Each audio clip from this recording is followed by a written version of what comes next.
The Coast Guard cutter Harry Claiborne was a ship built for work, not for show.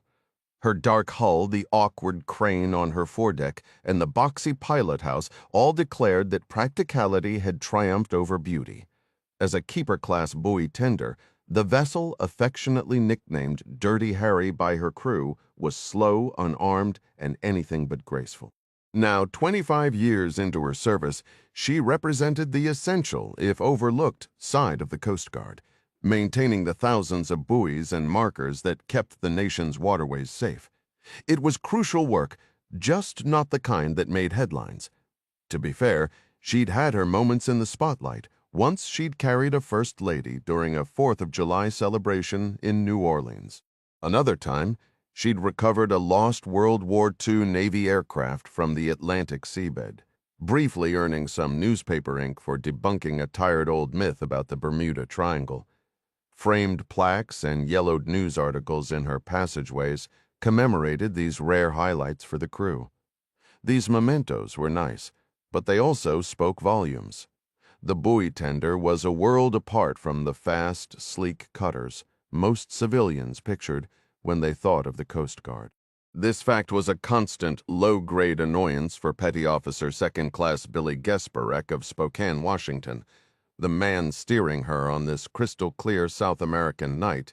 Every time he went home on leave, some well-meaning neighbor or old classmate would inevitably ask how many daring rescues he'd performed. 0, he'd reply, then quickly add, "But we do a lot more than just that," feeling the need to defend his ship's honor. From his watch station on the bridge's starboard side, Chief Bart Novak shot a sharp look at his helmsman.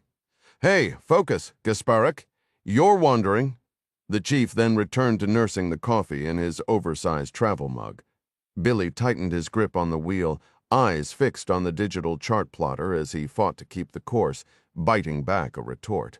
The criticism felt unjust.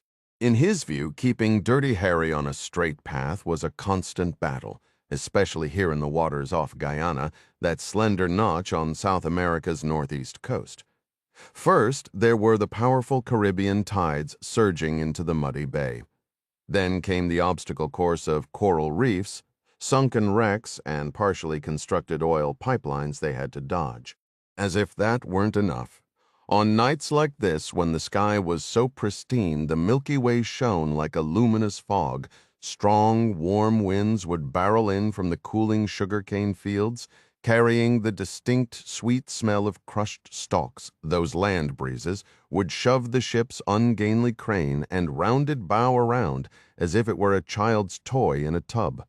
Even the autopilot struggled to compensate. Billy, however, was a top-notch helmsman specifically requested by senior officers for his skill. Tonight, he soon had the vessel back on its intended track, a task he would have managed perfectly well without the chief's nagging. Before long, the watch officer had little to do but sip his coffee, scan the horizon with his binoculars, and grumble occasionally about the shallow, tricky waters. Eventually, as they moved into the sheltered lee of a headland, the winds died down and the bow steadied, allowing Billy to re-engage the autopilot. This granted him a rare moment to gaze out the bridge windows. He watched the moon sinking low in the western sky and stared at the shimmering waves until his vision blurred, his mind drifting to his next assignment. Once Dirty Harry finally nudged into her home port in Mobile, Alabama, Billy would pack up his small apartment, load his Toyota pickup, and begin the long diagonal drive northwest all the way to the Pacific coast. He had his orders to become a surfman, a goal he'd wanted so badly he kept the official transfer paperwork folded in his breast pocket, a tangible piece of the dreamt.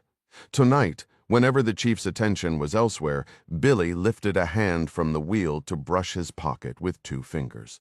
The National Motor Lifeboat School, known as Surfman, was a training facility at the westernmost edge of Washington state, positioned near the treacherous Columbia River bar, a place sailors grimly called the graveyard of ships.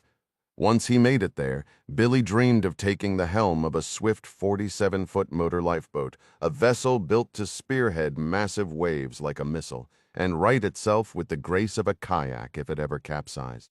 Graduating as a surfman, he figured, would give him some real stories to share back home. For the moment, he double-checked their heading on the digital compass and kept an eye on the slender needles of the engine gauges. It annoyed him that the incoming flood tide was stealing their speed to fight it. He nudged the throttles forward, pushing Dirty Harry to 9 knots, a mere 3 knots shy of the boat's underwhelming maximum. As far as Billy was concerned, the 2,000 miles left to Mobile couldn't pass quickly enough. When the assignment to the Caribbean was first announced, Billy had pictured crystal-clear turquoise waters, pristine white sand beaches, and sun-drenched scenery. The reality had been a letdown.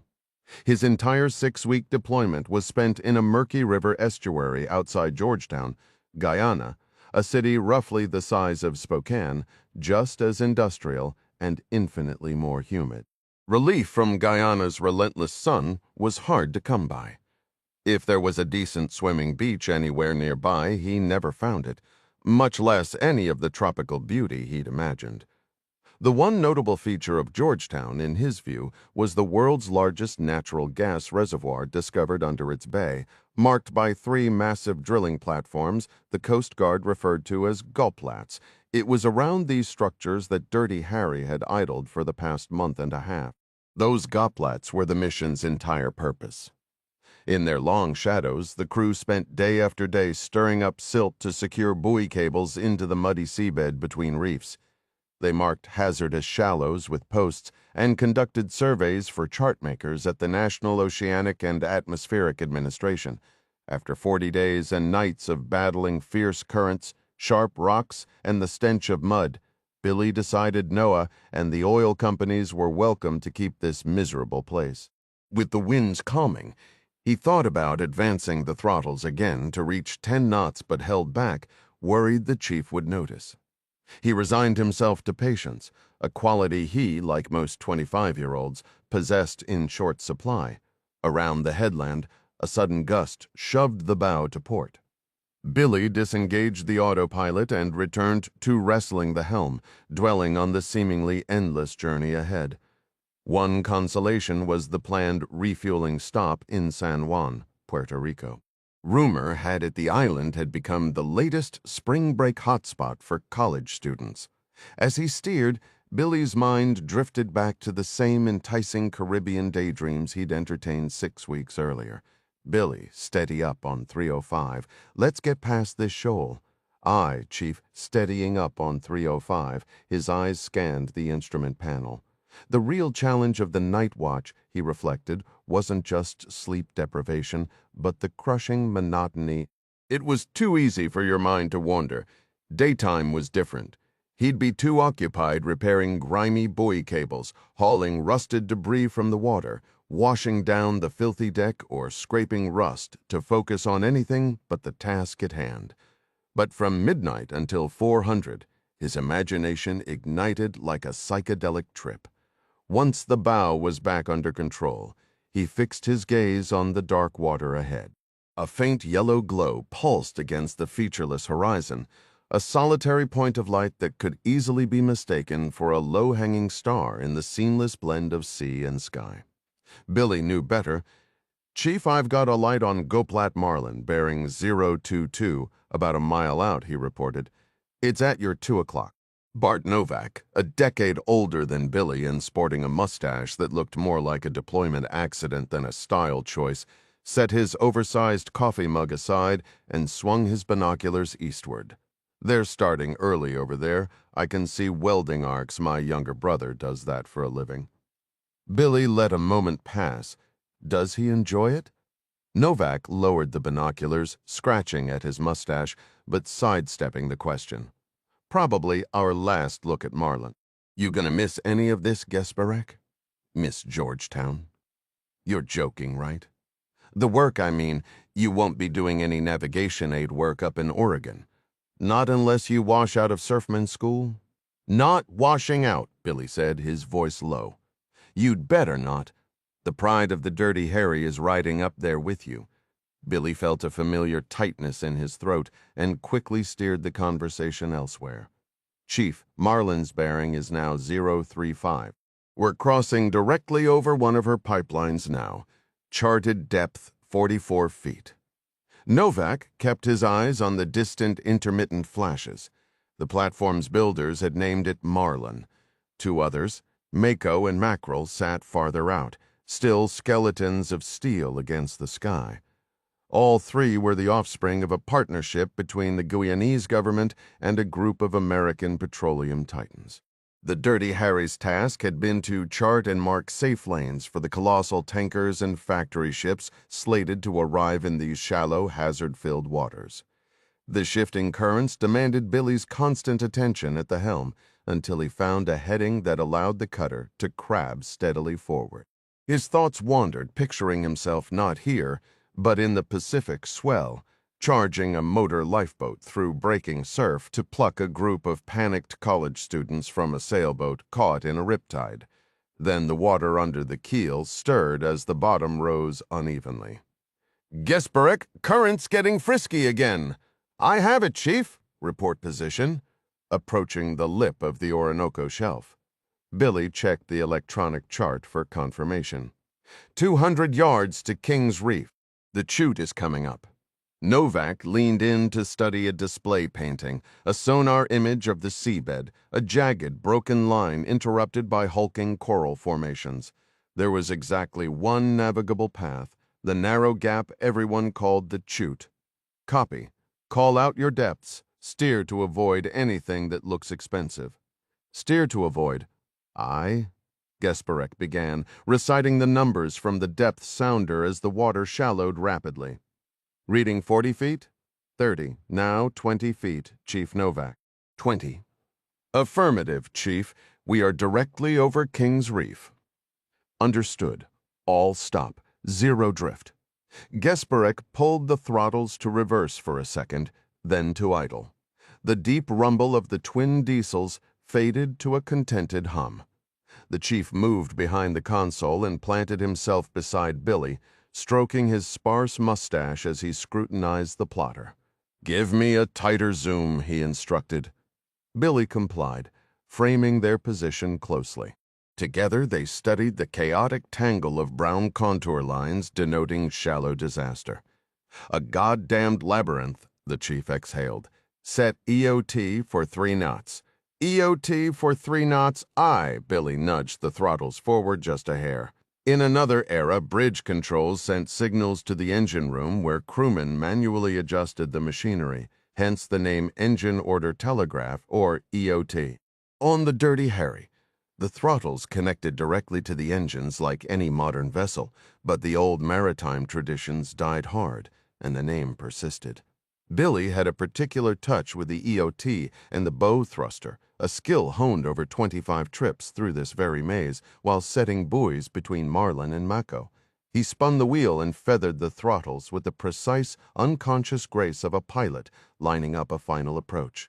With a few deft nudges from the bow thruster, he guided Harry to the side, let her drift for a moment, and then smoothly brought her back online. "Nice handling," Novak remarked. Billy gave a quick nod of thanks, his focus never leaving the array of screens before him.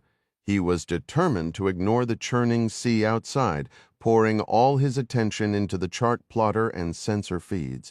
Yet a stray thought managed to break through his concentration, if only for a second. The chief might have had a point. He could actually end up missing this. The Dirty Harry was a one-of-a-kind boat. She looked a bit portly topside, but beneath the surface she moved with a surprising elegance. Instead of a standard propeller and rudder, she was powered by Z-drives, self-contained pods that could rotate a full 360 degrees under the hull, granting her unmatched agility. "Hold steady," Novak cautioned, tapping the sonar display where a jagged underwater ridge appeared. They had charted it before, but this submerged peak was well outside their usual patrol zone near the oil platforms. Billy guided the vessel around it with practiced ease. The pilot house door swung open. "Morning, boys," said Captain Hannah Mackenzie. "Sounds like you're putting her through her paces up here." "Morning, Skipper," Novak replied, then added with a theatrical flourish, "Captain on the bridge!" She offered a faint smile, settling the familiar orange rubber-armored binoculars around her neck. Billy couldn't recall ever seeing her without them. They were practically part of her uniform. The chief smoothed his thin mustache. "You could grab some more rack time, ma'am. We've got it under control." Too keyed up from that midnight launch, she said, rubbing her eyes and adjusting her USCGC Harry Claiborne ball cap over her braids. At 29, the twin silver bars of a lieutenant shone on her dark blue fatigues. "Where are we, southern edge of the Orinoco Shelf?" the chief answered. "Right in the middle of the chute." She glanced at Billy. "How's she handling Z-drives behaving?" Keeping his eyes fixed on his instruments, he answered, "Yes, ma'am. Z-drives are optimal time to clear the channel. About 600 yards to go, should be through in 15 minutes. Bathed in the dim red glow of the bridge lights, the captain nodded and climbed into her raised chair by the windows, a seat Billy had often looked at longingly, but which was reserved for her alone. Peering through her binoculars at a flicker of light in the distance, she observed, "Looks like the crew on the Marlin platform is already on the job." "Yes, ma'am," said Novak. "Kind of surprises me the unions allow work to start this early." "My brother's a welder," Hannah mentioned. "You ought to tell him to come work down here. The pay is unbelievable." She kept the binoculars to her eyes, scanning the horizon. "He says there's a special certification for oil field work. The cost of the school is out of reach. Total catch 22. A sudden, unexpected black icon flashed on Billy's plotter. To maintain a safe distance from the coral below, he pulled the engine order telegraphs back to idle. "Officer of the deck," he reported, his voice steady. "Possible contact bearing 263 range, 5 miles. Is it broadcasting an AIS signal?" Novak asked, referring to the automatic identification system most vessels used. "Negative, Chief. It's a raw radar return. No data transmission." Novak moved to Billy's side to examine the screen. The chart plotter was linked to the surface search radar mounted on Harry's mast. While they could check the raw radar scope feed, it was seldom necessary. The chief stepped over to the dedicated scope, studied it intently, then returned to the plotter. "Captain," he announced formally, "we have an unknown radar contact bearing 263 5 miles out." She looked westward, though 5 miles was too far for a visual ID, even from Harry's high bridge. "A surface contact? A boat, uncertain. It reads more like an object, based on the radar signature. It appears to be a mast just breaching the horizon." "If that's a boat, it's not going anywhere. 5 miles west? Isn't that the border of Orinoco Reef?" She stepped down from her chair and moved closer. "Let me see. Right here, Captain." Billy indicated the spot on the chart plotter. "It's sitting right on the eastern fringe of the reef." "Mind the coral," Novak warned. "We don't want to slide onto it." As Billy adjusted the engines, the chief guided the captain to the radar screen. "There, ma'am. See that suggestion of a mast?" The blip, a ghost of reflected radio energy, was pierced by a fractured green line. "Interesting." She folded her arms. "Hold us steady, Gasparic." Billy shifted the throttles to neutral and engaged the autopilot's station-keeping mode. Using precise GPS, the Dirty Harry systems would manipulate the Z-drives to lock the cutter in a fixed position. A heavy quiet settled over the bridge. "Your orders, Captain?" asked the chief. Hannah Mackenzie stood 5'6" with coppery hair and a dusting of freckles. Her heavy boots and cap added a couple more inches. She rested her chin in her hand. "Bart, my guess is we're looking at a shrimper in trouble. Out that far, in water that shallow? Could have grounded while moving?" she countered. "Was there any radio chatter on the guard channel before this? Any traffic at all?" "Nothing, Captain." Novak and Gesperek answered together. The captain unfolded her arms and braced herself against the console. "All right, let's give them a hail on guard." Billy took the UHF microphone, ensuring it was set to the emergency frequency all vessels should monitor. "Unknown vessel near Orinoco Reef. This is the United States Coast Guard cutter, Harry Claiborne. Do you copy?" Held in its stationary hover, the Claiborne lifted and settled gently on the dark coastal swell. Billy repeated the call twice more with only static in reply. Lieutenant Mackenzie was an academy graduate from New London. Beyond her cadet summers, she had 6 solid years of sea duty. She was also a fisherman's daughter from Juneau, Alaska, a fact that forged in her an ironclad rule: you never leave a fellow mariner in distress. "Someone's out there and they're stuck," she stated, her hands curling into determined fists at her sides. "What's our closest approach? Let me work it out," the chief said. He manipulated the chart plotter, zooming in on the area around the radar contact. "We'd have to weave through these coral heads here, depth shoals to 2 feet in places.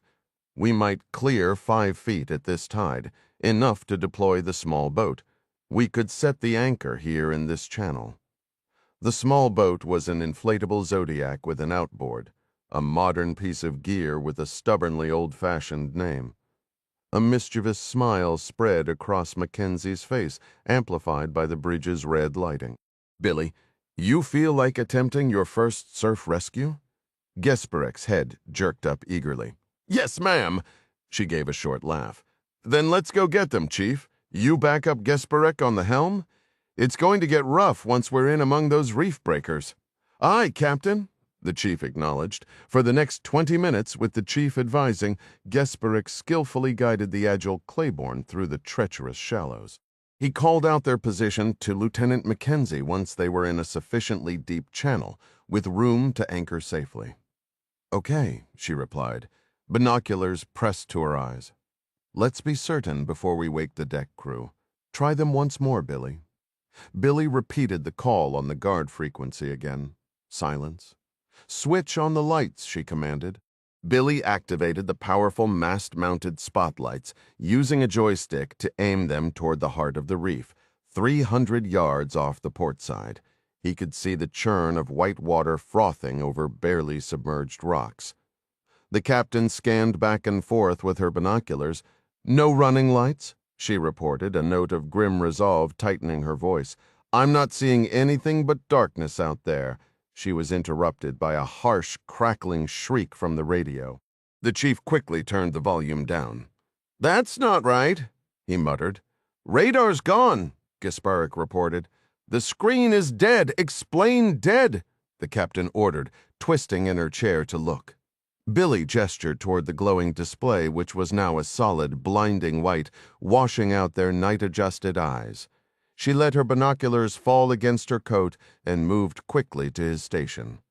"Is the chart plotter still online?" "Affirmative, Captain." "I'll need to come hard to starboard to maintain this trough." "Make it so." Nearby, the chief cycled through the radio frequencies, adjusting the squelch controls. He then tried the long-range HF band and the Inmarsat satellite phone. "All communications are offline, Captain. Nothing but interference." "What in the world is this?" she demanded, her own fingers dancing over the console with the same futile result. Gesperek had already executed the turn eastward, leaving the unidentified blip, if it had ever been real, somewhere astern. "This is all wrong," the captain stated firmly, one hand on her hip, the orange binoculars swaying from her neck. She retreated to the communications panel and grabbed the HF microphone to broadcast into the void. "United States Coast Guard cutter Harry Claiborne, calling any station our position is." A deep, resonant boom erupted from aft. At the same moment, the ship lurched violently forward, its stern heaving clear of the water. Thrown from the console, the captain collided with Gesperek at the helm. Then, with the brutal snap of a rear-end collision, they were flung backward as the stern crashed back into the sea. Warning indicators lit up across the control panel. A deafening fire alarm began, a low moan that climbed into a piercing, repetitive shriek. The chief sprinted to the starboard bridge wing facing aft. The captain shot a look of pure dread at Billy, whose hands were already flying across his controls. "Steering?" she yelled over the alarm. "Nothing, Captain. Engine response dead, bracing against a nauseating lean to port. Mackenzie grabbed the microphone for the ship-wide intercom, the 1MC. Captain speaking, all hands, set condition zebra throughout the ship. Damage control party Alpha report immediately. This is not a drill. I repeat, this is not a drill. She lowered the mic as the chief charged back inside from the wing, his face ashen. Fire amidships, he shouted, bursting through the hatch. Second deck, starboard side from the waist to the stern. Fuel type? She roared back. The chief doubled over, gagging before he could answer. Fuel oil! The captain brought the 1MC mic back to her lips. The list had worsened by several more degrees. All fire teams respond. Class B fire at frame 26, compartment 8, level 5. Establish protective boundary around the fuel bladders. Gesperek could hear her voice, tinny and urgent, echoing from the speakers behind him. She replaced the mic and turned up the volume on the handheld radios in their cradle, which answered with a wall of static. The Harry Claiborne's port list was now a severe 10 degrees. The captain gripped a handhold on the console to stay upright. Chief, get back there. I need a full assessment. Move now. The chief vanished through the hatch as the list crept to an even more terrifying angle. Billy clung to his station at the helm. The captain tried to reach the handhelds again. She was almost there when a concussive blast of air lifted her off her feet, slamming her into the port bulkhead in a burst of searing light. Billy was torn from the wheel beside her. Staggering to her knees, the captain crawled to the port side bridge wing hatch, wrestled it open, and stumbled out into the night. She hauled herself up using the rail and looked back along the length of her ship, only to be met by a choking wave of thick, black smoke. Captain Billy shouted, appearing beside her with a bleeding gash on his forehead, his eyes wide with pain. He'd been thrown into an emergency locker before following her out. He thrust a bulky, fluorescent orange life vest into her hands. She pulled the life jacket on, her gaze fixed on the dark water below, which shimmered with the reflection of the yellow flames. A wave of searing heat hit her, triggering a coughing fit so violent she had to turn away. Billy yanked his shirt up over his nose, his own body racked by harsh, desperate hacks. The captain was already moving, scrambling over scattered gear as he fought his way back up toward the bridge. Billy shoved her from behind while she used her arms to claw forward. Choking and gasping, they both stumbled inside where the air was scarcely any better. How deep is it here? She managed to spit out between coughs. 40 feet, Captain. Billy rasped in reply. We're still stuck in the trough. Chief Novak practically fell through the starboard hatch, his face streaked with grime, coughing so hard he slid into the steering console. The ball cap he usually wore was gone, replaced by a hastily donned life vest. His thin mustache was singed and curled from the heat. Couldn't get far aft, he choked out, his voice a raw scrape. Fire's coming up from the second deck. It's fully involved. Everything's red hot. Straining to be heard over the relentless blare of the alarm, the captain shouted through cupped hands, Damage report. Couldn't see a damn thing, Captain, the chief forced out. Smoke's too dense. Is the hull breached? Doubled over, Novak gave a jerky nod. When he straightened, his eyes were bloodshot and swimming. Billy noticed thin tendrils of smoke still curling from the chief's shoulders. I tried to get to the crew mess and the engine room. No chance. We're taking on water. Hannah Mackenzie's lips parted in stunned silence. She turned to Gesperek. Could we have struck a reef? He shook his head, adamant. Negative. Not possible, Captain. The chief had finally wrestled his coughing under some control. That wouldn't explain this, Captain. Something exploded. He rubbed fiercely at his eyes, then blew his nose into the tail of his shirt. A ruptured fuel line, maybe? Before Novak could elaborate, every light on the bridge died. A heartbeat later, the emergency battle lanterns mounted to the ceiling beams flicked on, casting a harsh, white glare. In that sudden light, Billy could see a haze of bluish smoke hanging in the air. He reached for the throttles and turned the wheel. Nothing responded. The engine gauges were lifeless. Could be a power surge from the engine room that took out the radios and radars? The chief yelled over the din. We're on backup DC now. Are the radios working? Bracing herself against a stanchion, the captain snatched the UHF microphone and dialed the frequency for the small Guyanese naval force. They'd worked alongside their handful of American-made patrol boats over the past several weeks. Mayday, mayday, mayday. This is U.S. Coast Guard cutter Harry Claiborne. We are in distress. Listing on fire, she rattled off their status and coordinates, then paused, listening intently. Only static answered. She let the mic drop. It swung at a drunken angle. We're getting top-heavy, the chief warned, his grip tight on an overhead beam. She could roll as if to underscore his warning. The massive crane on the foredeck tore free from its restraints. With a deep, metallic groan, it swung violently to port. In the stark light from the mast, they watched its heavy hook plunge into the sea. The portside list increased by several more degrees with the shift of that weight. Lieutenant Hannah Mackenzie, captain of the Claiborne, brought the 1MC microphone to her lips. Billy saw her close her red-rimmed eyes, her throat working as she swallowed hard. Then her thumb pressed the transmit button. This is the captain, abandon ship. I say again, all hands abandon ship. The water was surprisingly warm, though dawn had not yet broken just before the Dirty Harry capsized. 3 more crew members surfaced, alive and unhurt. These junior sailors had been on the starboard side, struggling to release the motor whaleboat until the inferno melted its rubber floats and hurled the burning craft down upon them. Now, Billy, the captain, the chief, and the 3 from the boat crew drifted in silence on the swells. Billy could only imagine the crushing weight of command bearing down on the captain. Out of a strange shared respect, he kept his eyes on the Dirty Harry's slick, black hull about 30 yards distant. The flames from the burning fuel slick danced across the surface, illuminating the vessel's 4 Z-drive pods in an eerie, shifting light. A profound and heavy quiet settled over the group, broken only by the crackle of the distant fire and the gentle lap of the water. A stark, surreal peace in the midst of total loss. The propellers spun uselessly like forgotten windmills in an abandoned place. The young Coast Guardsman calculated the terrible numbers. With 6 of them alive, it meant a dozen of his crewmates were still inside the capsized buoy tender. He'd listened to the account from one of the men pulled from the whaleboat. Fire had ripped through the crew's mess. Seawater had surged up from below, flooding the sleeping quarters.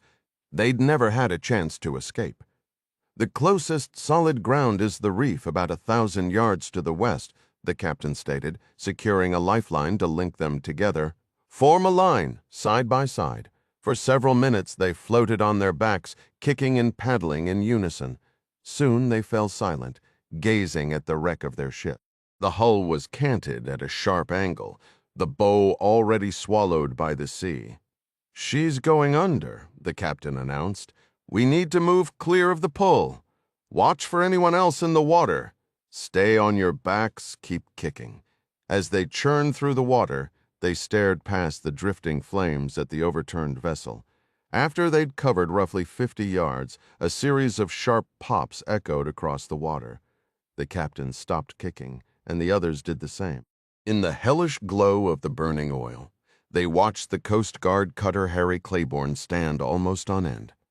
Her stern hung in the air for a heartbeat as trapped air burbled and hissed from her midsection. Then, with a dreadful finality, Dirty Harry slid beneath the surface, leaving only a churning patch of fire and foam behind. "Kick," the captain ordered. For 5 solid minutes, they kicked in utter silence. Billy passed the time by leaning his head back and studying the heavens. He saw the approaching dawn had washed away the stars. It was going to be a clear day, he could tell. Another scorcher. His thoughts returned to the explosion that had shattered the ship's spine. As if it were disrespectful to speak of it, none of them had said a word. "Keep kicking. We'll be spotted by sunrise," the captain urged. She reminded them of her repeated distress calls and the normal daytime traffic in these waters. Even though they were out of sight of land, she added, they were swimming toward known shrimping grounds. Their life vests had whistles and small signaling mirrors. Once the sun was up, rescue was certain, she insisted. A short while later, Billy Gesperek realized they might not have to wait that long. Having spent summers around boats on Priest Lake in Idaho, he thought he caught a familiar sound on the water, the steady putter of an outboard motor. To be sure it wasn't just hope playing tricks on him, he stopped kicking, held his breath, and tilted his head back to submerge his ears. The strange way sound travels through water confirmed it. An engine was humming in the distance. "Stop kicking!" he yelled. "Listen!" Once they were all floating motionless, Billy dipped his head below the surface for a long 10 seconds. He came up excitedly, spitting out salt water. "I hear a boat! It's coming this way! Where?" demanded the captain.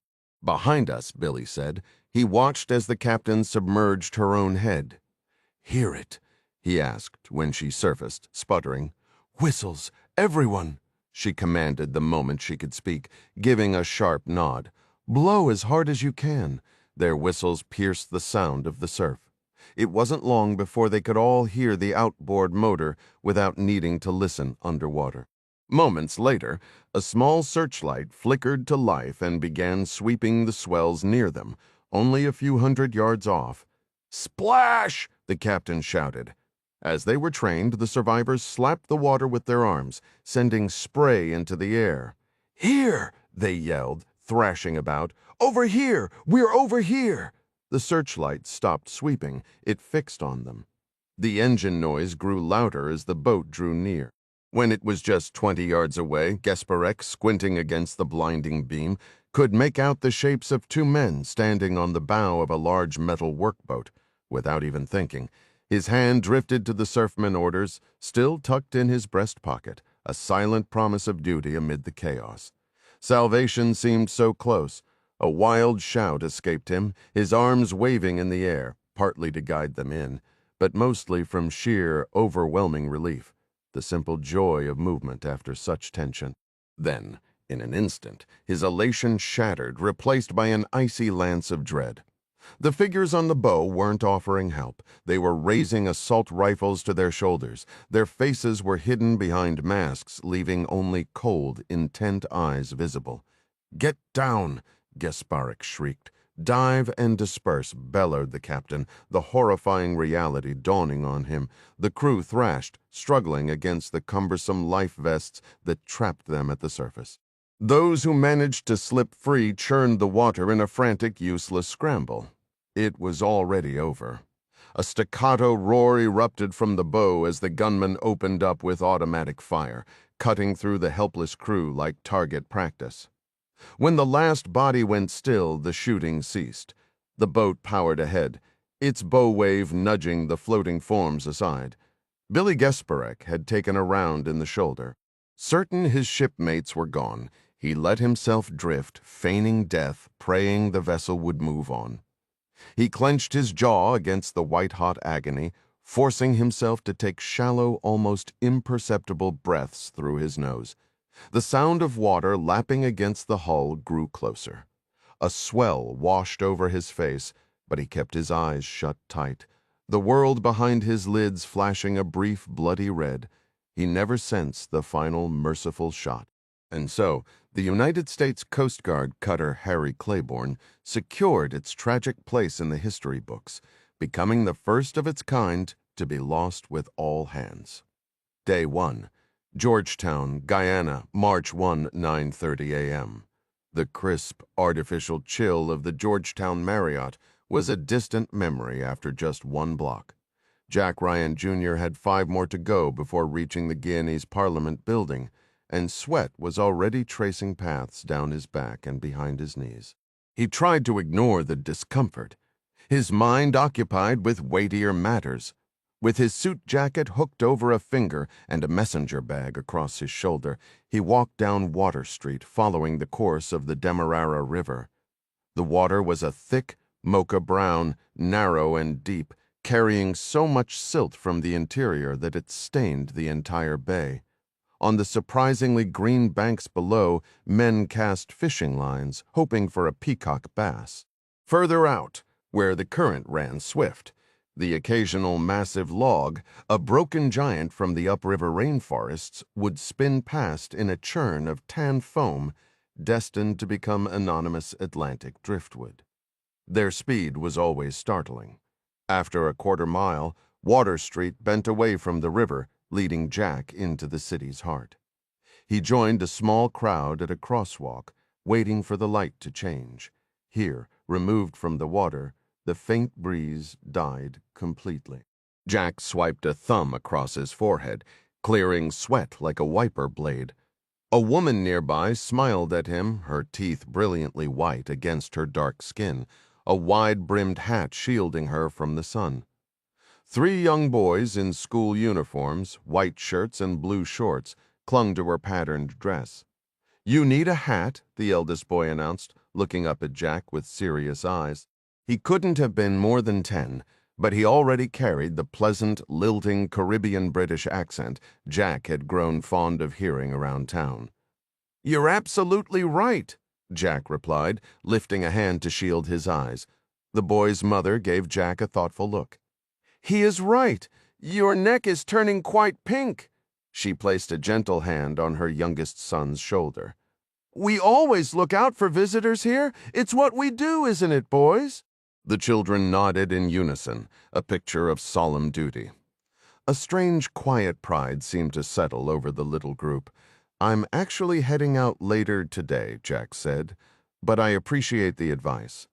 He turned his attention back to the sluggish line of traffic, willing the light to change. The woman continued to study him, her expression one of open, friendly curiosity. "Where are you headed? Washington, D.C.? So you're visiting the government offices, I take it?" That's correct. "And you walked all the way from the big hotel by the waterfront." Jack could sense the curious stares of the boys as they awaited his reply. "I did. I believe in getting out and experiencing a place firsthand," he explained. "I've grown fond of Georgetown. What is it you enjoy about it?" Their mother's gaze held on Jack as he looked ahead, searching for the right words. In this brief, unexpected meeting at the corner time felt too short to convey everything in his mind. His fondness wasn't for the humid air, the silt-brown river, or the sudden downpours sweeping in from the cane fields. It was for the spirit of the people, their resilient outlook, and the palpable sense of potential he felt unfolding around him. Over a 10-day trip, Jack had come to see Georgetown as one of those rare frontier towns poised on the brink of something big, where the wider world was just beginning to arrive, much like San Francisco before the gold fever hit. Its appeal was in its unassuming nature, in how its residents moved through their days unaware of their own gathering importance, like a talented young athlete too busy practicing to pose for trophies. But how could he possibly explain all that to this woman and her sons? The light changed. One boy dug into his backpack and pulled out a clean, folded handkerchief. He offered it to Jack just as they prepared to cross. "For your forehead, sir," the boy said with sincere concern. Jack crouched down. He accepted it gravely, thanking the boy with a grateful pat on the arm. Soon after, Jack was moving through a compact grid of colonial-era buildings, ahead of schedule. He paused to watch a group of teenagers playing cricket. A nearby school had carved a rough oval pitch in a vacant lot, where palm trees dipped in the breeze. Jack found a sliver of shade, cooled by a soft Atlantic wind, and tried to follow the game's rules until the deep clang of church bells broke his concentration. They came from the whitewashed Victorian tower of St. George's Cathedral, 10 o'clock. Time for his appointment. He stood alone on the broad avenue between the cathedral and the Parliament building, waiting once more for a break in traffic. Then, stepping off the curb, he almost met a disastrous end. As in all former British territories, everyone here drove on the left. Distracted by the cricket match, Jack had looked the wrong way. Shaken but unharmed, a moment later he stood before an imposing wrought iron fence, mopping his brow with the boy's handkerchief. The Guyanese Parliament building ahead was another testament to the nation's colonial past and its understated allure. While no Westminster Palace, Jack admired its twin rows of arches and its stately dome, a dignified echo of Victorian ambition. As he neared the heavy gates, he adjusted his tie, slipped his jacket on properly, and tucked the boy's handkerchief into his breast pocket as a neat square. Aware of the two government guards observing him, he smoothed his hair and fastened his jacket button. He then took his passport from his trouser pocket, holding it visibly as he approached to signal his peaceful intent. The guards, two impeccably turned-out officers of the Guyanese police, studied him closely. Their boots gleamed, they wore crisp black berets, and compact MP5 submachine guns were slung across their shoulders. "Good morning," Jack began, presenting his passport. "I have a 10 o'clock meeting scheduled here with Dr. Quintero, the Interior Minister." The two guards looked him over with the focused intensity of watchdogs. One took the passport and clipped it to a board, while the other passed a handheld scanner over Jack's person. "What's the name of your firm?" the guard with the clipboard asked as his partner began inspecting Jack's bag. Jack pulled a crisp business card from his wallet. "I'm the CEO of Athena Global Shipping," he stated. "I've been here before." He didn't wish to sound rude, but this was his fourth visit in just under 2 weeks. Each encounter followed the same script. The guard examined the card with the same deliberate care as on every prior occasion. "It's a petroleum shipping firm," the guard remarked, sensing a slight thaw in the formal atmosphere. Jack decided to elaborate. "Technically, we operate LNG carriers. They're shallow draft vessels built for the Orinoco. We have 3 of them." As before, the guard made a notation on his clipboard with a short pencil, his gaze fixed on the card a moment too long. "It lists your headquarters in San Juan, Puerto Rico." "That's right." Returning Jack's passport and setting the clipboard down, the guard observed, "But you're an American. So is everyone in Puerto Rico. You can hold on to the card." The guard hit a buzzer without another word, and the heavy gate groaned open. Jack walked the curved driveway to the portico, where a deep voice called out, "Jack, my boy?" It was Dr. Alberto Quintero, Guyana's Minister of the Interior. "Good morning, Professor. A pleasure," Jack said, extending his hand. Quintero, a large man of Afro-Caribbean heritage, shook it with formidable strength. At 58, his tight curls had turned silver. His doctorate in chemical engineering from the University of Chicago and later academic career in Guyana had cemented the nickname Professor. "Where's your luggage?" Quintero asked, noticing Jack traveled light. "Left it with the concierge at the hotel. You look flushed. Don't tell me you walked all this way." Guilty as charged, the minister chuckled. "Always with the walking." Then his expression sobered. "My apologies for keeping you out so late last night. I hope you managed some rest." "I slept perfectly well, thank you." "You weren't peckish?" "Not at all. I grabbed a burger at the hotel bar. Just don't mention it to Amancia." A wide grin spread across Quintero's dark face. The previous evening, the minister had hosted Jack at his rural estate, an organic farm deep in the rainforest where his wife led eco-tours and preached the virtues of unprocessed food. During the long drive, Quintero had confided that most guests complained the meals felt more like wilderness foraging than fine dining. "What about you, Professor?" Jack asked, a smirk breaking through. "Did you go to bed hungry?" A fan of loose military-style khaki shirts, Quintero grabbed his midsection with both hands. "Do I look like a man who survives on kale and quinoa? I keep a private stash in the barn out by the llama pen that stays between us." "My lips are sealed," Jack promised, grinning fully.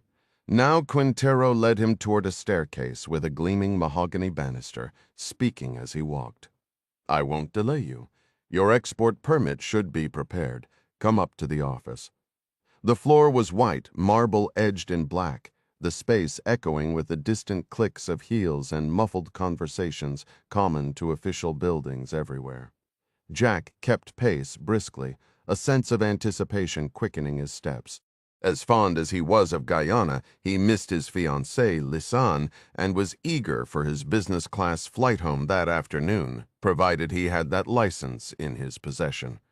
"Is your first vessel still scheduled to arrive tomorrow?" Quintero asked, once seated behind his broad desk. "She is," Jack answered, with evident pride. "I confirmed with San Juan this morning. The Helena is making good time." The Helena was Athena's flagship, their most meticulously maintained liquefied natural gas carrier. Jack had taken over the shipping company just 3 months prior, a fresh acquisition for Hendley Associates, the private equity firm where he served as an investment manager. Athena's modest fleet was uniquely positioned as the sole global operator capable of reaching the gas and oil platforms off Georgetown's coast without disturbing the fragile coral reefs. A non-negotiable condition set by the Interior Minister Hendley Associates was no ordinary firm driven solely by financial returns. Its legitimate profit-focused white side operations funded and concealed a covert black side entity known as the Campus, operating much like the CIA's Special Activities Division. The Campus executed sensitive national security missions under direct presidential authority, valuing speed, secrecy, and plausible deniability above all. Yet, unlike the CIA, its existence was known only to the President, the Director of National Intelligence, and a select few within Hendley's shadow ranks. Jack's presence in Guyana was ostensibly a white side business trip, pursuing profit. His legitimate superior, Chief Investment Officer Howard Brennan, remained unaware of Jack's occasional black side assignments, a convenient arrangement for dealings with Athena, Guyana, and Interior Minister Quintero. "So, what's the strategy for linking up with Marlin?" Quintero inquired.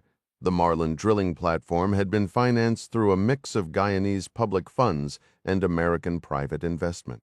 Jack had identified a lucrative opening to secure the first export license, after learning that the American energy partners relied entirely on pipelines to move product to major ports, since the shallow waters surrounding the platforms were otherwise inaccessible to large tankers. "We'll start with the trial run," Jack clarified. "The Helena will dock beside Marlin, load its LNG tanks to half capacity, and then deliver the shipment to an Optimum facility in Houston." Optimum was the Guyanese-American joint venture behind the 3 offshore platforms, Marlin, Mako, and Mackerel. "Then I suppose I should expedite that license for you," the minister remarked, turning to flip through a leather-bound notebook. As Quintero leaned over his desk, Jack's eyes wandered across the office decor. Framed photos showed the minister's wife Amantia, an American he'd met during his academic years, and their daughter Tallulah, who was currently home from UC Berkeley to complete a final research project.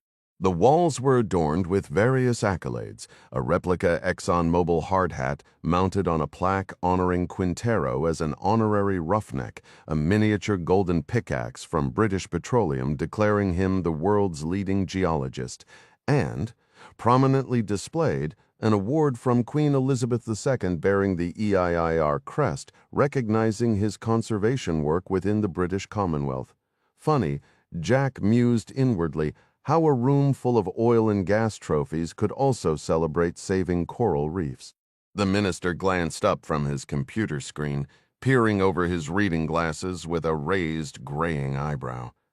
"The license should be here momentarily," he announced. "While we wait, I must mention Amantia was quite taken with your remarks on protecting the coral reefs, Mr. Ryan." Jack tilted his head slightly. "I wouldn't call it a formal speech, but she was impressed. Truly, absolutely. She believes you're the only figure in this industry who genuinely respects our ecological and marine diversity." "Perhaps not the only one," Jack replied, a note of quiet pride in his voice. Jack had to admit, "Our numbers are pretty thin on the ground."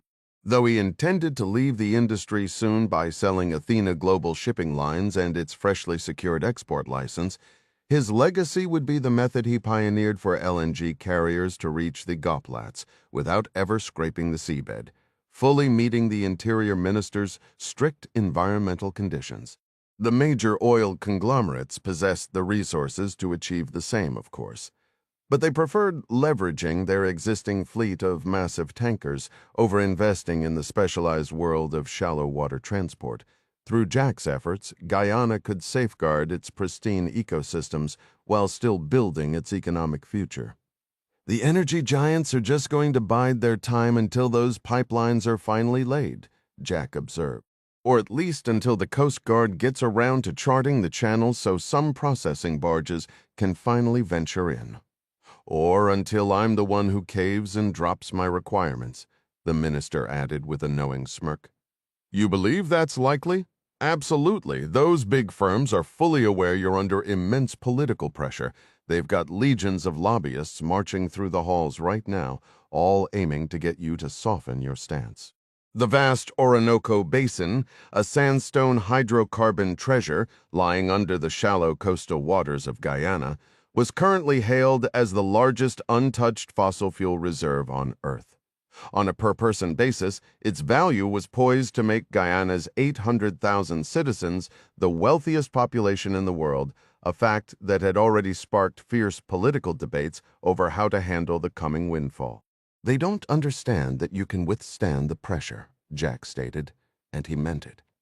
He knew firsthand how deeply committed Quintero was to protecting the local environment. Quintero gave a gruff snort. You're not wrong. I've got every major international oil player lining up for this first license, arriving with elaborate proposals, promises of investment, local economic packages, and, I regret to admit, even a few blatant bribes. Jack's expression tightened. Did you hand any of those over to the national police? The professor let out a short laugh. Where do you think those businessmen got the notion that bribes would be effective here? Like so many developing nations, Guyana grappled with systemic corruption. The incoming flood of wealth threatened to make it far worse. Jack nodded, a somber agreement passing between them. But, Quintero continued, I give them all the exact same line I gave you when we first sat down. Design a ship that can reach the platforms without any dredging, and then I'll consider an export license. No dredging, period. Jack's eyes drifted to the family photographs arranged on the wall behind Quintero. If they doubt your sincerity, you should probably introduce them to your wife. The minister tapped his desk twice and pointed at Jack. Precisely. Now my secretary should be in with that license any minute. Care for a Cuban? He slid a polished humidor to the edge of the desk. Jack declined. Quintero lit a cigar with a brass Zippo and took a long puff. As they reviewed Jack's travel itinerary back to the States and the scheduled arrival of the Helena in Georgetown Bay, Quintero's computer chimed. He studied the screen, his face clouding after a long moment of reading. "Ah, hell," he muttered. "I'm sorry? Is there an issue with the license?" "Afraid so." Jack pushed up his sleeve to check the time on his worn Rolex Submariner. It was 10:20. He had an early afternoon flight back to Washington, D.C. with a connection in Miami, and he was eager to be on it with that export license securely in hand. "What's the trouble, Professor?" Quintero exhaled a thick plume of smoke with a weary sigh. "Well, you know, President Cassif, my superior is currently abroad." "Right," said Jack. "You mentioned he's in the Middle East, discussing potential OPEC membership or something along those lines." "Correct. Which means the Prime Minister, Guto Castillo, is our acting head of state. He's from the opposition party." Jack drew a shaky breath. "And how does that impact issuing the license?" The Interior Minister carefully stubbed out his cigar on the rim of the ashtray, seemingly intending to save it for later. The delay, Jack was told, stemmed from a single source. Prime Minister Castillo was withholding his signature. Jack maintained his composure, but internally, the pressure was mounting. Out in the Caribbean, the Helena was cutting through the waves, a steady drain on capital with every nautical mile. This export license from the Guyanese government wasn't just paperwork. It was the linchpin. Without it, he'd be forced into a fire sale of the idle shipping assets, a move that would erase roughly $30 million from Hendley Associates' ledger. The entire venture, a calculated risk he'd personally pitched to his boss Howard Brennan, would collapse. While the financial blow wouldn't cripple the firm long-term, the damage to his own reputation as a fledgling investor felt incalculable. "I'm confused," Jack said, keeping his voice level. "All the due diligence is complete. This process has been ongoing for weeks. You gave your personal approval as Interior Minister just yesterday. We even celebrated last night with that homemade cactus wine Amancia brought back from Chile." "Naturally," Quintero replied. "Amidst all the toasts, I wasn't aware there was another obstacle in the path." "There shouldn't be," Quintero said with a sigh. "The Prime Minister's signature should be a mere formality at this stage, a rubber stamp." "Then why is he refusing?" Jack pressed. The minister glanced upward at the languidly spinning ceiling fan as if seeking divine patience. "I sometimes think even the biblical Job would lose his composure with our bureaucratic processes. You are aware, of course, of our fractured political landscape here." "I have a general idea," Jack conceded. "Then, Castillo is a socialist. He led the opposition against the entire privatization plan for the energy sector." "Right. I also know his party lost the parliamentary vote to nationalize the hydrocarbon field. Your party, alongside the president's, won the mandate for commercial development in the Orinoco Basin." "Precisely. So what's the strategy to get his signature?" Quintero pushed himself up from his chair with a soft groan. "Why don't we go and ask him directly? He's upstairs, and contrary to popular belief, he's not entirely unreasonable." The Prime Minister's office was located in the Parliament building's left wing, up 3 flights of stairs and at the end of a long, polished hallway. "An honor to meet you, Mr. Ryan," declared Guto Castillo, rising from behind his imposing desk to offer a handshake. The office was spacious and opulent, adorned with deep royal blue carpeting, gold-trimmed drapery, several oil paintings, and a collection of Guianese flags. It reminded Jack of the Oval Office, albeit with straighter walls. Jack shook his hand firmly. "Mr. Prime Minister, the pleasure is entirely mine." He estimated Augustus Guto Castillo to be in his early 40s, the very image of a South American political leader, patrician in bearing, with a full head of hair and an impeccably tailored suit. "Mr. Ryan, I must say I have been impressed by your company's stated commitment to protecting our coral reefs and our local ecology," Castillo began, his tone measured. "Very few firms in your industry demonstrate such a palpable respect for the environment." "Thank you, sir," Jack replied, with a gesture toward Quintero. He added, "It's a priority I share with your Interior Minister." Castillo gave a slight nod at the comment and motioned for them to take a seat on a plush sofa before settling into a high-backed chair himself. "Now then," he said, crossing his legs, "what seems to be the pressing matter? How can I assist you, Mr. Ryan?" Mr. Prime Minister Quintero started. "I have approved the first export license for the Orinoco Basin field for Mr. Ryan's company, Athena Global Shipping. Their vessels possess a shallow enough draft to service the initial offshore platform. Marlin, without any environmentally disruptive dredging. My office has completed a thorough review, and I stand by the decision." "I see, indeed, and with President Qassif currently abroad in the Middle East, the United Arab Emirates." "Abu Dhabi, to be specific," Castillo interjected smoothly. "Yes, be that as it may," Quintero continued.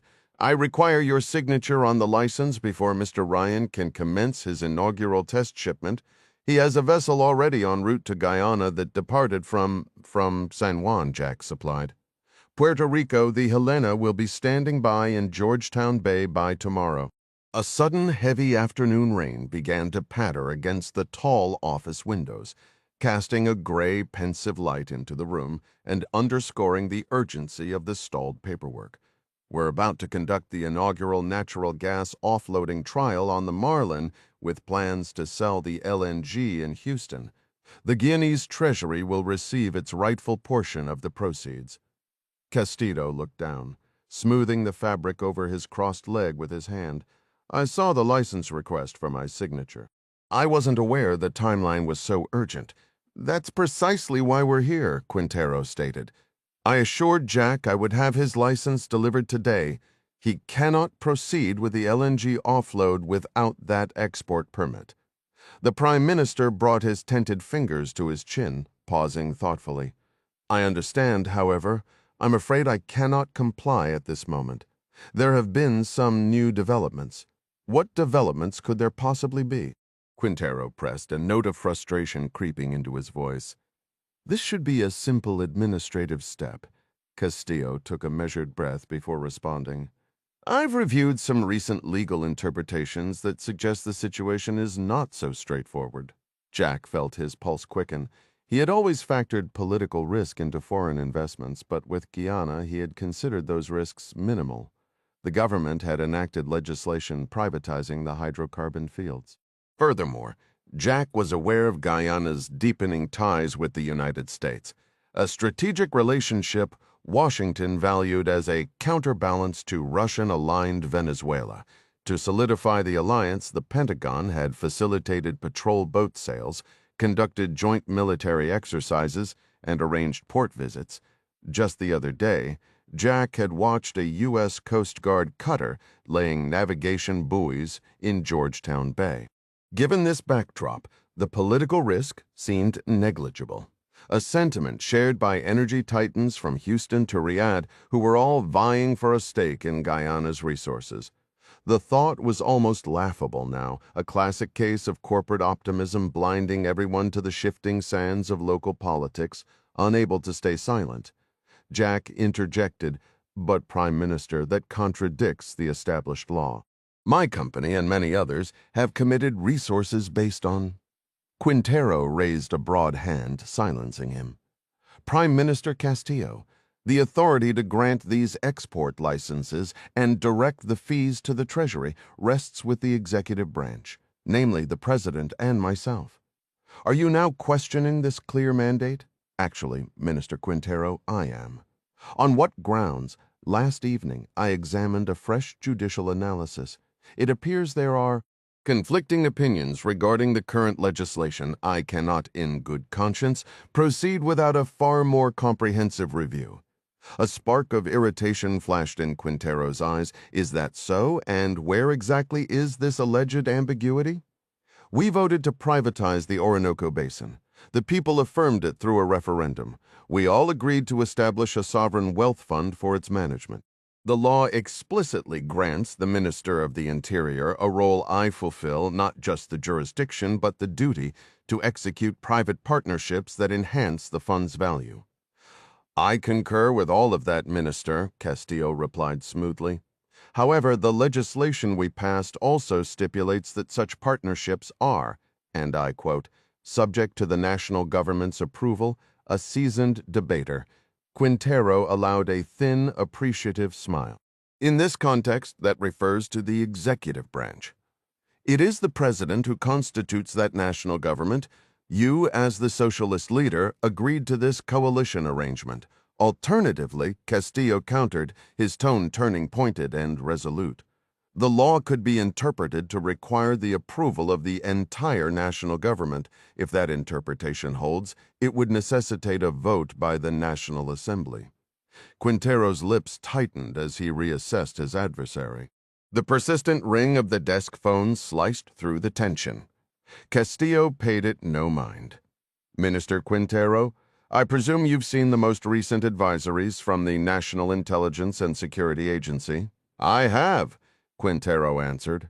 I make a point of reviewing the NISA briefing each morning, Jack said.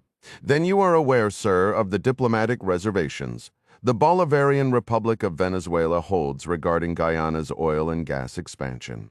Quintero settled back in his chair, crossing one leg over the other. If you're referring to the Venezuelan regime, then yes, I'm familiar with their complaints. What you term diplomatic reservations, I see as the bluster of a government feeling the pressure. They're terrified we'll depress global oil prices and cripple their economy. It's the classic peril, Prime Minister, of putting all your economic eggs in one basket. What analysts often label the resource curse. Castillo gave a swift, dismissive shake of his head. If only international affairs were as straightforward as a textbook case, Professor, he replied, a note of melancholy in his voice. Venezuela's concerns extend well beyond market prices. They've reignited their historical territorial claims. Consequently, the Orinoco Basin has become, I'm afraid, an issue of national security. Jack watched the exchange, silently updating his own assessment of the political risks. He'd followed Venezuela's aggressive statements for months. While the language was frequently incendiary, Jack largely dismissed it as empty noise, with increasing American engagement in the region. The consensus from Washington was that Caracas was unlikely to back its hollow claims with any real action. Quintero, as if echoing Jack's private thoughts, voiced the same sentiment. The Venezuelans have been moaning about the Essequibo territory since Guyana's independence back in '66. For goodness sake, this is old news. It's just noise. What is new, Castillo countered, is the confirmation of the world's largest hydrocarbon deposit in that very basin. Venezuela views that area as part of the Essequibo, what they nostalgically refer to as their lost province. You're only proving my point about the resource trap. The dictator has no other card to play. He's desperate. We must avoid that same fate, which is exactly why we pushed the privatization bill through. Castillo, well versed in the rhythms of political discourse, allowed a respectful pause before answering. Be that as it may, Minister, I must inform you that the Socialist Party will formally oppose granting any Guyanese export license without a full legislative vote. I understand, Quintero said, recognizing the finality in the tone. Your stance is firm. It is. Quintero rose abruptly, offered a curt nod, and turned to leave. Jack and Castillo followed. Having secured his point for the moment, the Prime Minister's demeanor softened, shifting the conversation. So, Mr. Ryan, have you found your time in Guyana agreeable? Jack understood the diplomatic dance and offered the expected courtesy. He kept his tone light, forcing a genial note. Very much so, Prime Minister. Thank you. The people have been exceptionally welcoming. Wonderful people, truly. Were you able to experience any of our rainforest? I was, sir. I had the distinct pleasure of joining Minister Quintero and his family for a meal at their ranch in the hills. Ah, of course. Mrs. Quintero served her famous beetroot butter squash and that curious stew with the cassareep. No. The Prime Minister smiled. And you depart today, if I'm not mistaken? The remark gave Jack pause. He'd gone through immigration like any ordinary visitor. It seemed odd, almost pointed, that Castillo would be so casually aware of his travel itinerary. He chose not to dwell on it. Yes, Mr. Prime Minister, my flight is at 2. I expect you need to retrieve your luggage from your hotel. Yes, I have my bags held at the front desk. Then please allow me. The very least I can do is offer my car and driver. They'll expedite your return to the Marriott and ensure you reach the airport promptly. My Chief of Staff, Sheila, will arrange everything. In what felt like a blur, Jack found himself ushered out. The office door clicked shut behind him. Quintero was already descending the steps, and Sheila was guiding Jack into the back of a waiting black SUV. Parliament Building, Georgetown, Guyana, 11 a.m. After seeing Jack off and returning to Castillo's office, Sheila spoke. That was the American ambassador on the line earlier. Castillo's face lost its color. What? He breathed out, a look of stark apprehension replacing his earlier composure. Was that her on the line before? You're certain? Yes, Prime Minister. The ambassador called twice during your meeting. Sheila, you know the protocol. Any call from the ambassador is to be put straight through. I followed protocol, sir. That's precisely why your phone was ringing. The Prime Minister moved quickly to his desk, pushing the curtain aside to watch the government Range Rover carrying Jack Ryan exit the gate. Sheila lingered in the doorway, and her hesitation now grated on Castillo. Well, connect the call then, he snapped. A moment later, phone in hand, he was back at the window. Madam Ambassador, he began, his tone deliberately polished, please accept my sincerest apologies for missing you earlier. I understand you're en route to Suriname. That's correct, replied Sidney O'Keefe, a seasoned and pragmatic Foreign Service officer whose appointment as U.S. ambassador to Guyana had been made by President Jack Ryan, Sr. The connection isn't ideal, I'm afraid. Can you hear me clearly, Mr. Prime Minister? The cell phone static is faint, but you're coming through. My assistant mentioned a matter of urgency. How may I assist you? By now, the Range Rover had vanished behind the stark white edges of St. George's Cathedral. Phone pressed to his ear. Castillo sank into his leather chair and turned toward his desk, savoring his recent victory over Dr. Alberto Quintero in their legal dispute. His mind, however, drifted to Ambassador O'Keefe, her confident demeanor, her athletic build, that striking red hair. He found her authority as the top American official here not just intriguing, but potentially very advantageous.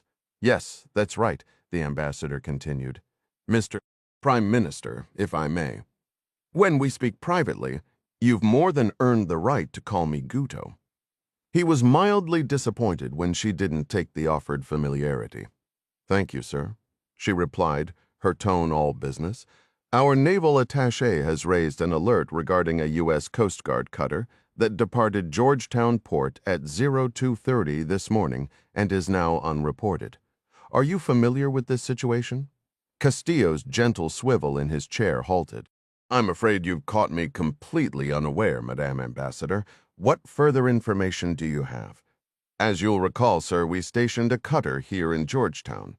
The crew was tasked with placing navigation buoys to assist traffic near the new oil platforms under construction. This deployment was approved at the joint request of President Casif and Minister Quintero. The reminder that Casif had authorized the American Coast Guard's presence made Castillo's jaw tighten. He wound the phone cord tightly around his finger. It was bad enough that men like Casif and Quintero had essentially handed their oil sovereignty to American corporations with this privatization scheme. Now the U.S. was embedding itself deeper, even providing the basic maritime infrastructure as if Guyana were incapable of managing its own territorial waters. I do recall, he said, keeping his voice even. We authorized buoy placements over the designated coral zones, with an American team handling the technical work. But you must forgive me. I haven't been closely involved in the day-to-day operations. Understood, sir. I only mention it for context. The pressing issue is that we now require your assistance. Our attaché reports that local fishermen have sighted an oil sheen and floating debris northwest of the offshore platforms. Since the cutter is not responding to any radio hails, we are forced to consider the possibility it has been lost, potentially wrecked on Orinoco Reef. At the mention of Orinoco Reef, Castillo straightened in his chair. He leaned forward, elbows on the desk, rapidly weighing his options. When he finally spoke, his mouth had gone dry. The currents around Orinoco Reef are notoriously treacherous, barely passable even for a capable vessel like a Coast Guard cutter. That is our assessment as well, she confirmed. But I have reason to suspect an incident at sea involving other vessels, or possibly something more sinister. An incident at sea. Something sinister near Orinoco Reef. Castillo cleared his throat, feigned a cough, and forced his voice to remain steady. What makes you think that? The crew on the Marlin oil platform reported hearing a distress call over the vessel radio around 3 this morning, followed by what they described as an explosion. The Prime Minister pressed a hand to his forehead. An explosion? Those were their words. Now the cutter, the Harry Claiborne, has gone completely silent. I'm requesting an immediate search and rescue operation. His hand still on his brow, he replied, Of course, Madame Ambassador. And personally, I sincerely hope your crew is found safe. Thank you for your concern, Mr. Prime Minister. You have my word. A search will begin at once after the call ended.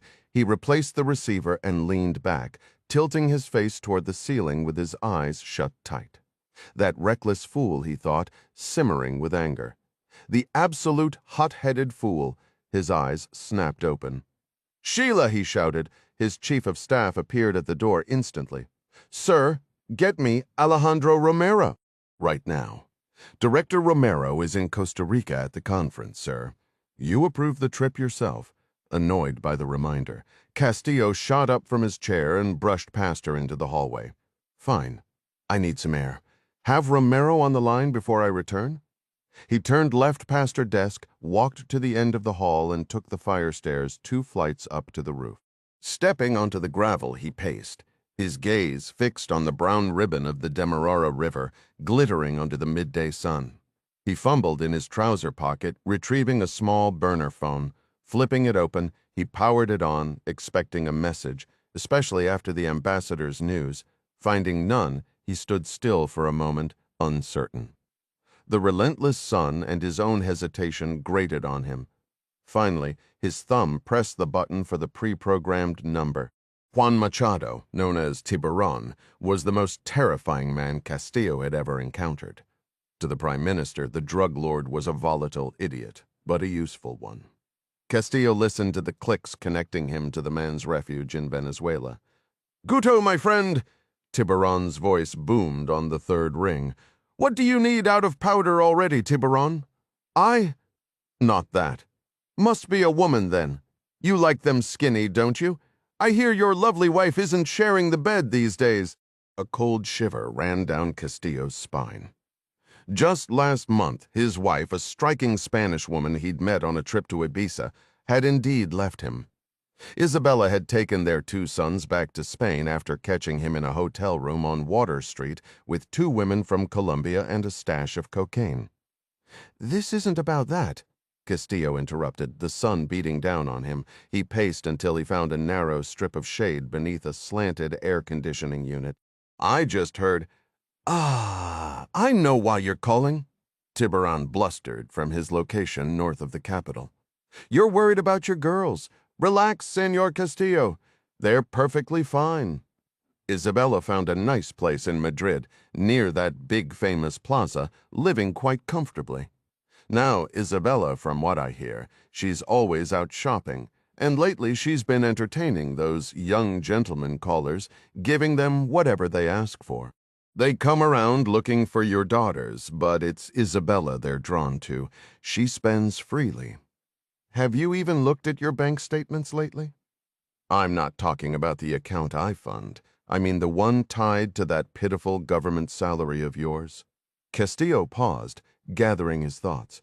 He reminded himself that every leader had to wade through mud to reach the highest office. Losing Isabella wasn't his main worry. Their relationship had been crumbling for years, especially after she'd found him with Tiburon's companions. For all his flaws, Castillo adored his daughters. The mere idea that Tiburon knew their names chilled him to the bone. "Tiburon, listen carefully," he said, keeping his voice as steady as he could. "The U.S. ambassador phoned me this morning. An American Coast Guard cutter has disappeared near Orinoco Reef. There was an explosion. They believe it was deliberate. Orinoco Reef, Tiburon." So, what do you mean, so? Exactly. The ship is gone. It blew up. The crew is gone, too. My people handled it. Castillo drew a sharp breath. Out on the tan waters of the bay, the 3 oil platforms built by Optimum stood in the haze, a joint project between the Guyanese Sovereign Wealth Fund and a cluster of American oil firms. What exactly do you mean, handled it? I mean that vessel came too close to my team while they were unloading the weapons. A U.S. Coast Guard ship, you fool, don't you get it? You should be thanking me. I saved your skin. Castillo could hardly believe what he was hearing. "What did you do?" he whispered. "We took action. Those Russian missiles came in handy. Call it a training exercise. Call it protecting our interests. That's the kind of language a government man like you would use, isn't it?" The Prime Minister pinched the bridge of his nose, eyes squeezed shut. He ventured what he hoped was a sensible question. "Tiburon, do you honestly believe there won't be consequences for sinking an American military ship?" Before Tiburon could reply, a clattering roar erupted over the line, loud enough that the drug lord had to raise his voice. "Listen, Guto, our friend Morozov is just landing on the Gran Blanco. I'll talk it over with him. How does Morozov already know about this?" Castillo stammered, recognizing the sound of a helicopter settling onto the bow of Tiburon's yacht. "This has to stay quiet. We need a story, a cover, something now." "Relax," Tiburon shouted over the growing noise. The call cut out. Castillo stared at the silent phone in his hand. Thinking of Ambassador Sidney O'Keefe, he pried out the battery and SIM card. On his way back downstairs, he tossed them into a trash bin. "Director Romero is on the line," Sheila said as he hurried past her desk, slightly winded from taking the stairs 2 at a time. Swamped with dread, Castillo gave a curt nod as he passed. But then he slowed his pace before reaching his office. There were 2 useful fools in his circle, he reminded himself. Time to make use of the other one. Ritz-Carlton Hotel, Guanacaste, Costa Rica, 10:15 a.m. Alejandro Luis Romero lay back on the chaise beside his private cliffside pool, shirtless and slick with oil. The sun had already deepened his naturally mocha shoulders another shade. He lifted his head just enough from the rolled towel to sip his morning cocktail, a little remedy for the pounding in his temples. The phone on the side table buzzed once more. For the 3rd time that hour, he ignored it, letting his free hand drift over the back of the woman sleeping beside him. His hand rested on the curve of her hip, idly pushing aside the scant strip of fabric that barely qualified as swimwear. Romero's gaze wandered from the sparkling ocean to the smooth skin of her thighs, his mind drifting back to their recent night together. Her name was Gabriella, a personal favor arranged by Tiburon. She was part of the cartel leader's rotating circle of women, a group Tiburon moved between his yacht on the Orinoco and his secluded estate near Bogota. Control was maintained through the usual means: addiction and threats against family, but Romero felt Gabriella was different. In her mid-30s, she possessed a weary awareness he found intriguing. There was a certain complicity in her eyes when they were together, a silent understanding. He'd heard a rumor that her young son was actually Tiburon's, a detail which, for reasons he couldn't quite articulate, he found deeply appealing. His palm moved slowly over her warm skin, and he heard her soft murmur. She was still under the influence, but not so far gone that she was unaware of his touch. With the morning sun still climbing, Romero considered taking her inside to the cool bedroom, a thought that pushed his lingering headache aside. He adjusted his swim trunks and began to raise himself up, intending to signal the guard by the gate for assistance. A little boost of energy would be all she needed, but just as he was about to snap his fingers, the phone on the side table vibrated insistently again. This time, he bothered to look at the screen. Annoyance flared instantly at the sight of Castillo's name. "Where are you?" Prime Minister Guido Castillo demanded without greeting. Romero took a slow sip of his drink. Castillo, with all his pompous self-importance, was a temporary inconvenience, one he wouldn't have to tolerate much longer if their arrangement with Tiburon proceeded. "I'm in Guanacaste at the Intelligence Conference of the Americas. You're the one who insisted I attend, if you'll recall." The silence on the line felt like a small win.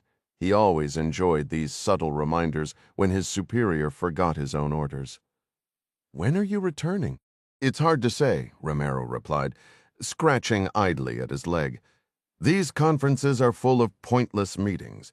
Between Gabriella, the villa, the endless drinks, and the ocean view." The head of Guyanese intelligence felt absolutely no urgency to return to Georgetown. He made a policy of being deliberately vague with Castillo about his plans. "Are the Americans there?" "They are. That was, as I recall, the entire point of my being here, to keep an eye on them." "Don't lecture me." "Who is there?" "Specifically." Gabriella shifted beside him, taking a drink from a water bottle and offering him a generous view. Romero watched, momentarily distracted. "Alejandro, what? Which American official is representing them?" Gabriella stood and walked toward the pool, her hips swaying gently. Waist deep in the water, she leaned forward, splashing her chest. Romero's eyes followed her every move. "The Director of National Intelligence, Mary Pat Foley, is here." She's conducting private meetings today and giving the dinner address tonight. So you have a meeting with her? Yes. When? Not until this evening. I'm certain she'll be late as some sort of power move. It could be a while. I really don't know. But you've laid eyes on the American delegation, right? Romero was genuinely irritated now. Here was Gabriella, practically inviting him to join her in the pool, and instead he was stuck in this chaise lounge, dealing with his anxious boss. Everyone's seen them, Guto. Obviously, the ICA is America's party. I sometimes think they throw it just to remind us who's in charge. I mean, this morning, Castillo snapped. Did you see any of them today? Did they seem off? The truth was, Romero had been lounging in bed with Gabriella until it was time to head poolside. Castillo didn't need that detail. I spotted a few at the breakfast buffet, he fibbed. Some deputy from the CIA and a couple of aides. They seemed perfectly normal. What's gotten into you, Guto? Why the interrogation? Why use the secure line? He heard Castillo sigh heavily on the other end. I just got off the phone with Tiburon. Something's going on. It could jeopardize our entire arrangement. Hold on. Romero dragged his gaze from Gabriella and sat up straight. Let me move somewhere a bit more private. He slipped on his sandals and walked into the villa, closing the glass door behind him. He started to settle on the couch to keep an eye on Gabriella, then hesitated. As he'd just told his boss, the intelligence conference of the Americas was an American production. He wouldn't put it past them to have every villa at the Ritz-Carlton wired. Romero headed to the expansive bathroom, turned the shower on full blast, and perched on the closed toilet lid. Finally, he whispered into the phone. All right. I'm alone. Why are you talking to Tiburon directly? What's wrong with the operation? We have a major issue. The Tiburonistas were unloading weapons at Orinoco Reef with their Russian contacts. The idiots managed to sink a U.S. Coast Guard cutter that was working in Georgetown Bay. The Guyanese intelligence chief grabbed a towel to wipe the warm oil from his forehead. Coast Guard? You mean that small ship placing the buoys near the oil platforms? That's the one. But it was barely more than a tug. Are there survivors? Do we now have a hostage situation? Not that I'm aware of. What does that mean? It means Tiburon said he, and I quote, handled it. He wasn't more specific, but Ambassador Sidney O'Keefe called me 30 minutes ago. She's requesting we launch a rescue operation. I need you on this immediately. So much for a leisurely afternoon with Gabriella. As you wish, Romero said, his tone laced with regret. I'll handle it. Do you want this to look like a legitimate search? Or, yes, Castillo retorted, exasperated. It has to appear completely real, but simultaneously, you cannot actually find anything. Understood, Romero replied. Over the years, navigating the gray areas between his official duties and the various schemes he'd managed, the veteran officer had mastered the art of following seemingly impossible orders. He didn't find it particularly challenging. He knew exactly which of his men to trust, which to bribe, and which to avoid.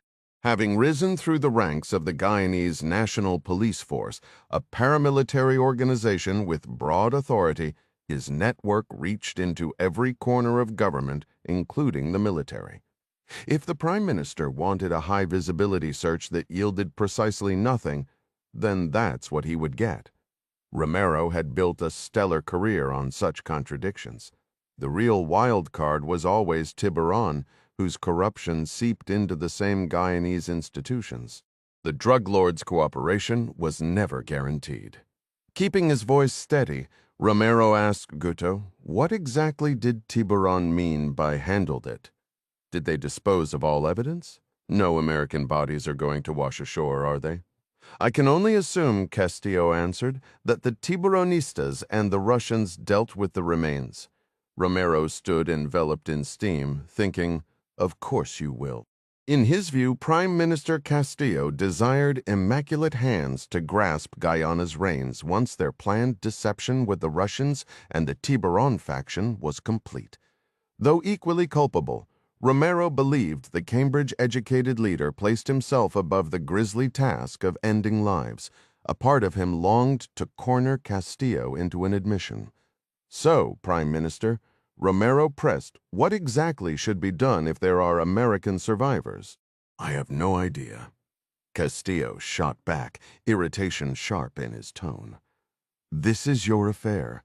I'm simply stating it all must vanish.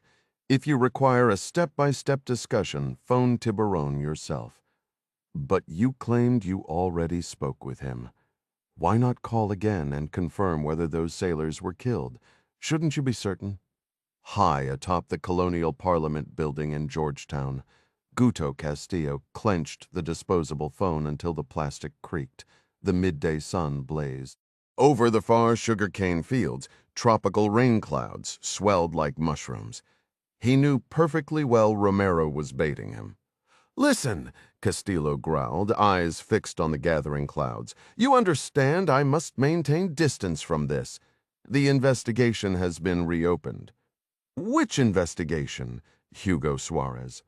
Obviously, Suarez, it wasn't enough that you and Tiburon dealt with Martin Kroom. Now his successor has revived the entire inquiry. Let me remind you, if he finds me, he finds you. I can't shield you if I'm implicated. When Romero didn't respond at once, Castillo scuffed the roof gravel with his shoe, anxious his point hadn't landed. Look, Alejandro, he continued, forcing calm into his voice. When everything settles, this government will need some remaining legitimacy. Because of Suarez's ongoing work, I cannot be speaking directly to Tiburon. Certainly not now. That will matter later, for both of us. Am I clear? Romero's prolonged silence grated on Castillo. The Prime Minister's temper simmered. He had been the one to promote Romero to the intelligence directorship, overriding President Casif's objections. He'd chosen him precisely because the seasoned, slippery policeman was corruptible. Close to Tiburon, yet easily manipulated due to his past misdeeds. But now August Bolivar Castillo IV had crossed his own line. Here he was, on a burner phone, seeking honor among thieves. All right, Guto, Romero finally replied. I'll contact Tiburon and get the full story, and ensure he understands the Americans are a threat. Make certain Morozov knows as well. You want me to reach out to the Russians? Castillo dragged a hand down his face, speaking through his fingers. Didn't you inform me Morozov is a Russian intelligence officer? Yes. He's a major in the SVR, their Foreign Intelligence Service. Why? Because Morozov is there with Tiburon. His helicopter landed on that yacht this morning. He needs to understand the Americans will investigate this. I'm sure he can request additional resources from Moscow if needed. Did the ambassador say the Americans would investigate? No. But Sidney O'Keefe isn't the type to simply accept this. She'll petition for U.S. military search assets to intervene. Damn it, Alejandro. By the time Ali Kasif returns from Abu Dhabi, we could have U.S. Marines on our coastline. Then we'll have Americans in our ports and Hugo Suarez digging at our heels. You must prevent the Americans from coming outmaneuver O'Keefe at her own game. I can conduct the search you're asking for, but I can't stop the Americans from arriving. They tend to do as they please. Which is precisely why we must stay ahead of this. You mentioned meeting with Director Foley tonight. You're our intelligence chief. Tell her the Coast Guard sinking was a tragic episode of narcotics violence carried out by Tiburon. Tell her you're fully engaged, that you have an operation underway. We just have to hold them off for another month or so. You're asking me to sacrifice Tiburon? I'd prefer not to go down that road. Come on, Alejandro. The Americans have been chasing Tiburon for 2 decades. They know he's operating out of Venezuela along the Orinoco, supporting a dictator.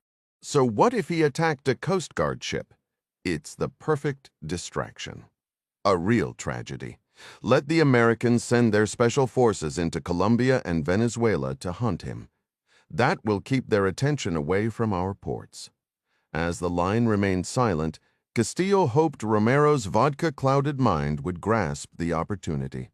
The scheduled meeting with Mary Pat Foley at the intelligence conference that evening was a fortunate chance to turn Tiburon's reckless action into an advantage. "All right, Guto," Romero finally replied. "I'll speak with Tiburon," and Morozov, Castillo added. "The SVR major." "Yes, and the SVR major. I see the plan. It begins with you convincing Director Foley today that this was a tragic outburst of Tiburon's drug violence. You have a way with people, you can manage that. And you aren't sacrificing Tiburon. Tell him you're boosting his reputation with the Americans. He'll appreciate that. I understand, Guto, you don't need to repeat yourself. I've got it." "Good. One more thing." "What's that, Prime Minister?" "Inform Tiburon about the Suarez situation. Remind him that Suarez's investigation could jeopardize everything. See if he can resolve it." "Resolve it?" Romero repeated with a slight smirk, nudging his boss again. "You mean you want us to handle Suarez the same way we handled Martin Groom? You know precisely what I mean. Or you should. Remember, if they find anything on me, I can't shield you. The investigation must disappear. Suarez is a liability." "I see," Romero chuckled. "I'll bring it up with Tiburon. We'll find a solution. The sooner, the better. Consider it handled, Prime Minister." Georgetown Airport, Guyana, 1:10 p.m. Jack stood in the immigration line, his wheeled carry-on behind him, growing increasingly irritated by the sluggish pace. Like similar lines everywhere, the uniformed officers behind the glass worked with unpredictable rhythm. Occasionally, they'd reach for the passport stamp before a traveler even stepped to the line. More often, they stared endlessly at their computer screens with a puzzled frown. Regardless, they were processing about one passenger every 2 or 3 minutes. Jack held his phone, debating whether to instruct his shipping manager in San Juan to turn the Helena around. As he weighed the pros and cons of reversing course, his eyes drifted to the clock above the immigration booths. It was just past 1. His flight would depart in under an hour, with 3 people still ahead of him. His thoughts returned to the disastrous morning meeting with Castillo and his failure to secure the export license. There were several consequences to consider. If he recalled the Helena to San Juan and then somehow obtained the license, Jack would simply be doubling the sea voyage, wasting money and eroding his profits. Even worse, if he never got the license, he would need to quickly find a buyer for the shipping company, likely taking a significant loss. Every day, Hendley Associates was covering Athena's payroll, shipyard leases, and substantial ongoing maintenance costs. Jack had promised Howard Brennan, his legitimate side boss, that they would only need to run the shipping business long enough to sell it to a major oil company for a solid return. But without an export license, any buyer would offer what Jack had paid, or even less, given the looming maintenance issues the foreman had mentioned. Even if he broke even on a sale, he would have burned through millions just operating the company over the past 3 months. For what? The whole venture was starting to feel like a costly mistake.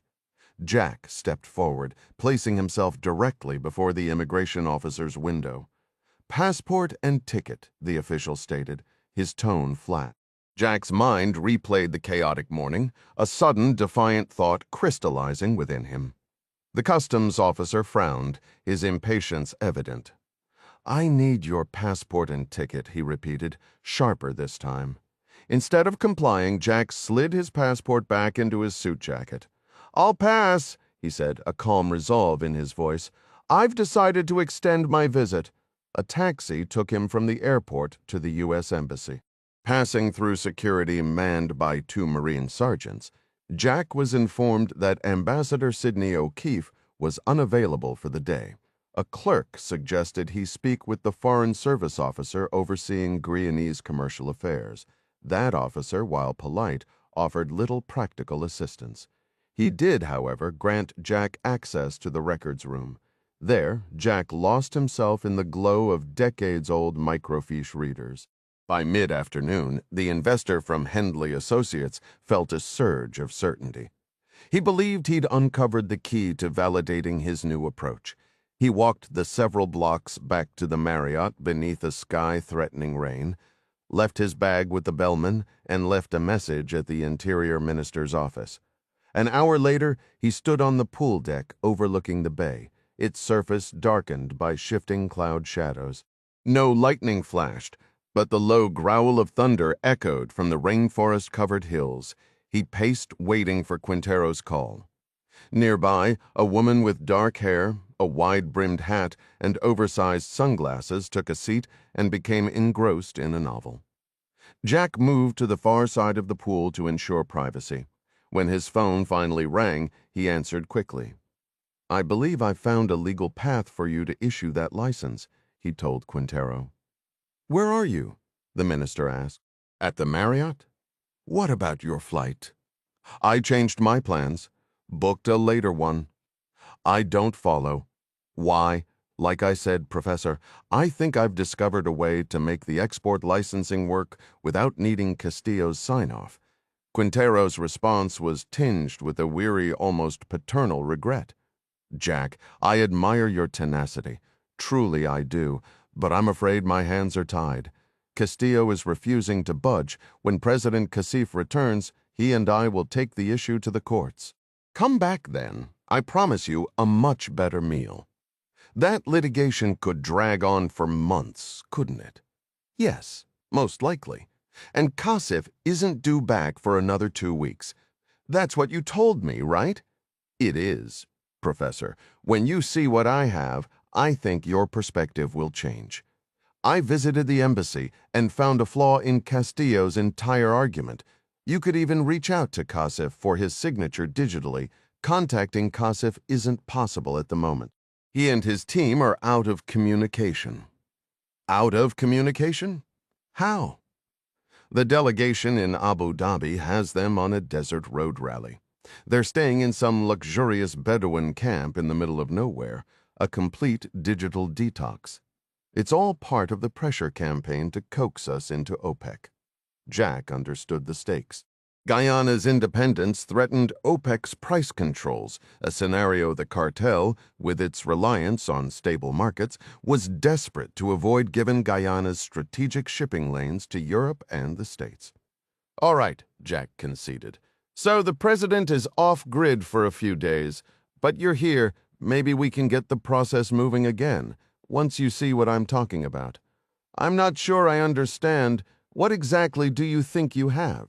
Jack edged closer to the seawall, putting more distance between himself and the woman with the hat. She didn't look like corporate competition, but in this business, assumptions were dangerous. "It's a bit detailed for a phone call," he said, lowering his voice. "Could we meet in person?" He waited, the silence stretching. "Well, I suppose so," Quintero finally said. "I'm at the Fisheries Administration building on the docks. I'll be finished here in about 15 minutes. "Perfect," Jack exclaimed, a quick, triumphant gesture escaping him. "That's just nearby. I'll come by to see you," Jack said. Just before ending the call, he added, "Oh, and Professor, one more thing. I'd appreciate it if you didn't mention to Prime Minister Castillo that I'm still in town. The way he hurried me out this morning didn't sit right with me. If it's all the same, I'd rather he didn't know I stayed." "Jack, there are many matters I choose not to share with the Prime Minister," Quintero replied. "I'll see you when you arrive." The rhythmic clang of hammers and the flickering glow of welding torches filled the air as Jack made his way along the dock in the late afternoon. The surge of oil revenue had transformed the shipyards into a hive of constant activity. Workers and machinery crowded the waterfront, swarming over various vessels with shouts, bangs, and showers of sparks. He spotted Quintero outside a vast corrugated tin workshop, easily the size of an aircraft hangar, enjoying a cigar. The minister invited Jack to walk with him along a quiet, unfinished section of the seawall. In the distance, a crew was pouring concrete and raising a flagpole. A nearby banner adorned with photos of smiling Guyanese families promised a new waterfront park coming soon. The tide was low, revealing acres of dark, silty mud. Once they were far enough from the noise to talk comfortably, Jack began his explanation. "Minister, I think I've discovered a legal opening. I've been waiting with great anticipation, Mr. Ryan. Let me lay it out. Optimum, the company that built those 3 platforms, is a joint venture with several American firms. The most notable is Textron, based in Houston, but none of those oil companies can access the platforms without extensive dredging. Correct. What's your point? Well, Textron already holds an old export license for Guyana, issued for a depleted well to the east, near Suriname. I visited the embassy and tracked it down. Here's the documentation, see? Jack handed Quintero a thin, faded printout from the microfiche records. The minister adjusted his large rectangular glasses, squinting at the text as he took a thoughtful puff from his cigar. A low rumble of thunder echoed from the hills, though the sky remained clear. I'm not sure why you're so animated, Quintero stated, attempting to return the paper. You are not Textron. You represent Athena Global, a modest shipping company from San Juan. Jack gently pushed the document back toward him. No, Professor. Please read further down. Not wanting to seem pushy, he politely pointed to the relevant section. The fine print on that old export license issued by the Guyanese government remains valid, Jack explained. It explicitly states that the government reserves the right to transfer its permission to another oil company if Textron fails to comply with Guyanese law. Quintero took the cigar from his mouth, his eyes scanning the paragraph behind his glasses. Slowly, he nodded. He looked at Jack, one eyebrow arched. Jack continued, pressing his advantage. Here's the crucial part, Professor. Textron doesn't have the shallow draft LNG carriers that I operate, not at present anyway. Their approach requires dredging, which, thanks to your legislation, violates the Guyanese Marine Sanctuary Protection Act. You, Mr. Minister, therefore have the authority to transfer this export license to a different company, one like Athena, which actually meets your environmental standards.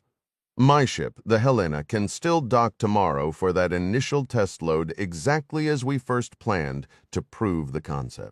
Quintero pressed his lips together, stroked his chin, and held the paper up to the fading light. May I hold on to this? Absolutely. The Interior Minister folded the printout and tucked it into his pocket. Good. Let me consider it. He hadn't endorsed Jack's argument, but he hadn't rejected it outright either. He resumed his stroll along the partially built seawall, smoking quietly and gazing down at the exposed mudflat. Jack kept pace beside him. After walking another 20 yards, Quintero spoke again. I find the legal reasoning sound, he announced. I believe the Attorney General will likely concur. Castillo could, I suppose, file a lawsuit on behalf of the socialist faction, but I think the Attorney General could provide the necessary cover to proceed. Thank you, Jack said, a wave of cautious relief washing over him as he watched a lone heron pick its way through the distant muck. I'm glad to hear you feel that way. You might not be so glad in a moment. How come? Because I doubt this will be the end of it. Not where Castillo is concerned. In Guyana, appearances can be dangerously misleading. The minister crushed the glowing end of his cigar against the stone wall, ground it under his heel, and scanned the area. Across the empty, weed-choked lot, a few cars were parked along the port's perimeter road. Jack's eyes, trained by years of operational vigilance, caught a new detail. A gray Kia sedan, now wedged between some battered vans and abandoned boat trailers near a workshop. It hadn't been there before. He noted it automatically, a mental bookmark. Turning his back to the street, the minister faced the expanse of chocolate-hued mud. Jack mirrored his movement. To put it plainly, Quintero said, his words carried on the damp, salty breeze. There are factions within our government that answer to powerful interests. Their goals aren't always aligned with Guyana's future, only with their own. For all his eloquent speeches, Castillo is part of that circle. With the cigar smoke gone, Jack found himself missing its aroma, a far better scent than the harbor's sulphurous decay. Because he's a socialist. No, I almost wish it were that straightforward. This isn't about political ideology. The discovery in the Orinoco Basin represents an enormous amount of money. Corrupt individuals dislike the concept of a public trust fund. It means their personal slice of the pie vanishes. You're telling me Castillo is corrupt? We shall see, the minister replied, his tone deliberately vague. But you have the law with you? You trust your president. Why not help us expose the corruption? We've attempted that. It's why we lost our Attorney General, Martin Kroom, several months back. He was making significant progress on a major corruption case. Then, suddenly, he was gone. Gone. Quintero gazed past the mudflats to the gently lapping water. Gone. He vanished from his sport fishing boat near Trinidad. They never recovered the body. Quite a coincidence, given the investigation he was leading. And the case he was building? It just dissolved. The minister gave a bitter, quiet laugh. That depends entirely on who you ask, and you should be very careful who you ask. What if I asked you? Then, I would tell you that some of us in this government, President Kasif and myself, most definitely want this oil discovery to be completely clean. We want to establish a new standard to lift our people from. He made a weary gesture toward the crowded hillside shanties, where most of Georgetown's population lived, a world away from the picturesque colonial district. So others are against your plan? Jack asked. Is it about money, or is it about power? Quintero offered a melancholy smile. It's charming that you still see a distinction. All right. So you believe granting me the license could cut off a potential payoff for Castillo, which explains his delays. The minister leaned closer, his voice dropping to a low, gravelly pitch. I would be extremely careful about voicing that theory aloud. He then straightened up, raising his voice back to a normal level. Listen, Jack, I genuinely appreciate that your company is the only one willing to meet my environmental standards. By proving it's possible, you're showing the big energy players they have no excuse. That helps me immensely, and I thank you for it. You're welcome, Jack replied. That was the whole point of my investment, to gain the advantages of being the first to do it right. The older man shoved his hands into his trouser pockets. Exactly. I need innovative thinkers like you in this fight. You're the kind who forces the others to finally step up. Thank you, Jack said again. The minister watched the distant, muddy water for a long moment, then shifted his weight, pulled his hands free, and began to gesture with them. Tell you what, I'll draft a memorandum of understanding on official stationery. I can authorize your incoming vessel as a proof of concept trial for LNG transfer. I doubt anyone in the government will raise an objection. You believe your vessel, the Helena, is truly up to the task? Quintero asked, his tone laced with skepticism. Jack met his gaze, a spark of determination in his eyes. Absolutely, Minister. My promise to you is this: I will demonstrate it's entirely possible without any dredging required. A broad smile spread across the minister's face, his teeth gleaming. Very well. Then a memorandum of understanding it shall be. You'll receive your formal license in due course, and in the interim, I get to prove a point to the major petroleum corporations. Do we have an agreement? Jack grasped the minister's hand, shaking it with firm conviction. It's a deal, Professor. You can count on me. Quintero chuckled, extracting a fresh cigar from his shirt pocket and placing it between his teeth, though he made no move to light it. Easy now, son. No need to dislocate my shoulder. I'll need to draft that memo tonight, so the rig foremen have their instructions. Will you still be in town? I recall you were eager to return home.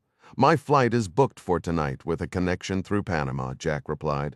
I aim to be at the Hendley office first thing to help coordinate. It would be ideal if I could depart with that MOU in hand. Then here's my proposal, Quintero said. Let's reconvene for dinner in a few hours. I'll bring the document with me. That arrangement also conveniently spares us both from my wife's culinary experiments. Later at the Marriott Hotel in Georgetown, the desk clerk greeted Jack with a smile. Mr. Ryan, your room is prepared. The check-in process felt tedious, requiring his passport and paperwork, especially for a room he'd use merely a few hours before his late flight. But a room was a room. Wheeling his bag toward the elevator, he passed the bustling lobby bar, now occupied by a crowd of American business people. Their distinct Texas accents told him a major oil company delegation was in town, likely scheduling their own meeting with Quintero to challenge the shallow draft ship concept. Finally, in his room, Jack cranked the air conditioning to its lowest setting, drew the curtains against the fading evening light, and settled at the desk with his legal pad. A call to Howard Brennan, his supervisor on the legitimate side of Hendley Associates, confirmed the banker's view. An MOU was a positive step, but a far cry from the exclusive export license they needed. Howard suggested exploring an early sale of the company to stem the financial bleed. For that, Jack needed Gavin Byery. "So, the word is you have a company to unload," Gavin said when Jack reached him. Though deeply involved in the clandestine campus operations, Gavin's official role was supporting the digital infrastructure of Hendley's private equity ventures. After his critical work on a recent deal in Vietnam, he'd been promoted to Director of Cyber Operations, a title he felt bridged both sides of their work. "That's the current discussion," Jack acknowledged, a hint of defensiveness in his voice. "Howard mentioned we're lacking the license and burning capital." "I'm securing the MOU tonight, Gavin," Jack insisted. "If we decide to sell, we should still turn a profit." "An MOU isn't quite the golden ticket a full license is, though, is it?" Gavin pointed out, his tone shifting from supportive to gently sarcastic. "Forgive my bluntness, but it's the bureaucratic equivalent of a heartfelt promise scribbled on a napkin, meaningful to the people making it, but the bank doesn't accept it as collateral." Jack let out a short sigh. "We're just evaluating possibilities. I need you to identify potential buyers for Athena who can act swiftly as a contingency." He outlined the profile. A mid-sized shipping firm with a solid financial standing, looking to diversify by acquiring 3 shallow draft vessels and their support equipment. Gavin's keyboard clacked rapidly as he took notes. "Understood," he said after a few clarifying questions. "I'll start the search. Just don't expect a bidding war based on a napkin agreement, no matter how heartfelt. So you're looking for a buyer who can spot the opportunity right away and move quickly to seal the deal," Gavin observed. "They'd likely need to pay in cash, and not many mid-sized firms keep that kind of liquidity on hand. Or they could secure financing through an underwriting bank, similar to our approach in Vietnam," Jack suggested. "True, but banks can be absolute nightmares with their due diligence," Gavin countered. "They might not look favorably on a speculative purchase for what some would call a risky venture in Guyana. Have you factored that in?"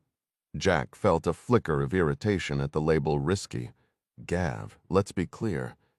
Guyana is unwavering in its need for shallow draft vessels, and they're sitting atop the largest untapped hydrocarbon reserve on the planet. That fundamental value shouldn't be up for debate." On the other end of the line, Jack heard the distinct sound of Gavin sucking down the last of a large iced soda, a beverage that seemed permanently fused to his hand.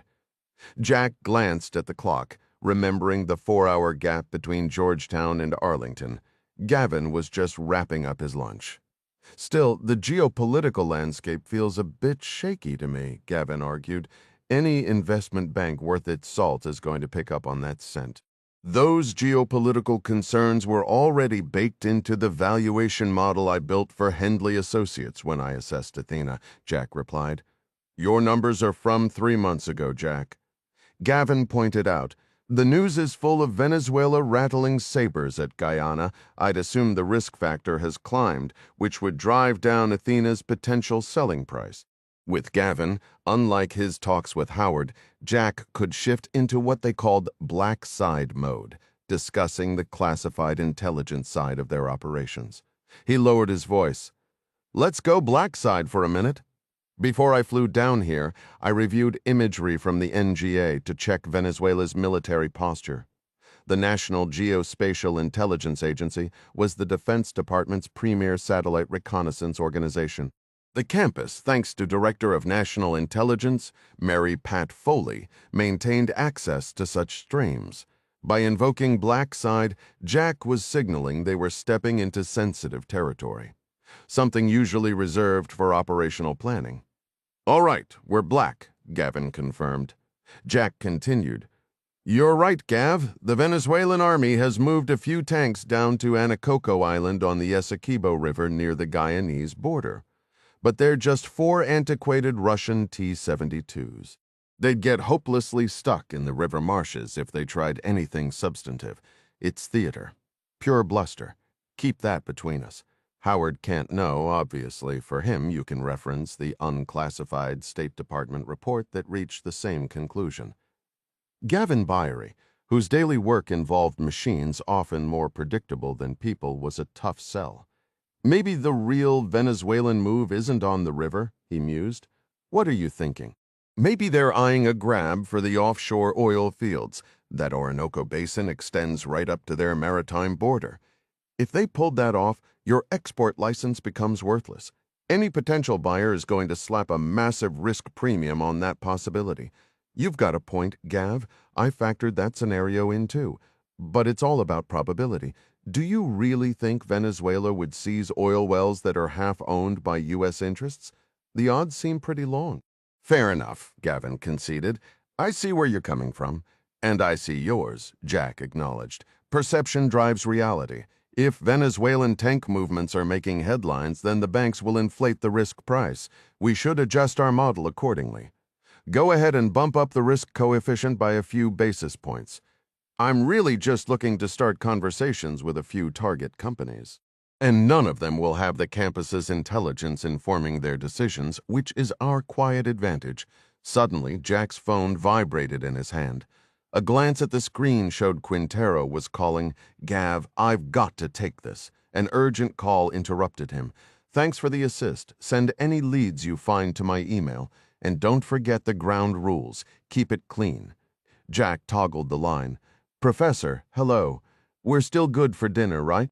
The Interior Minister's voice was an uncharacteristically low murmur.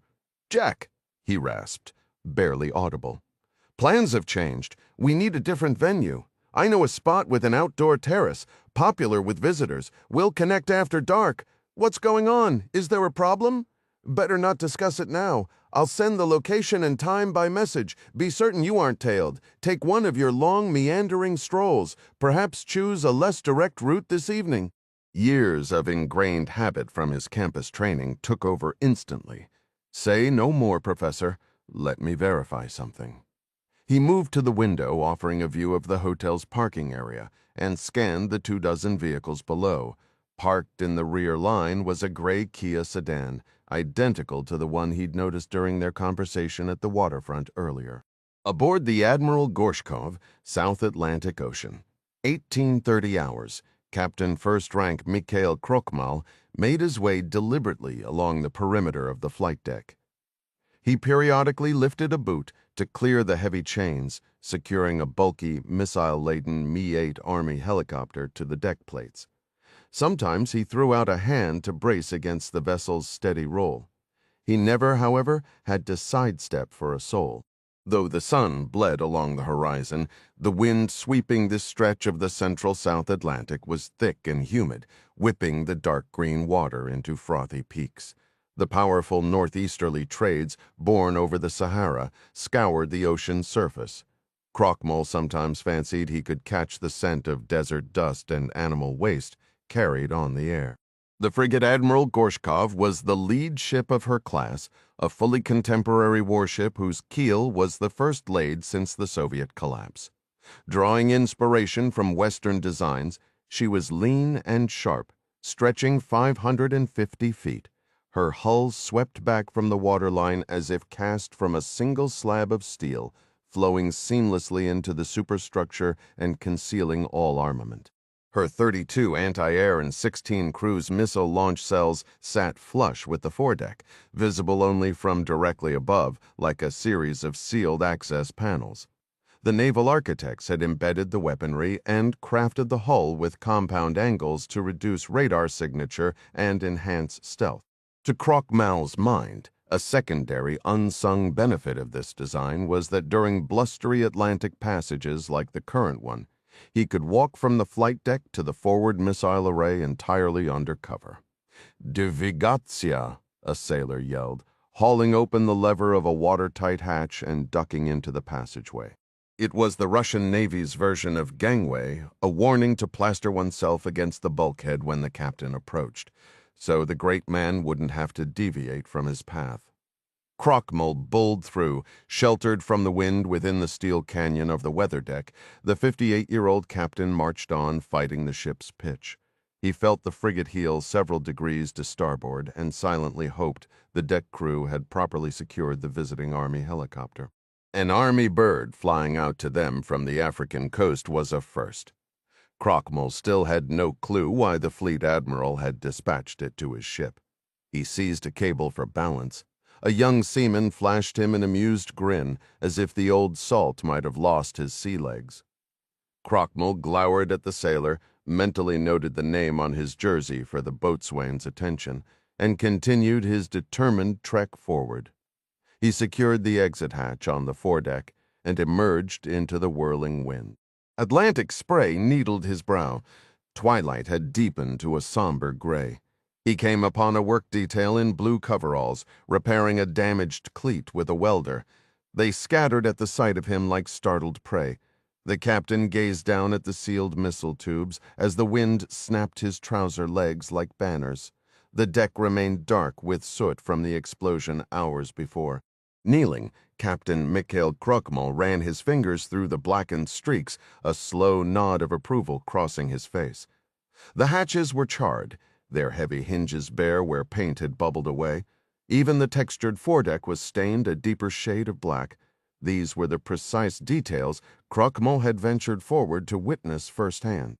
He had, of course, observed the Zircon hypersonic missile launch from the bridge earlier that day, but there was something profoundly different about feeling the aftermath of the rocket exhaust on the seared launch tubes. Croque-Mal had never been one to put faith in abstractions. The physical world held weight, as he often reflected. Seeing should never be confused with believing. Video could be manipulated in too many ways. To genuinely accept something in this modern age, a person needed to touch it, smell it, hear it, get their hands dirty with it. Holding to that conviction like a creed, he widened his stance against the ship's roll and dug his finger into the sooty residue. He brought it to his nose and inhaled deeply, identifying the sharp chemical scent of spent rocket propellant. That smell confirmed it. The zircon was no longer just a concept on some engineer's schematic or a line item on a bureaucrat's list. The missile he had fired that afternoon was as tangible as the whitecaps churning past the hull. At last he could truly believe he commanded an arsenal of genuine, over-the-horizon ship killers, superior to anything in the American fleet, the finest in the world. He replayed the launch in his mind. From the bridge, he had watched the missile erupt from the below-decks magazine in a fury of flame, vanishing quicker than a bolt of lightning. Telemetry data reported it reached Mach 8, nearly 6,000 miles per hour, over a mile and a half every second, twice the velocity of a rifle bullet. In a mere 5 minutes, it had crossed 490 miles and obliterated its target, an aged Russian trawler positioned in the South Atlantic. Its speed was so staggering that the Gorshkov's own phased array radar lost track mere seconds after launch, the Zircon disappearing over the horizon like a streaking comet. In all his years at sea, Croque-Mal had never witnessed anything like it. The experience was so jarring that only this grime on his fingers made it feel real. And then, adding to the surreal day, the fleet admiral had dispatched an Army helicopter from the African coast for some undisclosed operation, another first in his maritime career. "We are back," he murmured into the wind, ensuring no crewman could see his lips move or the fierce pride in his eyes. He rose and continued toward the bow, passing the mounted gun, a mere ornament compared to the rest of his weaponry. Reaching the narrowest point of the forecastle, he gripped a lifeline in each hand and gazed westward. The sun hung low on the horizon, glowing through the haze like a hot ember. With thoughts of the Army helicopter and the devastating Zircon, he longed to savor this moment alone. But solitude was a rare luxury on a crowded warship, even for the captain. After a few minutes, his executive officer approached with a clipboard, handing him paper dispatches fresh from the radio room. Dismissing the XO, Crockmull stood in the buffeting wind, reading by the thin gray light of the dying dusk. The first message was from his admiral, commander of the Northern Fleet in the frigid port of Severomorsk, thousands of miles to the north. It offered rare congratulations on the successful Zircon test. As a reward, it stated, Crockmull was to proceed west to Havana Harbor. There he would show the Russian flag among ideological brothers, his compañeros, and allow his crew a few days of liberty in port. The second message, sealed by the executive officer, arrived just minutes after the first. It was stamped Schrochingwei, urgent, overriding all previous commands, and for the captain's eyes alone that got his attention. The orders directed the Gorshkov to steam straight for the Western Caribbean, then onward into the South Atlantic, where it was to hold a patrol station inside a precisely plotted battle box defined by 4 sets of coordinates. Preparations were to be made for operating the Army helicopter. A specific note cautioned the ship to remain outside the 12-mile territorial limits near Aruba, Grenada, Trinidad, and Venezuela. The frigate's sharp bow cut into a trough, flinging a warm, briny spray into Crockmull's face. This tropical water was nothing like the icy seas off the Kola Peninsula he knew so well. He didn't bother wiping the salt from his skin. Instead, he crumpled the earlier Havana directive in his fist and let it fly over the rail. The sacred Srochny dispatch, however, he folded neatly and slipped into the left breast pocket of his black and khaki shirt, right over his heart. He remained at the prow, feeling the rhythmic plunge and lift of the ship as it carved through the swells. He was aware of the officers on the bridge watching his back, no doubt puzzling over why their captain was standing alone, staring into the dying sun. He also knew they couldn't see his expression. It brought to mind a piece of advice from a grizzled mentor during the Cold War. Never let them see you smile. King George Cafe, Georgetown, Guyana, 7:30 p.m. Jack spotted Minister Quintero at a candlelit table on the fringe of the restaurant's open-air courtyard. The night sky was dusted with stars, but the day's heat lingered, rising from the city's baked pavement in a thick, humid blanket.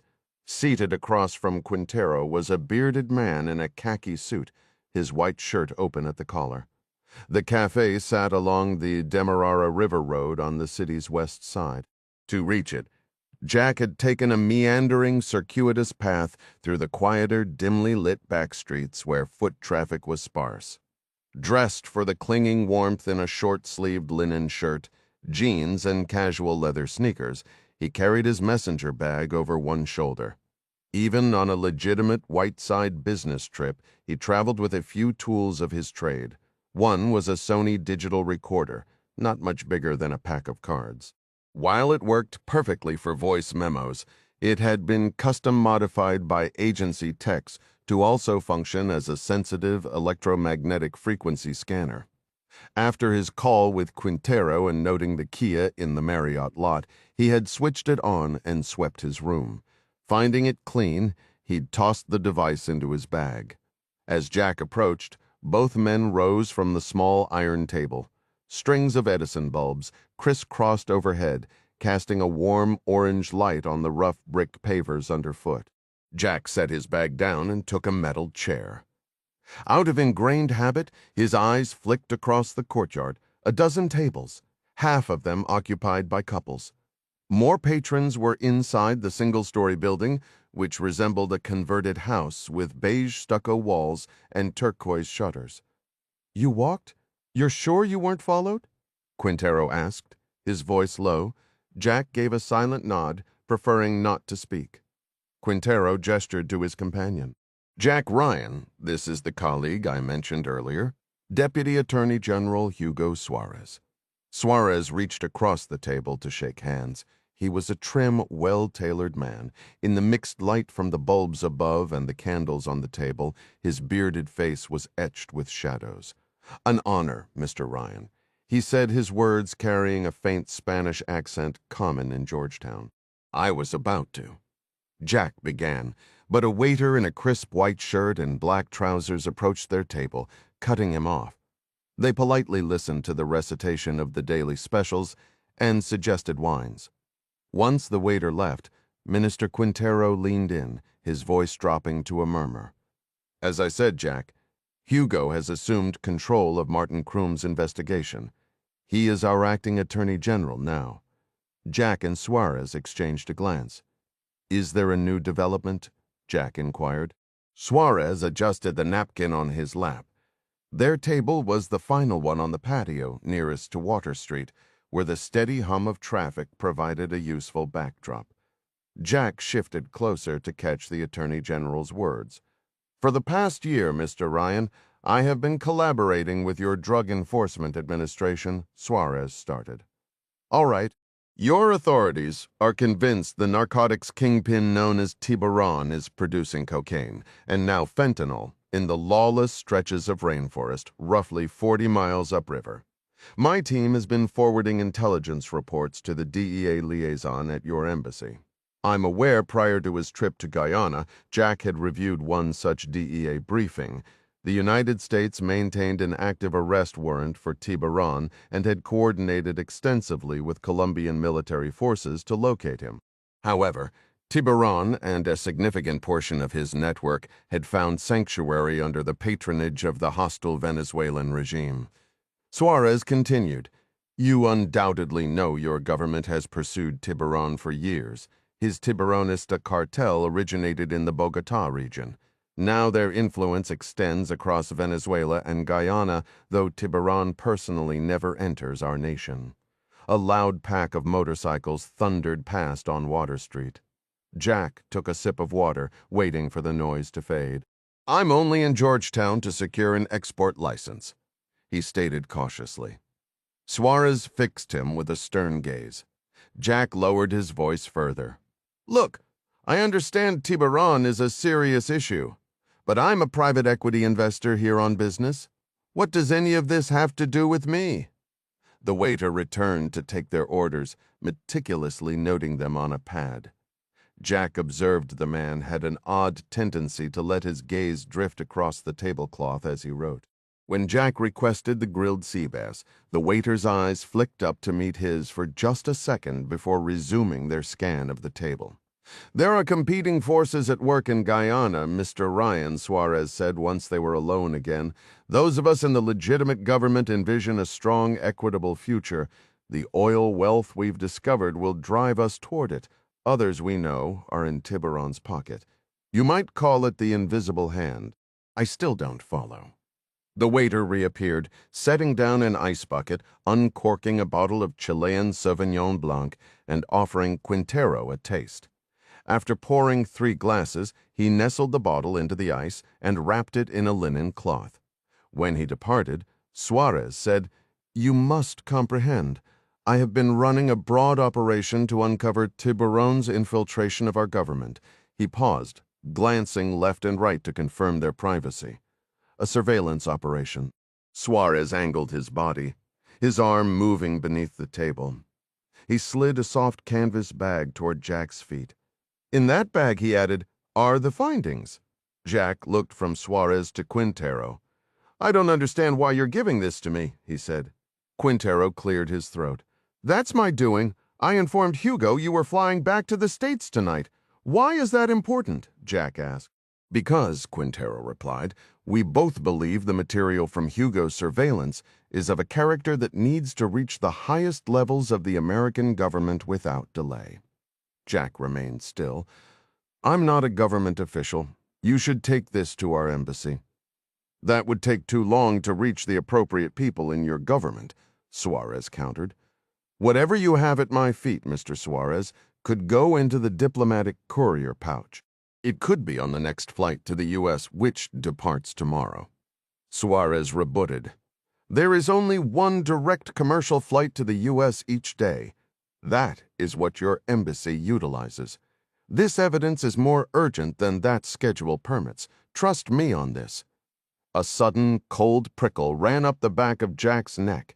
The restaurant's cheerful ambiance now felt like a thin veneer, the pleasant clatter of cutlery, masking a far more dangerous game.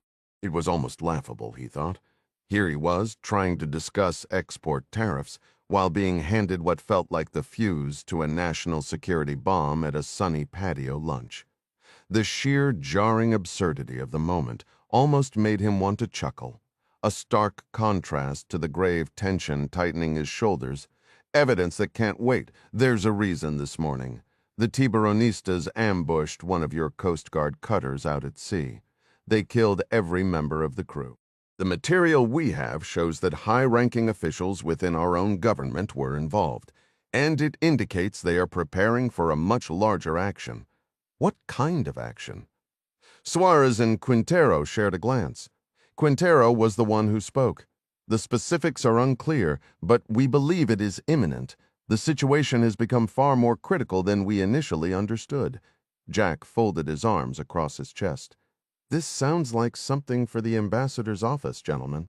"Not in this case," Suarez replied, his gaze unwavering. "No, Mr. Ryan. Your connections to the highest levels of your government are well known. If not through official channels, then through personal ones."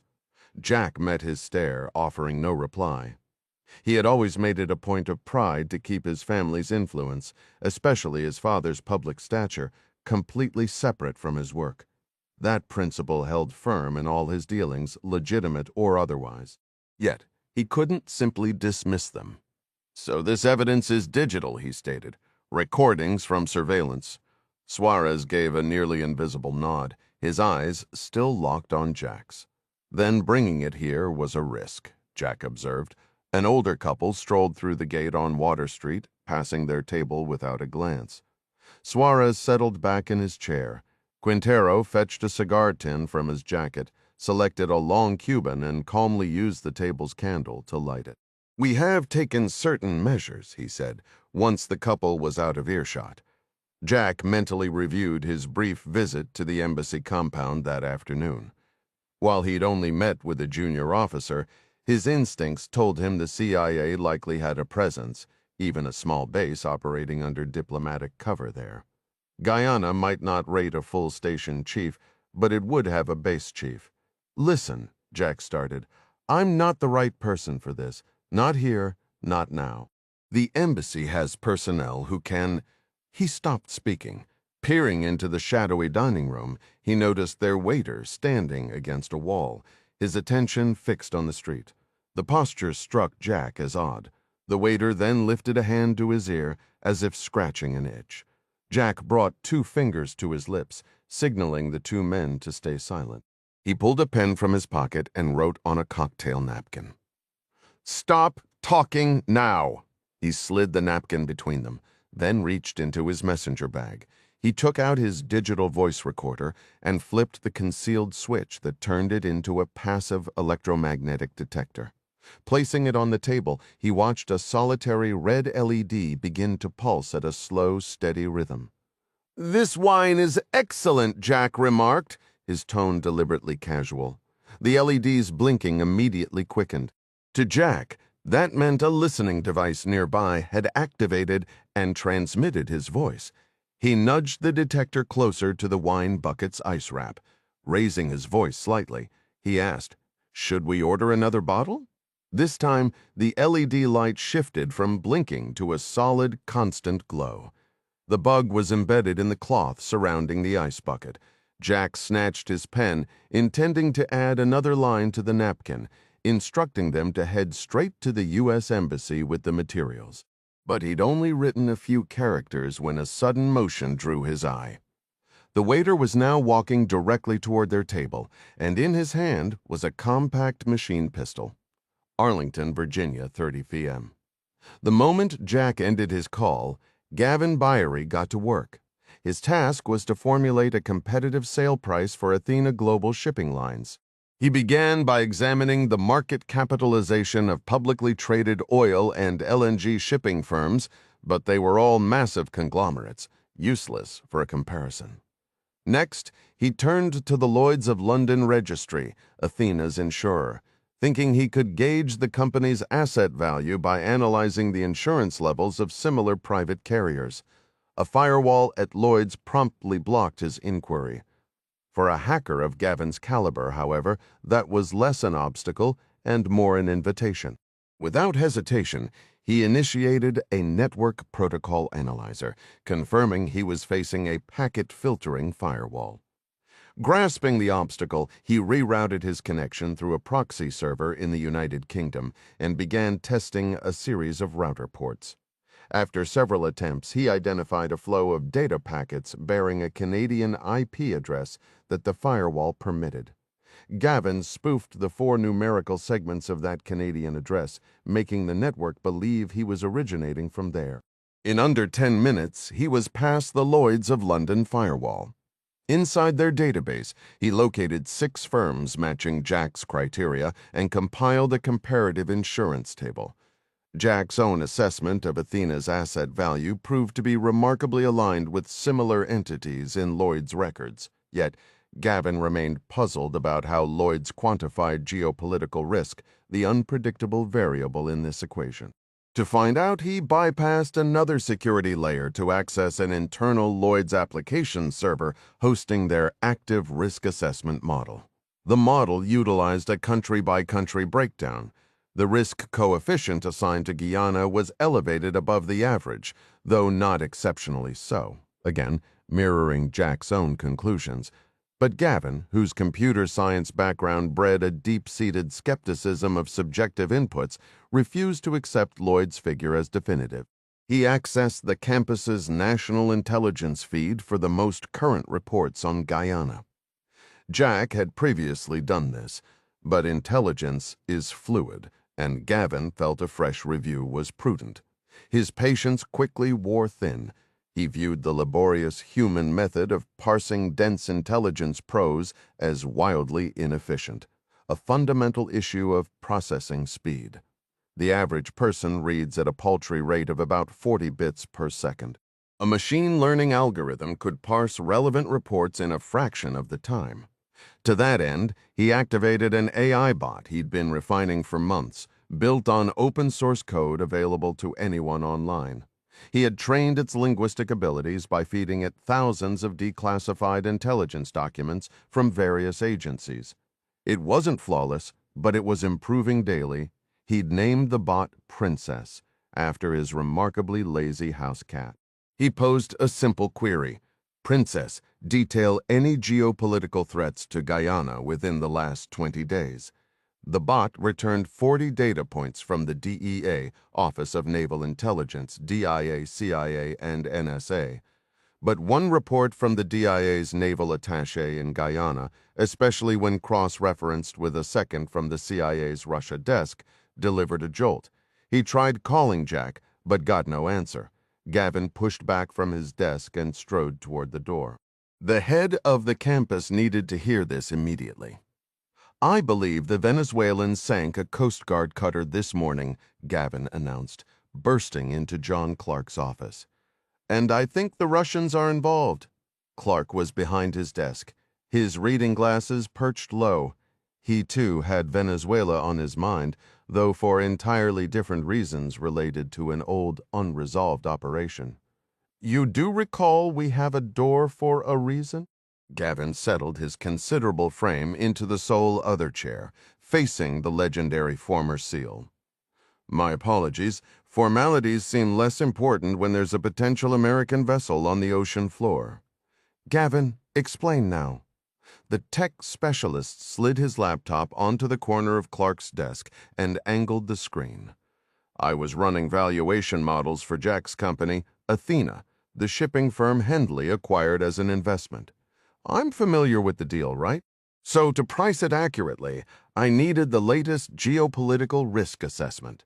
Gavin outlined his digital infiltration of Lloyd's and his subsequent findings. "Anyway," he concluded, "that's when I used my bot, Princess." You're what? An AI tool I built to sift through the mountains of jargon in the intelligence databases, Gavin said, a hint of pride cutting through his urgency. It cuts through the noise. The point is, it pulled 2 reports. A DIA attaché in Georgetown noted unusual Venezuelan naval patrols and a missing Guyanese patrol boat. Separately, the CIA's Russia desk flagged cryptic communications between Caracas and Moscow referencing maritime assistance and deniable assets. The timelines align perfectly. This wasn't an accident. It was a coordinated action. I named her Princess, Gavin began. All right, keep going. Princess pulled a report from the Guyanese naval attaché. It suggests a Coast Guard cutter heading from Georgetown back to its home port in Mobile, Alabama, might be missing. Its last estimated position was in the waters of the Orinoco Basin. You're aware, Mr. C., that Venezuela claims that entire region. They've even been deploying troops to an island in the Essequibo River named Ancoco. Then there's this separate DIA report that. Clark had already taken off his glasses. As Gavin detailed his findings, Clark leaned back, polishing the lenses, aiming for an air of detached calm. The pose was a complete facade. Hold on, Clark cut in. Go back to what you just mentioned, the part about the Wagner Group and the Russians. Gavin scrolled back through his data. Right here. Look at this. There's a CIA report from their Colombian facility, Woodward Station. It indicates that suspected, and I quote, former Wagner commanders have been frequenting a base in the Orinoco River Delta, about 60 nautical miles west of the Guyanese border. Princess cross-referenced that with a generic Air Force intel report tracking a Russian An-124 cargo flight between the Central African Republic and Havana. Then there's this NSA intercept showing a Russian frigate, the Gorshkov, just received a high-priority flash order to steam toward that same area. Slow down. One piece at a time, Clark said. Does Princess have the names of those suspected Wagner individuals in that report? Not yet, but she will. Give me a moment. Gavin's promised moment stretched into 2 minutes of furious typing. Here we go, the infotech specialist announced. Princess delivered a deeper CIA analysis. It names a Russian SVR major, Igor Morozov. The file states he did a tour with the Wagner Group operating in the Central African Republic. Understood. And do we know what Morozov is doing in Venezuela? That's back in the other Woodward report. Let me query, Princess. His fingers flew over the keys again. There's an unnamed clandestine asset from the Office of the Director of National Intelligence who claims Morozov has been meeting with the drug lord known as Tiburon at that Orinoco Delta base.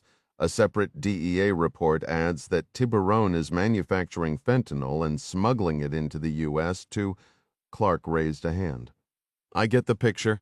He swiveled his chair away from Gavin, settled his reading glasses back on his nose, and returned to his keyboard. A beat of silence hung in the air. Wait, Mr. C. That's it? You're just going back to work? Yep. Appreciate the report, Gav. I'm not entirely sure how you weave all that into a valuation for Jack's company, but it's impressively thorough. Just ensure the final valuation excludes any of the classified material. Gavin's jaw went slack. You're not concerned about the missing Coast Guard cutter? Or the Russian activity? Clark didn't move. From what I understand, that cutter was a non-combatant vessel, a buoy tender. You said it was a keeper class, correct? Correct. They're small ships. They operate in shallow, treacherous waters. It could have had a legitimate accident, like striking a reef, tragic, but entirely plausible. And the Russian cargo plane? You said it was in Havana. That's not Caracas. What about this Morozov character? And the Russian frigate? Sounds to me like the CIA has the situation in hand. If they weren't already tracking it, you wouldn't be reading about it now, would you? Don't misunderstand me. Your analysis is compelling, but it's not exactly groundbreaking. Let the professionals handle it. Gavin's mouth was still open. Clark realized a simple dismissal wasn't going to work. The guy was practically vibrating with urgency. "Look, Gav, Jack's been in Guyana for nearly 2 weeks. Lasan mentioned he'll be in the office tomorrow morning. Let's debrief him when he gets back and get his take on your princess report. Some genuine boots-on-the-ground human intelligence might cast the whole picture in a different light." Gavin still hadn't budged from his chair. His expression shifted from disbelief to something more pointed. Why wait for human intelligence when we have eyes in the sky? "A fresh satellite report just crossed my desk. It shows the Russian frigate, the Gorshkov, fired a Zircon missile earlier today. Right into the general area we've been discussing. Seems a little beyond a simple naval exercise, doesn't it?" Clark's gaze remained fixed on Gavin, a silent but potent command, though his posture was calm. The veteran SEAL's steely expression was all the persuasion needed. The information specialist promptly shut his laptop and exited, offering no further argument. At the Ritz-Carlton in Guanacaste, Costa Rica, the evening was settling in. Mary Pat Foley felt the distinctive vibration pattern in her handbag. Of the 3 encrypted phones she carried, one for family, one for duty, and the exclusive bat phone for the White House, only the latter buzzed with that particular rhythm. The call could only be from one of 4 people, and the urgency in the pattern suggested John Clark. She offered a quick, polite excuse to the Panamanian intelligence director and stepped onto a deserted veranda, the distant glimmer of ship lights on the Pacific stretching before her. "We have a serious problem." Clark's voice was gravelly. "And direct location?" she asked, bypassing any greeting. "Close to you. Venezuela. Are you clear to speak?" She glanced back through the glass doors at the gathering of the Intelligence Conference of the Americas. The room was filled with officials from allied nations across the hemisphere, all part of a crucial, if unseen, network to maintain stability. Her Secret Service detail had ensured her privacy on the balcony. "I'm clear. What's happening?" "Gavin Byrie was just here," Clark began. "He ran an analysis that's raising red flags." A knot tightened in her stomach. "Regarding what?" "It's about Ding." Her voice dropped to a whisper. "Talon? Affirmative?" The operation, codenamed Talon, was their answer to a shadow war. To infiltrate the burgeoning alliance between a vicious drug cartel and the Venezuelan regime, a partnership they suspected was being armed by Russian proxies. They had inserted Ding Chavez under a deep cover legend. He was now positioned within the inner circle of the cartel leader, a man known as Tiburon. The goal was to expose this new axis of influence without direct, escalatory American involvement. A sudden raucous cry from a macaw in the jungle canopy below broke the silence, a stark contrast to the tension in Clark's report. "Do we have a compromise, Mary?" Pat asked, her mind racing potentially. "Ding's most recent communication aligns with the data Gavin just presented." She rested her hands on the cool railing, looking down at the dense foliage. "Give me your assessment." "The Russian Talon project in Venezuela appears to be more advanced and more brazen than our worst-case projections," Clark stated. "According to Ding's coded update, the Tiburonistas are taking delivery of crates from a Wagner Group front. They're not storing them. They're immediately loading the equipment onto a distributed fleet of fast boats along the coast." The image was clear. This wasn't just stockpiling for a future conflict. It was active, tactical distribution for imminent use. He explained that everyone was assembling at a temporary camp near Tiburon's yacht on the Orinoco River, seemingly gearing up for some kind of mission. When asked what the operation involved, he admitted the details were kept from him. His sole responsibility was to provide Tiburon with Colombian military intelligence whenever it was requested. The question of Wagner's involvement was confirmed. He had observed trucks marked with the Playa del Sol logo, a recognized front for the group, moving in and out, and had noted former Spetsnaz personnel running training exercises. The discussion turned to whether their operative, Ding, should be extracted. His cover was considered strong, and he had a reliable solo exit strategy if the situation deteriorated. The greater concern was that Gavin, the infotech specialist, had pieced together clues from Ding's reports that had eluded the broader intelligence community. Gavin had developed an AI tool whimsically named after his cat to sift through vast databases, uncovering connections a human analyst might miss. This program had linked a Russian SVR major, Morozov, who had Wagner ties and had flown by helicopter to meet Tiburon, to Russian cargo flights between the Central African Republic and Havana. It further associated this activity with the Russian frigate Admiral Gorshkov, which had recently been ordered to patrol the western Atlantic. Cross-referencing with raw intelligence reports confirmed the AI's findings. Listening, Mary Pat glanced through a glass door, noticing her security detail's alert posture. She checked her own watch, feeling the pressure of a backlogged schedule that included meetings with Central American officials and a morning speech on narcotics. She quietly acknowledged the update on the Gorshkov, noting it was already slated for the president's brief after test firing a Zircon hypersonic missile near Angola. Clark added that the AI had intercepted dual orders for the frigate, one for a port call in Havana, and a second classified directive sending it to a patrol zone near Venezuela, mentioning coordination with an Army helicopter. But the real alarm came with Clark's final piece of news. A U.S. Coast Guard cutter, the Harry Claiborne, had vanished off the coast of Guyana that morning. The buoy tender had been working near oil platforms when witnesses reported an explosion. Wreckage had been spotted, but there were no signs of survivors. While the possibility of an accident in hazardous waters existed, the complete loss of a Coast Guard vessel with all hands was unprecedented and deeply suspicious. The U.S. Ambassador in Guyana, Sidney O'Keefe, had requested a search by Guyanese authorities. Mary Pat, familiar with O'Keefe's competence, then considered the local capability. Coincidentally, she was scheduled to meet the head of Guyana's new intelligence service, NISA, that very evening, a meeting she was now late for, which likely wouldn't improve their initial rapport.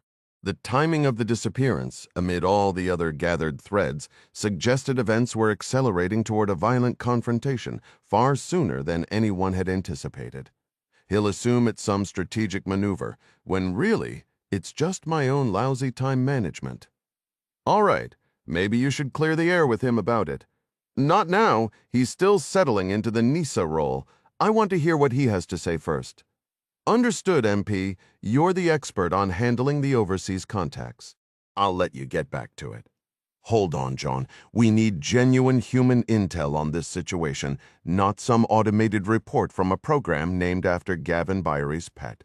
I hear you.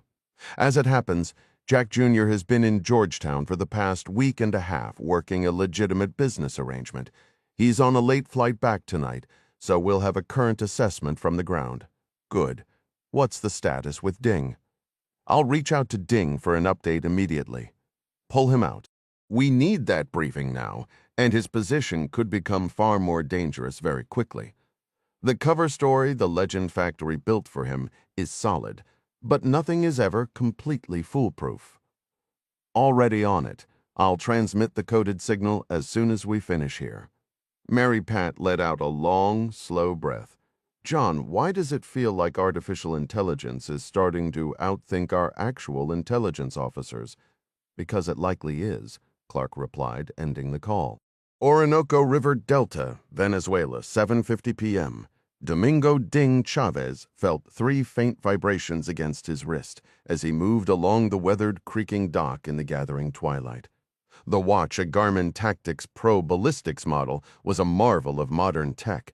Beyond the standard smartwatch capabilities, it used an array of sensors measuring pressure, temperature, humidity, and wind to compute a precise ballistic solution for any given caliber and rifle. It also packed enough processing power to function as a satellite transceiver. Linked to the military communications satellite that had just relayed John Clark's encrypted message, Ding slid his hand into his pocket to conceal the alert from Carlos Carranza, the Tiburonista enforcer trailing him with an AK-12. Feeling 3 more distinct pulses against his leg, his mind flashed back to the heated discussion about this very piece of gear, when he assumed the non-official cover of a Colombian army colonel named Luis Diaz. The debate had been sparked by Langley's meticulous legend wizards, who never left a single detail to chance. They had objected to the garment as part of Diaz's persona, insisting the real colonel had worn a seco. That particular seco was now buried in an unmarked grave east of Bogotá, alongside Diaz himself. The colonel's throat had been cut by a Colombian counterintelligence officer who uncovered his lucrative side business, trading detailed movements of counter-narcotics forces for substantial drug cartel payments. Like something risen from the dead, however, Diaz lived on thanks to that very officer. With no witnesses to the execution and no immediate family, Bogotá's counterintelligence unit kept the colonel's career alive through paperwork stating he was on a deep undercover assignment and had vanished, a statement that, given his burial, contained a kernel of truth. They weren't certain they'd ever use the vacant identity, but it was always useful to have a few in reserve. So when the legend wizards contacted Colombia's Dirección Nacional de Inteligencia to secure a cover for Domingo Chavez, the Colombian intelligence officials offered up Army Colonel Luis Diaz to resurrect him. Ding had to immerse himself in the colonel's habits and memorize a list of associates from the deceased's career in the Lanceros, Colombia's equivalent to the U.S. Army Rangers. Already fluent in Spanish, Ding mastered a Bogotá accent at the Defense Language Institute in Monterrey, absorbed the unique jargon of the Lanceros, and schooled himself in the intricate dynamics of the Colombian drug trade. For his final evaluation, Ding wore the garment on his wrist. The legend wizards warned it was a risk to enter the field with it. Ding dismissed their concern. It was his neck on the line out here, and he required a reliable satellite link, especially since his ultimate destination remained uncertain. The watch was more than gear, it was a lifeline, a tiny piece of home in a world of shifting loyalties and sudden violence. By the time he slipped across the Venezuelan frontier in January and made contact with a senior Tiburonista figure, he had been living his cover for so long that the whole business with the watch had faded from his mind. It all rushed back to him, however, on the bobbing dock leading to Tiburon's gleaming white yacht. He prayed the 3 deliberate taps against his wrist had gone unseen by Carraza. "Stay," Carraza instructed, circling Ding and causing the dock to tilt. Left standing before an armed sentry, Ding watched Carraza hurry up the angled gangway and disappear onto the vessel. The guard, also clutching an AK-12, gave him a cursory look before turning his bored gaze to the dark sliding water.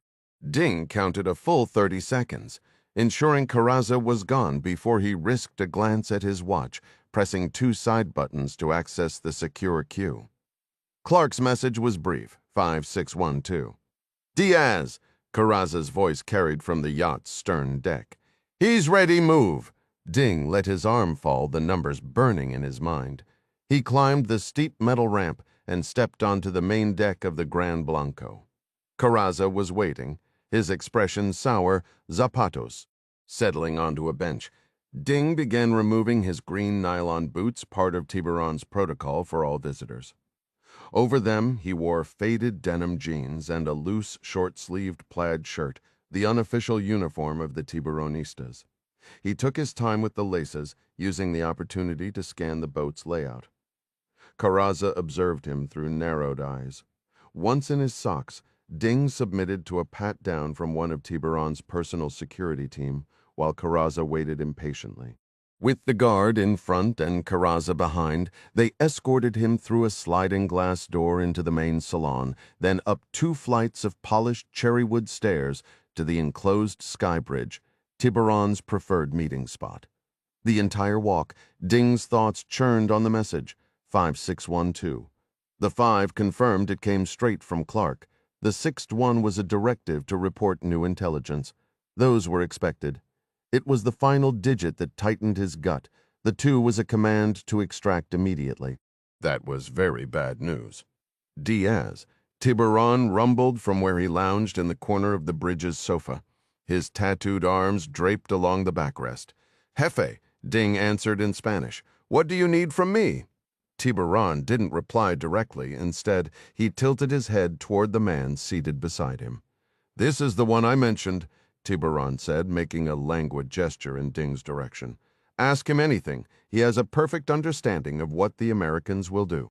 In his role as the turncoat Colonel Luis Diaz, Ding had demonstrated, on a couple of occasions, during his 9 weeks embedded with the group, an intimate knowledge of American and Colombian counter-narcotics tactics.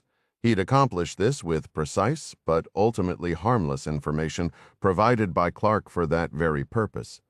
Ding quickly sized up the man next to Tiburon. He'd noticed a few Russian Wagner mercenaries around the river camp, always keeping to themselves. He suspected this was likely Igor Morozov, the SVR officer commanding them. The man's complexion was pale, his hair jet black. He was younger than Ding had anticipated, perhaps mid-30s. "¿Qué quieres saber?" Ding asked. "What do you want to know?" In English, Tiburon interjected, "My friend's Spanish is not so good." Despite all his accent training in Monterrey to sound Colombian, Ding now had to improvise, mimicking a non-native English speaker. He addressed the Russian with deliberate hesitation. "What is it you wish to know, patron?" Igor Morozov, a Russian SVR major who had begun his career under the wing of the late Yevgeny Prigozhin, studied Ding with open skepticism. In Morozov's view, Tiburon was a profoundly poor judge of people. The drug lord's method was to hire recklessly and eliminate anyone who failed to deliver. Morozov, on the other hand, considered himself a prudent man. The Russians' presence here, so far from the frozen streets of Moscow, was a stark reminder of how dangerously interconnected this world had become, a thought that flashed through Ding's mind with a sudden grim clarity. Igor Morozov had already conducted his own discreet inquiries through SVR channels, confirming that Luis Diaz was a corrupt colonel who had maneuvered his way up the ranks of the Lanceros. This colonel had to date supplied a handful of reliable pieces of information regarding military activities in the region. However, Morozov hadn't ascended from a low-level Wagner operative to his current post as head of the SVR's Latin America division by overlooking subtleties. The prolonged, thoughtful silence from the Russian was beginning to grate on Tiburon. "Just ask him, Igor. He's a real expert," Tiburon urged, a note of impatience in his voice. Morozov opted to begin with the fundamentals. His experience had taught him that a deceptively straightforward question could often disrupt a trained operative's composure. "Who are you?" he began, his steady gray eyes fixed on Ding. Ding met the Russian's gaze, studying him. His previous glimpses of Morozov had been from a distance on the deck of the repurposed barge the Tiburonistas used as a barracks. To Ding, the man resembled a financier, dressed in a somber suit and a designer tie, a necessary facade, Ding assumed, for maintaining his legitimate beverage enterprise in Venezuela. "I'm Colonel Luis Diaz," Ding answered calmly. "What brings you to this place?" "I was recruited." Tiburon's harsh, sudden laugh cut through the air, nearly causing Ding to start. "Recruited? What a joke! He was after the easy life, the women, the cocaine, just like all the others." Both Morozov and Ding chose to disregard the outburst. When the room settled again, Morozov inquired which infantry unit Ding had served with as a regular in the Colombian army. Ding lowered his eyes, adopting the demeanor of a man with something to hide. "I was assigned to Cope. I made a choice to leave and work for Tiburon." COPE, pronounced C-COPE, was the Spanish acronym for the Joint Special Operations Command, Colombia's elite special forces headquarters in Bogotá, known for its frequent collaboration with American teams. "What was your role there?" Morozov pressed. "I coordinated joint U.S.-Colombian airborne counter-narcotics missions." By this point, Ding fully grasped the nature of this interrogation. Internally, every sense was heightened. Deceiving Tiburon was a manageable challenge. Outwitting a seasoned SVR officer was an entirely different and far more dangerous game. And prior to that, Morozov continued. "The Lanceros. Who commanded your unit in the Lanceros? Ding held the Russian's impassive gray stare. Which year? 2018. That would have been Colonel Miguel Garza, and 5 years before that. I held the rank of captain at the time. My commanding officer was Andres Chola. Igor Morozov continued his silent scrutiny, watching for the faintest flicker in Ding's eyes that might betray deception. He was leaning toward believing the story. Reports from Wagner personnel embedded with the Tiburonistas ashore mentioned that Diaz had stabbed a man for trying to steal his rations, yet still carried himself with the aloof pride expected of a Colombian officer. Morozov doubted a foreign agent could maintain such a convincingly cold demeanor amidst the volatile Tiburonistas. And your path to joining this group? Morozov persisted. Ding decided it was time to manufacture some indignation. He shot a furious look toward Tiburon. Even while portraying a disgraced colonel, he needed to embody the proud, defiant spirit of a Latin man with nerve. "I will not submit to this," he snapped at Tiburon in rapid Spanish, his tone sharp. "Either you value my skills or you do not. I have more important matters than conversing with this son of a bitch." Tiburon's eyes flashed with dangerous heat. Very few dared to speak to him in such a manner. Seeing the provoked reaction, Ding doubled down, knowing that selling his cover story aggressively was his best defense. He turned back to Morozov. "You will address me as Colonel Diaz. We are both aware that you are the intelligence officer here, not I." Then, pivoting back to Tiburon, he unleashed a stream of profanity. Tiburon gave a slight nod to Carranza, who immediately stepped forward and drove his fist into Ding's jaw. The force sent Ding crashing back against the Flybridge's engine console. In a fluid motion, Ding rebounded, launching a sidekick that connected solidly with Carranza's chest, slamming the man's AK-12 rifle brutally into his own throat. Two bodyguards instantly rushed in, seizing Ding by the arms as he strained against them. "What is his issue?" the Russian asked Tiburon dryly, observing the struggle. He'd imagined himself in a penthouse in Caracas by now, living a life of excess. Instead, he was stuck on that floating rust bucket. No money, no company, not until our business here is finished, if he even survives that long. Still pinned by the guards, Ding fixed his glare on Tiburon. "What is it you want? Ask your questions or let me go. I'm done rotting in this cage." Tiburon glanced at the Russian. Morozov was almost convinced. Trying to shoot Tiburon was exactly the sort of reckless act a desperate defector might pull. During the pause, however, he had reviewed another detail from the Luis Diaz file. He turned to Ding. "One final thing, your maternal grandmother's maiden name." The question froze him. He'd memorized it months ago during the intensive briefings back in Monterey, part of the fabricated legend. The intricate web of Luis Diaz's family history spun in his mind. It was Salazar or Gonzalez. He had to pick one. Salazar, he spat out, the anger in his voice raw. She was from Quito, if that's your next question. He swallowed the metallic taste of blood and waited. The Russian checked his phone with the bored air of someone waiting for a ride. Morozov looked at Tiburon. "You did not clear this man with me for the operation." "He's not operational. We keep him like a caged bird. Yes, Diazito?" Tiburon, always the first to laugh at his own humor, shook with mirth. The bodyguards and even Carranza offered forced chuckles in return. Tiburon leaned in, studying Ding the way a trainer might assess a new hound. "You like the money, don't you, Diazito?" He loved attaching that belittling Ito to the cover name. Ding cursed again and demanded to know what they wanted. Morozov gave a single nod to Tiburon, who asked, "We want to know what the Americans would do if we sank one of their Coast Guard boats."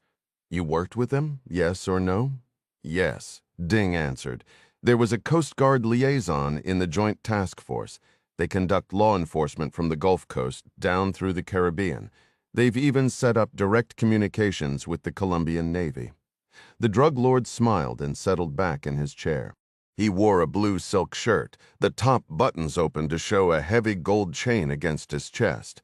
His hair was cropped short and a sharp gray-flecked goatee framed his mouth. Years cruising the Caribbean on the Gran Blanco had weathered his skin to a deep leathery bronze. And, Tiburon continued, his tone shifting, if I had a cargo ship moving north and a single Coast Guard cutter tried to stop it, and let's say my men fought back and sent that cutter to the bottom, what would the Americans do? Thinking like Diaz, but also probing the intent behind the question, Ding replied, it depends on the circumstances. If it's a small patrol boat, they might treat it as a tragic loss, like an officer killed on duty. But the Coast Guard has large cutters, too, nearly the size of warships. The bigger the vessel, the bigger the American response. Tiburon's false cheer vanished, his eyes turning to ice. Decades ago, an American jet on a covert mission had fired a precision-guided bomb meant for a rival kingpin. It missed its target. Instead, it obliterated a family gathering, a birthday party, killing 10 families, including his own parents. What if, the Russian interjected? The American Coast Guard vessel had accidentally drifted into another nation's waters, and that nation's navy destroyed it. I find that scenario unlikely, Patron. Just suppose. Then Ding said, I think it would mirror past incidents not long ago. The Americans let a high-altitude drone, a massive one, wander into restricted airspace over Iran. The Iranians took it out, and the Americans didn't lift a finger in retaliation, the man stated. Morozov leaned forward, his expression intense. What was the standard procedure for U.S. Air Force surveillance flights over Colombia? If one of their spy planes had crashed, would they have sent in their own troops to secure the crew? They would not, sir. They'd have the Colombia National Police handle any rescue. The Americans are extremely cautious about deploying directly inside Colombia. See, Tiburon said, a smirk playing on his lips as he looked at Morozov. They won't take action. Morozov kept his gaze fixed on Ding, a nagging suspicion in his gut. Something about the man's story felt just a little too neat. Ding crossed his arms, meeting the Russian's stare with a look of manufactured irritation, the perfect cover for a man dragged into a meeting blind. This posture also conveniently positioned the tiny digital camera lens embedded in his watch face. If Ding's mission was to forge a connection between the Russian intelligence service and the cartel, a clear photo of Major Igor Morozov on this yacht was priceless. With a subtle press of the watch band, he triggered the shutter. Smile for the camera, you bastard. A moment later, Morozov gave a slight nod to Tiburon. Take him back to his quarters. Tiburon ordered Carrazza, who was still lingering by the door, rubbing his sore neck. Ding uncrossed his arms and turned in his socks to follow. As he was let out, he caught Tiburon's words in English to Morozov. I told you, it was a minor Coast Guard vessel in Venezuelan waters, and there are no survivors. Anyone asking questions will be dealt with. Romero is handling it. The Suarez issue in Guyana is concluded. Ding committed the names Romero and Suarez to memory as he was escorted down the grand staircase. The Russian's reply lost in the distance. The rattle of the machine pistol shattered the evening calm, the sound vicious and sudden. Jack reacted on instinct, upending the heavy iron table to create a barricade. He heard rounds ping and spark off the metal. Grabbing Minister Quintero by the arm, he hauled him down onto the brick pavement. "Stay down," he shouted. Next to them lay Hugo Suarez, his body torn by a diagonal line of 9mm rounds from neck to hip. A dark pool of blood, already 3 feet wide, seeped across the bricks. Jack's mind raced through his bleak options. The gunman, posing as a waiter, would likely vault the table any second to finish them. His only potential weapons were the scattered utensils on the ground, none of them a real knife. A dash for Water Street was suicide. Quintero would never make it. His eyes scanned the terrified diners huddled behind chairs. Their wide, frightened eyes met his, but he had no comfort to offer. "Who sent them?" Jack demanded, his voice a harsh whisper. Tiburon, Quintero rasped, curling into a ball behind the tabletop. They all work for Tiburon. A woman's scream pierced the air. Jack risked a peek and saw 2 feet charging toward their position. In one fluid motion, he rolled into a crouch, snatched a fallen chair, and swung it like a bat. The impact caught the attacker in the ribs, sending him stumbling sideways to the ground 4 feet away. As Jack lunged to disarm him, he saw the Glock 18 coming up. He dropped instantly, scrambling behind a cluster of overturned chairs as 5 rapid shots chewed into the metal. The sudden silence was more terrifying than the gunfire. The magazine's empty. He's reloading now. Jack exploded from his cover and charged. Just as Jack anticipated, the man was already slotting a fresh magazine into his weapon. He was sprawled on his side, mere feet from an abandoned table, swinging the reloaded gun toward Jack. Jack grabbed the edge of the nearest table and flipped it over with a violent heave. The sound of bullets pinging off metal filled the air, sparks flashing before his eyes as he drove the heavy tabletop down onto the gunman. Jack threw his weight onto it, hammering it down, crushing the attacker beneath it. The sickening crunch of breaking bone was followed by a sharp cry. Every second counted. The wounded man was already trying to crawl away on his belly.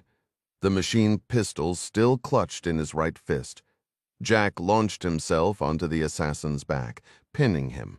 He forced the killer's face into the brick pavement with a hand splayed over his skull. The man managed a desperate roll, just enough to angle the weapon toward Jack. As Jack grabbed for the gun, it fired. 2 short bursts exploded near his head, the deafening roar disorienting him.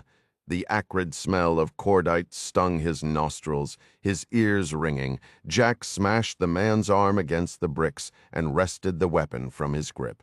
Hands trembling with adrenaline, he aimed and squeezed the trigger. The burst nearly severed the man's head. The waiter's ruined jaw hung loosely from his face by a grisly tangle of red tissue. The gun's empty chamber gaped open, smoke curling from it. Screams erupted around him as the remaining diners seized their chance to flee in terror. Jack blocked them out, turning back to Quintero. He discarded the spent weapon and scrambled on hands and knees. Quintero lay exactly where Jack had left him, beside Hugo Suarez's body, surrounded by a dark pool of blood that soaked the hem of his khaki shirt. Whether it was Suarez's or his own, Jack couldn't tell. Jack rolled him over, hands sweeping for wounds. His fingers found a wet, sunken spot high on the minister's chest. Quintero's head lolled limply. Jack cradled his face. Pale lips trembled, red bubbles forming and bursting as Quintero struggled for air. "I'm getting you out," Jack said, using his fingers to clear the man's mouth. He guessed the bullet had entered Quintero's back, ripped through a lung, and exited his chest. One lung might still be intact. There was a chance. Quintero's gaze locked onto Jack. He tried to speak, but a cough racked his body, spraying blood. "Don't talk," Jack urged. "I'm taking you to a hospital." He spotted the pen he'd used earlier to write the note, unscrewing the cap, thinking it might serve as a crude airway. "Save your strength." He slid an arm under Quintero's back, ready to lift him and carry him to the street. With a feeble motion, Quintero raised his forearm. Something metallic clattered onto the bricks beside them. It was a small, flat cigar case. "Take it." The professor wheezed, his eyes straining toward the object. "It's vital. Go to my family. Amancia will need it. Please take it." His words dissolved into a gurgle as blood filled his mouth. Jack tilted the man's head to let it drain. "I don't think she smokes," Jack replied flatly, shoving the case into his own breast pocket. He braced a knee, preparing to lift Quintero. "Let's move. Once you're safe, I'll find Amancia. First, we need to—" No, Quintero choked out. "Two rapid gunshots cut him off." The impacts making Quintero's body jerk violently in Jack's arms. Jack's head snapped up. Under the glow of the string lights, he saw a second man darting for cover at the building's edge, a pistol held in a two-handed grip, barrel pointed down as he ducked behind a porch column. Jack lowered Quintero gently to the bricks, taking cover behind the overturned table. He checked the minister's face. The eyes were vacant, fixed. He was gone. A sudden ripping sound from behind made Jack flinch, his mind jumping to another automatic weapon. A heartbeat later, he recognized it as the sputtering roar of an old two-stroke motorcycle engine, growing louder, approaching fast down Water Street. He risked a glance toward the gunman by the building. The patio was now empty save for the 3 dead men and Jack himself. The new attacker was a compact man with a dark complexion and closely shaved hair, his expression cold and focused. Dressed in a dark shirt and faded denim, Jack shifted toward a corner pillar to improve his line of sight. The sputtering whine of a two-stroke motor was right outside the building. In moments, it would fade away. Unarmed and exposed with a gunman close by, this might be his only opportunity. Staying low, he burst from cover and sprinted toward Water Street. A fragment of brickwork nipped his face as he cleared the courtyard gate, a near miss from the shooter on the porch. The street was poorly lit, illuminated only by a single approaching headlight. The motorcycle was almost even with him, puttering along at maybe 20 miles an hour.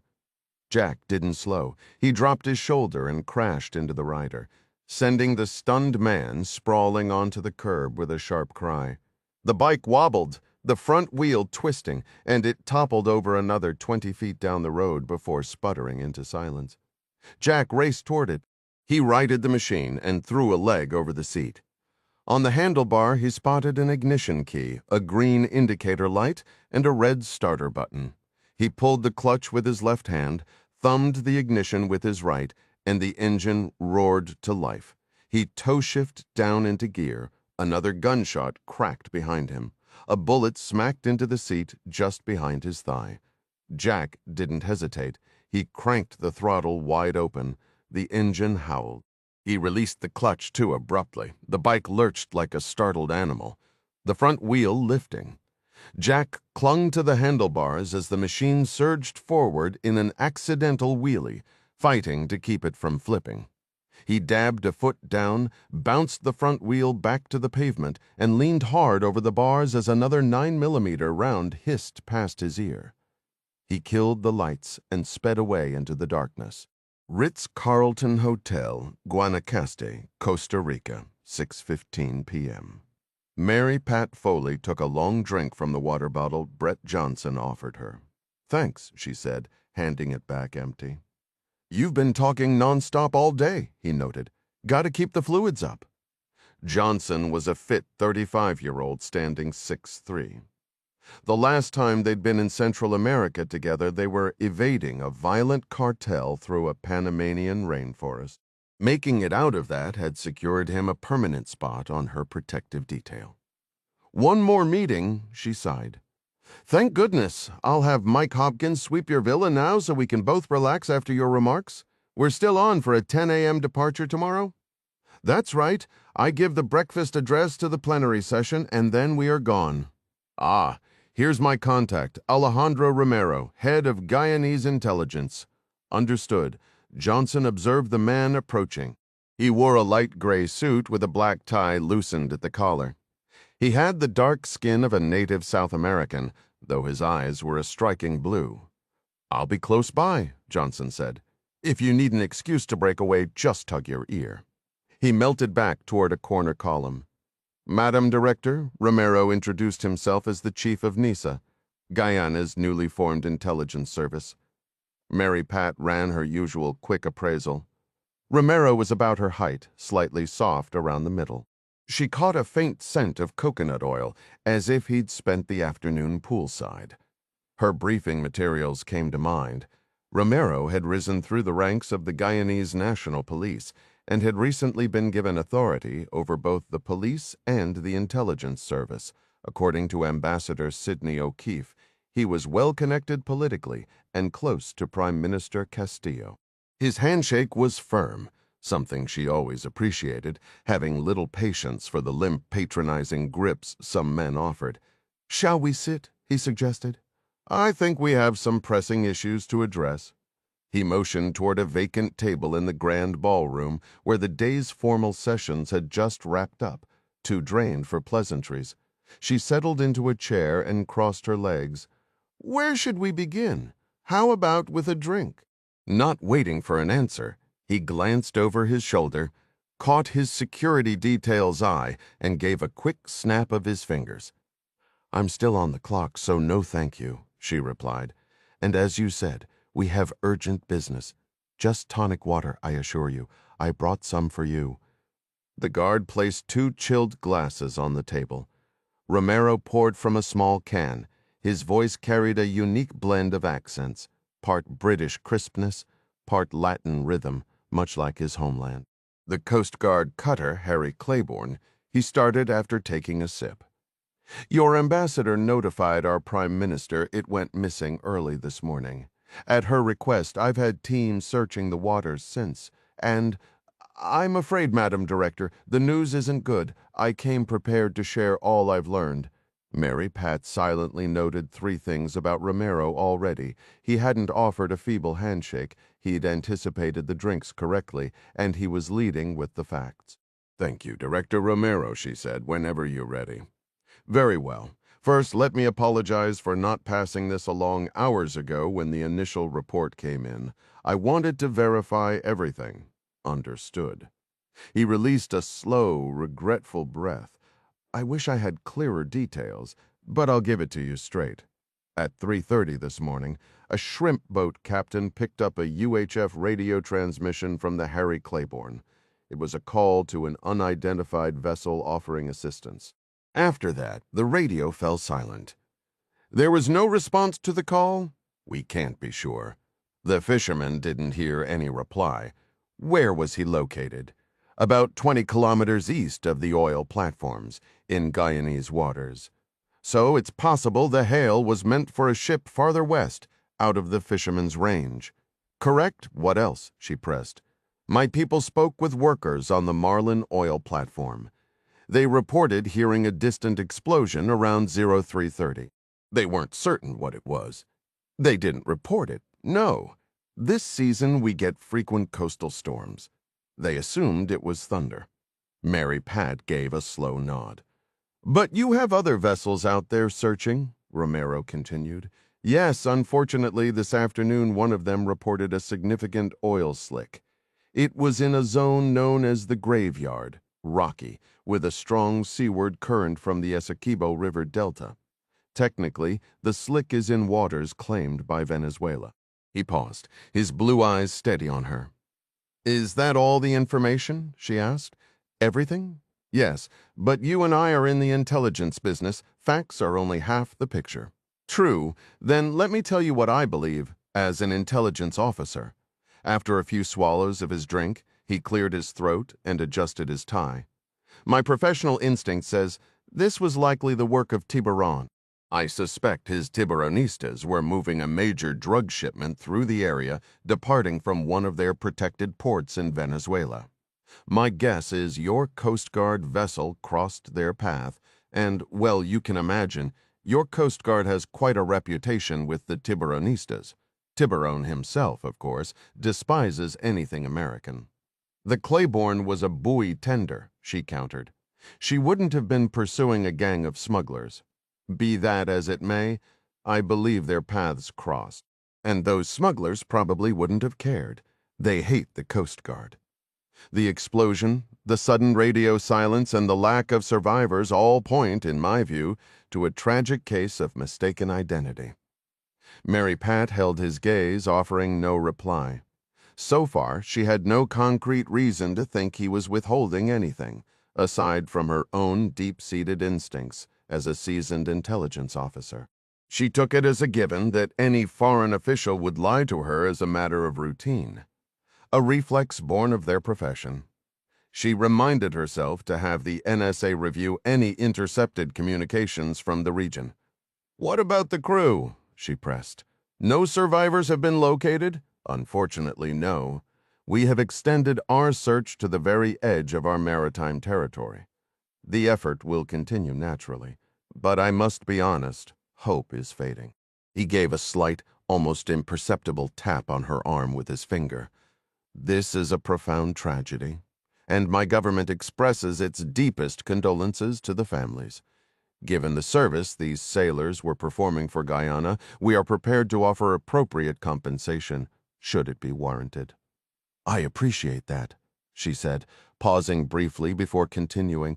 "I must insist that all evidence collected be handed over to the United States.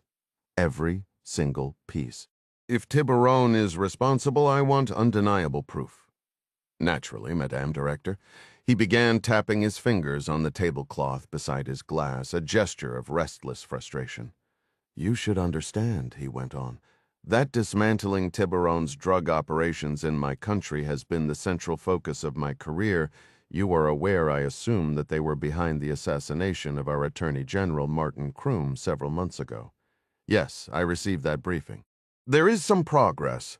His successor, Hugo Suarez, is making headway in establishing concrete ties to Tiburon. I will share all his findings with you, particularly if we can confirm their role in this attack." She acknowledged this with a nod. "Thank you. However, I should also inform you that the United States will be conducting its own aerial search of those waters. This was a bluff, of course. President Jack Ryan would likely authorize a Coast Guard C-130 from Puerto Rico, but she had mentioned it primarily to observe Romero's response. He didn't flinch, but his posture stiffened almost imperceptibly. "That would require my president's authorization, Madame Director. I will pursue it at once, given our ongoing cooperation," she countered. "Why the delay? Where is President Kassif, exactly?" After her exchange with Sidney O'Keefe, Mary Pat knew the president was joyriding in dune buggies across the Abu Dhabi desert, but stating it outright seemed unnecessarily blunt. "He is in the Middle East," Romero replied smoothly.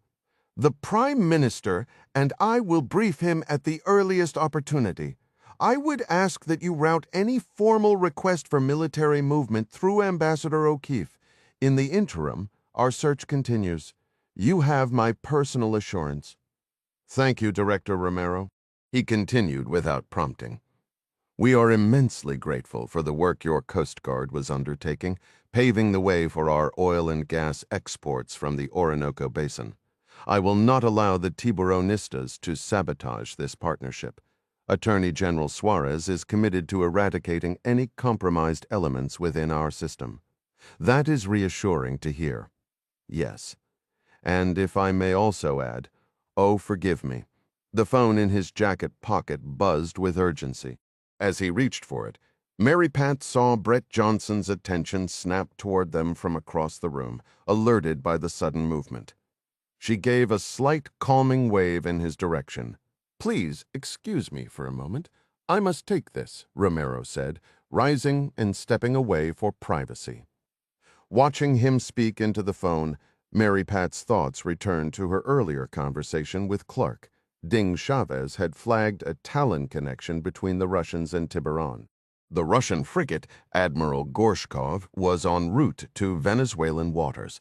Russian cargo planes linked to a Wagner Group front company had flown from Africa to Havana.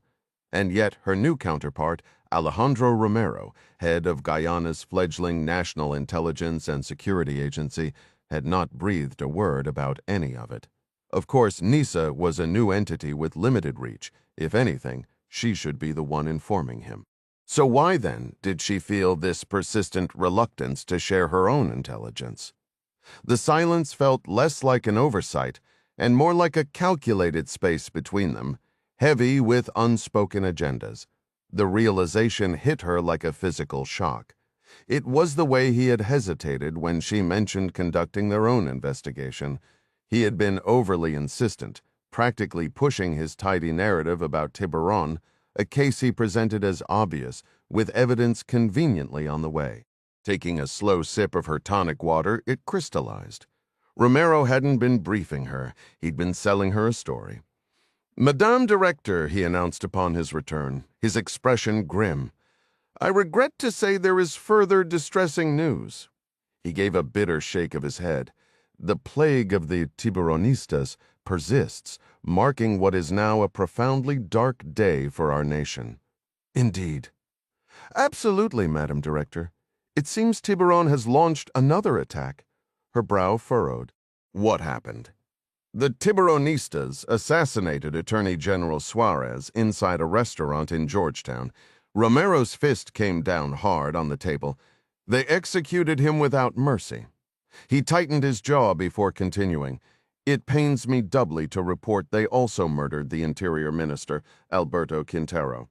Mary Pat offered the expected condolences and saw him out, listening to his departing mutters about delivering justice for Guyana. Watching him cross the expansive ballroom carpet, she found his demeanor peculiar.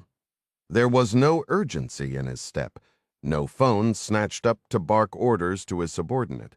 Instead, he moved with a casual, almost leisurely pace toward the lobby, offering an occasional nod to a fellow diplomat.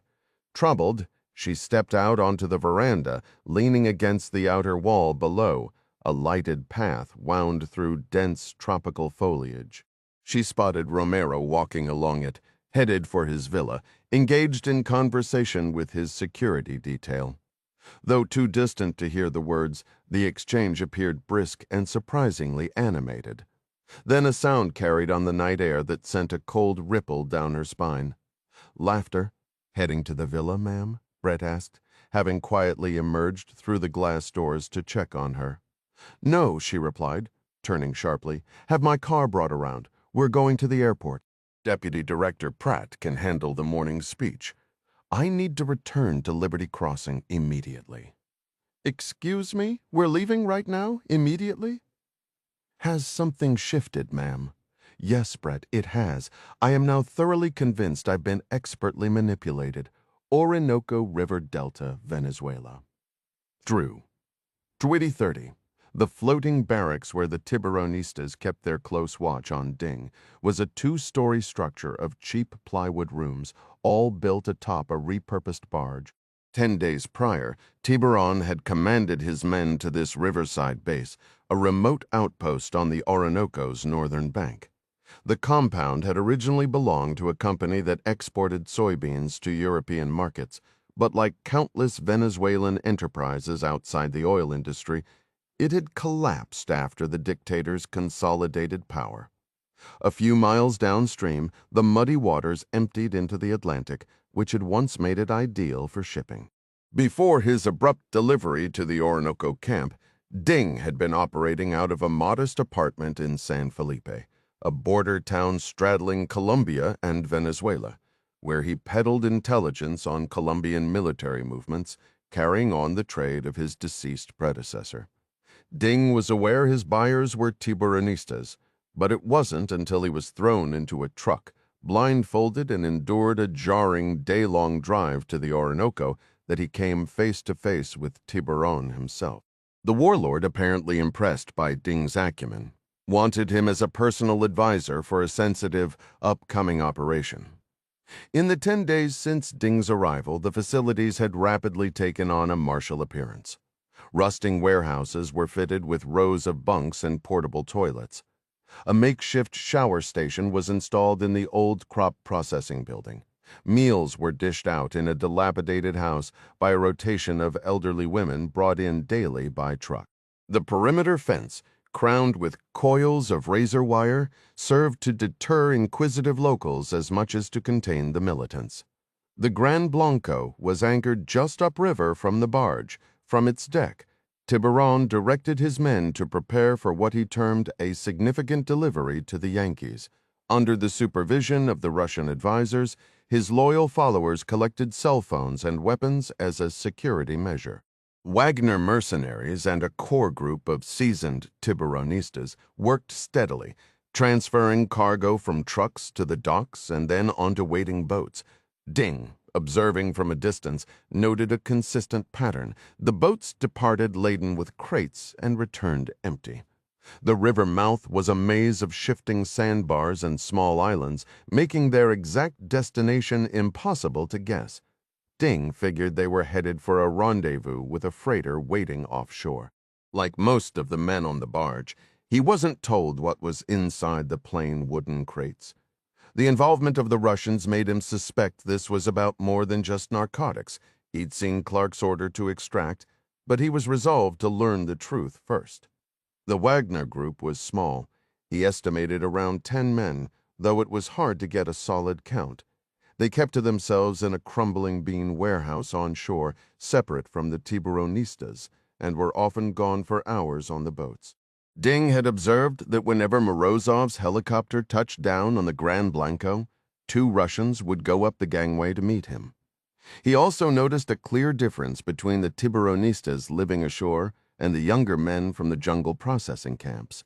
The jungle workers were often scrawny or soft, but the shore-based men were tough and wiry. To Ding, an unofficial hierarchy had formed. The Russians on top trusted lieutenants like Corazza in the middle, and the low-level drug factory laborers at the bottom. Ding himself occupied a unique and lonely tier, a former Colombian Army officer who had switched sides, trusted by no one, yet he was permitted to roam the pier, use the facilities, and eat with the others. From his cautious conversations, he'd gathered that many of the shore-based Tiburonistas had served time in Colombian prisons.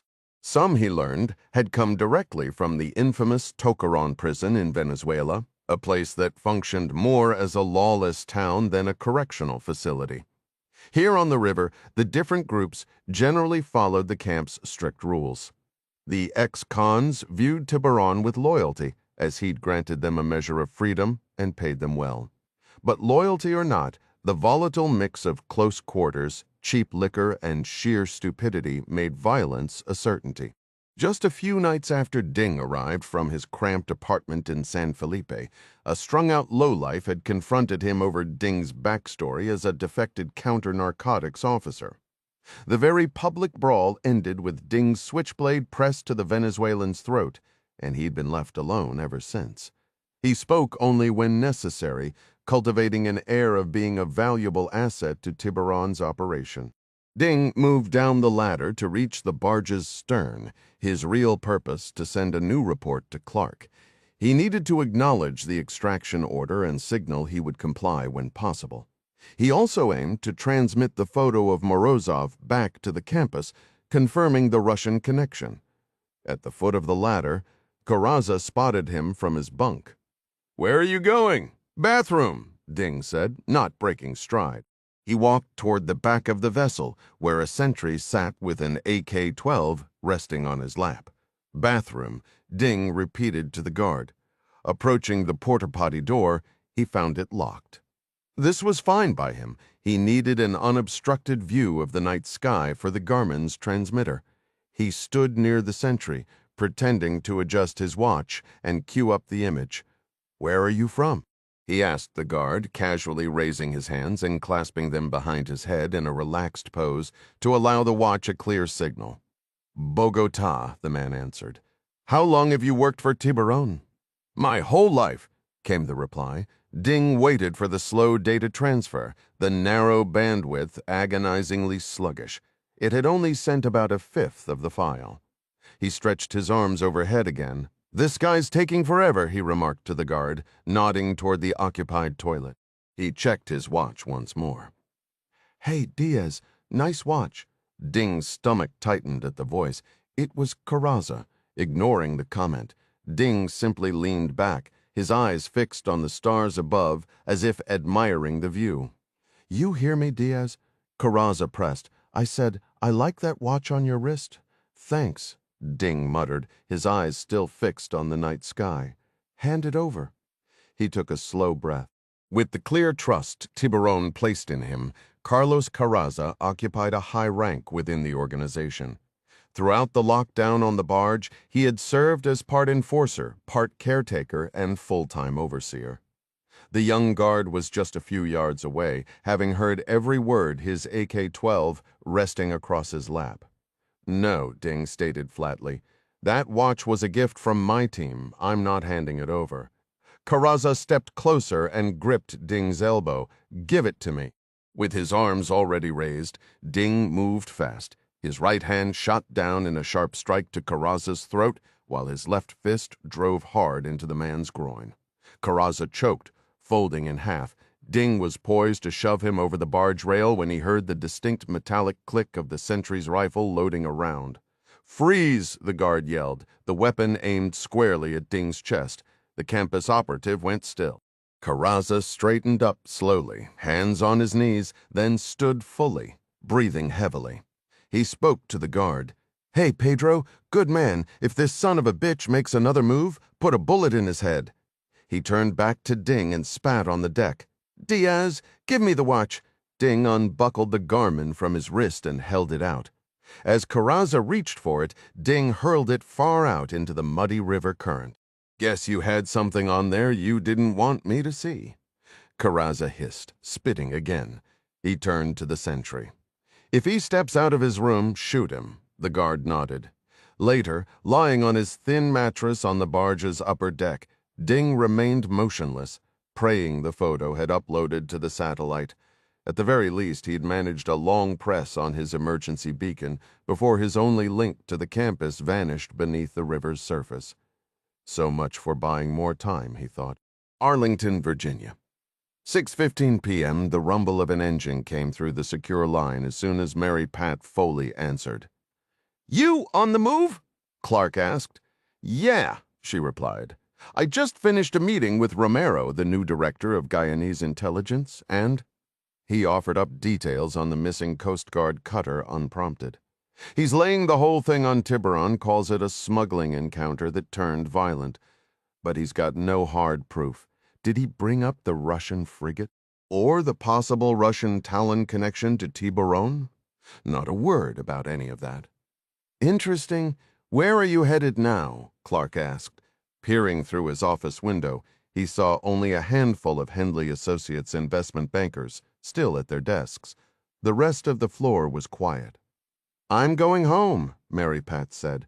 "I left a deputy to wrap up the conference." "Why?" Over the line, Clark could hear her vehicle picking up speed. "During my sit-down with Romero, he informed me that both the Guyanese Attorney General and the Interior Minister were assassinated tonight." Clark grimaced. What was his reaction? Oddly calm. "No sense of urgency. That's exactly why I'm heading back to Langley." "You think he was aware it was going to happen?" "Not sure. Have you reached Jack Jr. yet?" "Negative. His phone goes straight to voicemail." "I'm told he's on a convoluted series of flights trying to get back stateside." "Did Romero name anyone for the hits to Baron?" "Naturally." "You don't buy it?" "John, something feels wrong. The timing of these assassinations alongside the Russian activity is too convenient. Have you extracted Ding yet? That's actually why I called," Clark said, having received Ding's emergency signal. Wait, hold on," she interrupted. "I've got another call coming in. Stand by." While he waited, Clark studied the image on his monitor. A satellite photo of Tiburon's encampment along the Orinoco River. From his vantage point, Clark spotted Tiburon's yacht secured to the main pier, the Russians' helicopter resting on its bow-mounted helipad. His gaze shifted to the long river barge where Ding had been held, pinpointing the area behind it where the distress signal had first pulsed to life. After another brief pause, Mary Pat's voice cut through his thoughts. "John, I have Ambassador Sidney O'Keefe on the line. We should all talk this through." She introduced Clark as the president's special security advisor, and once the formalities concluded, Mary Pat dove straight in. "Sidney, Mr. Clark and I are growing increasingly concerned about the situation unfolding in Guyana. You're aware of the cutter, Harry Claiborne, vanishing off the coast, with reports of an explosion.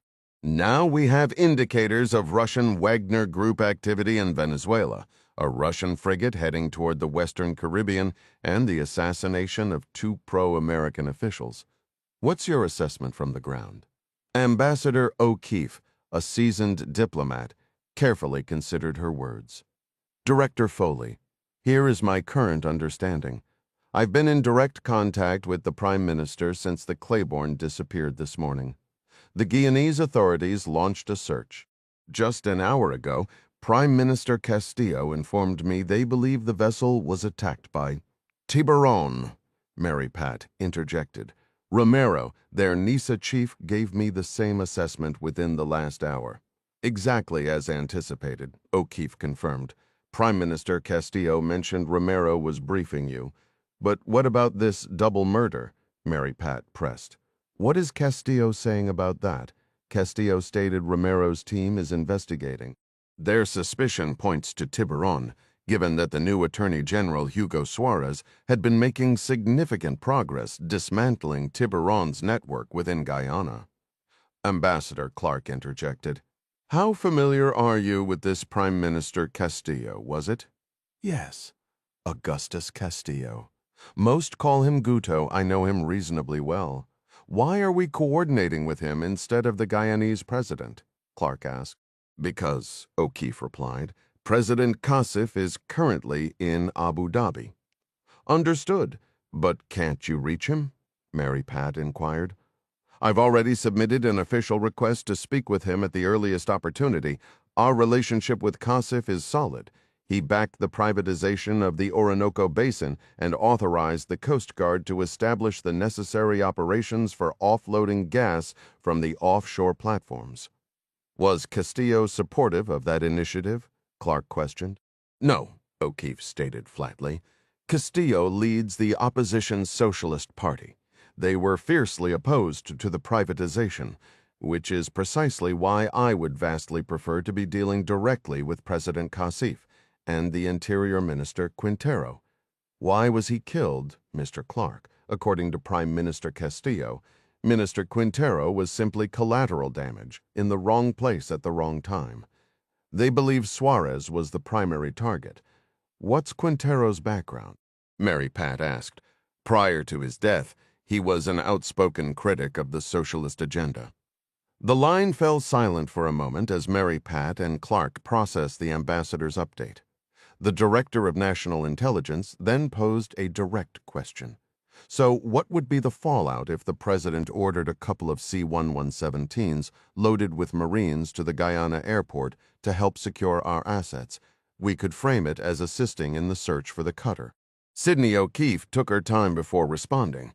Madame Director, legally, Guyanese law would require President Kassif's approval for such a deployment. What if we proceeded without it? Mary Pat countered. President Ryan could issue the order as Commander-in-Chief, declaring the escalating instability in Guyana a clear and present danger to American citizens in the region. He certainly possesses that authority, O'Keefe conceded. But I must be candid. It would perfectly fuel the narrative. The socialists here constantly promote that America is the heavy-handed bully interested only in exploitation. The visual of U.S. Marines patrolling in plain view would be a public relations disaster. Frankly, it could very well galvanize support and push the socialists into power. If that occurs, we risk losing Guyana entirely to Russian and Venezuelan influence. If the president were to consult Secretary Adler, I'm confident he'd share my assessment, Mary Pat stated, wrapping up the call. Thank you for your insight. Continue your efforts to reach President Kassif. Understood, Madam Director. Once the line was clear, Mary Pat sighed, addressing Clark. Well, that's the situation. The timing is incredibly convenient, isn't it? Russian arms deliveries, Wagner Group positioning, Venezuelan military maneuvers. Yet, presenting this to the president without solid human intelligence makes me uneasy. I need concrete information from Ding. What's his status? That's precisely why I contacted you, Clark replied. I sent Ding the coded extraction order. Shortly after his emergency beacon activated, that indicates he's likely trapped and requires assistance. I need your support for a retrieval operation. Over the line, Clark heard the distinct sound of a door opening and a rush of wind. I'm just boarding my plane, Mary Pat responded. What is your plan? A signal like that from Ding signifies a critical situation. How critical? Critical enough that I'm assembling a team for an immediate extraction. We're mobilizing now. John, be careful, she cautioned. If campus operatives launch a direct assault, it could validate the ambassador's warnings exactly. That won't happen. This will be completely deniable. Master Chief Kendrick Moore has developed new stealth amphibious craft for undetected insertion and extraction. Our presence will never be traced. I still require your authorization to proceed, given the volatile conditions on the ground." After a brief pause, she answered, "Granted. You have my permission." "Good," Clark said. "I prefer having your permission over needing your forgiveness later. Arlington, Virginia, 8:30 p.m. Lisanne Robertson, much like her fiancé Jack Ryan Jr., often found the legitimate side of her work at Henley Associates less than thrilling. Her days were frequently consumed managing the intricate details of Jack's various business ventures, which sometimes demanded painstaking financial review, particularly concerning Athena Global Shipping Lines. Earlier, Howard Brennan, Jack's supervisor on the legitimate side, had tasked Lisanne with compiling the accrued operational costs for the Puerto Rican shipping subsidiary. Howard was eager to initiate talks with potential buyers for Athena, necessitating precise financial records. Lisanne possessed limited knowledge of Athena's operations, a fact Howard also shared with Jack, currently unavailable during his travels. She was left to contact the Athena management team in San Juan directly. She spent hours conversing with them in her somewhat rusty Spanish, piecing together a year's worth of expense documentation totaling hundreds of thousands of dollars. Before leaving the office, she meticulously entered the data into Howard's spreadsheet, a former Marine and Texas State Trooper who had lost her left arm below the elbow in a line-of-duty shooting. Lisanne wasn't naturally inclined toward desk work. She had voiced her frustration to Jack before, describing the cubicle environment as stifling. Jack typically countered by reminding her that the legitimate work funded their covert operations, a rationale she found a little too convenient for his comfort. While financially accurate, Jack often seemed to handle her with excessive caution, as if her prosthetic limb might hinder fieldwork. Lisanne strongly disagreed. She was a capable operative who had mastered adapting to her prosthesis, contributing effectively to both sides of the Henley organization. This protective streak was a recurring point of tension between them. She wished Jack were home that evening. After hours of playing accountant, she would have valued reviewing her work with him.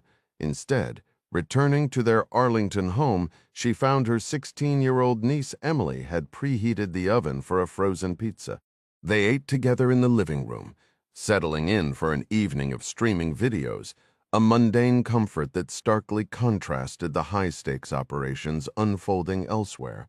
The comfort wasn't the same as having Jack there, but it was a decent substitute. Clark's call cut through the quiet, and Lisanne tapped the pause button. "What's Jack's ETA?" Clark's tone was all business. She mentally replayed Jack's last text from Guyana. "He's on the red eye through Panama," she replied. "Connects in Denver to D.C. Should be home around 4 in the morning." "What's up?" Emily carried her plate to the sink, giving Lisanne the room. "If he pings you from any airport, tell him to call me. No delays." Clark instructed, his words sharp. In their covert work, Clark was her direct superior. He typically showed more warmth on home calls, mindful of family time, so this curtness put her on edge. "Sir, is there a problem?" she asked carefully. "This line isn't secure," he stated flatly. "Can't discuss it." A knot of worry tightened in her chest. He shifted gears. "You're fluent in Spanish, right, Lisanne?" I've been reviewing it most of the day." "Why?" A brief silence hung on the line before Clark answered. "I need you at the office now, and I want you to arrange some flights on your way in.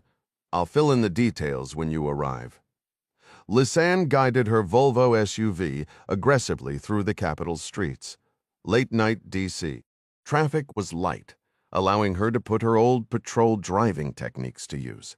For much of the drive, she was on the phone securing the charter flights Clark had requested, still unaware of the reason. Pulling up to the Henley building at 9, she found the main floor deserted. That signaled Clark was downstairs in the briefing area adjacent to the subterranean range. She swiped her key card at the sensor lock and headed down. "Good," Clark said as she entered the conference room. "We're just waiting on Jack now." Lisanne saw he had gathered the team: Stephen Chili Edwards, Mandy Cobb, and Gavin Byery. Like her, Chili was former law enforcement, having caught Clark's eye during the operation to rescue First Lady Kathy Ryan. Mandy Cobb was an ex-FBI agent, now fully committed to the campus. Gavin Byery was up front with his laptop, connected to a humming ceiling projector. "Lisanne, take a seat and kill the lights," Clark directed. She offered quick nods to the room and settled into a chair as the lights dimmed. The projector flared to life, casting Clark in a stark white glow. "All right," he began, squinting at his heavy wristwatch. "As of 2117, you are all activated for a black side operation, understood?" A round of silent affirmations came from the table. Chili, still relatively new, leaned in with keen interest. Mandy Cobb sat back, arms folded. Everyone was in casual jeans and tees, having been called in after hours. "First image, Gavin," Clark said. A grainy satellite photo filled the screen behind him. "Our task is a deniable, zero-footprint asset recovery on the Venezuelan coastline near the Orinoco River Delta." Mandy Cobb, known for digging deep, spoke up. "What kind of asset? A source or an NOC? A non-official cover officer from the campus, Ms. Cobb," Clark clarified. "His name is Domingo Chavez." While the others absorbed the shock, Clark moved aside to reveal the full image. "Okay," he continued. "This compound is Ding's last known location. He triggered an emergency beacon near this barge roughly 3 hours ago." Clark's gaze, heavy under his brows, swept the room. "You all know Ding. He doesn't cry wolf unless he's in real trouble." A cold dread settled in Lisanne's gut. Over recent months, she'd grown close to Ding's wife, Patricia Clark, John's own daughter. She knew her boss was right. The Domingo Chavez she knew would never ask for backup unless things were truly dire. "Mr. C," she began. "I handled Ding's covert travel arrangements to Colombia.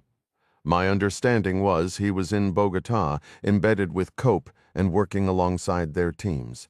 That was the official story, Clark confirmed. What you weren't told was that his entire profile was crafted by the cover specialists at Langley, the so-called Legend Wizards. "Could you walk us through the setup?" Mandy requested. Clark took a steadying breath. "Of course, at my direction. The Wizards built him a legend as Colonel Luis Diaz of the Colombian Special Forces, a commander actively combating the Tiburonistas along the Venezuelan frontier. The actual Diaz is deceased, so Ding stepped completely into his life." Mandy observed, "We seeded that narrative with the Venezuelans to sell the illusion. Diaz was still operational." Clark continued. "Ding established himself on the border, openly taking bribes from cartel players, all to draw Tiburon's attention. 10 days ago it worked. He was taken, hooded, to the riverside compound you see here. That large vessel is Tiburon's personal yacht. The helicopter on its deck belongs to a Russian SVR officer. Earlier today, Ding was called to a meeting with both men aboard." "Has he had any freedom of movement from the compound?" Mandy pressed. "None. He's positioned as an advisor on joint Colombian operations, a role Tiburon finds useful. Everyone at that location has been under strict lockdown, waiting for a major trafficking run to commence." "What's the endgame for Ding?" Chili cut in. "Is he there to eliminate Tiburon?" "I'm coming to that," Clark said. Next image, Gavin. The screen changed to an aerial view of an airbase, the surrounding palm trees looking like green pinwheels from above. "This is Hogan Air Base in Cuba," Clark stated. "The cargo plane at the center is a chartered Russian NA-124. We tracked its origin to the Central African Republic, a known hub for Wagner Group operations. Also on the tarmac is a Russian Army Mi-8 attack helicopter, visibly armed with missiles." Next slide, the new image showed a man in a suit, likely in his 30s, with dark slicked-back hair and a sharp face. The surveillance photo captured him walking a dusty street, sunglasses hiding his eyes. "This is Igor Morozov," Clark identified. "He's the owner of that helicopter on the yacht. This photo is from his time with the Wagner Group in Niamey, Niger. He's since been promoted within the Russian SVR and now runs their Latin American desk. To your question, Chili, Ding's primary task was to discover why a former Wagner commander, now SVR, is in business with a drug lord who despises the United States. Did he learn anything? Lisanne asked. Clark shook his head. From Ding's reports, Morozov has been recruiting Wagner veterans into the country to help Tiburon build a mercenary army. The Tiburonistas. The why remains unclear. Gavin, go back to the river camp imagery. As the compound reappeared, Clark pointed. We only know they've been loading crates onto boats at these docks and moving them upriver. No working theories on the cargo or destination? Mandy inquired. Plenty of theories, but no solid answers, not yet. The boats vanish behind these islands. Ding couldn't ascertain their final stop or what they were carrying.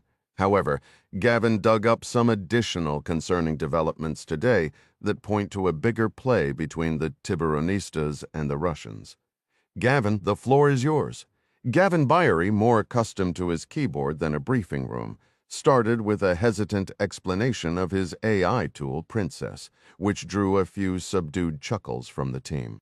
The levity faded when he advanced to a photo of a warship. This is the frigate Admiral Gorshkov, he announced. According to DIA NSA and Princess's analysis, it's currently on a direct course at maximum speed toward the vicinity of Guyana. Toward the vicinity of where? Chili asked, his voice tightening. Guyana, came the reply. Where is that? Right next to Venezuela, Clark cut in. But seriously, who cares about Guyana? Chili pressed. We do, Clark stated flatly. He laid out the recent gas and oil finds in the Orinoco Basin and the infrastructure boom it sparked. Neither Caracas nor Moscow wants Guyanese natural gas hitting the global market, Clark concluded. If it flows to Europe, Russia loses a major geopolitical card. It would also cost Venezuela billions by depressing prices. You can picture how their strongman would take that news. So we think the Russians might just take the oil field? Is that what this Tiburon group is for? Mandy asked. Unclear. That's exactly why we needed someone inside Tiburon's circle. If Moscow plans a grab, using a proxy force like they did in Crimea back in 2014 makes sense. And with Tiburon already having ties in Guyana, he'd be the perfect local fixer to smooth things over. Wait. So our job is to stop an invasion, Mandy said, her voice thick with disbelief. Just us? Like right now? Negative, Clark said. That's a call for the people above our pay grade. But this situation is clearly escalating. Our team, the campus, is here on an asset recovery mission before it blows up. We need whatever intel Ding has. We're getting him out, and fast. That's the mission. From a drug lord's fortress in an unfriendly country? The FBI agent said skeptically. We're going to need one spectacular plan. Clark rolled his head, his neck cracking.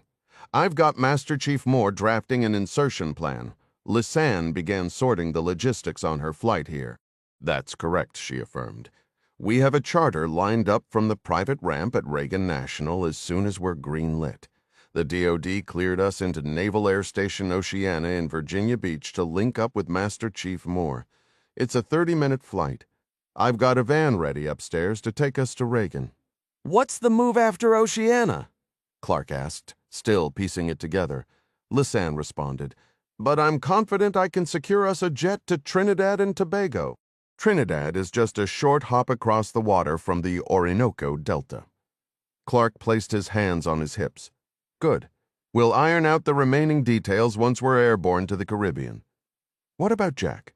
Lisanne inquired. He's still en route. He's in the dark on all of this. Right? Clark said. The moment he lands, instruct him to reroute and meet us, most likely down in Trinidad. Understood, she agreed. Illuminated by the screen's glow, Clark scanned the room. Anything else? Yeah, Chili spoke up. Boss, you're saying we roll out immediately? I don't have my kit or any tactical gear. Maybe you missed my opening statement, Clark replied, his gaze sharp. We have a campus operative in trouble. His name is Domingo Chavez. Day 2. 17, Abu Dhabi, United Arab Emirates, March 2, 0840 hours. The desert light pierced through the canvas, rousing President Ali Qasif. His hosts had referred to his accommodation as a hema, a traditional tent, but it was anything but austere. He rested on a queen-sized featherbed. His feet met a floor of layered silk carpets. The waiting chair and table were crafted from ornate mahogany. Calling it glamping felt like a gross understatement. Yet, for all its luxury, the tent fabric was no match for the intensifying sun, forcing him to squint the moment he opened his eyes. He swung his legs to the side, hearing the canvas walls sigh as a gust pressed inward. The wind was picking up with the dawn. Fine by him. After 2 nights in the desert, he was more than ready for the comforts of a permanent structure. To be fair, he thought as he pulled on his socks, this was plenty comfortable. But the constant royal ceremony was becoming tiresome. As the first president elected from Guyana's Muslim community, he was a man of simple tastes and yearned to return to the familiar streets of Georgetown. A sudden, unexpected longing for his own modest garden, a detail never mentioned in any briefing, flashed through his mind, strengthening his resolve to conclude this diplomatic visit. He finished getting ready and tucked his rolled prayer mat under his arm. Stepping outside, he felt the first sharp grains of sand biting at his face. The camp was arranged among the sweeping dunes with 9 other tents of a similar design to his own. Most housed the Emirati princes and officials who had insisted on bringing him all the way out to this remote spot to witness their grand desert race. Beyond the royal accommodations, he could make out a cluster of smaller tents for the numerous attendants and staff who managed the caravan's needs. Farther still, the morning sun glinted off the polished metal of the specialized sand vehicles they had used since departing Abu Dhabi. By invitation of the royal party, the Guyanese president, along with his chief of staff and foreign minister, were honorary participants in the Abu Dhabi Desert Challenge, an off-road rally covering 200 winding miles in dune buggy-style machines. As the Crown Prince had explained, it was one of the international events that had helped put the United Arab Emirates on the map. With its own expansive rainforests and open terrain, the prince had been gently lobbying President Qasif to consider making Guyana a potential future host for the sport. The underlying purpose of all this hospitality, of course, was to persuade Qasif to bring Guyana into OPEC. After finishing his prayers, Qasif headed back to his tent. The gusting wind had stirred others to wakefulness, and he saw several servants in white coats hurrying through the camp. He had to wave a few away before he could duck inside to change for the morning meal. "Salam alaikum, Mr. President." Prince Mohammed bin Sulayem greeted him as he approached. The Emirati leader was draped in a traditional white bisht cloak. His matching headscarf flapped in the breeze, partly obscuring his face. He stood beside the crackling breakfast fire, enjoying a cup of strong Turkish coffee with a cheerful expression. "You're an early riser, I see." "Alaikum salam, Prince." "Yes, I woke for prayer, as did I." The prince prodded the fire with a stick. "It's quite cold this morning. I hope you slept well." "Surprisingly well, thank you," Qasif replied. "I hadn't expected it to get so cool here in the Gulf." "The Shamal wind has picked up," the prince noted. It could make for an interesting race day. Will it trouble the drivers much?" In truth, President Qasif had endured more than enough of the dune buggy rides that so delighted his hosts. He was quietly relieved this was the final day of the excursion. "It might, but we are heading back after all, probably for the best," the president conceded. "As you might expect, I have pressing matters awaiting me." He was referring, of course, to the assassination of his good friend Alberto Quintero and his new attorney general, Hugo Suarez. Just before retiring the previous night into a lavish bed of silks, Qasif had taken a satellite call from his prime minister, Guto Castillo, who delivered the grim update. The president had then informed his Emirati host, explaining that the notorious drug lord Tiburon was responsible and had requested an early return to the city so he could fly home. The prince tossed his stick into the fire, sending a shower of sparks spiraling into the wind. Mr. President, if I may speak plainly, the way to handle a villain like Tiburon is to strengthen your security forces. You should be able to track him down and eliminate him like the rabid dog he is. Kasif shifted to avoid a sudden billow of smoke. Strengthening security is a costly endeavor, Prince, but it is one you will soon be able to afford. Perhaps. Even then, Tiburon seldom ventures out of Venezuela. I'm often left chasing his ghost, not the man himself. The Crown Prince clapped his hands. A young Filipino attendant hurried over with a fresh coffee for him. Once you begin exporting your oil and gas, Mr. President, the prince said, taking a sip, you will be able to afford any security you wish. As OPEC members, we even share a dedicated fund to protect oil assets. Consider it another benefit.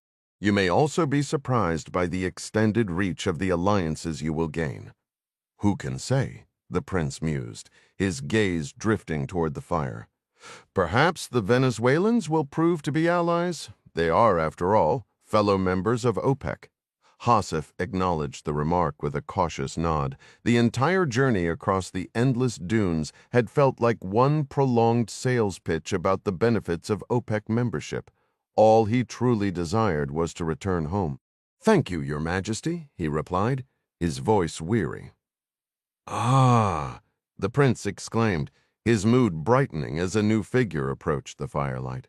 The man was a portly, bald European, his shirt loose and untucked. Hasif did not recognize him.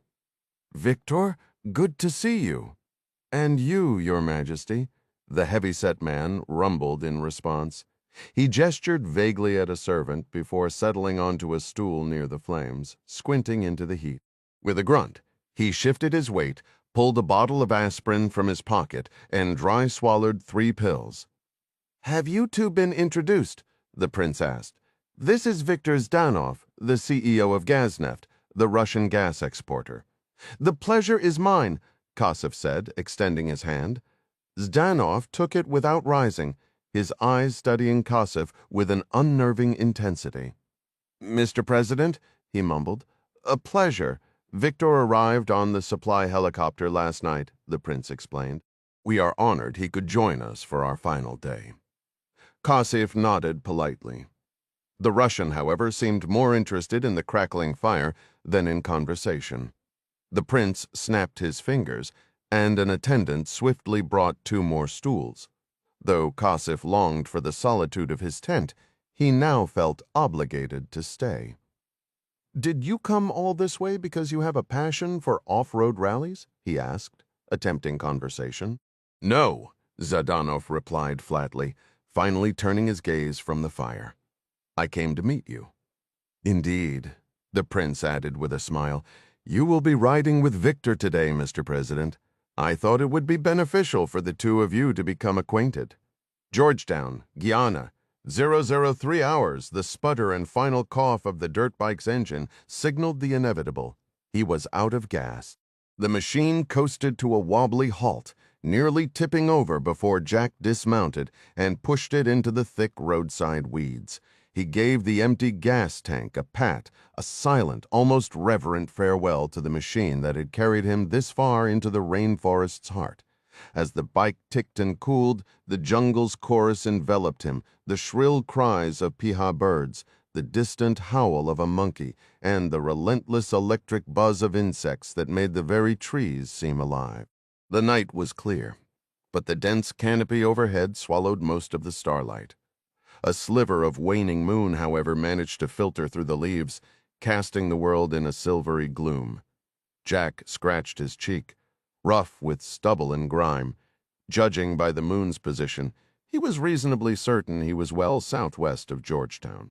Of course, a moonrise was a pathetic substitute for the GPS chip in the smartphone he'd left behind in the restaurant courtyard, along with nearly everything else he owned. The single item he'd kept, honoring Alberto Quintero's final, gasped request, was the cigar case. It sat like a lead weight in his front pants pocket. He took one last look at the fractured moonlight, then began walking down the dark road. Getting back to Rancho del Cielo, the eco farm where Quintero's family lived, was no simple task. He had a rough mental map from his prior visit, and logically there couldn't be that many roads in this rugged area south of the capital. That should have made navigation easier, but Jack had deliberately avoided main thoroughfares, staying off the beaten path to evade the police. In his mind, the man in the black shirt who'd tried to kill him at the restaurant had moved with the tactical precision of a cop. He'd used cover like a professional, darting between the porch pillars with practiced skill. Remembering the minister's warnings about the drug lord Tiburon's deep infiltration of the national police, Jack was convinced his attacker was a cop on the cartel's payroll. Under the dappled, ghostly light, Jack stepped into the center of the road and placed his hands on his hips, listening intently. He recalled the eco farm was situated near a hilltop. The road beneath his feet did seem to be climbing, though the oppressive canopy made it difficult to be sure. With no better alternative, he broke into a slow, steady trot. Roughly half a mile later, his persistence was rewarded. A hand-painted plywood sign, its arrow pointing onward, emerged from the shadows. Rancho del Cielo this way. He felt a surge of relief and picked up his pace, only to have his hopes dashed by two more signs spaced far apart down the lonely road. When he finally spotted the unassuming gate marking the property, Jack was breathless and parched. Alberto and Amancia Quintero had spent a decade building this home. Off to the left stood a three-sided pole barn where they kept their herd of llamas. Amancia bred the awkward animals and offered them to guests for treks up the hillside. Pausing on the driveway, Jack could hear the soft chime of bells from the fields.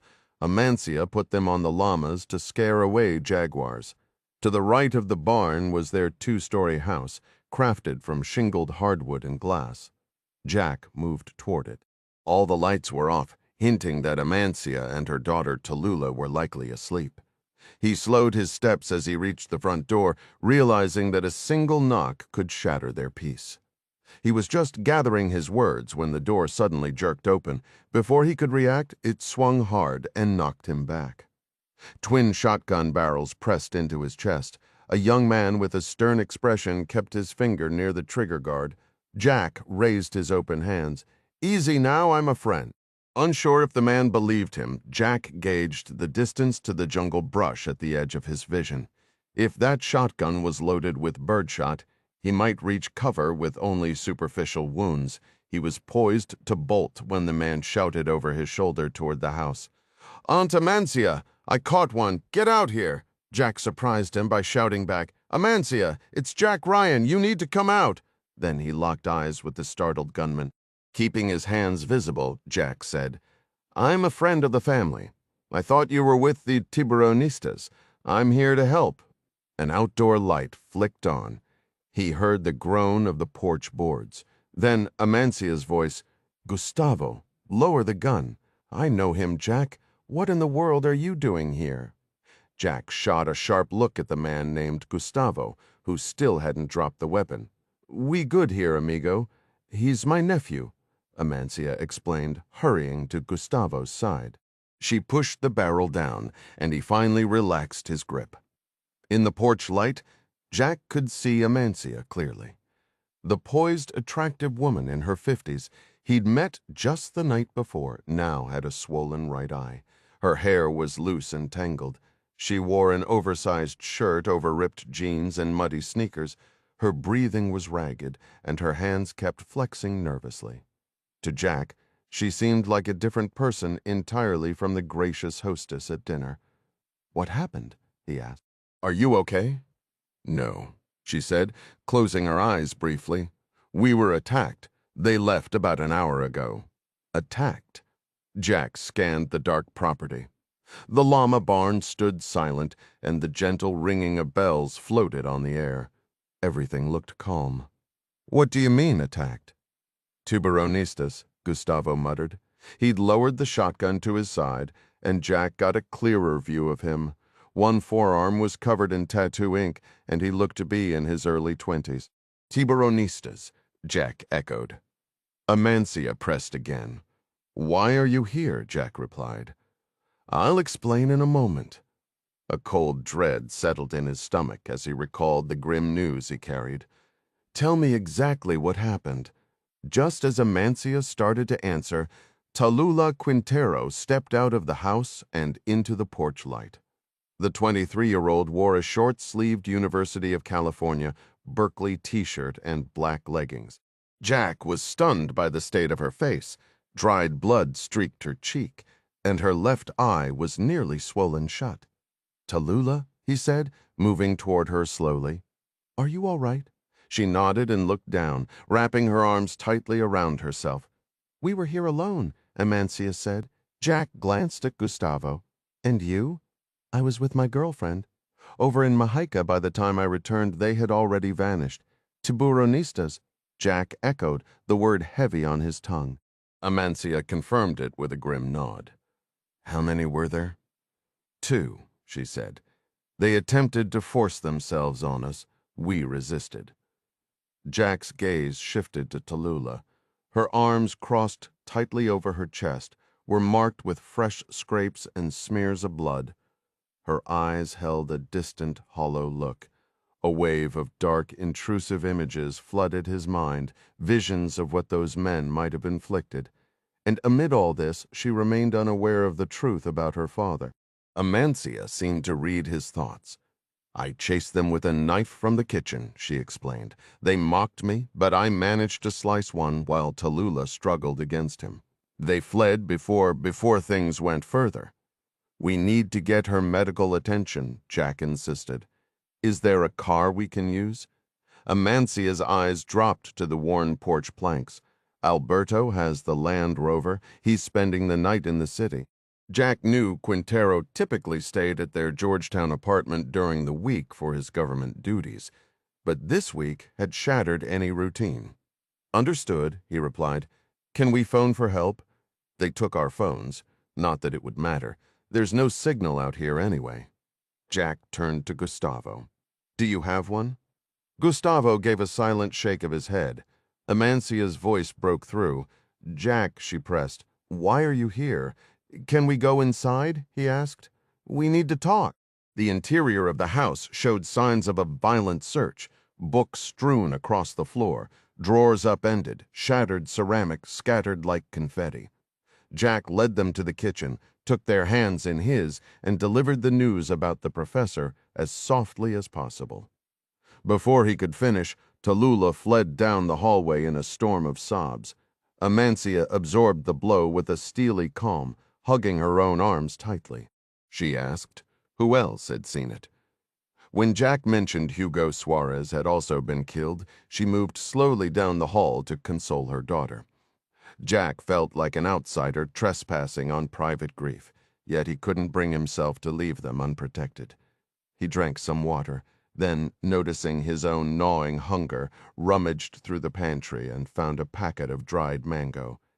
As he ate, he watched Gustavo through the window, pacing near the llama pens in the moonlight, shotgun in hand. Wandering through the living and dining rooms, Jack surveyed the chaos. It was clear the Tiburonistas had been hunting for something, but given the sheer disorder, he doubted they'd found it. All the while, the aching cries of mother and daughter echoed from down the hall. Gustavo found him staring out the back sliding door toward the porch. "You're certain you didn't recognize the men?" "Not by face, but I know they were Tiburonistas," Gustavo stated. "How can you be so sure?" Jack asked. "I was part of them, a long time ago." Gustavo pushed his sleeve higher, revealing a cluster of faded tattoos that, to Jack, looked more like scars than ink. "I tried to have them removed," he added quietly. Jack gestured to the wreckage around them. "Any idea what they wanted?" "My uncle talked about the Tibbs constantly. He despised them." When Amancia reappeared, her face flushed and puffy, Jack asked her the same question. She knelt on the bamboo flooring and picked up a broken photo frame, a snapshot of her, the professor, and a 5-year-old Tallulah. "They were after my husband," she murmured. Jack cleared a space on the sofa and guided her to sit. She kept her eyes fixed on the floor. "Did he suffer? No, Jack assured her. His last thoughts were of you and Tallulah. Tell me everything, exactly as it happened. Jack lowered his voice, ensuring Tallulah wouldn't overhear. We were having dinner outside at the King George Cafe. You know it? She nodded. 2 assassins came for us. The first posed as our waiter. The second moved like a professional, cold, efficient, like a seasoned officer. Amancia let out a weary sigh. Jack, I tried to. He started, but the words caught in his throat. He fell silent. Did they get away? She asked. I killed one. The other was still firing when I escaped. Her hand reached out and gripped his, holding on as if it were the only solid thing left in the room. I wish you hadn't been pulled into all this. Jack stared at the floor, his jaw tight, silent. Her grip on his hand tightened, a firm tug pulling him back to the moment. It takes courage to build a nation, she stated. Your husband was a courageous man, Jack replied. Indeed, she continued, her voice steady. One day Tallulah will understand what he gave. They all will. Much like Kathy, his mother, and Lisanne, his fiancée, Amancia Quintero possessed a calm, formidable strength. She sat upright, her hand locked around Jack's, her eyes distant yet sharp, as if determination had solidified where sorrow once flowed. Why are you still here? She inquired. I understood your flight to the States was this morning.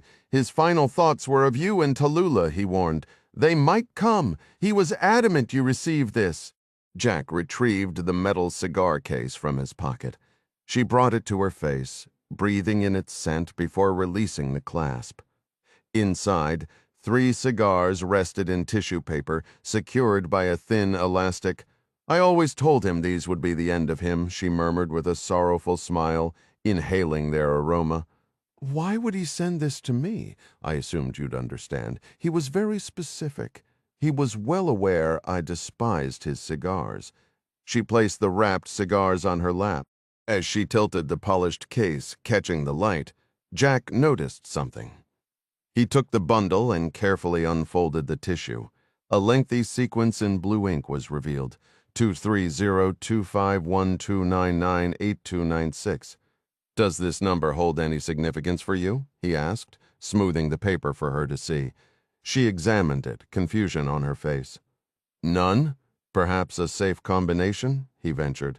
The professor and Suarez mentioned a corruption investigation involving surveillance. Suarez had proof of dealings with Tiburon and wanted it in U.S. hands. Could this be connected? We don't own a safe. It was Tallulah's voice correcting her from the shadowed doorway behind Jack. Yes, we do, the girl stated firmly. Papa made me promise not to tell you. Tallulah stepped into the study.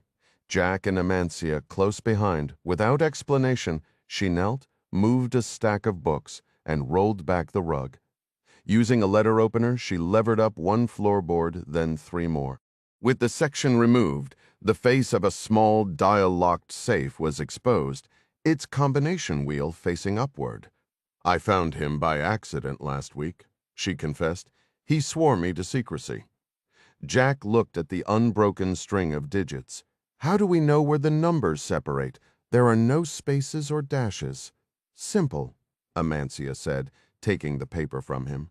She knelt beside her daughter. Now that I know what I'm looking for, she turned the dial. I see our birthdays, our wedding date, the day we bought this property. It's all there. A soft click sounded as the door unsealed. Both peered inside. Amancia withdrew an unsealed yellow envelope and passed it to Jack. While they continued to examine the safe's contents, Jack emptied the envelope to find 10 Sony cassettes labeled DV Premium. He recalled these digital video camcorder tapes from his youth. Each case was dated in pencil, spanning 2 years. The most recent was marked March 1. Yesterday, he surmised Quintero must have placed the newest tape inside while Jack was on the porch, sharing a drink with Amancia. Do you recognize these? He asked her. Hold on, Tallulah interrupted, reaching deeper. There's something else beside the safe. She lay flat, stretching her arm beneath the floorboards, Her hand emerged holding a Glock 17 9mm pistol, which she passed to Jack. He ejected the magazine, confirmed it was fully loaded with 10 rounds, and reseated it with a solid click before tucking it into his waistband. "That's everything," the girl said, rising to her feet. Amancia shut the safe, slid the floorboards back into place, and moved to stand beside her daughter. "What's your understanding of those recordings?" Jack pressed. She met his gaze, her voice steady. He was collaborating directly with Hugo Suarez and Martin Kroom on the corruption investigation, aiming to dismantle Tiburon's entire operation. He likely believed you were the one person who could ensure those tapes reached the proper officials. Jack recalled Suarez's desperate urging to get the evidence to Washington. In his frantic escape, he'd lost the bag. Suarez tried to hand off, along with nearly everything else. "Consider it handled," he stated firmly. "I'll get everyone to the embassy and onto a secure flight back home. You can both deliver the proof yourselves." He adjusted the Glock, tucked in his waistband, ensuring it was snug. Just as he turned to step outside and find Gustavo, the interior lights abruptly died. In the sudden gloom, he saw the young man framed in the kitchen doorway, his 12-gauge shotgun held tight. "Quiet," Gustavo hissed. "There's a truck rolling up the drive." "Friendlies?" Jack whispered back. Gustavo's answer was a single grim word. "Tiburon's men. They're here to finish what they started. Orinoco River Delta, Venezuela, 0045 hours, out of sheer reflex." Ding glanced at his wrist. The Garmin watch was long gone, but the coded message it had transmitted might as well have been burned into his mind. Signal 5 for report in, Sixt 1 for gather every scrap of intelligence, and the all-important 2 for extract immediately, time to go. Shirtless in the oppressive heat, he'd spent hours awake, tracking every sound from the barge. He'd felt the vessel tremble against the river current, heard it nudge its moorings. Overhead, the sentry's familiar heavy tread paced the roof. Twice in the night, Carraza had snarled orders at the man from his bunk near the doorway. Otherwise, an unsettling silence had fallen. As best Ding could tell, the usual crew of hardened ex-cons and Wagner mercenaries, the ones who left with full boats and came back empty, had not returned. Without a window, he couldn't be absolutely certain, but they were normally a loud, rowdy bunch. For the 10 days he'd been hidden on this floating prison, their returns had jarred him awake nightly. It was almost suspiciously peaceful now, which set his nerves on edge. Before sleep had finally taken him, he'd mentally walked through his escape plan 100 times, visualizing each step with painstaking detail. He'd rehearsed it so thoroughly that when he finally swung his legs off the cot, it felt less like a new action and more like replaying a well-worn memory. He tossed his grimy sheet over the small bare bulb lamp, thumbed the switch on the cord, and shifted the fabric just enough to see by. Moving with a predator's quiet grace, he slid his lone canvas duffel from under the bed and rummaged inside. It held the meager collection of shirts and pants the Tiburon men had tossed in when they'd snatched him from San Felipe. He pulled out a pair of black cotton trousers and a worn olive-drab Colombian Army t-shirt. A laundry stamp on the back collar read Diaz, a leftover from the so-called Legend Wizards. Sitting cross-legged on the floor, he opened his toilet kit, took out a tube of sunscreen, and squeezed the contents onto the floorboards. Next to it, he snapped the lead from a pencil and ground it into a fine dust. Adding a few drops of water from his jug, he blended the sunscreen and graphite into a thick, dark paste. Once the mixture was right, he smeared it over his face, neck, and hands. After lacing up his crepe-soled boots, also Colombian Army surplus, he wriggled onto his back and slid beneath the cot. Reaching up, he retrieved the pair of metal bed springs he'd painstakingly sharpened with a stone and bound with tape into a crude, effective shiv. When he'd first been brought to camp, he'd had a tiny push-button switchblade hidden in his bootlaces, no bigger than his little finger. The Tibbs had missed it during their initial search. They only discovered it later when Ding used it to fend off a Venezuelan lowlife trying to steal his rations. That incident had cost him the blade, but inspired this backup plan. He used the shiv's sharpened point to pry open a small tear near the duffel zipper track. Then, pausing to listen to the barge's continued quiet, he worked one side of the zipper completely free from the fabric. The detached zipper now resembled a 2-foot length of brass chain. He tested its strength with a firm tug, then slipped through the doorway and into the makeshift corridor. Reaching the barge's stern at the ladder's top, he peered outside. The moon cast a wavering reflection on the water just behind the head of the stern guard. Beyond him, the massive bow of the Gran Blanco, Tiburon's yacht, dominated the view. The tidal current seemed sluggish. Ding noted, which would make for a manageable swim, provided he could first get past Carlos Carraza. The man's bunk was strategically placed at the ladder's base, controlling all movement for the Tiburonistas. After their confrontation earlier, Ding assumed the door would be open. He descended the ladder with the silent caution of a big cat, his rubber-soled shoes meeting the deck without a sound. Pressing his back to the wall, he listened. The barge nudged against the dock, and a burst of laughter carried from the direction of the yacht. Without a whisper, Ding drew the brass zipper from his pocket. Looping one end around his right wrist, he gripped the remainder in his left hand and began a careful sideways creep toward Carraza's quarters. The bunk was empty. Ding straightened up, surprised.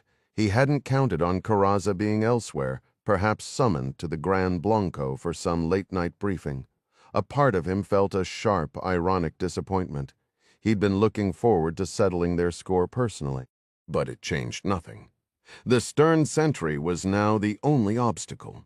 He moved to the door leading to the fantail, observing the guard. The man sat with his legs crossed, an AK-12 resting on his knees. His attention fixed on the riverbank. 10 feet of open deck lay between them. The slightest splash would give him away, triggering a burst of gunfire and alerting the entire party on the yacht. Time for a diversion. Ding retreated to Carraza's room.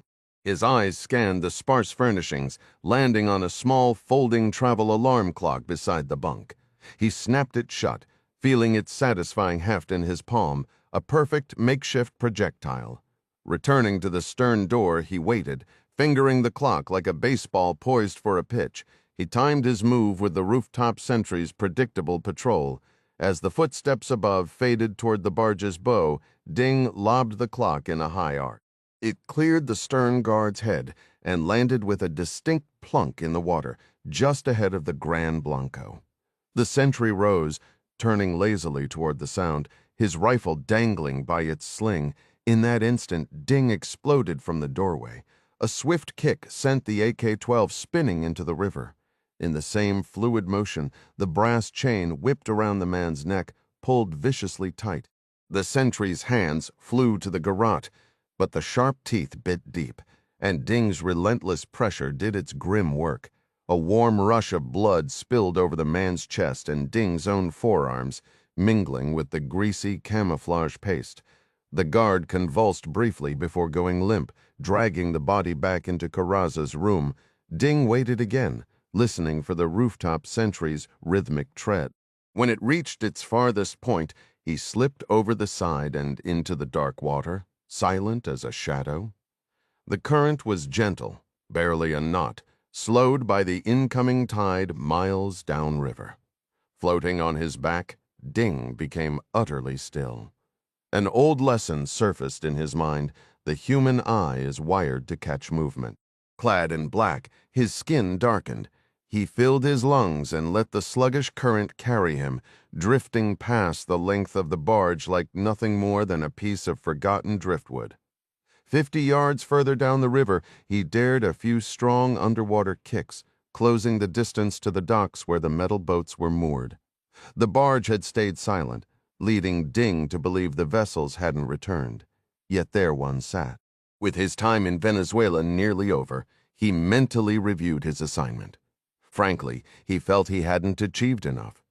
Sure, he'd confirmed the core connection between Tiburon and the Russian SVR, but he scolded himself he wasn't exactly returning with a treasure chest of actionable human intelligence. Despite being embedded with the Tiburonistas for days, their ultimate purpose remained frustratingly unclear to him.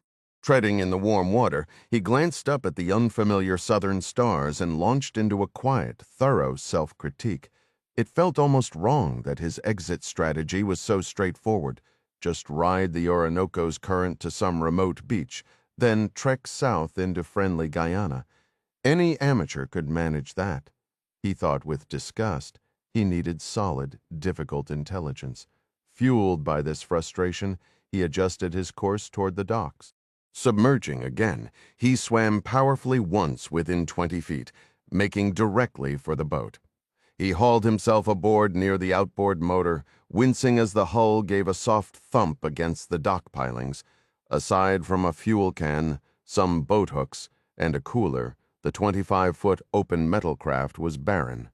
Ding slipped into the driver's seat. A chart plotter was mounted on the dash behind the wheel. He powered it on and navigated through its menus.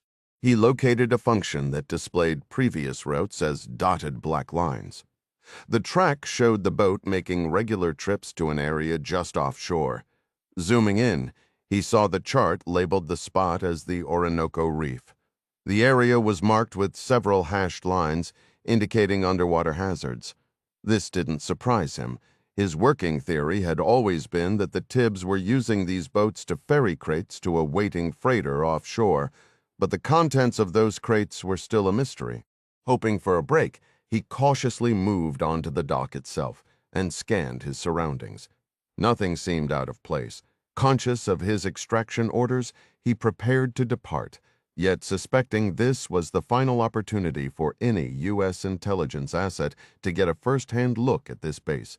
He took a long, slow survey of the shoreline. A flash of metal under the moonlight snagged his attention. He focused on it. Inside the perimeter fencing, he could make out the bulky silhouette of an 18-wheeler parked near the road. He shifted to the edge of the floating dock for a clearer line of sight. The truck had a long-nosed hood and vertical exhaust stacks running up beside the cab. Along the side of the trailer, Ding could discern a corporate logo, Playa del Sol Cerveza. He'd seen that beer brand around the camp and knew it was a cover for Wagner Group interests. His mind turned to Morozov and the network of legitimate businesses Wagner controlled across Venezuela and beyond. Whatever was in that truck was likely bound for the boats. In Ding's judgment, this was probably the last shot to identify what that cargo was. He moved soundlessly up the dock and reached the grassy bank. The final stretch to the truck was a 30-foot patch of gravel. Staying low, he spent half a minute in the tall grass, studying the vehicle by the moon's glow. From this improved angle, he could see the trailer's rear doors were open. Below them, on the gravel, lay 3 long, stacked crates. Ding executed a silent, explosive movement to rise to his feet. Hunched over, he sprinted to the crates at the truck's tail and dropped into a crouch. They were coffin-sized, adorned with stickers bearing the Playa del Sol logo. Ding tested the lid of the top crate and found it shifted. Peering closer, he spotted a crowbar discarded on the ground nearby. The crate had already been pried open. Kneeling, he pushed the lid aside. Inside was nothing but wood shavings, the kind used as packing material. More of the same stuffing protruded from the seams of the 2 crates beneath. Ding suspected they were also empty. From his crouched position by the crates, he now had a view into the trailer's dark interior. Deciding it was worth a final look, he stepped carefully forward to investigate. Pinned against the cab wall, he found another coffin-sized crate on the trailer floor, marked with the same beer logo. Figuring it was still sealed since it hadn't been offloaded, he hoisted himself inside the dark trailer, crowbar in hand. The lack of refrigeration was another clue. Whatever was in these boxes definitely wasn't beer. Moving toward the front bulkhead, the darkness grew thicker the farther he went. With a heave, he dragged the heavy crate back toward the sliver of light from the open door. Jamming the crowbar under the lid, He pried it open to reveal a second, slimmer case made of hard plastic, secured with silver clasps. Unfastening them, Ding lifted the lid and stared at a long, dull gray tube. Even without the black Cyrillic lettering stenciled on the side, he knew exactly what he was holding: a partially disassembled Russian missile. This was the main fuel section of an anti-ship missile, one NATO intelligence called Kayak, capable of being fired from patrol boats, ground launchers, or helicopters. A grim satisfaction settled over him. This was the hard evidence he needed. After resealing the case, he shoved it back toward the front of the trailer. As he straightened up near the bulkhead, a sharp creak echoed behind him. He whirled around, but it was already too late. A burly Wagner mercenary slammed the rear cargo door shut, sealing him inside in utter darkness. Georgetown, Guyana, 0050 hours, Guyana's socialist prime minister, Guto Castillo, had fallen asleep with two phones on his nightstand, his official iPhone and a current burner. The burner vibrated so violently it skittered off the table and hit the floor, jolting him awake. "Yes," he answered, voice groggy as he rubbed his eyes. "Well, hello, Guto. You sound like you were sleeping," came the reply. The Spanish accented voice of Tiburon was tinny, likely on speakerphone. "Because I was asleep," Castillo muttered. "Then get up," the drug lord commanded. "A decision has been made." "Who is we?" Castillo asked, bolting upright. Beyond the foot of his bed, a stripe of moonlight glimmered on the Atlantic. "Prime Minister, this is Igor Morozov," a new voice cut in through the speaker. "I am with Tiburon aboard the Gran Blanco." A cold dread washed over Castillo. He had never spoken directly to the Russian before. Hell, he hardly ever spoke directly to Tiburon, and now here he was in his own bedroom on speaker with both of them. He cleared his throat, forcing himself to sound alert. "A pleasure, Mr. Morozov." "Good morning, Prime Minister," Morozov replied, his tone oddly formal. That touch of politeness gave Castillo a sliver of misplaced confidence. He summoned his official voice. "You mentioned a decision. What are we discussing?"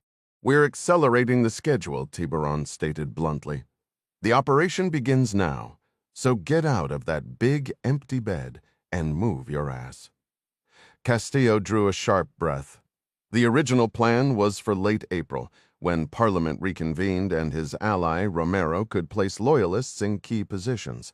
Every detail had been arranged to limit exposure. "Starting now is impossible," he argued. "We must stick to the original timetable, beginning April 26th. "There is no choice," Morozov countered firmly. "It happens tonight." Castillo lay frozen. In late April, President Kassif was scheduled to visit the United States to meet President Jack Ryan. With the Guyanese leader seen bowing to the Americans, it would perfectly support the narrative Castillo had crafted, that Guyana had sold out to capitalist puppets, betraying the workers' paradise he promised. "I don't follow," Castillo said. "Allow me to explain, Prime Minister," Morozov said, his English layered with a Slavic accent. "The risk of acting now is far lower than the risk of waiting. Recent developments have compelled us." "Developments? Such as?" Tiburon's voice erupted from the speaker. "Did you already forget why you called me this morning? You were practically sweating through the phone. You're not concerned anymore?" Tiburon's voice cut through the line. Castillo sighed, the sound heavy with forced patience. "If you're referring to the Coast Guard cutter, I was under the impression that matter was settled. I personally reassured the American ambassador, and Romero delivered our official account to their Director of National Intelligence. The narrative we constructed, that it was an unfortunate accident for which you, Tiburon, were solely responsible, appears to have been accepted. Everything proceeded as we designed. A new, colder voice entered the conversation. "Prime Minister, when did you last speak with Director Romero?" It was Morozov. Castillo glanced at his wristwatch, its face glowing faintly in the dark bedroom. "A few hours ago, I suppose. Why? Listen, Guto. Tiburon interjected, his tone shifting from confrontational to ominously instructive. If you have any hope of presiding over the Socialist Republic of Guyana, you need to speak with Romero immediately. We'll connect him. We just got off the line with him, and let's just say his morning coffee must have been particularly bitter. Within moments, Romero was patched in, his voice emanating from his villa at the Ritz-Carlton in Costa Rica. Romero, tell the Prime Minister what you just told us, Tiburon commanded, dispensing with any greeting. Romero cleared his throat, a sound like gravel shifting. I have a growing concern the Americans are preparing a response regarding the cutter. I believe they may be mobilizing. What? Castillo hissed, the placid view from his window suddenly feeling like a taunt. On what possible basis? You assured me you spoke with the DNI herself and she accepted our explanation. That is correct, and she may very well have, Romero conceded. But she was scheduled to be the keynote speaker at a diplomatic breakfast tomorrow. Instead, she departed abruptly. I checked the flight manifest. Her plane is en route back to Washington. This sudden departure does not signal a placated government. Castillo stared out at the calm sea, a stark contrast to the storm brewing in his chest. That proves nothing. The woman probably juggles a dozen international crises before lunch. Skip the commentary, Romero. Tiburon prompted sharply. We're burning daylight. The intelligence chief's words came in a rapid clip. Hugo Suarez was assembling a corruption file linking your administration to Tiburon's operations. We suspect he was collaborating with Alberto Quintero to funnel his findings to the Americans, likely motivated by their significant capital investments here. It is now probable that Suarez successfully transferred evidence to U.S. assets on the very night Director Foley made her unscheduled departure. Castillo brought his free hand to his forehead, pressing hard. You led me to believe Suarez and Quintero were neutralized. You said the Americans would pin it on Tiburon, that it would neatly resolve any lingering questions about the sinking. In theory, it would have, Romero replied, his voice tight. However, Suarez and Quintero were in a meeting with an American national when our team moved in. They may have passed material to him directly. A cold dread began to pool in Castillo's stomach. What American? Who are you talking about? Minister Quintero has been in negotiations for the past month with the CEO of Athena Global Shipping, Romero continued. Athena Global is a legitimate enterprise, Castillo countered, a note of desperation creeping in. Quintero and the CEO, Jack Ryan, were finalizing an export license for the first gas shipments. I met with Ryan myself this morning and deliberately stalled the approval. My own security detail escorted him to the airport. The man is no longer in the country. With respect, Prime Minister Ryan never boarded his flight. Romero stated flatly. One of my officers observed him this afternoon in a covert meeting with Quintero along the port seawall near that perpetually unfinished public park. He was subsequently tracked to a dinner with both Quintero and Suarez at the King George Cafe. That was the location of the intervention. Dear God, Castillo muttered, the words barely a whisper. He swung his legs out of bed, shoved his feet into his slippers, and began to pace the cold tile floor. Please tell me your intervention did not involve Ryan. He may be a legitimate shipping executive, but he also happens to be the son of the President of the United States, who is now, in all likelihood, acutely aware of our intentions. Morozov observed with dry, chilling precision. And since he remains at large Prime Minister, you can comprehend why our friends in Moscow are insisting we accelerate our timeline. Castillo fell silent, the weight of the Russian's words and the unspoken authority behind the mention of Moscow, making it difficult to formulate any meaningful pushback. The calm outside his window was now a profound illusion. A wave of sickening certainty washed over him. He was locking himself into a path with no way back. With all due respect, Mr. Morozov, Ryan's operations were entirely above board. He'd spent weeks in meetings with Quintero. Romero's voice cut in. I don't dispute his legitimacy, but his meetings with Suarez are another matter. There was no business reason for those, not for an export license. Guto, we have to assume they may have shared information with him. Director Romero is correct, Morozov concurred. Suarez very likely attempted to pass intelligence to Ryan. A small mercy is that Ryan never obtained concrete proof, Romero added. He abandoned Suarez's bag at the location, along with his personal phone. We have both items at the station for examination. The bag contained a hard drive, presumably loaded with surveillance data. Castillo leaned his weight against the cool wall, his gaze lost on the black expanse of ocean. When Romero had first laid out this Tiburon-Rusherin scheme back in February, it had felt like a far-fetched theory, a distant nightmare he'd never actually have to confront. He'd dismissed it as idle, harmless speculation now. A chilling feeling of finality coiled in his stomach, undeniable and thick. He pushed himself upright. Your priority must be locating Ryan to ensure he hasn't jumped to incorrect assumptions, and you must verify that the data on that drive hasn't been copied elsewhere. We'll manage that, Guto. Tiburon's voice was a low promise.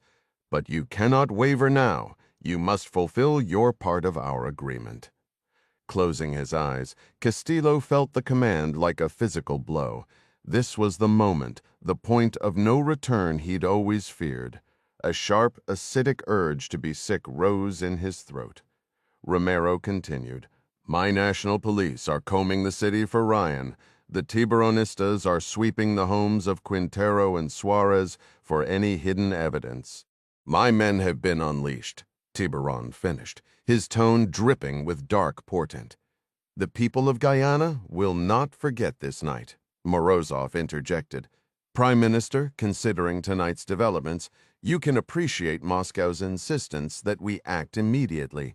Castillo swallowed hard, forcing the nausea down. What precisely are you asking me to do? I want you to declare martial law, Morozov stated flatly.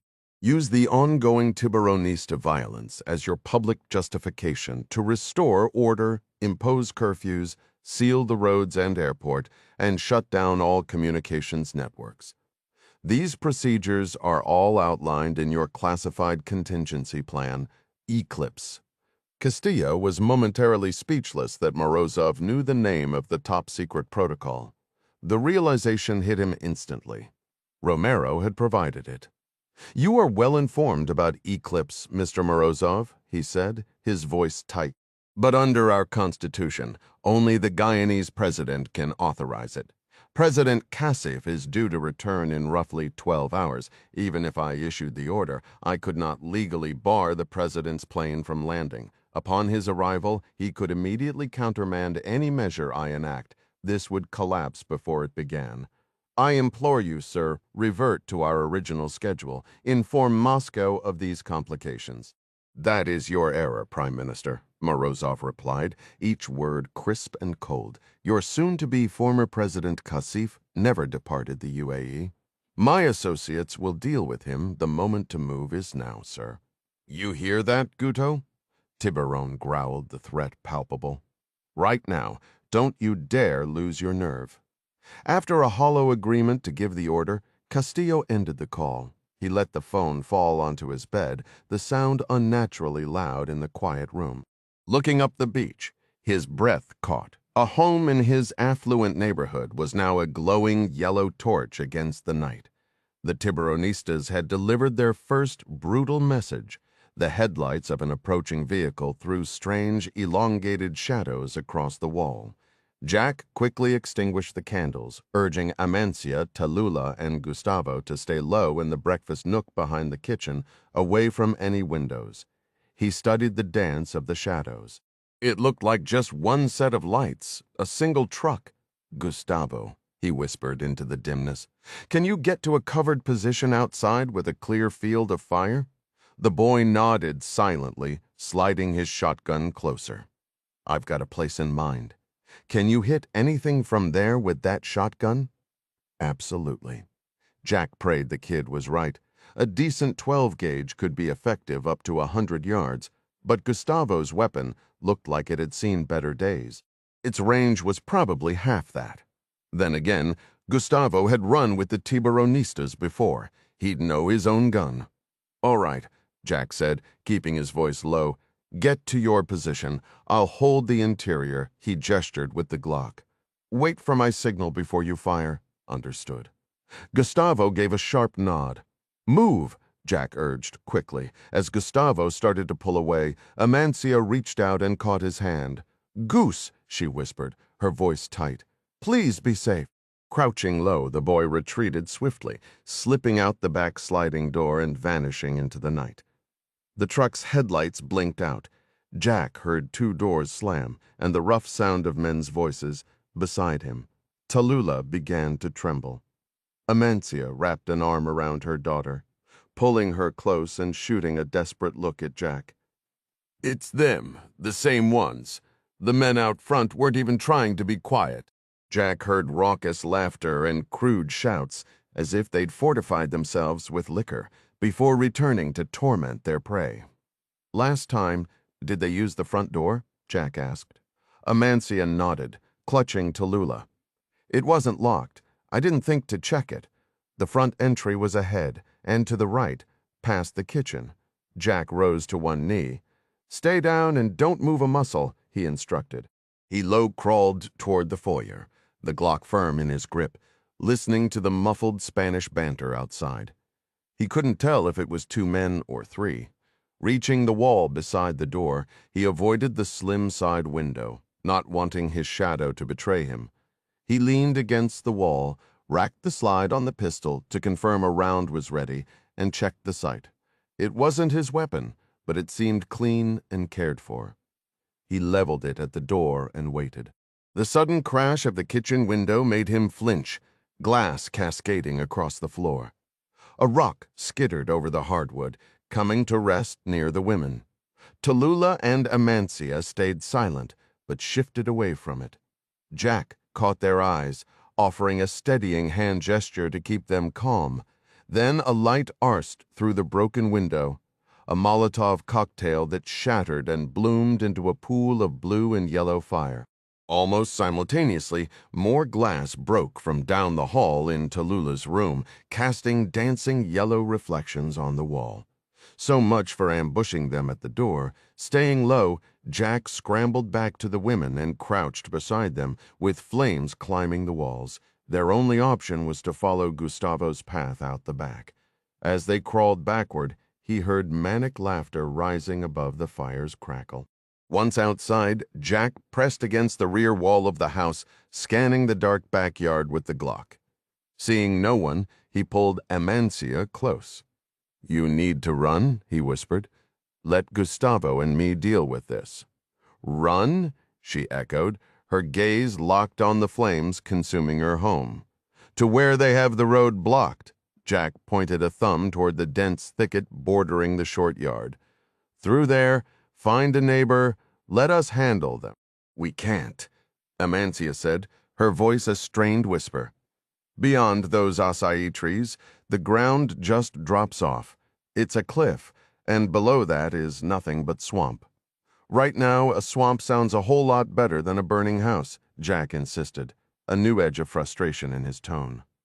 Was she trying to get them all killed? "Please, just go." Bruised and bleeding, she fixed him with a fiery, defiant stare.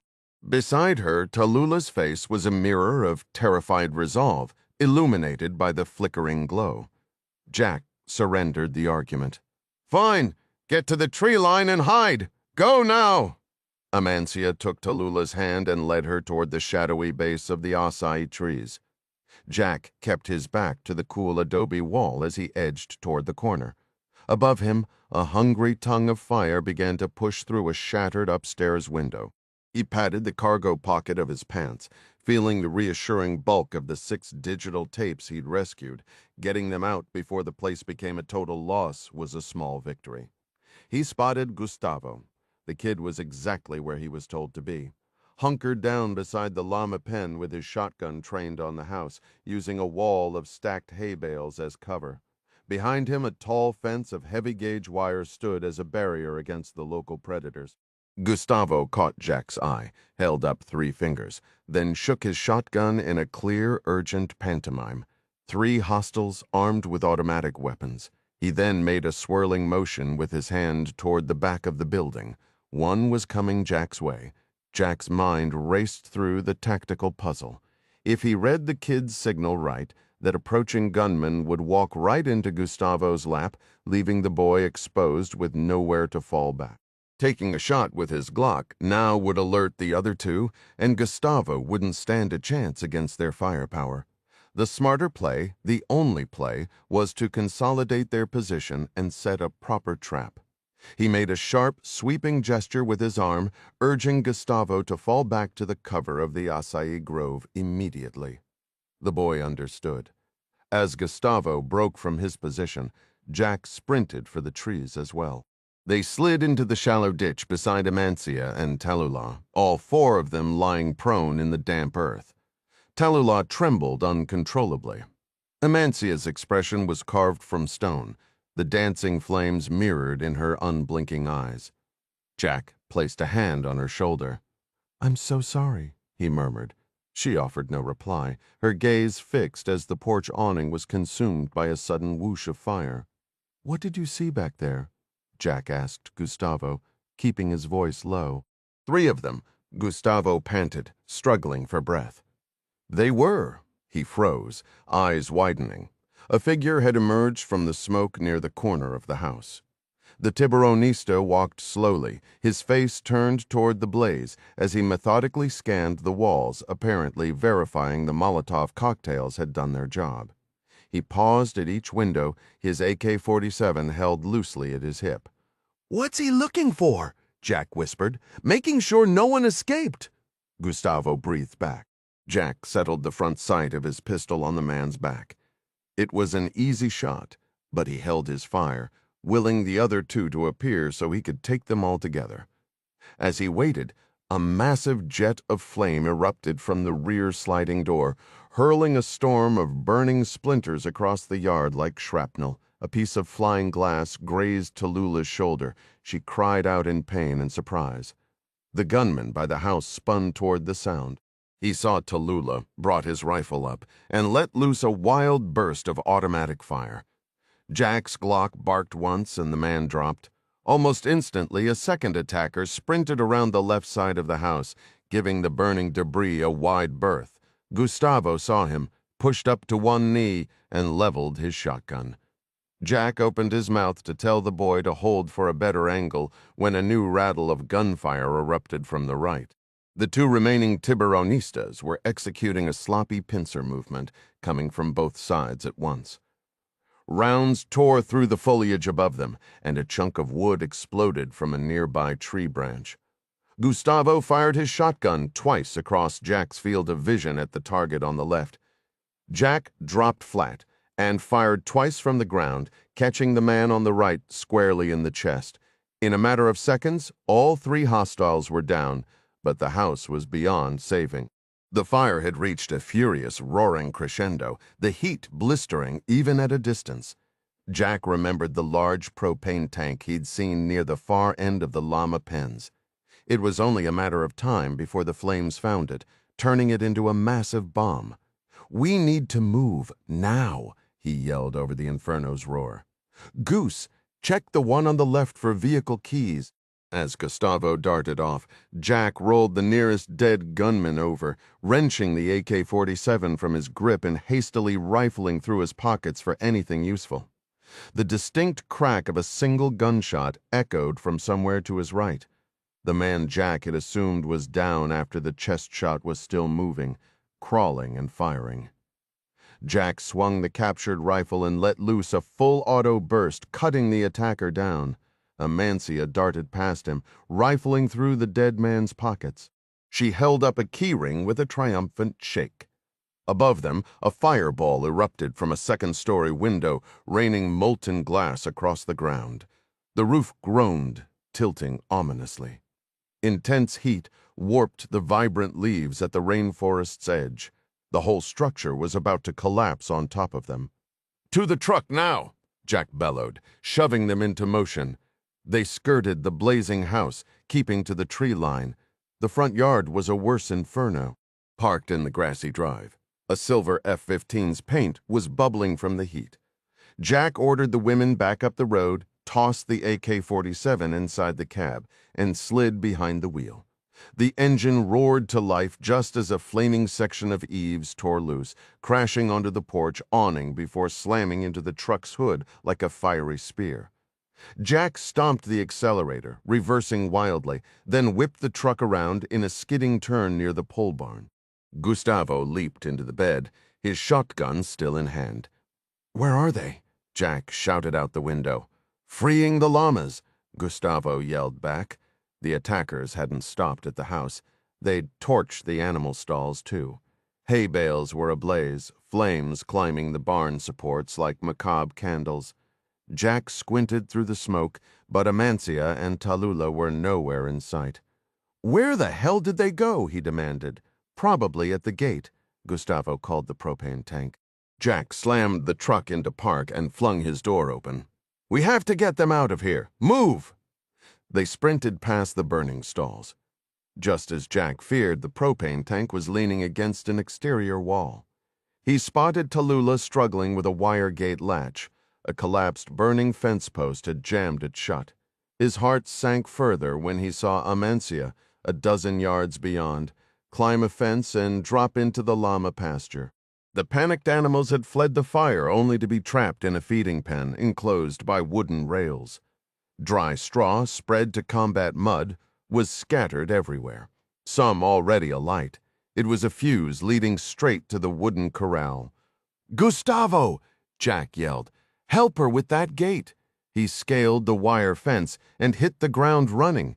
He reached Amancia's side, the AK in his grip. "We have to leave!" he shouted over the chaos. "They're trapped!" she screamed back, her voice raw. "If we don't herd them out, they'll burn alive." They raced to the corral. 20 terrified llamas were a tangled mass of flaring nostrils, frantic brays, and climbing bodies. Amancia pulled uselessly at their thick wool. It looked impossible. Jack shouldered the rifle. "Get clear!" he yelled, jostled by the frantic animals. He fired a burst into the wooden planks where they met a post. In the firelight, the boards splintered and sagged. A powerful kick from him sent one flying. Amancia caught on instantly, battering several more planks down. One brave llama bolted through the new gap. The herd followed in a thunderous stampede for the gate. "Go with them!" Jack roared. She nodded and ran at the open gate. Tallulah and Gustavo crouched low, waving the llamas through. Gustavo spotted Jack and frantically pointed down the driveway. At first, Jack didn't get it. Then he saw them headlights flickering through the dense foliage, another vehicle speeding toward them. Jack turned and sprinted for the truck, the new threat closing in fast. Amancia and Tallulah quickly climbed into the back seat, while Gustavo settled into the passenger side. Jack started the engine, and Gustavo loaded 2 new shells into his shotgun. They spotted the second vehicle outlined against the night, a compact pickup with a heavy machine gun mounted in its bed. "A technical," Jack muttered. "That's a 50 cal in the back. Where did they even find that?" "The important crews have them," Gustavo replied. Amancia leaned forward, adding, "Heavy vehicles come across from Tiburon in Venezuela." Alberto mentioned it. The police pretend not to see, naturally. Headlights swung around the final bend before the house. The technical was speeding straight down the driveway toward them. "Get down, please," Jack urged Amancia, his voice tense. Switching off his own headlights, Jack accelerated forward, hoping the narrow drive would leave just enough room to slip past the oncoming truck and escape. It quickly became clear the gap was too tight. Thick rainforest trees pressed in from both sides, leaving no room to maneuver. Jack brought the Ford to a stop, his mind racing through possibilities. He made a decision. "Seat belts on now," he shouted. Beside him, the boy gave a hurried nod and snapped his buckle into place. Jack did the same, threw the truck into reverse and sped back toward the burning buildings. Using his mirrors to guide him, He swerved left and crashed the tailgate through a wire llama fence about 50 feet from the blazing pole barn. He waited there, lights off, engine idling, hoping the flames to his left would draw the attention of the approaching truck. "Brace yourselves," he yelled. The technical and old Nissan raced down the driveway at high speed. Jack glimpsed 3 men crammed into the front seat. When it was just a few yards from crossing in front of him, he slammed the Ford's accelerator to the floor. The truck lurched forward and smashed into the lighter vehicle, knocking it sideways and pinning it against the thick tree trunks. After the jolt of impact, Jack threw the battered Ford into reverse. Gustavo leaned out the window and fired his shotgun at a man climbing out the Nissan's driver's side window. Jack hit the brakes, flung his door open with rifle in hand. One man had scrambled free from the far side of the technical and was climbing into the bed, swinging the heavy machine gun toward Jack. Jack raised the AK and shot him in the chest. He shifted left to get an angle on the third fighter, who was rising to his knees, struggling to free his weapon from the wreckage.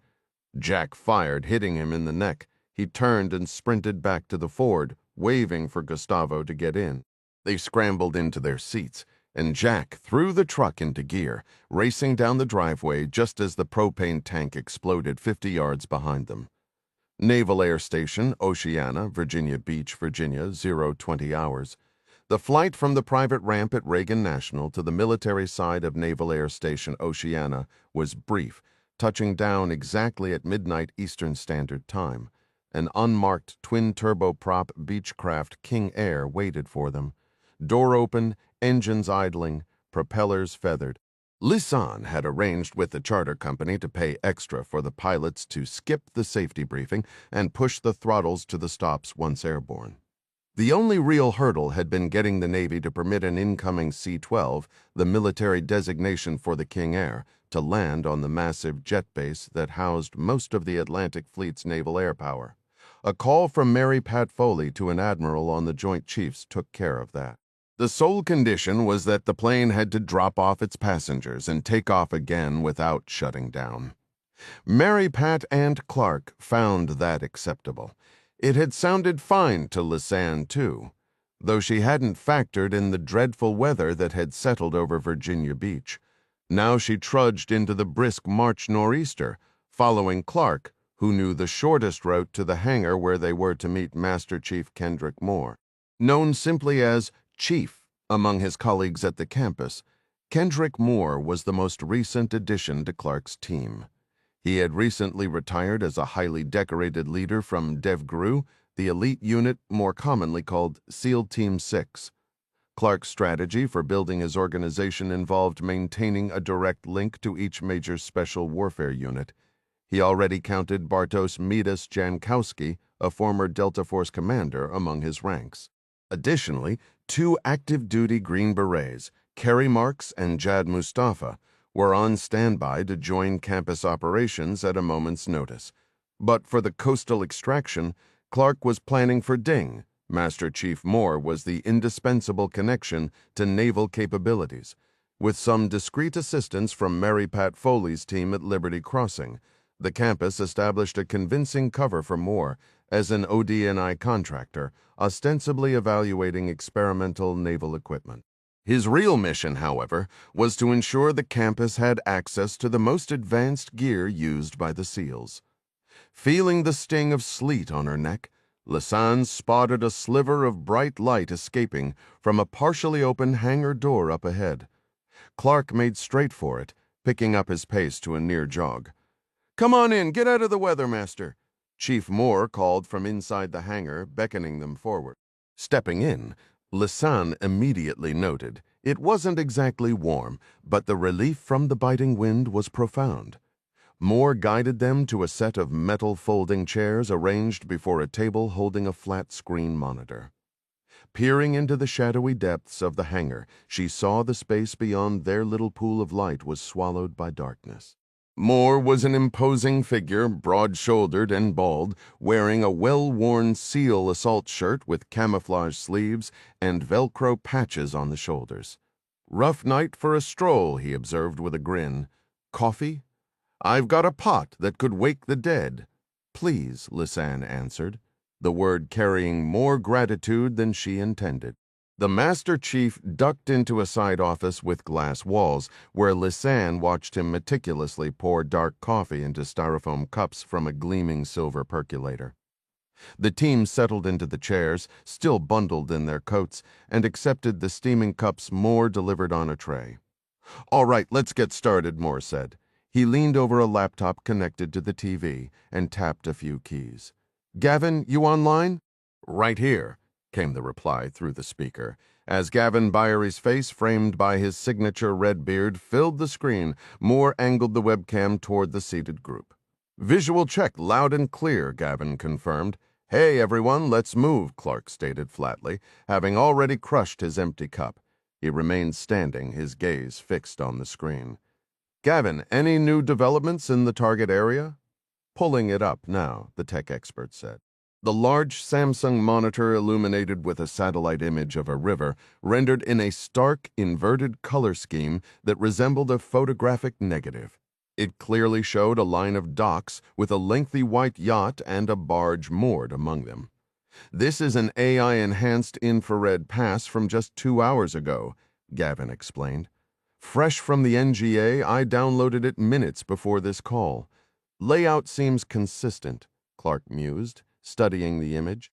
Lisanne added, "At least the primary vessel hasn't moved."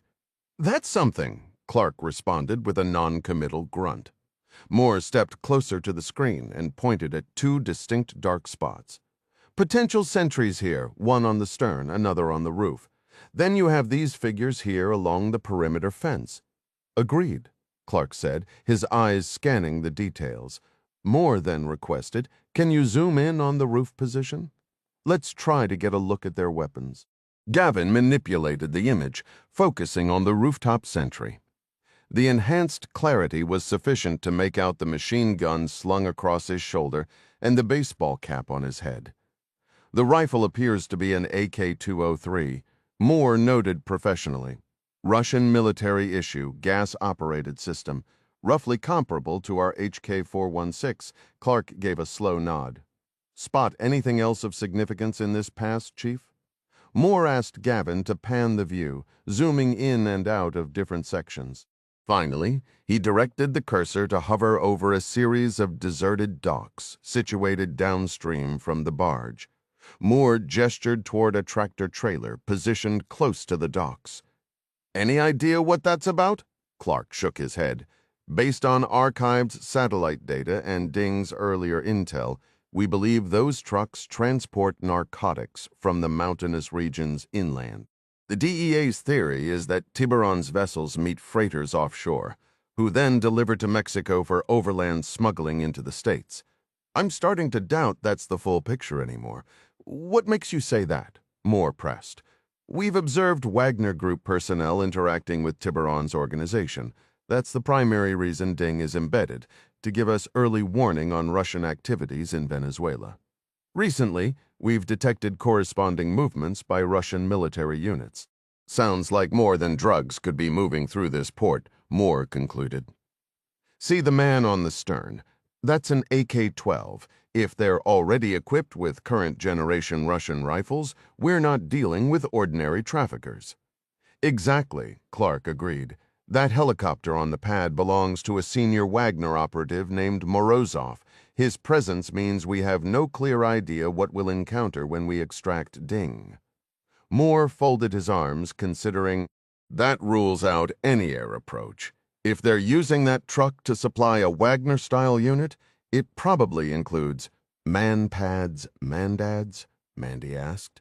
"Man-portable air defense systems," Clark clarified. "Shoulder-launched heat-seeking missiles." He turned back to Moore. "Even without that, an air insertion was never viable. Radar contact would blow our deniability completely." The chief studied the screen for a long moment. "You're certain we shouldn't hand this to DevGru? The authorization for this is above my level, but this is exactly the sort of mission we use to run routinely." "No," Clark stated firmly, "we must remain completely deniable. We can't involve official U.S. military forces, not at this stage. He let out a tense breath. "And we need to move immediately." Lisanne had sensed that pressing tone since Clark's first call that evening. While she was eager for action, she worried the planning timeline for this campus operation was dangerously compressed. In her experience, military actions unravel without meticulous preparation.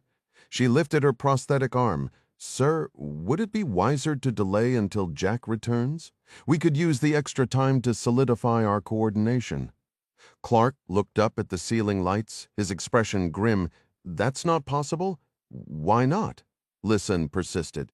"Because," Clark said, his voice lowering, "there's a complicating factor I haven't discussed with the team yet, and it concerns me."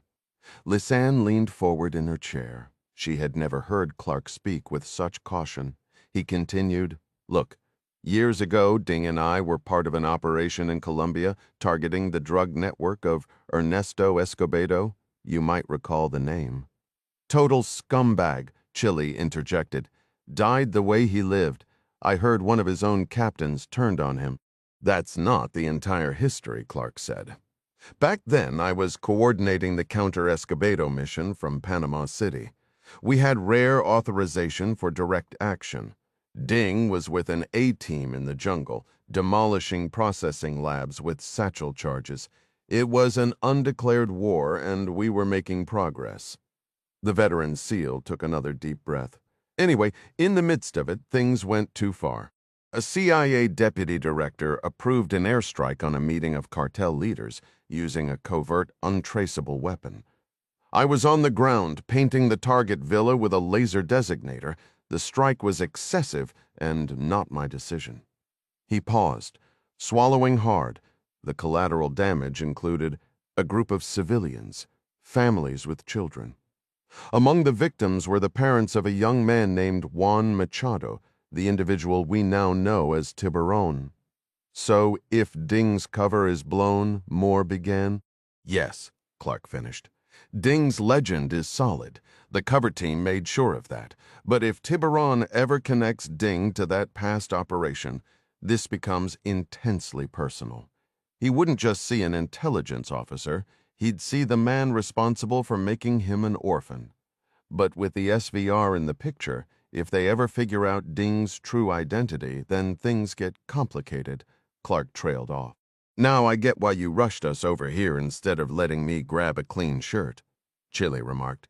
Clark rubbed the back of his neck. "Exactly. We need to move, and we need to move now. Chief, I'm relying on you to give us a way in and out that's both quick and completely off the radar." Moore gave a confident nod. "You've come to the right shop, Mr. C. I've been saving a couple of special toys for a moment just like this."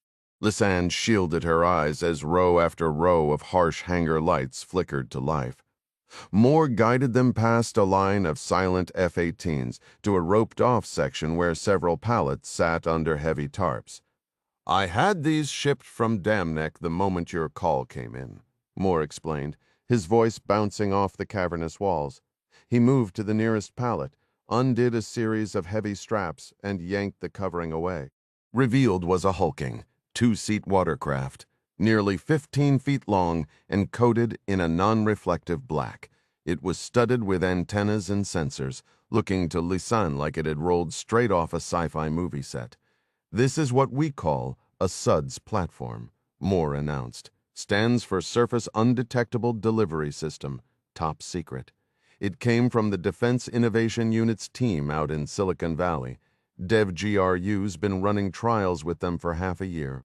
"It looks like a jet ski," Mandy observed. "A seriously mean one," Chili added. The chief smiled. "Let's just say they're a significant upgrade from your average recreational model." "Details?" Clark grunted, checking his watch. "They're virtually silent," Moore began. "Hydrogen fuel cell powered, which gives you a range of 500 nautical miles and a top speed pushing 100 knots. They're also fitted with specialized radar-absorbent electronics, Umbra systems, that make them stealth-capable even with a full crew. You asked for fast, long-range, and invisible? This is your answer, Mr. C. "What's the carry capacity?" Clark asked. 1,000 pounds. enough for 2 fully kitted operators per unit. Lisanne stepped closer. I've read about hydrogen cells. How does this version actually function? Moore heaved up the long seat on one of the vehicles. After loosening several fasteners, he used his considerable strength to pull out a heavy, suitcase-sized box and set it on the concrete. This is the hot-swappable power core, he said. It's packed with magnesium-based discs, technically metal hydrides. That's your battery right there. Metal what ides? Chili asked. Hydrides, Moore repeated. The metal acts as an ultra-dense storage matrix for hydrogen atoms. I thought fuel cells used compressed gas or liquid hydrogen, Lisanne said. Usually, yes, Moore replied. That's the breakthrough here. The metal hydrides allow for a much more stable and efficient storage method. He gestured to the case. The team stared somewhat blankly. Sensing Clark's growing impatience, Moore hurried on. When hydrogen encounters the metal, it separates into atoms. Each atom bonds deep into the metal's crystalline structure, enabling incredibly dense storage. A catalyst, a little heat from a starter cell, releases those atoms. The protons and electrons then travel separate paths from an anode to a cathode, which generates the electrical current. That's your power. So it's hydrogen-based, but the drive is electric, Lisanne clarified. Correct, Moore said. We're essentially swapping out lithium-ion batteries for hydrogen ones. Submarines have used similar tech for years. This is the first application for a small surface craft using solid-state hydrogen. Is it safe? Chili questioned. Seems like a great way to get fried if you take a swim. The electric motors are sealed in waterproof Kevlar composite shells, and the metal hydride discs don't explode like a conventional fuel tank. These units are also loaded with autonomous navigation software. Think of them as surface drones. We're going tonight, Chief, Clark stated firmly. These aren't exactly compact. How do we get them to the Orinoco River in the next few hours? Simple.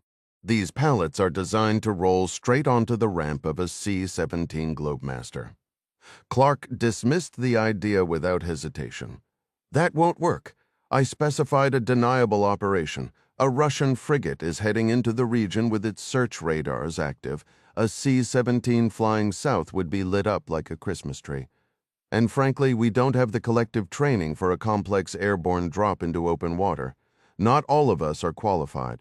Lisanne, who had been privately thinking Jack would find the idea of a sea assault using those advanced hydrogen-fueled jet skis thrilling, glanced at her silent phone. He should have landed in Denver by now. The lack of a message sent a flicker of anxiety through her, which she quickly pushed down, refocusing on her logistics role. She studied Google Maps, zooming in on the intricate waterways of the Orinoco Delta, Mr. C. She began, still looking at the screen. If we could secure a civilian cargo charter immediately, we could land on Tobago, near the port of Scarborough.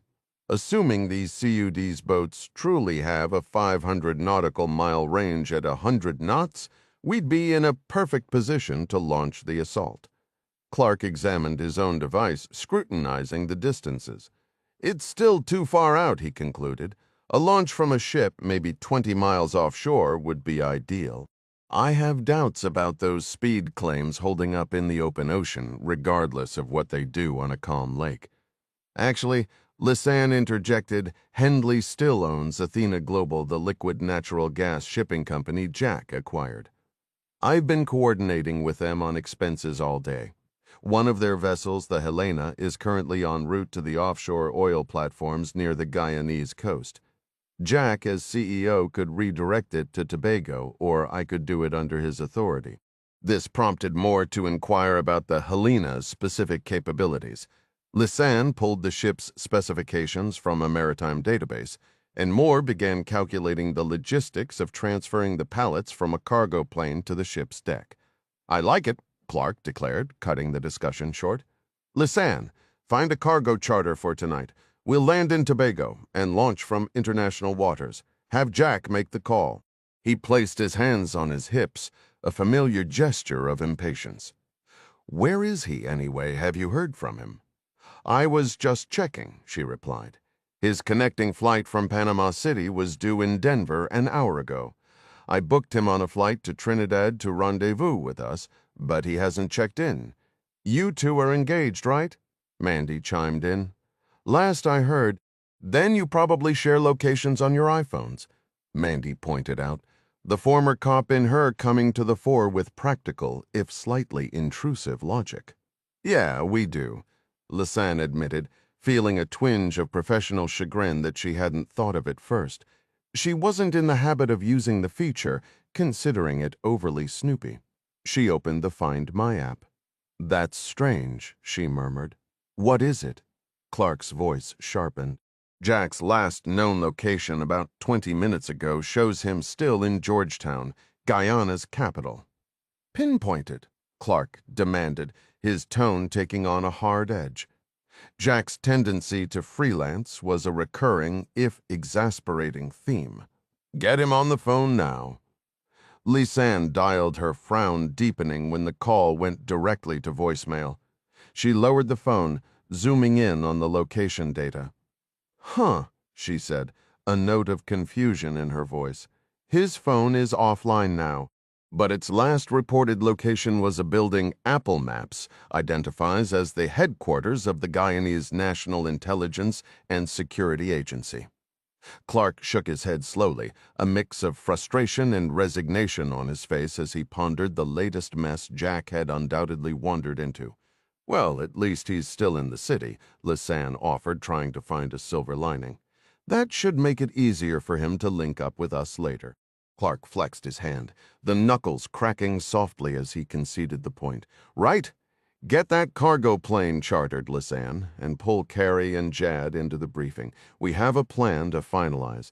President Ali Kassif of Guyana clung to the handholds of the Polaris RZR's roll cage, his knuckles white as the dune buggy bucked and slid across the desert. Beside him, Viktor Zhanov, the CEO of Gazneft, wrestled the wheel, sending the vehicle careening over razor-edged dunes and through narrow, wind-scoured canyons. A fierce shamal wind, howling in from the Gulf, whipped the sand into stinging curtains that reduced the world to a blurry golden haze. Zhanov drove straight into it, seemingly exhilarated by the chaos. Perhaps we should rejoin the others, Kassif managed to say into his helmet mic, his voice jarring with each impact. All in good time, the Russian billionaire shouted back over the engine's roar, accelerating up a steep slope. The buggy launched from the crest, hung weightless for a terrifying moment, then slammed back to earth with a crash. Zhanov let out a gruff laugh and plunged them into the cool shadow of a deep wadi. My helicopter is on standby. No worries, he declared, crushing a patch of thorny brush under their tires as if it were nothing.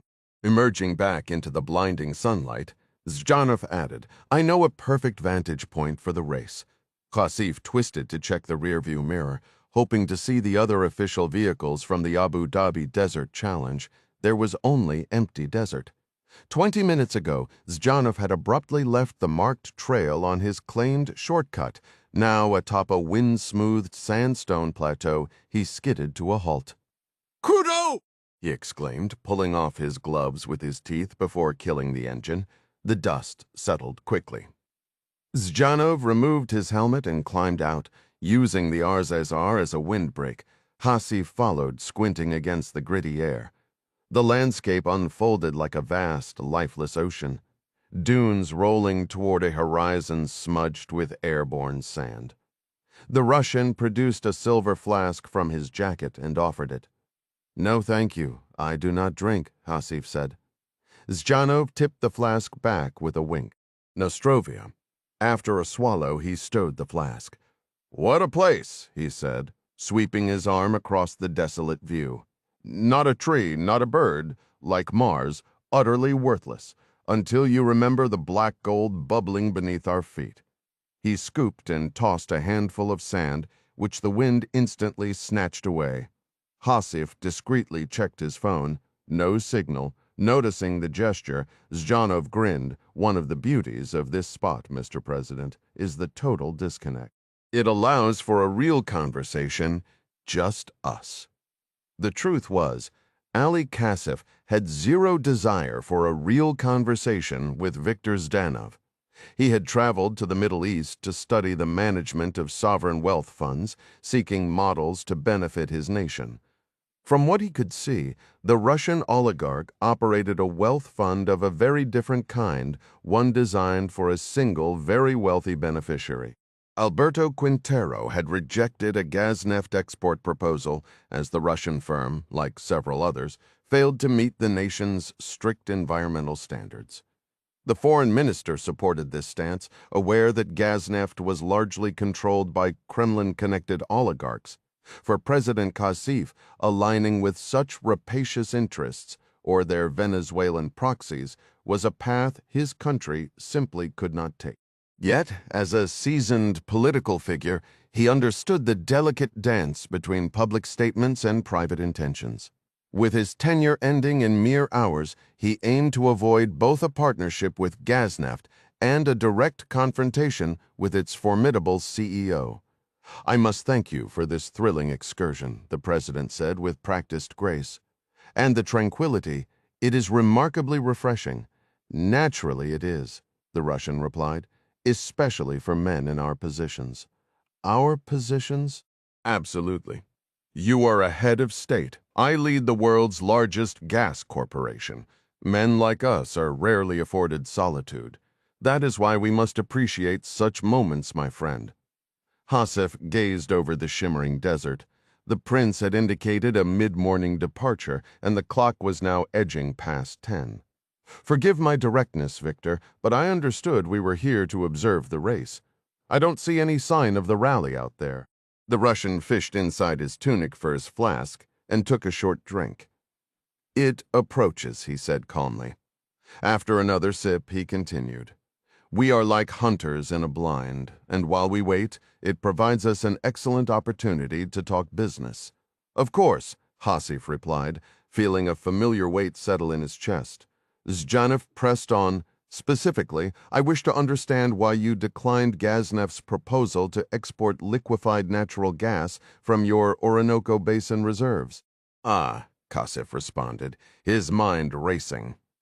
"For that, you would need to speak with my interior minister, Alberto Quintero. Tragically, he was killed just yesterday. I am returning home immediately to manage the crisis.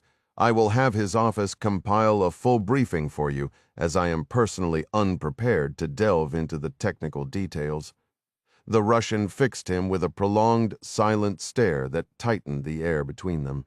Finally, Zdanov broke the tension by lifting his flask. "To Quintero," he stated. "May he find peace?" The Russian drank alone Orinoco River Delta, Venezuela 0220, convinced he had done all that was possible for now. Igor Morozov had permitted himself a few hours of rest in the Gran Blanco's opulent guest quarters. His superiors at Yasenevo, the Moscow suburb housing SVR headquarters, had demanded the operation move on a compressed schedule. Here, in the drug lord's most secure refuge, Morozov had attempted to assure himself that every conceivable detail for the intricate troop movement was addressed. In his gut, however, he harbored doubts. To his profound unease, the execution of this mission now relied on the Tiburonistas, that same crew of former convicts whose reckless attack on an unarmed American Coast Guard cutter had already forced a change in timing. Led by a handful of Wagner veterans, Tiburon's men were now at sea, preparing aboard 3 staging barges anchored at Orinoco Reef, a mere 10 miles from the target oil platforms. With only 24 hours until the operation went live, Morozov desperately hoped they would maintain discipline. His 3 years managing Wagner operations in the Central African Republic had given the SVR major a keen understanding of the mercenaries' double-edged nature. The very ruthlessness that could cow a population could also spiral into chaos, defying all orders, in a hybrid mission like this, where he commanded Wagner, and Wagner commanded these hastily trained Tiburonistas. Morozov believed the risks were even greater. To tilt the odds, he had recruited the finest Wagner field commander he knew from Africa. Yevgeny Zuka was not like the others. He was a former Spetsnaz officer who had traded his uniform for the lucrative, shadowy world of private military contracts. Zuka shared the other desperados' enthusiasm for chaos, yet he never forgot the Kremlin's iron grip, a hand that could easily close into a fist and crush them all. With that sobering thought, Morozov finished tying his shoes and stepped onto the deck. The Orinoco River slid by the yacht, dark and swift. With most of the men ashore at the camp, an unusual quiet had settled over the land. He studied the moon's fractured reflection on the water until a scraping sound made him turn. A sentry was pacing the narrow walkway on the deck above. Seeking privacy, Morozov moved to the opposite side of the vessel. Facing the unlit shore, he extended his satellite phone's antenna and dialed Da, answered his Wagner operative Zuka without delay. The distinct rhythm of ocean waves pulsed in the background. "What's your assessment?" Morozov asked in Russian. "Are the Tiburonistas prepared?" One moment. Zuka muffled the microphone and barked a sharp command in Spanish. When he returned, his voice was all business. "They're nearly set. All personnel are accounted for on the barges. The weapons shipment arrived intact?" Most of it. We're unpacking and assembling now. A late truck delivered a few more missile crates. I've dispatched a boat to retrieve them." "Horosho," Morozov said. The logistics had been complex. His SVR front, a beer distributor with a network from Valparaiso to Port-au-Prince, had been moving the arsenal from Puerto Cabello, Venezuela's primary port.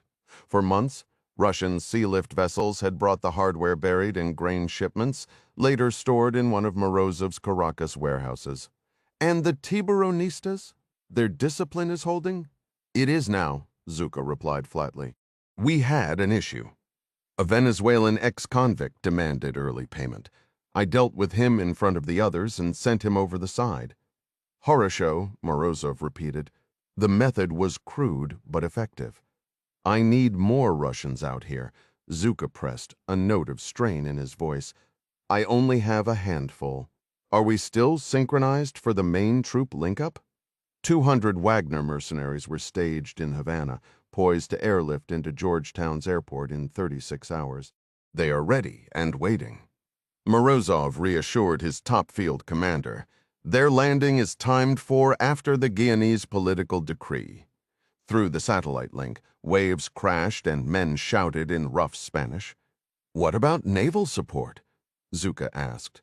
Staring into the blackness of the shore, Morozov permitted himself a thin, satisfied smile. For once he thought headquarters in Yasenevo had made a smart move. The frigate Admiral Gorshkov was en route, soon to patrol just off the Guyanese coast, its heavy troop helicopter a key asset to Morozov. That ship was the ultimate insurance policy, the crucial element that would prevent this venture from becoming a Russian Bay of Pigs.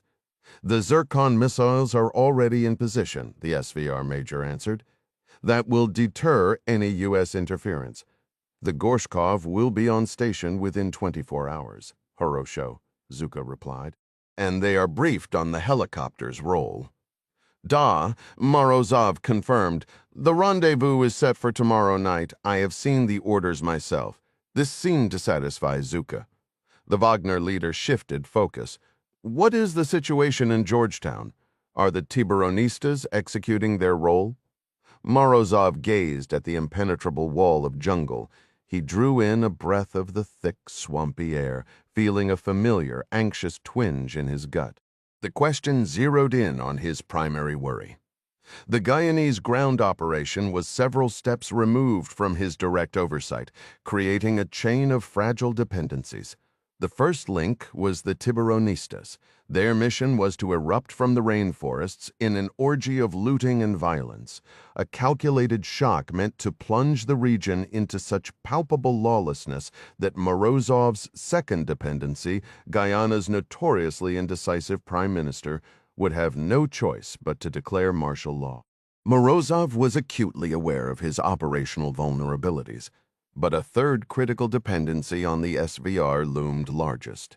It fell to Yasenevo to ensure the legitimate president of Guyana did not countermand their orders, or, in a worst-case scenario, invite American forces to stabilize the nation. His colonel had promised an operation was in place to neutralize the president, but Morozov, seasoned by chaotic missions across Africa, viewed such assurances with deep skepticism. He saw no need to share these doubts with Zuka, however. His Wagner commander needed to focus on his core talent, instilling pure terror. The situation in Guyana is handled, Morozov stated flatly. Just be prepared for the helicopter's arrival? Da, Zuka acknowledged. Morozov almost added an instruction to keep the Tiburonistas away from the assembled weapons, desperate to avoid another rogue maritime incident. But before he could speak, a booming voice from above cut through his thoughts. There you are. Tiburon shouted from a narrow ledge near the sky bridge. I've turned this whole boat upside down looking for you. Morozov ended the call and looked up to see the drug lord standing beside a visibly agitated and breathless Carlos Carranza. What is it? Morozov called out. Is there a problem? Not anymore, Tiburon replied, a cold smile playing on his lips. But you should know we apprehended a man rummaging through your truck, inspecting the missiles. We believe he is a spy. A chill ran down the Russian's spine. After all his worrying about dependencies on Tiburon and Yasenevo, could the real threat be a mole within his own operation? Who is he? Diaz. He murdered a guard on the barge, swam downriver, and infiltrated a truck. We caught him in the act. Hearing it was Tiburon's own intelligence advisor provided a fleeting moment of relief for Morozov. Then the gravity set in. He had personally vetted Diaz's background with Yasenevo. If Diaz was a spy, he was a proficient one, almost certainly CIA.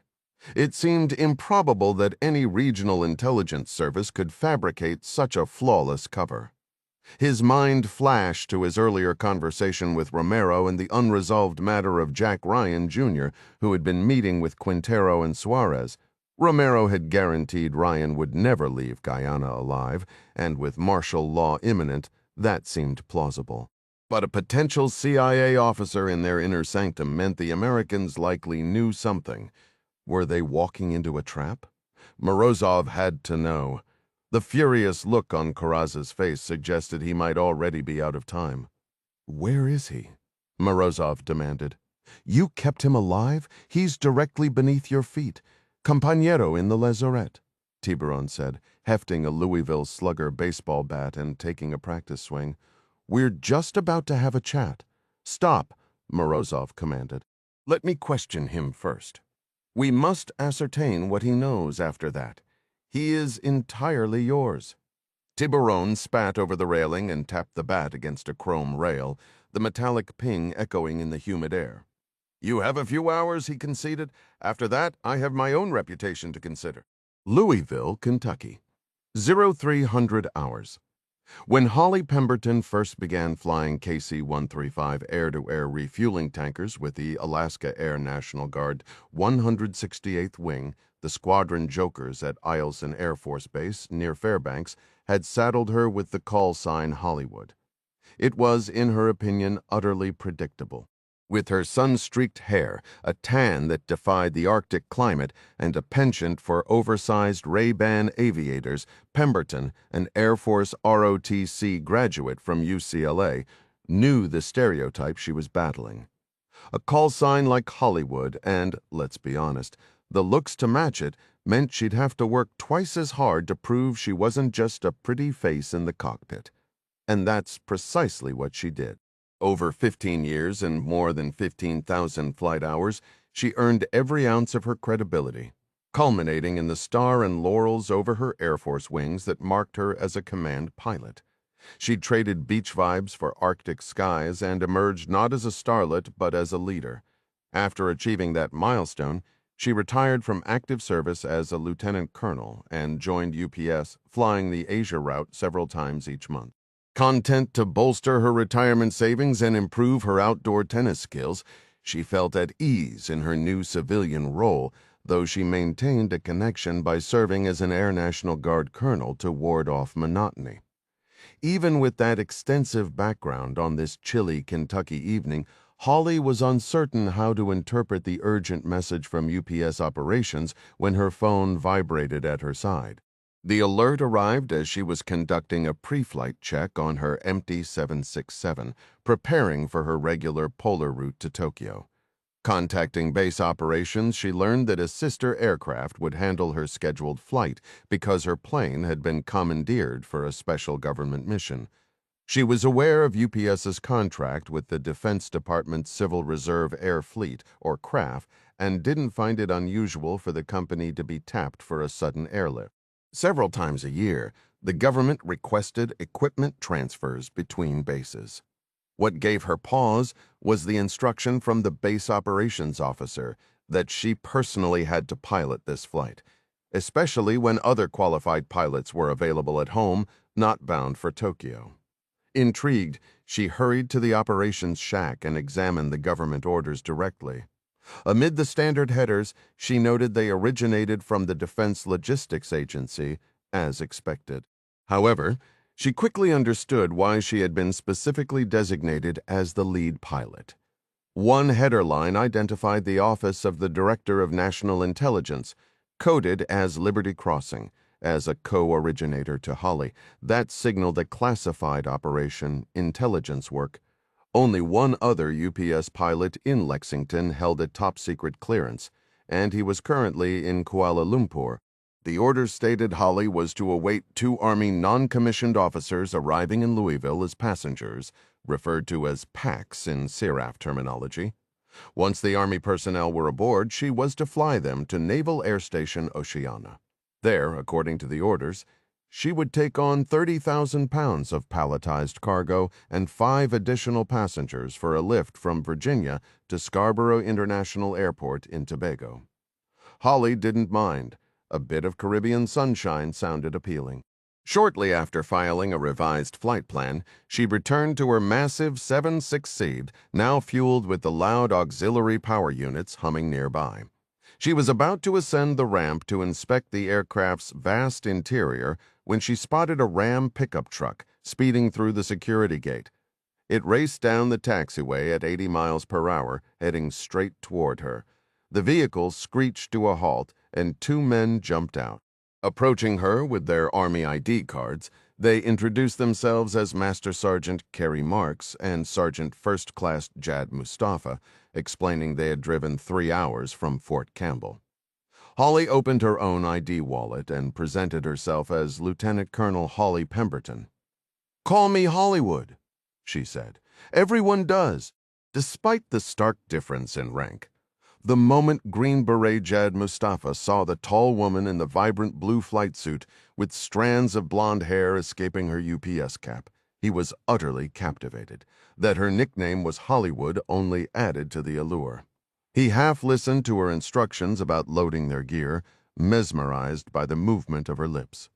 Jad smoothed his hair and straightened his stance, aiming to appear his best. He struggled to conjure a witty remark, but came up empty. For her part, Lieutenant Colonel Pemberton had encountered that same longing gaze on many a lonely airman's face during her time in Alaska. To snap the Army sergeant out of his trance, she commanded, "Sergeant, the loadmaster is waiting. Get your equipment on the scissor lift so we can secure it and depart." We were already 10 minutes behind our scheduled departure time. With a quick, "Yes, ma'am," Jad sprinted to the rear of the pickup to begin releasing the cargo straps. Colonel Holly Pemberton fixed her gaze on Master Sergeant Marks, her tone leaving no room for ambiguity. "Which unit are you attached to?" "Oh, to ma'am," he answered. That single acronym told Holly everything. Operational Detachment Alpha, the Green Berets. Their frantic arrival from Fort Campbell had already hinted at their background. She retrieved a blank cargo manifest from her flight suit and clicked her pen into action. "Regulations mandate a manifest for all airlift operations." My briefing made no mention of additional equipment. "Exactly what are you transporting in that truck?" Kerry Marks glanced back at Jad, then met the officer's steady eyes. He was caught in a genuine bind. He and Jad had been immersed in an urban combat drill at Campbell when John Clark's urgent call sliced through the exercise. The seasoned SEAL's orders were blunt: drop everything, gather a substantial arsenal, and get to Louisville immediately for a campus operation of indefinite length. Marks had learned long ago not to press Clark for details. They'd been on these temporary duty assignments before, but one rule was ironclad. Campus activities had to be completely deniable. Zero-footprint missions deployed when conventional military force wasn't feasible. So when confronted by this composed Air Force colonel standing before a UPS freighter asking what filled his truck, Carey wrestled with how much to disclose. Dressed in jeans, worn desert boots, and a sturdy canvas jacket, he shoved his chilled hands into his pockets.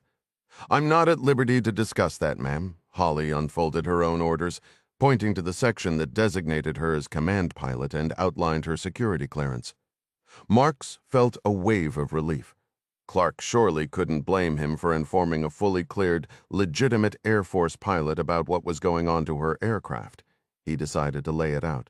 At this moment, Sergeant First Class Mustafa is loading 6 HK-416 rifles, 2 M110 sniper systems, 6 Sig Sauer 9mm sidearms, 500 rounds of standard NATO 5.56 and pistol ammunition, 30 thermobaric demolition grenades, and approximately 10 kilograms of C4 explosive with initiating devices. "Is that sufficiently specific, ma'am?" Holly's pen hovered above the paper as the wind tugged at her uniform. The sheer volume of hazardous material made her certain her civilian superiors would demand a mountain of additional authorizations. To bypass that bureaucratic nightmare, she quickly scribbled industrial tools on the manifest form and tucked it into her chest pocket. "Let's get moving, Sergeant," she stated, her decision made. "Roger that, ma'am," Marks replied, offering a crisp salute, 25 miles southeast of Georgetown, Guyana, 081 steer hours. "What are those things?" Jack asked. He was seated on the ground, leaning against the front tire of the commandeered F-150, the AK-47 from a fallen Tiburonista resting across his legs and Quintero's Glock secured in his waistband. "Cacao pods," Amancia answered. At first light, she had promised to find them something to eat, and, with Tallulah following, had disappeared into the dense, swampy undergrowth away from their hiding spot in the sugarcane field. Jack thought the tall cane provided decent cover. The green stalks rose 8 to 15 feet high, growing so thick that navigating required using the narrow paths cut by harvesters. He'd found this small clearing by climbing onto the truck's roof, spotting from that vantage the occasional cluster of coconut palms rising like unruly weeds from a sea of cane. "You said breakfast," Jack noted, acutely aware of the hollow ache in his gut. "Patience," she said with a faint smile, her hands full of the oblong, leathery fruits. "This is just the start." She knelt, letting the bounty she'd been carrying in the upturned hem of her blouse tumble free. A dozen oblong fruits looking to Jack like miniature footballs spilled onto the dirt. "There's a muddy creek down that way," she explained. "The cacao trees thrive there." "Can we drink it?" Jack asked. The smoke from the previous night had seeped into his clothes and left his throat feeling as rough as if he'd smoked a whole pack of cigars. "Only after boiling," Amancia replied. "It's slow and silty, but here, eat these first. We'll sort out the water." "Eat them with the cane," Tallulah added from behind her mother. The younger woman held a broad leaf to the bruises on her face, her University of California shirt smeared with dirt. The two women sat in a small clearing amidst the towering cane, using a machete from the truck to slice open the cacao pods. Jack rose, the AK slung on his shoulder, and used its barrel to part the dense stalks, searching for a passable route. It was immediately clear no path existed wide enough for the ford.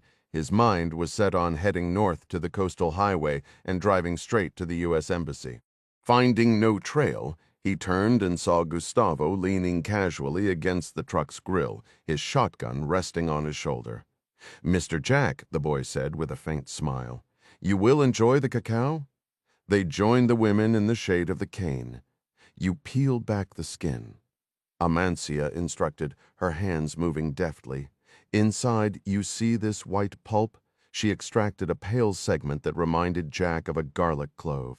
If you eat this while chewing on a piece of sugar cane, it tastes just like chocolate candy. Try it. Jack accepted the white pulp from Amancia and a peeled stalk of cane from Tallulah. The burst of moisture was a relief. He had to concede the combination created a flavor uncannily like chocolate ice cream. "I'll be damned," he announced after swallowing. "Got any more?" His appetite awakened. He ate almost as fast as they could prepare the fruit, until a pang of guilt made him pause for hogging their find. "I'm still concerned about water," he said, forcing himself to stop. "Oh, that's simple," Amancia said, a glint in her eye. "Goose, fetch some." Gustavo stretched and nodded. "Yes, Aunt." He turned toward the truck. "Mr. Jack, may I borrow the sling from your rifle?" Jack detached the leather strap from the AK and handed it over. Gustavo tested its strength between his hands. "This will work." He vanished into the wall of razor-sharp leaves. Jack's next glimpse of him was 20 feet up the trunk of a nearby palm tree. The boy looped the sling around the trunk, using it to balance his feet as his hands pulled him upward. He scurried to the leafy crown with the effortless grace of a squirrel, then knocked down a dozen green coconuts that thudded into the cane below. Minutes later, Gustavo returned with 5 enormous green coconuts. He used the machete to hack open a corner of one and offered it to Jack. Jack poured the slightly salty water down his parched throat, mixed with the lingering chocolate taste on his lips. The effect was surprisingly delicious. He drank a second coconut in silent, focused appreciation. Finally sated, he took a deep breath, stood, and scanned the bright morning sky. "All right," he said. "It's past 8. We need to reach the Georgetown Coast Road. Is there a way through?" Gustavo took a stick and sketched a map in the dirt. He marked their position a few miles southeast of the village of Bayaboo, right in the heart of the vast coastal sugarcane fields. Jack pointed with his boot. "Let's head northwest toward Bayaboo. There have to be roads near a town. That's better than fighting through this cane." Gustavo shook his head with clear doubt, his eyes avoiding Jack. Jack shot him a questioning look. "What is it?" The boy stayed silent. "The Tiburonistas are close," Amancia said, her voice dropping. "They use Bayaboo as a distribution point, moving processed drugs for beach pickups. The village has many of them." Gustavo gave a solemn nod, confirming her warning. The simple plan to a town suddenly felt fraught with new danger. 5 hours before, as they escaped the burning eco-farm, they reached a crossroads where 2 of Tiburon's men stood idly with shotguns and machetes. Gustavo, driving the stolen truck, accelerated past them. Jack, Amancia, and Tallulah kept low in the back. To sell the act, Gustavo thrust the AK out the window and fired several wild shots into the sky. "Do you think Tiburon's people will be out at the intersections again tonight?" Jack asked later. Amancia let out a weary sigh. "Alberto told me Tiburon has always threatened to unleash chaos if pushed. It was his way of making government officials ignore his operations." Jack's hand went to the tapes in his pocket. "If we can reach the U.S. Embassy, I can hand these over. We expose the corruption. We just need a way through these fields." "Mr. Jack, I have a thought," Gustavo said, standing up. "I noticed something from the top of that coconut palm." He offered his hands and pulled Jack to his feet. "This way?" Swinging the machete, Gustavo carved a trail through the tall sugarcane. After several hundred yards, the ground grew soft and marshy, and Jack spotted denser woodland ahead. Gustavo halted beside a massive ancient tree trunk. He placed his palm on the rough, twisted bark. "A silk cotton tree," he announced. "The giants of Guyana." He gazed upward. "If we climb it, we might spot a route through the cane to the coastal road." Jack craned his neck. The first branch was a good 20 feet up, and the trunk was far too wide for the leather strap to be any use. "And how do we get up there?" Gustavo tested the strap, then pointed to a thinner tree nearby. Its lowest branch was also out of reach. "We climb this one first, then move across." Understand?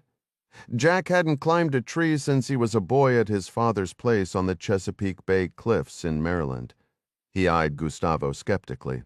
The boy just grinned. "Watch me?" He wrapped the strap around the slender trunk and shimmied up. Reaching a branch, he used it as a bridge to the larger tree. "Your turn, Mr. Jack." He dropped the strap. Jack caught it, looped it around the smaller tree, and began the awkward grunting ascent. It took him several minutes to reach the first limb. Using branches as handholds, he steadied himself and carefully crossed to the silk cotton tree.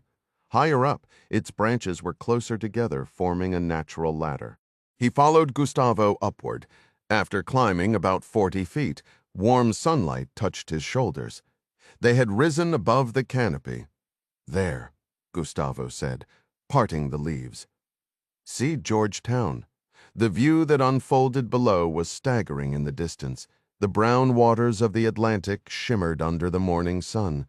Along its edge lay the gray haze of Georgetown. Several thick, dark columns of smoke rose from the city, drifting inland on the ocean breeze.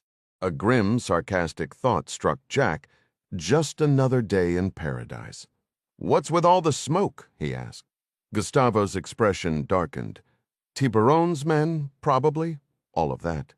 "Yes. The bosses always said one day we could take whatever we wanted." From this height, Jack could trace a potential path through the quilt of cane fields toward the coast road. Once there, he was sure they could find one of the many roadside kiosks to buy a prepaid phone. His first call would be to Lisanne. She could connect him to the embassy, and an American team could be sent to extract them. Jack rode shotgun, guiding Gustavo along the tight dirt paths based on what he remembered seeing from the silk cotton tree. "Turn right up here," he instructed, squinting against the sun and hoping he'd picked the correct route. After that, we passed 2 more tracks, head east, then grabbed the final road going north. Gustavo gave a silent nod, wrestling the steering wheel through the endless green. In the back, Amancia and Tallulah stayed hushed. Another 20 minutes in, the path narrowed until sugarcane stalks began whacking the truck's side mirrors. Jack started to doubt his directions. "Hold up," he said. "I need to get my bearings." Gustavo braked and shut off the engine. The cane was packed so densely on both sides that Jack couldn't open his door. He slid out the window, scrambled onto the hood, and pulled himself up to the cab roof. Peering over the sea of sugarcane, he felt like a groundhog surveying a prairie. With the truck silent, he listened to the plants whispering in the wind. The breeze had picked up, carrying a sharp, salty tang instead of the swampy odor he'd grown used to. "We're getting close," he thought, a flicker of pride warming his chest. Looking back, he spotted a dip in the field where a second road merged, one they'd driven right past earlier. "Goose," Jack called as he dropped back inside. "We turned one road too soon. Reverse it and take that right." Mirrors taking a beating from the cane, they reversed to the junction Jack had seen. Once they turned, the road widened as they headed north. Jack signaled Gustavo to stop and kill the engine again. Back on the cab roof, Jack scanned their surroundings. The rising sun was baking the land, pulling cooler air inland from the sea. He listened to the breeze rattling the cane blades, and then, underneath that rustle, he caught something rhythmic, a deep, steady thumping like a bass drum. It grew louder. A white Bell 412 helicopter, a modern cousin of the old Vietnam Huey, skimmed just 200 feet above the field. A quarter-mile to the south, it roared past with a throaty growl, its rotor wash flattening the cane in a wild swirl. Jack watched it climb and bank into a northern course. He couldn't tell if they'd been spotted. With all the chaos the Tiburonistas were unleashing in the city, it made sense to Jack that one of Guyana's few defense helicopters would be out on patrol. He allowed himself a sliver of hope. Maybe the government was finally pushing back against the militants. Hopping down from the roof, He swung over the hood and dropped into his seat. "Keep moving, Goose. Take the first right you find. The ocean's just north of us. I can smell it. See, Mr. Jack." They drove blindly through the cane for another quarter-mile before Gustavo spotted a road on the right. He braked, reversed, and swung onto it. Way up ahead, Jack saw a tiny speck of daylight, the first break in the green wall they'd seen in 3 hours. "Yes!" he shouted, smacking the dashboard. "That's it! Up there, we're out of this field. That's got to be the coast road from the back seat." Amancia leaned forward and gave his shoulder a gentle, reassuring squeeze. It took another 20 minutes of jolting over dried mud ruts before the F-150 finally broke into the open. No sooner had they emerged than a white Toyota Hilux pickup rolled forward, blocking their path. Behind them, a second truck did the same, pinning them in. An officer in a khaki uniform and a black beret stepped out of the lead vehicle. "GNP," Amancia said quietly from the back. "Guyanese National Police." "Can we trust them?" Jack asked quickly. "Some," she replied. "Definitely not all." "We're in a Tiburonista truck. Stash the guns under the seat," Jack said, his voice low and urgent. "We need to identify ourselves and get them to take us to the embassy." The officer approached Jack's window, one hand resting on his holster. In the background, 2 men from the trailing Hilux stood at a cautious distance, MP5 machine guns held with muzzles pointed at the ground. Jack kept his hands in plain view as the officer approached. A deliberate gesture meant to signal he posed no danger. The man came closer to the hood, glancing down at a sheet of paper in his hand. His eyes shifted back and forth between the document and Jack's face visible through the windshield. With a quick wave, he signaled to his partner stationed near Gustavo's door. Meanwhile, the men positioned at the rear of the truck remained about 10 feet behind the tailgate. "Are you Jack Ryan?" the officer called out, his voice carrying a distinct Caribbean lilt. "Yes, I am," Jack replied. In an instant, the officer drew his sidearm, leveling it directly at Jack through the window. "It's him!" he shouted to the others. Georgetown Parliament Building, Guyana, 11:45 a.m. Prime Minister Guto Castillo was just 15 minutes away from transforming an anxious morning into a decisive and perhaps irreversible afternoon. Since the midnight call from Tiburon, he had worked relentlessly, fueled only by water, coffee, and his prescribed anti-anxiety medication. Stationed in the President's Emergency Operations Room deep in the basement of the pink-hued Parliament building, he had methodically worked through the lengthy Eclipse checklist, assisted only by his chief of staff. Under normal circumstances, he would have handed most tasks to a subordinate, but today was anything but normal. Long before sunrise, bent over his laptop as if the burden of history pressed down on his shoulders, he composed a formal declaration addressed to the leaders of the 3 coalition parties in the legislature and the commanding general of Guyana's defense forces. The decree, which he imagined someday displayed under museum glass, used carefully measured language to state that he, Prime Minister Augustus Bolivar Castillo Vorth, as acting head of state, was officially imposing martial law across the entire nation. In lofty terms, it cited the mutinous assassinations of Hugo Suarez and Alberto Quintero, the violently rioting Tiburonistas, and the urgent need for swift action.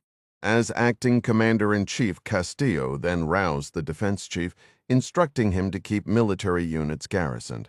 He suggested that the internal unrest was primarily a matter for the security services, warning that any military mobilization might unnecessarily alarm neighboring countries. With President Romero still abroad, Castillo next phoned the chief deputy of the Guyanese National Police, directing him to have officers block major road junctions, shut down the airport, and enforce a 24-hour curfew. Quoting directly from the Eclipse order he himself had authored, he contacted the Minister of Home Affairs and commanded all telecommunications systems be taken offline, sparing only the hardwired phones that linked him to essential government offices. Minutes later, the switches and routers controlling the backbone of Guyana's cellular and landline networks went dark. As a final precaution, the Prime Minister ordered himself secured for safety within the Parliament building's basement. Castillo's sole company in the bunker was Sheila, his chief of staff. She leaned through the doorway, causing him to start. The guards report via intercom that the American ambassador, Sidney O'Keefe, is at the gate, Mr. Prime Minister. For a long moment, Castillo held his breath and closed his eyes. He had been avoiding O'Keefe's calls all morning, and now here she was, appearing at his doorstep despite every order for everyone to shelter in place. So typically American, he thought with a flare of irritation. "No," he stated firmly, giving a sharp shake of his head. "I will not see her." "Sir," Sheila responded, resting a finger thoughtfully on her chin. "Is that the best course? The ambassador is extremely persistent." She could easily raise this to a higher level. They're already agitated about the Coast Guard vessel. "Give me a moment," Castillo said. He took a slow sip of water. Sheila had a point. A gnawing fear had haunted him all morning. With Kashif silent, the United States might decide to intervene unilaterally, perhaps even deploying Marines. If that happened, what would follow? "Sir?" Sheila prompted as Castillo stared blankly at his water glass. His mind had drifted to a new, troubling possibility sparked by Sheila's warning about the ambassador escalating matters. Was there still time to steer the situation, or had events already spiraled beyond his control? The thought of abandoning his current path and washing his hands of the entire affair flickered through his mind. There was still an exit, a way to reframe everything. He could publicly denounce Tiburon as a vicious criminal, painting their own actions as a prudent and just defense against his ruthless gang. Viewed from that angle, his decisions seemed defensible. The course he was actually on, however, felt like navigating a field of hidden explosives. Had he overlooked a critical detail? Both Romero and Morozov had warned him that Jack Ryan remained at large, a single loose thread that could unravel his meticulously controlled story. For the moment, keeping his options open felt like the only sane strategy. "Sheila," he said, turning to his aide, "please convey my deepest apologies to the ambassador. Explain that I am completely consumed by managing the Eclipse directives. We are in the midst of an extraordinary national situation. I'm confident she will understand. Give her my most sincere regrets, of course, Prime Minister." As Sheila departed, Alejandro Romero entered the Secure Operations Center without announcement, the only other official with such access. His eyes were a sharp, lively blue, his face clean-shaven, and his receding hair was slicked back. In a nod to the gravity of the moment, he wore his full Guyanese National Police uniform, a black beret tucked neatly under his arm. With an air of casual presumption, he wheeled a chair beside the Prime Minister's desk and sat. "When did you arrive?" Castillo asked, unable to mask his irritation. "About an hour ago." "How did you get back from Costa Rica?" "A Venezuelan charter flight. Private, non-governmental. Nothing to worry about." It was no shock to Castillo that Romero had such convenient access to Venezuelan transport. When the dust settled, Romero's prize was to be the governorship of the soon-to-be-established Essequibo province under Venezuelan control, a position from which he could freely enrich himself through various protection rackets in collusion with his patron, Tiburon. "Well," Castillo pressed, "is Eclipse fully in effect?" "Executed per your orders, Prime Minister," Romero confirmed. "The airfield, all ports, and major roads are sealed.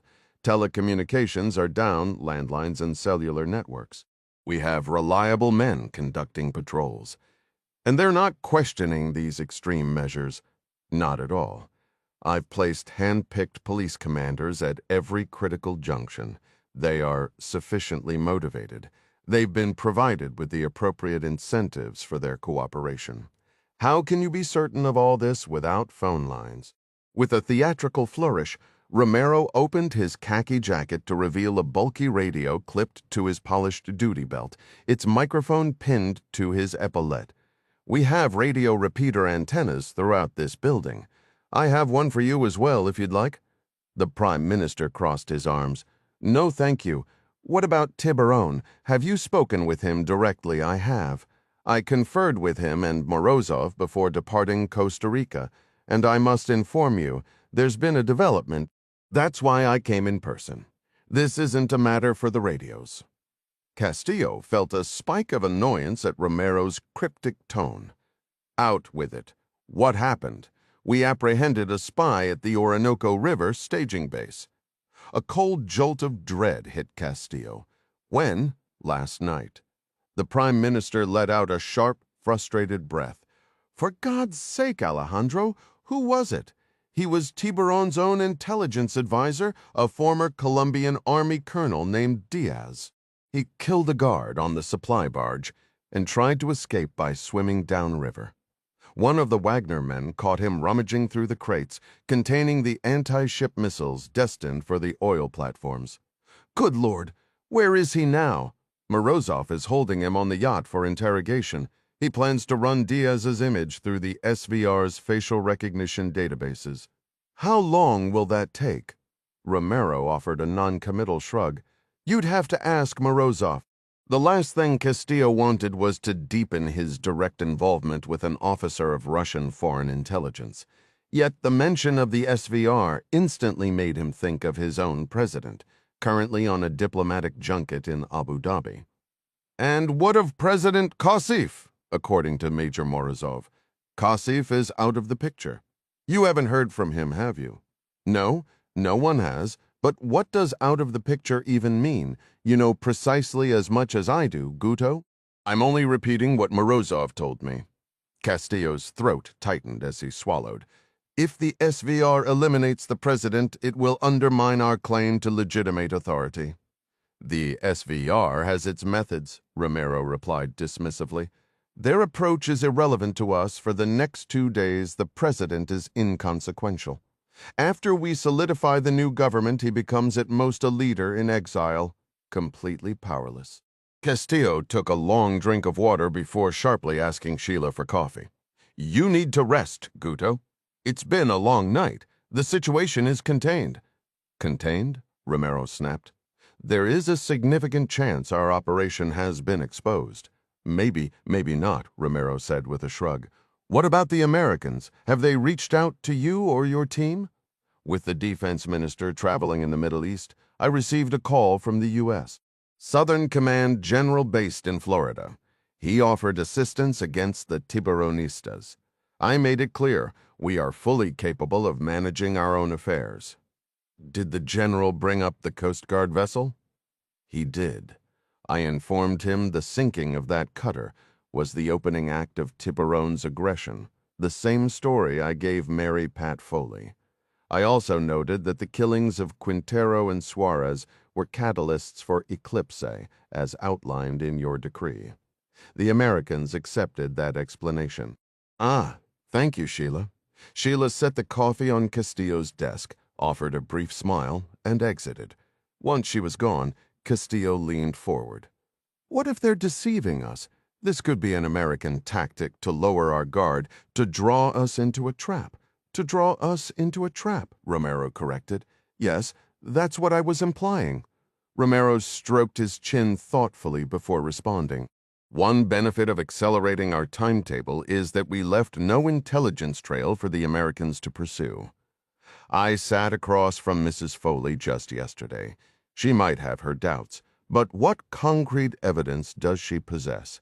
When hostilities begin, the Americans will move to protect their oil platforms, platforms over which you, as the acting head of government, Guto, hold sovereign control. Any attempt by the Americans to deploy troops near our waters would constitute an invasion.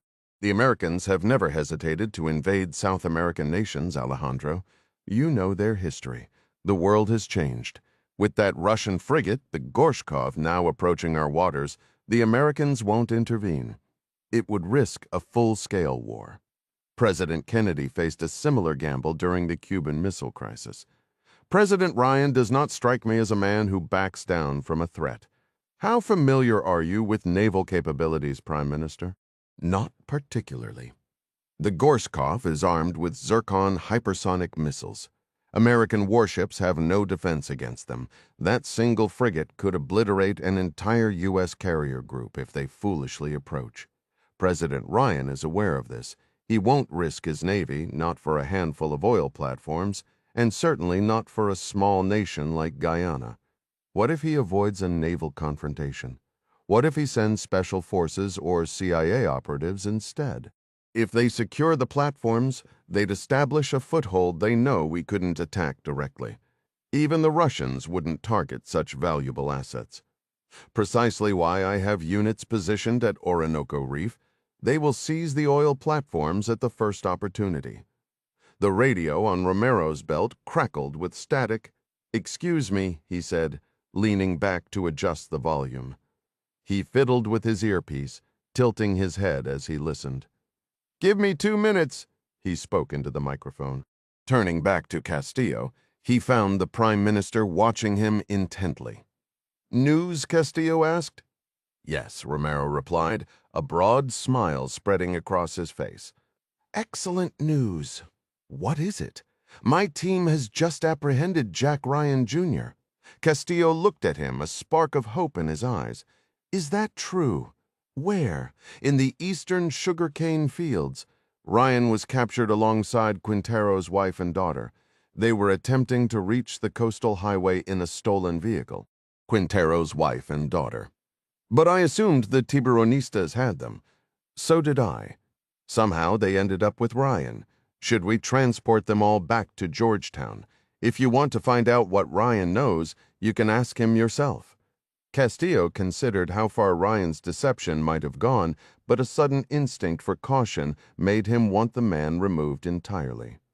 He studied his fingernails, his jaw tight. "What are your instructions, Prime Minister?" Looking up, his face washed out under the harsh lights of the bunker, Castillo said, "Alejandro, bringing Ryan back to Georgetown is out of the question. It's a reckless move. Why is that? Consider our position. We've worked tirelessly to make the Americans believe Tiburon is behind every violent act in the last day. That narrative must include Ryan. His fate, I regret to say, should appear tragic. Aren't you curious about what information he holds? Have your police team transport him to an isolated Tiburonista outpost. Then go there yourself to interrogate him. You personally, Alejandro. Don't send a subordinate. This matter is too delicate. I'm ordering you to handle it." Romero rubbed his thumb and forefinger together in the universal sign for money. "I'm not going to pay you, Alejandro. I am not Tiburon." "That's not what I meant. I have rounds to make with my units, certain financial assurances to deliver. Without them, we risk losing key personnel. They require additional incentive. You know how it is." "Unfortunately, I do. How much time will you need?" "I could reach one of the Tib camps in 3, maybe 4 hours. Acceptable, provided Ryan remains under guard." "Understood. But after the interrogation, what then? What is to be done with him?" "That, Alejandro, is a task for the Tiburonistas. Let them conclude the matter." Romero's eyebrow lifted. "For absolute clarity, sir, are you instructing that the Tiburonistas execute Ryan and Quintero's family as well?" "It is a tragedy," Castillo evaded, "that we must suffer such brutality from a narcotics kingpin." "So that is a yes, they are to be killed." "Yes, Alejandro. I want Ryan dead. Make certain his body disappears forever." Orinoco River Delta, noon. Bound at the ankles with plastic ties and his wrists fastened to the cold metal of a straight-backed chair, Ding felt the stifling heat build in the confined space beneath the yacht's stern. This compartment, called the lazarette, sat just behind the engine room. It was meant for storing a wealthy owner's aquatic gear, compact tenders, paddleboards, and similar leisure craft. Entry from within the yacht was through a hatch in the forward wall. At the rear, a wide garage door could slide up to expose a generous swim platform barely above the water. Ding assumed it was from that platform they would dispose of him when they finished. Carranza began the questioning with a baseball bat in hand. One query after another probed Ding's cover story as Colonel Diaz of the Colombian Special Forces, each punctuated by a brutal strike. Corazza targeted his kneecaps, smashed his shins, and swung at his ribs. Notably, he avoided Ding's head.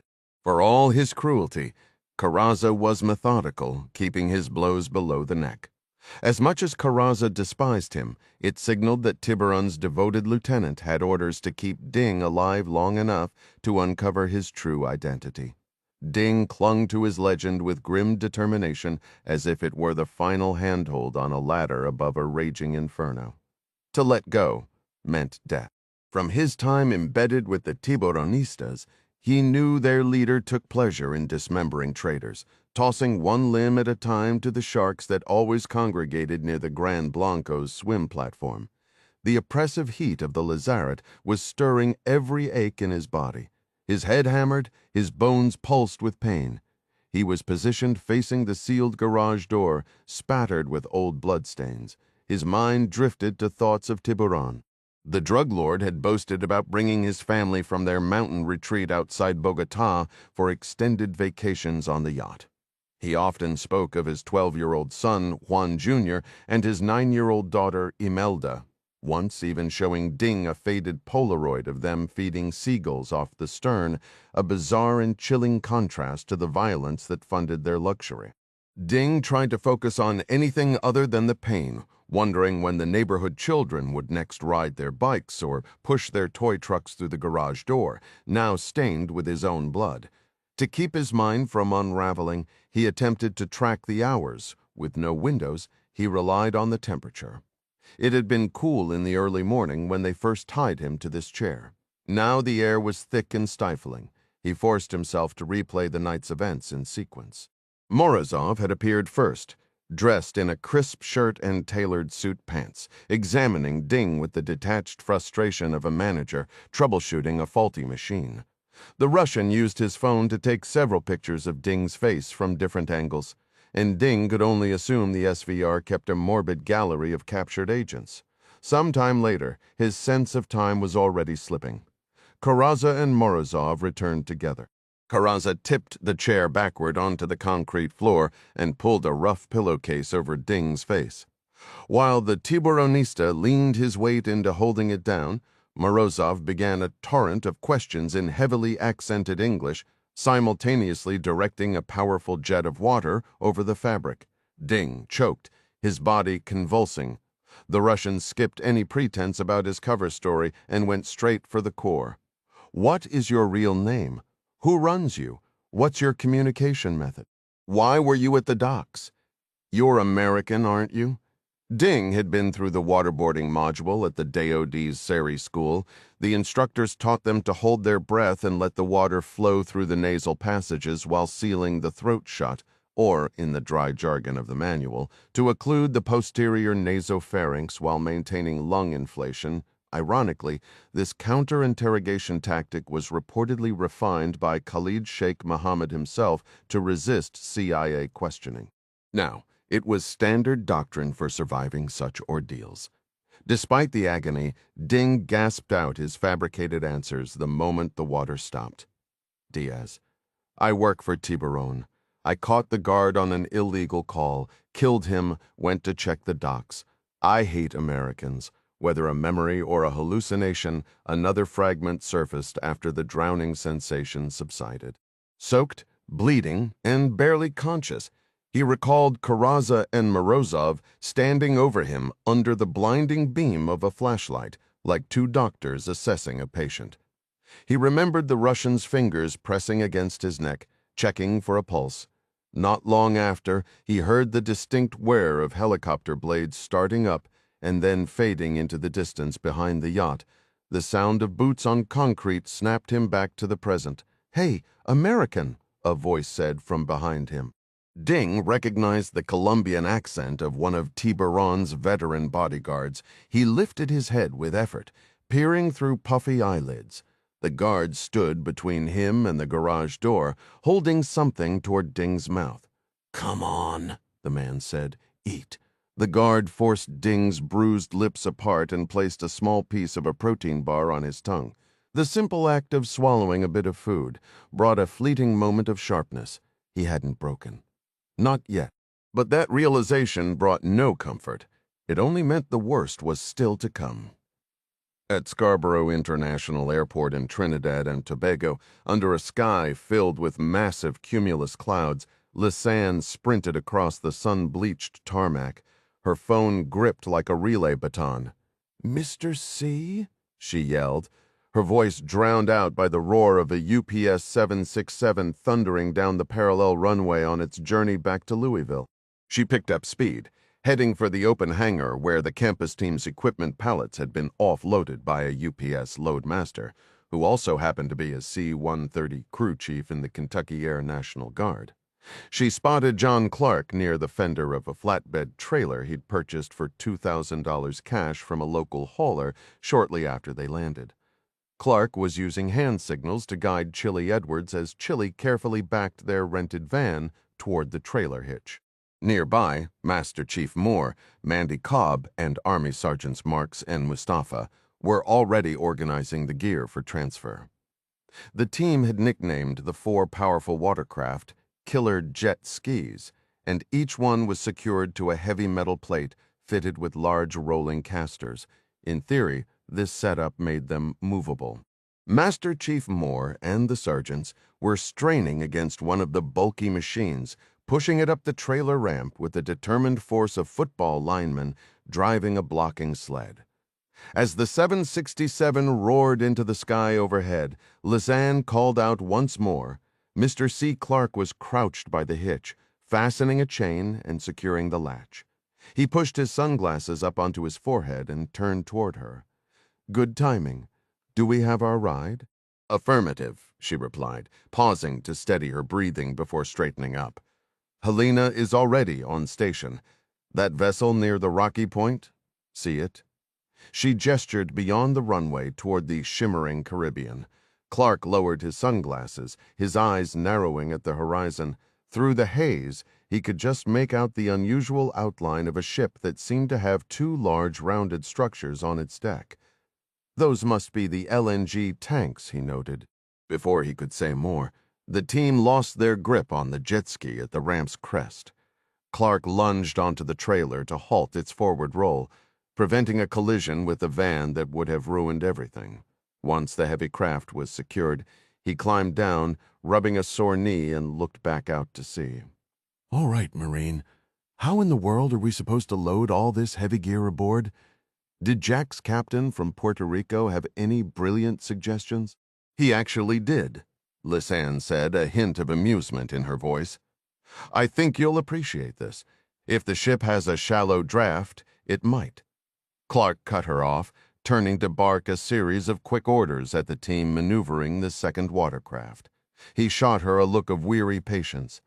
"A shallow draft is fine," the seasoned SEAL said, "but that doesn't mean we can just drive a van and trailer onto the deck. We still need a proper port and a crane to load this equipment. And we need it now." "Not necessarily," she countered with a growing smile. Clark tilted his head. "Is that so?" "Absolutely. The Helena is a modified landing craft," the captain explained. "They routinely drive tanker trucks right onto the beach. It's how they transfer propane from the ship to distribution centers on the islands." "You're sure about this?" "Completely sure, Mr. C," the captain said. "We can drive straight up the ramp." He called it a ro-ro ship, roll on, roll off. "I know what a ro-ro ship is," he grumbled. "But where does this captain plan to do the rolling? On that soft sand over there? Through these shallow surf breaks? It's not like we have Navy construction battalions here to build us a proper causeway." "We don't need one." The captain said their usual roll-on point for Tobago is about 2 miles down the coast. He's already steering the Helena there.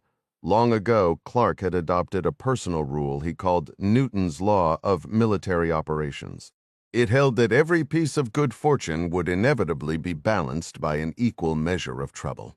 In his experience, another problem was always waiting to surface. Given their sudden luck in getting their heavy arsenal loaded without a crane, he suspected the coming complication would be a major one. But that concern was for later. He turned back to Lisanne. "Marine, consider yourself temporarily relieved from trailer duty. Get in the van and call Gavin. Let's find out if we have any useful intelligence updates." "Aye, aye, Mr. C," she said. Before climbing into the van, she added, "Maybe our luck is finally turning." She slid the door shut behind her. "That's exactly what worries me," Clark muttered quietly to himself. Southeast of Georgetown, Guyana, 1600 hours, clouds passed before the setting sun, casting a checkerboard of shadows across the stone wall behind Jack. He could hear Tallulah and Amancia shouting. Hours before, police had handcuffed them, forced them into pickup trucks, and driven them through the sugarcane fields. Deeper into the shadowy cover of the rainforest, Jack had thought they were taking him to some isolated precinct, but the destination turned out to be an abandoned cattle ranch now operating as a cocaine lab. The truth became clear when he spotted several local women seated in a circle, plucking coca leaves from stems, tearing them apart, and tossing the shreds into large blue barrels. A sharp scent of gasoline rose from those vats. Mixed with sulfuric acid, it would cook the leaves down into the pale paste that fueled this entire operation. Shifting his weight, Jack felt the chain around his ankle clank against the floor. Beneath crusted chicken waste on the concrete, he could make out the rust stains left behind by old farm machinery. From the scrawny Holsteins he'd glimpsed in the fields where the cane grass gave way to jungle, he guessed this had once been a milking stall, the rust probably from outdated equipment. The structure itself was decades old, with a pitted concrete floor and a thatch roof laid over wooden beams. A sharp cry of agony cut through the air. It was Gustavo, howling curses in Spanish. Jack didn't know what they were doing to the former Tiburonista, but he was certain it wasn't gentle. As the sun dipped behind the distant trees, the shadow from the welded rebar across the front of his cell faded. Chickens strutted past the bars, sometimes slipping underneath them, clucking and pecking at seeds scattered in the mud. At another of Gustavo's wails, Jack flinched. Needing to move, he stood. The chain padlock to his ankle was fixed to a ring bolt in the masonry wall, allowing him only about 5 feet of slack, not enough to reach the rebar where the chickens wandered. Every so often the hens would scatter as a black rooster chased them off, claiming the seeds for himself. Abruptly, even the rooster flapped away in a noisy retreat. In its place appeared the Tiburonista, who'd locked Jack in this old stall while the police stood watch. The man wore faded black jeans over scuffed Chuck Taylors and a grimy T-shirt with a torn shoulder. An oily red bandana covered his head, and a bowie knife hung from his belt, nearly as long as his thigh. The police clearly knew him. After securing Jack, they'd spoken with him at length in rapid Spanish. The Tib shot a glance toward Jack, just as another tormented cry from Gustavo reverberated off the concrete. The guard turned his head toward the processing area, his stern expression suggesting he was the one in charge of the prisoners. To reinforce the point, the man in the red bandana tossed a slice of white bread onto the filth in front of Jack, followed by a plastic water bottle that bounced and rolled away before he walked off. The rooster strutted back into view. Jack crouched, picked the bread out of the droppings, took 2 bites, and drained the water bottle. He yanked at the chain, testing the ring bolt, then stared up in frustration at the slanted thatch roof, higher where it met the wall, lower above the rebar gate. He jumped straight up, but the ceiling remained out of reach. Sinking back down, he sighed. In all likelihood, the cops had sold him to the Tiburonistas. He was a white executive, a man with perceived value. To them, he was just living merchandise, worth a handful of dollars. Not so different from the cattle once kept in this miserable pen. When Gustavo screamed again, Jack stood. The chickens were still slipping in and out between the rebar rods. Watching them, and considering his own hostage status, sparked a thought. He looked up at the lower section of the roof, estimating the distance. Each cry from Gustavo hardened his resolve. Pressing his back against the wall, he took up the slack in the chain and drew a deep breath. When he felt ready, he lunged forward in a sudden leap, driving his fist toward one of the roof supports. His fist was just about to connect with the wood when the chain around his ankle jerked him backward. He landed hard on the filthy concrete, the impact knocking the wind from his lungs. Getting to his feet, he brushed off the grime and studied the 2x4 braced above him. His first strike had been solid. He could see the gleam of old nails where the board met the support. After a moment to gather himself, he jumped again. This time he felt a slight give in the wood. Heart pounding, he pushed off the floor for a better look. The board was angled just enough. On his third leap, his knuckles slammed into the wood, and with a crack, it broke free, bouncing off the rebar before clattering down. Jack dropped to his stomach, arm outstretched, until his fingers closed around the rough timber. 2 rusted nails protruded from one end. Step 1 was finished. The next steps would be far more difficult. Crouching by the wall, he tore the last of the Wonder Bread into crumbs and scattered them near the bars. Soon the dark rooster appeared, its red comb bobbing as it pecked at the dirt. Its black eyes locked onto the bread, and it strutted boldly between the rebar and into the cell. Jack adjusted his grip on the 2x4, raising it slowly overhead, nails aimed downward.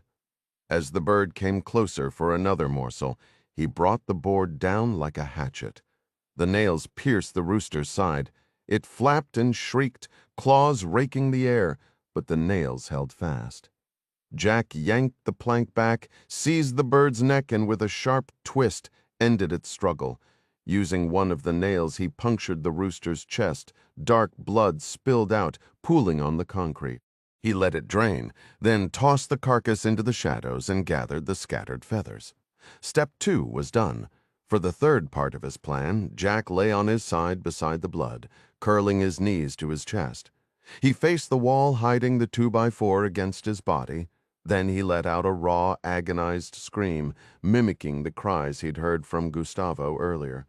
It took about 20 seconds before he heard the scrape of the rebar gate.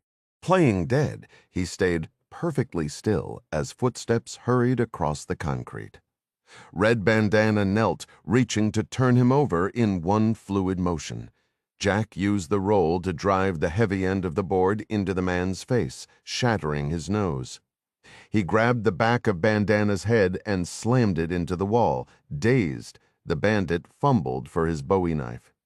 Jack didn't hesitate. He drove the rusted nails deep into the man's temple. As Bandana slumped to his knees, eyes wide with shock, Jack snatched the knife and drew it across his throat. Chicken blood and human blood mingled on the floor. A quick pat-down produced a ring of keys. One bore a familiar commercial logo. It turned smoothly in the padlock on his ankle. Now for the final phase, the cop's white Toyota Hilux was parked on the rutted road at the camp's edge, keeping to the shadows behind the cattle barn. Jack spotted it through the thick foliage. He crept closer, staying low. Radio static drifted from the open cab window. The officer was motionless behind the wheel. Edging forward, Jack caught a glimpse in the side mirror. The cop was asleep. Then a new scream cut through the night from the old farmhouse. Tallulah.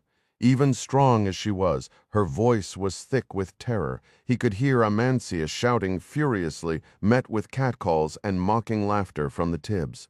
The sound sent a chill through him, but Jack forced the fear aside. He dropped lower, crawling silently along the truck's tires, inching his way forward. Crouched beneath the door, he rose with the Bowie knife gripped tight. In one fluid motion, he sprang up and drove the blade's tip into the soft tissue beneath the sleeping officer's jaw, pressing just hard enough to draw a bead of blood. His left hand followed, cramming the red bandana into the man's mouth. "Out!" Jack commanded. The stunned officer was hauled from the truck and forced face down into the dirt. Jack wrenched the cuffs from the man's belt, pulled his elbows back, and locked the wrists. Reaching into the cab, he snatched the MP5 from its mount on the transmission hump and shoved the barrel against the back of the cop's skull. Up, trembling, the Guyanese policeman struggled to his feet. Jack prodded him forward with the gun. "Move!" Against a chaotic soundtrack of Gustavo's swearing, Tallulah's screams, and the raucous laughter of the Tiburonistas, Jack marched the cop along the rear of the dilapidated cattle building. With a hard shove, he sent the man sprawling into the pen already occupied by a dead Tiburonista and the gruesome remains of a rooster. The officer's eyes widened in sheer terror, clearly expecting a bullet. Instead, Jack swung the MP5 stock hard against his temple, knocking him unconscious before fastening the chain around his ankle. Honestly, a cocaine lab hidden in a rainforest wasn't all bad from an operational standpoint. It offered natural cover, a small arsenal of volatile chemicals, perfect for a diversionary blaze, and enough product to keep the bosses blissfully oblivious. Using the submachine gun to push aside the foliage at the perimeter, Jack spotted Gustavo. The man was tied to a chair between some blue chemical barrels and a repurposed shipping container, his side exposed. Two Tiburonistas were hunched over him, laughing cruelly as they jabbed at him with knives. Each cry from Gustavo earned him a brutal slap. Jack forced his breathing to slow, assessing the scene. He'd put in hours on an MP5 at a private range in rural Virginia. Its main drawback was the limited effective distance. To take the shot without hitting Gustavo, he'd have to step out of cover. From near the container, Tallulah let out another scream, a raw, pleading sound that was answered by a taunting shout from inside. She wouldn't hold out much longer. Time was up. Jack burst from the brush, sprinting toward the blue barrels before opening fire. The instant one Tiburonista turned, Jack caught him with a controlled 5-round burst. The other 3 spun in shock, only to be cut down by a sustained volley. Jack charged at full speed toward the open end of the container. A large Tiburonista with a sagging gut came barreling out, his pants undone and sliding down his hips, a shotgun in his hands. Jack fired 6 rounds point blank, tearing through the man's chest. As the gunfire's echo faded, Jack heard Tallulah sobbing. She was zip-tied to a filthy mattress, her Cal Bear's shirt torn, her pants yanked down to her knees. Jack dropped the MP5, grabbed a kitchen knife from a grimy table, and knelt beside her. He cut the plastic restraints without a word. The moment she was free, she yanked her pants up. Fresh blood was smeared across her chin and neck. "Are you hurt?" Jack asked, helping her sit up. I bit part of his ear off. She stated flatly, adjusting her bra beneath the torn fabric. Jack helped her to her feet. "Let's go. Your mom and Goose are waiting." She was unsteady for a moment, then found her balance. On her way out of the shipping container, she paused to spit on the bullet-riddled Tiburonista who had died with his pants around his ankles. Orinoco River Delta, 1815 hours. The sleek, black Augusta Trekker helicopter, its fuselage marked by 2 diagonal gold stripes, flared over the bow of the Grand Blanco before settling gracefully onto the circular helipad. Igor Morozov emerged from the helicopter's rear door, a metal briefcase in hand, his attention divided between the gleaming yacht and the distant operations of his brewing empire, scattered across South America and the Caribbean. A crewman from the Grand Blanco guided the Russian inside the 230-foot vessel. Tiburon awaited him at the yacht's pinnacle, the enclosed sky bridge offering a panoramic view. "Finally," Tiburon said as Morozov joined him. "Corazza has been hounding me. Do we proceed tonight or not?" Morozov's eyes briefly settled on Corazza, who was slumped in a chair, idly cleaning his nails with a blade, dressed in casual denim and a black checkered shirt. In contrast, Morozov, in his tailored suit pants and a crisp rolled-sleeve white shirt, took a seat facing Tiburon. "We are awaiting final confirmation on the timing," he stated. Tiburon's expression twisted into a sneer. "Confirmation from whom? I was under the impression you held all the necessary authority when you drew me into this. Now you require permission. Let us not forget, Juan Machado, that it was your error to fire upon that American Coast Guard vessel," Morozov replied coolly.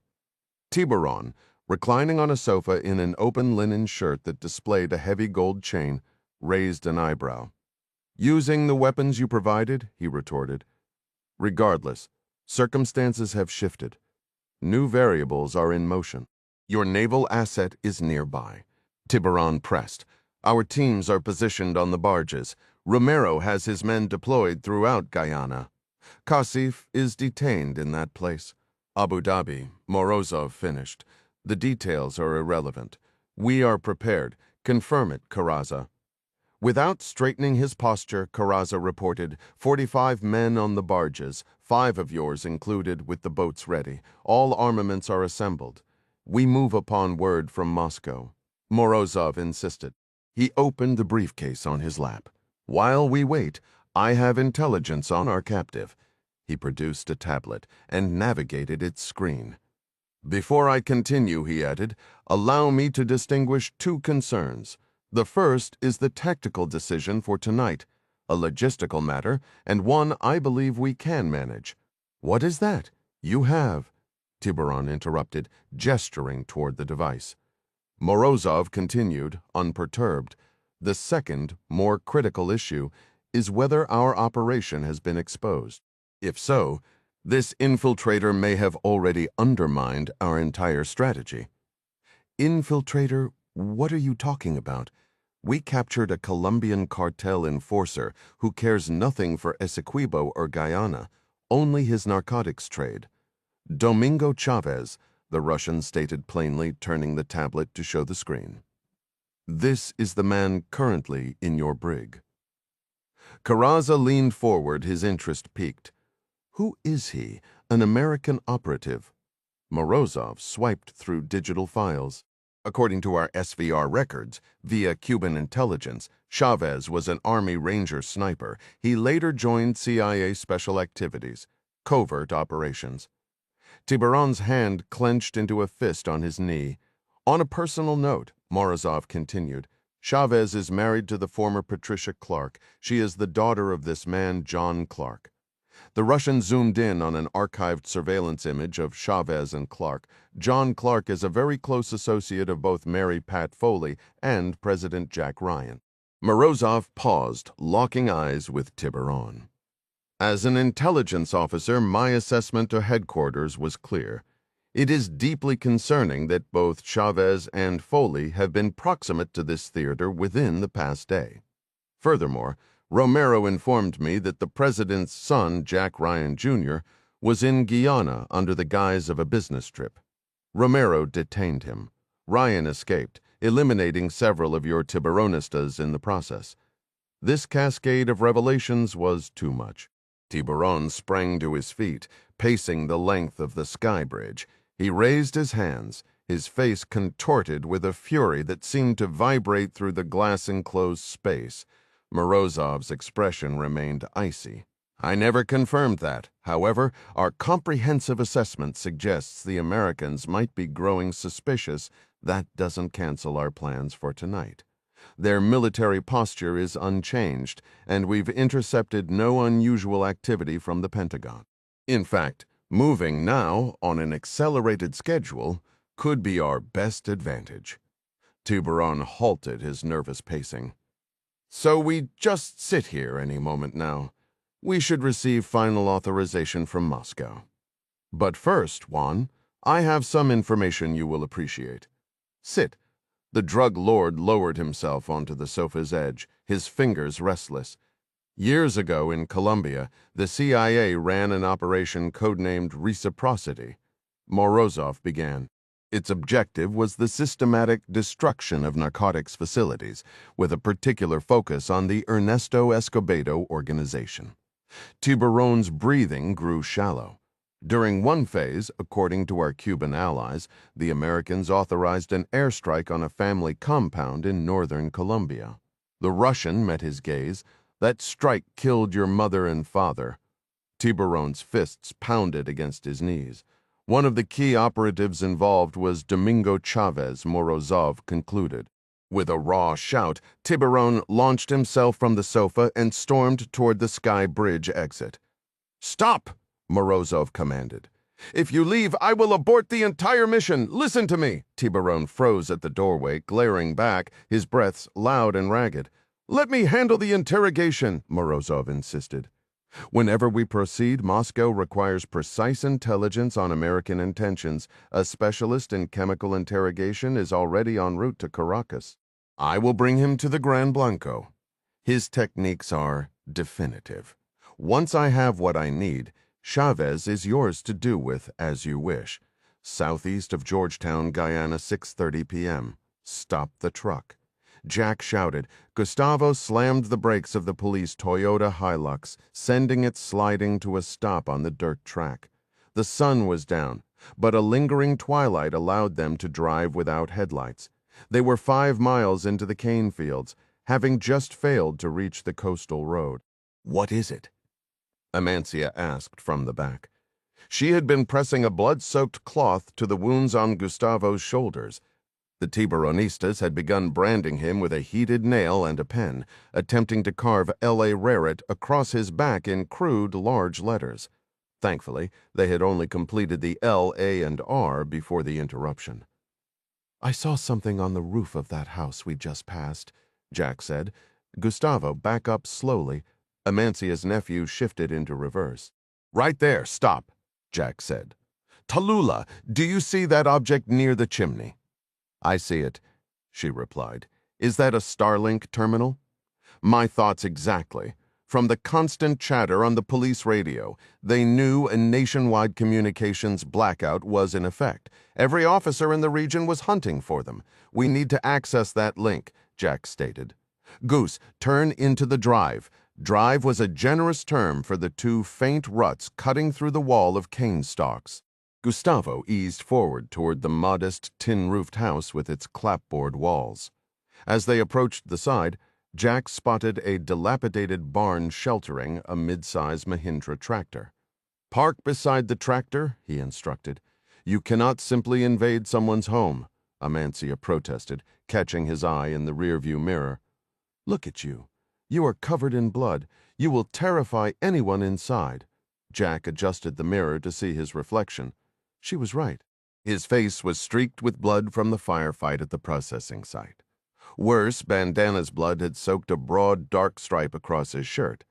Amancia, he said, turning to her with a weary but determined look, could I persuade you to knock on the front door? We need that data link, and honestly, you're the most convincing out of the 4 of us. All right, she replied, sliding out of the truck. I'll take care of it. A short while later, she signaled from beneath the glow of the bungalow's porch light. Jack, Gustavo, and Tallulah emerged from the shelter of the pole barn and approached. Waiting for them was a man with weathered dark skin, white hair, a freckled nose, and remarkably serene eyes. This is Joshua, Amancia introduced. He managed the sugarcane fields here for years. I've explained our situation. He understands. Please, Joshua said, his hands folded respectfully, my home is yours. Those Tiburonistas are a plague on this land. I will help you in any way I can. Thank you, Jack responded. Have any other authorities come through here? Oh, they've been by, Joshua answered with a slight smile. In fact, they mentioned they were searching for an American, one who bears a striking resemblance to you, if I may say so, sir. Jack couldn't help but grin. Please come inside. Joshua led them into the house. Let's get those injuries looked after. Inside, the low murmur of a soccer match drifted from the main room. Investigating, Jack saw a UK Champions League game streaming via ESPN. Joshua stood nearby. I never miss a match, he explained. You're using your Starlink for this, right? Absolutely. It's all coming through that unit over there. A blessing I have it, too. Not sure if you've heard, but the government declared martial law and cut all the regular communications. Luckily, they haven't caught on to this little setup. I need to make a call. Can I do it through this system here? Joshua offered, handing over his phone. It's on Wi-Fi, linked to the network, through Starlink. My son lives in Philadelphia. We talk this way all the time. Jack took the phone. I don't know how to thank you. No need, Joshua said warmly. Any friend of Alberto Quintero is a friend of mine. Go ahead. Use my bedroom for privacy if you'd like. It's just through there with. Thanks. Jack stepped into the adjoining room. The bed was neatly made, and on the dresser sat a framed photograph of a beautiful black woman, a cross on a chain draped over its frame. He dialed Lisanne's cell. It went straight to voicemail. Jack let out a frustrated groan. "Everything all right?" Joshua asked from the doorway. No answer, just figuring out who to try next. Jack said, his gaze drifting back to the photograph. "My wife, Beverly," Joshua said softly. "She passed from a tetanus infection 2 years ago now." "I'm so sorry," Jack replied. Joshua gave a solemn nod. "Well, I'll leave you to it." He closed the door gently. Jack mentally ran through other numbers. He tried Clark's line again, straight to voicemail. He then called Howard at the office, who answered. "Hi, Howard. It's Jack." "Jack, how's it going? I heard Gavin's lined up a few potential buyers for Athena. Are you back in the office yet?" As a manager on the corporate side, Jack couldn't divulge the full chaos of his situation. "Things are progressing," he said vaguely. "I'm still in Guyana, working on it. Could you please connect me to Lisanne? She's not answering her office line." "She's not in the office," Howard said. "What about Clark? He's out too. Howard, could you check the directory and get me Lisanne's satellite phone number?" A minute later, Jack dialed the Iridium number. "Liz, it's me," he said the moment she answered. "Jack, thank God, where are you?" "I'm in Guyana, somewhere outside Georgetown. Let's just say my travel plans got complicated." "What's happening? Why haven't you checked in? Are you okay?" "It's a long story. But listen, in case we get cut off, let me bring you up to speed.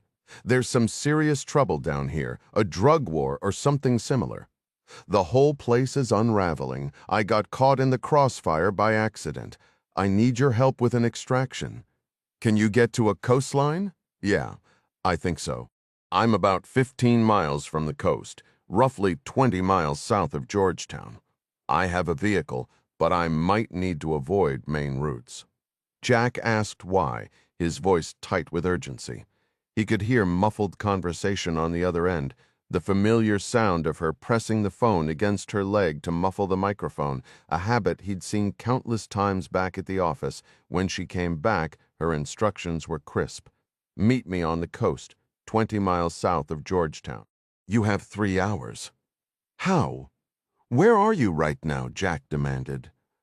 "I'm aboard the Helena, your ship. We're holding position a couple miles offshore." Roughly 2.5 hours later, Jack found himself on a lonely stretch of beach. He sat with his knees drawn up, hands planted in the cool sand behind him for support. The wind had died down, leaving an eerie stillness under the moonlight. The surf shimmered with a faint blue glow. Nearby, Amancia and Tallulah were stretched out on their backs, drifting in and out of sleep. Gustavo sat beside Jack, his gaze fixed on the star-dusted sky, listening to the rhythmic crash and hiss of the 3-foot waves. Jack double-checked the GPS coordinates on the phone Joshua had provided, which also contained detailed instructions for navigating through the dense cane field. Despite the widespread black cat crippling cellular service, the GPS signal remained stubbornly active. Confident he was precisely where he and Lisanne had agreed, Jack kept his eyes trained on the water.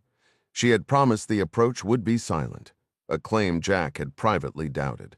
His skepticism vanished the moment a large, dark shape rose from the water, gliding onto the sand with the unsettling grace of a beached whale. "Holy cow!" Jack muttered to Gustavo as a figure dismounted from the craft. "Look, there's another one," Gustavo replied, pointing a finger toward the breakers. Jack squinted and saw not one but 3 more watercraft, bobbing and circling in the moonlit surf like spectral shadows. By the time he pushed himself to his feet, Master Chief Kendrick Moore was already jogging up the beach, his teeth a stark white slash against his camouflage-blackened face. "Word is you, folks need a ride," Moore said, a broad grin spreading across his features. "That's an understatement," Jack answered, returning the smile. "Is that contraption you came in on actually safe?" "Safe?" Moore chuckled, the sound dry and knowing. "Yeah, Safe. Are we seriously going to head out into the open ocean on that thing, Chief? Oh, just you wait, Mr. Ryan. You're in for the ride of your life. Day 333. Gas and oil platform Marlin, Georgetown Bay. Those 015 hours, Jack pushed open the heavy weather door and stepped onto the grated metal catwalk. Behind him, the oil derrick's 200-foot latticework skeleton rose into the night, bathed in the sickly yellow glow of safety lights. 100 feet below his worn dress shoes, he could hear the shallow sea sloshing against the boat deck, where Moore's formidable watercraft strained against their mooring lines. To his left, the slanted orange bulks of the rig's 6 lifeboats loomed. In the opposite direction, the observation deck windows of the platform's billion-dollar living quarters reflected the dark sky. He drew in a deep breath of salty air and let it out slowly. The industrial vista of Goplat Marlin held little fascination for him. He'd been on a larger, meaner rig in the freezing North Atlantic years prior, helping dismantle a terrorist cell. His focus was locked on the distant green and white navigation lights of the LNG freighter Helena as it steamed back toward San Juan. Technically, as the CEO of Athena Global Shipping Lines, Jack commanded that vessel. After convincing Howard to acquire the company, he had often imagined walking the decks of the Helena Athena's flagship and playing the part of a shipping magnate, if only for a moment. Yet in the frantic scramble to plan Ding's rescue, he hadn't even set foot on her. Propping his elbows on the cold railing, he watched the Helena's lights gradually fade into the darkness. As Chief Moore had explained during their thrilling, near-silent, high-speed skim across the ocean from the beach to this platform, the Guyanese authorities had shut down all sea traffic within the 12 nautical mile territorial limit as part of the martial law decree. The last thing the campus team wanted was to sacrifice their element of tactical surprise. So the Helena was already on her way back to port, leaving them to their work on the lonely rig. Before departure, she had secured the vessel to Marlin's floating dock just long enough for John Clark to sprint up the boarding ladder, present his credentials identifying him as the lead agent of a State Department Diplomatic Security Service team, and direct the platform's enormous crane to transfer the military gear from the Helena's bow. The Goplat crew, a minimal staff of American engineers and roughnecks, were more than relieved to see the DSS agents arrive. They had been monitoring the radio reports about the Tiburonista unrest spreading across Guyana, and the news had left them genuinely anxious. The sight of a U.S. government security detail arriving with what looked like a small arsenal felt like a direct answer to their worried prayers. Slipping quietly from the shadows, Lisanne nudged Jack's elbow with her prosthetic arm and leaned her other against the railing, gazing toward the open water. "Dinner? Treat you well?" "You certainly packed it away." Jack had consumed little more than whatever Amancia Quintero had managed to forage over the past day.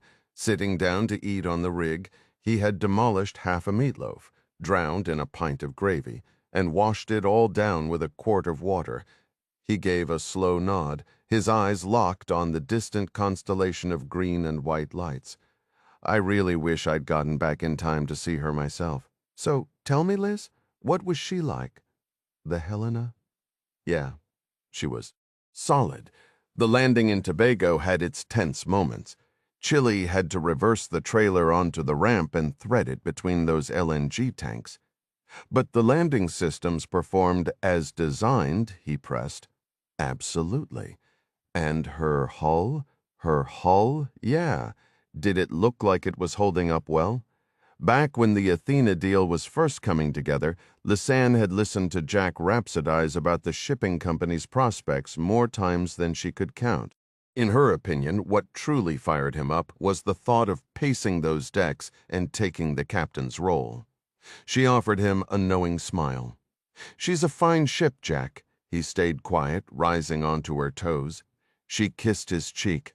"By the way," she added, "I came to find you because Mr. C wants you geared up. The briefing starts at 12:30. He expects the team to load out and move immediately after." "Got it. Jack said, looking down at the small boats gently knocking against the dock below. What's your take on those souped-up jet skis? I had my reservations, she admitted. But they did bring you and the Quinteros back. Moore delivered on his promise. How was the ride out for you? Felt like I was riding some kind of sea monster coming in on that thing. I was honestly concerned Tallulah might get thrown off the back. She's been through hell in that Tiburonistic camp. I heard. That poor kid. With the Helena nearly out of sight, our smartest move is to keep the Quinteros right here. I settled them into one of the guest cabins. I got some sedatives from the rig's medical locker and cleaned up Tallulah's injuries. What about the digital tapes I handed you? They're locked in one of the room's safes in their cabin. Were you able to dig up a player for them? Not a chance, because, believe it or not, it's not the late 80s anymore.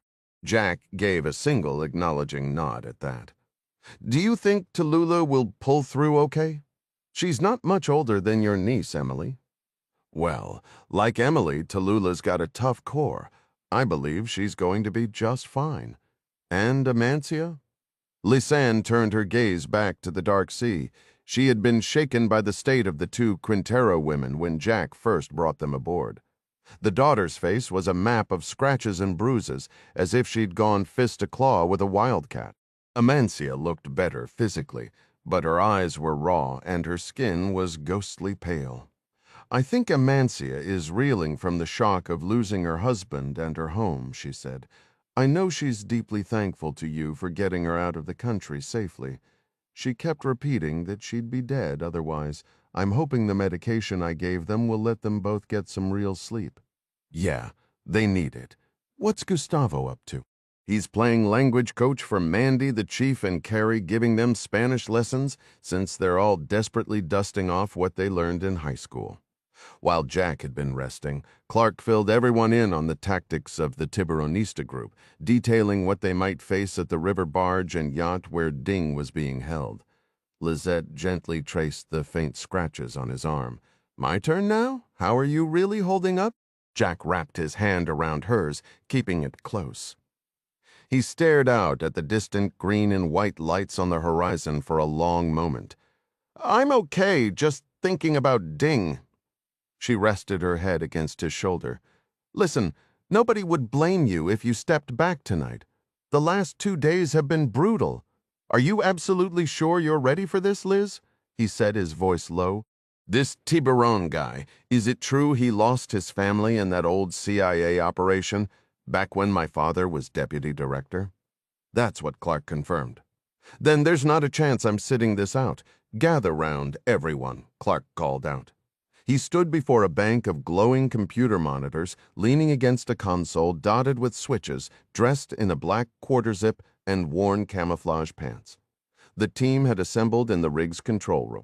With no active drilling operations, the platform foreman had granted them full access. Fresh satellite imagery displayed Tiburon's base in the Orinoco Delta, the yacht tethered behind a floating barracks barge, and a tractor-trailer parked near the smaller docks. Clark studied the image briefly before turning to his crew. Moore, Carrie, Mandy, Jack, and Jad were geared in black tactical pants and combat shirts, pistol belts secured. Chili, in his usual polo and jeans, wore his Glock in a leather hip holster. Each person held a lightweight Kevlar helmet fitted with night vision gear. Before we dive into the recovery details, Clark began, shifting his weight, Master Chief Moore will brief you on our equipment. Chief, you have the floor. Kendrick Moore stood, clasping his hands neatly. All 4 amphibious assault craft are prepped with fresh hydrogen cells and are staged at the dock below us.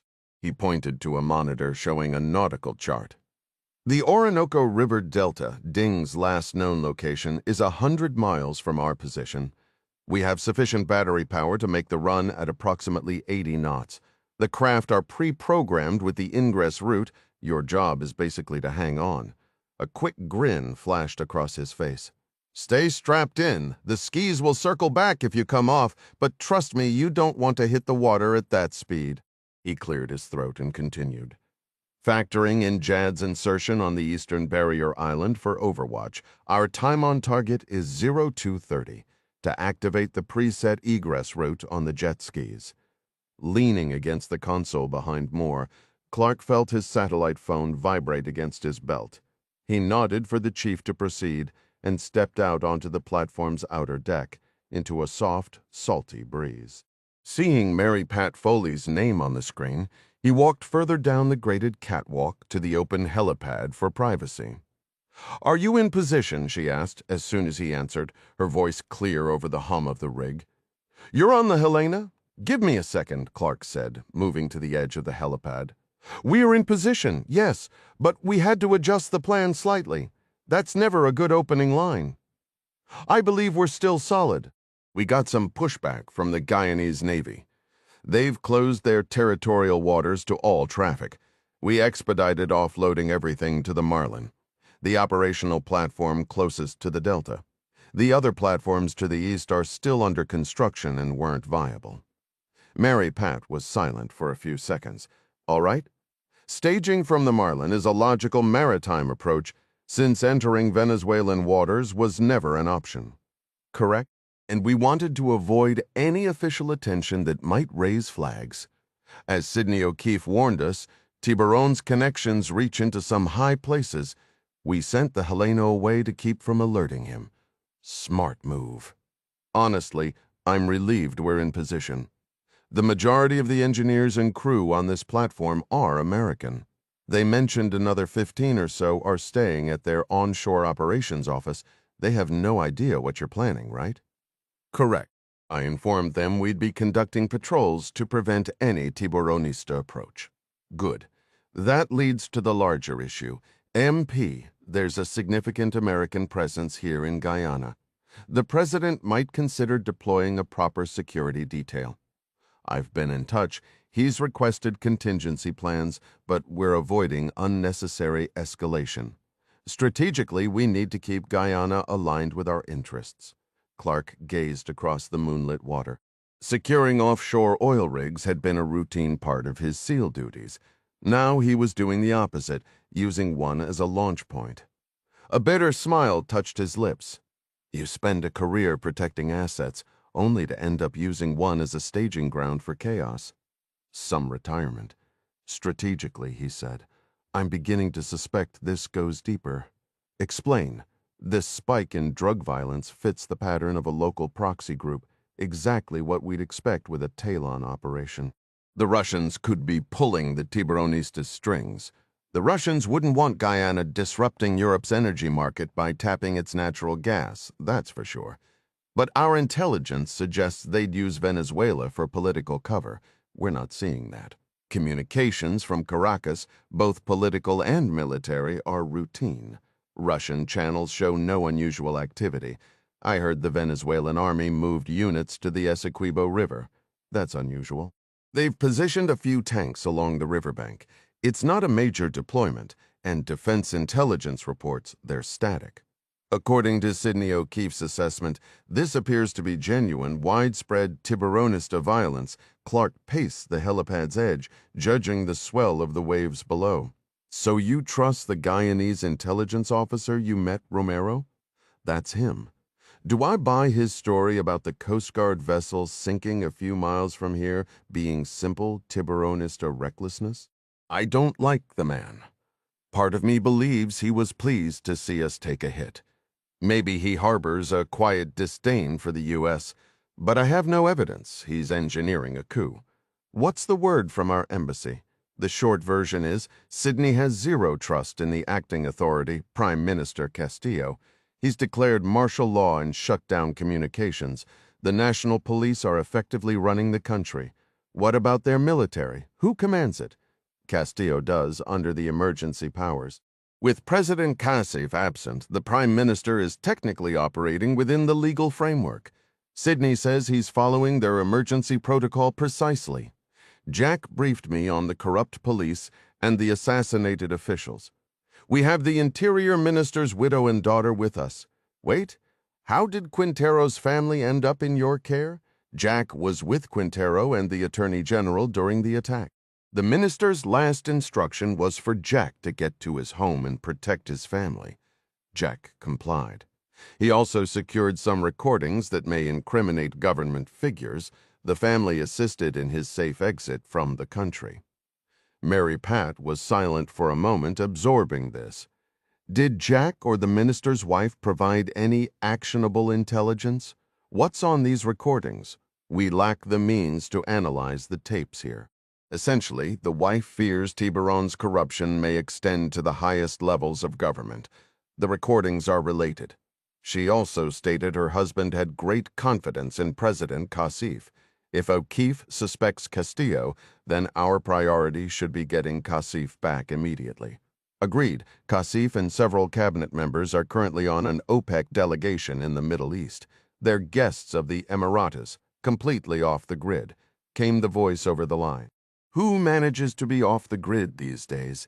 The timing feels a little too perfect. Exactly my thought. That's why I've directed a SOCOM team to locate Kashif.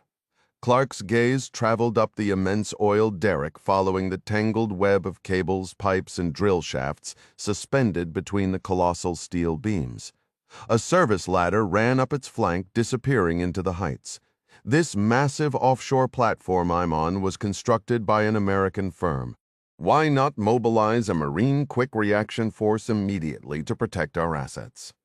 That's precisely the point of finding Kashif. President Castillo has officially declined our assistance. If we deploy troops now, we're essentially invading Guyana. One nation's invasion is another's protective intervention, said Vladimir Putin. If we send in forces, President Castillo could appeal to Venezuela, giving them the excuse they've always wanted for a full-scale invasion. Then what? We escalate, the Russians match us. I'll leave the grand strategy to the policy wonks. But since you brought up the Russians, has that frigate reached Cuba? Unknown naval intelligence last placed it roughly 300 miles east of your position. It went silent, shutting down all radar and communications. Right. And those Russian charter and AN-124s that flew into Havana from Central Africa, still on the ground? Affirmative, 2 of them. Cargo is a mystery. They've draped netting over the aircraft. There's also an Army helicopter present. I know I'm the blunt instrument here, Mary Pat, not the analyst, but I have to ask. Do you still believe this is confined to a drug war? A weary, staticky sigh traveled the thousands of miles via satellite. John, you have enough to handle. Just retrieve Ding. Given his time embedded with Tiburon, he'll have the crucial intelligence. He'll know what's truly unfolding there. Understood, Clark replied, his eyes dropping to the cluster of dark jet skis bobbing on the water below. A sudden vivid memory flashed of a similar extraction years ago in the Balkans, the cold dread of being a step behind. But if Ding's intel confirms this is a Crimea-style Wagner operation, with the Russians and Venezuelans using the Tiburonistas as their proxies, then we might already be too late. Focus on Ding. We'll reevaluate once you have him. Clark leaned back, studying the gibbous moon hanging in the night sky. Wouldn't have it any other way, he said. Russian frigate Admiral Gorshkov, Atlantic Ocean, Odo, 25 hours. Are we within helicopter range yet? Captain First Rank Mikhail Krochmal demanded. He stood framed in the red-lit, watertight doorway, a tall, broad-shouldered man who had to duck and angle his body to avoid the labyrinth of cables and piping in the frigate's combat information center. The lieutenant at the console manipulated a trackball, his nervousness palpable. Not quite within optimal range, sir. It depends on what? Krochmal snapped, his patience thinning. On the required time on station, Captain, the lieutenant stammered. We are 200 miles from the plotted operational area. The helicopter could make the journey there and back, but only just. It depends entirely on its loiter time.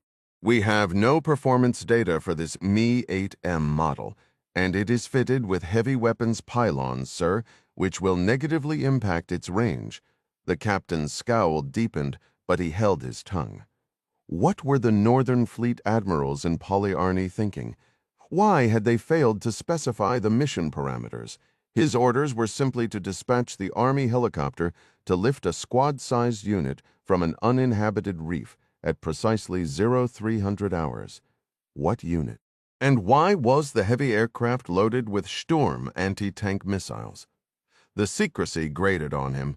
They entrusted him with a warship capable of devastating half the globe, yet kept him ignorant of its role in this shadowy operation. To add to the absurdity, Polyarny had ordered him to remain at battle stations, amplifying the tension on an already restless crew. Captain First Rank Krochmal received the directive to maintain his Zircon hypersonic missiles in a ready state. The orders went further, instructing him to place the vessel under emissions control level Alpha, severing all routine fleet communications.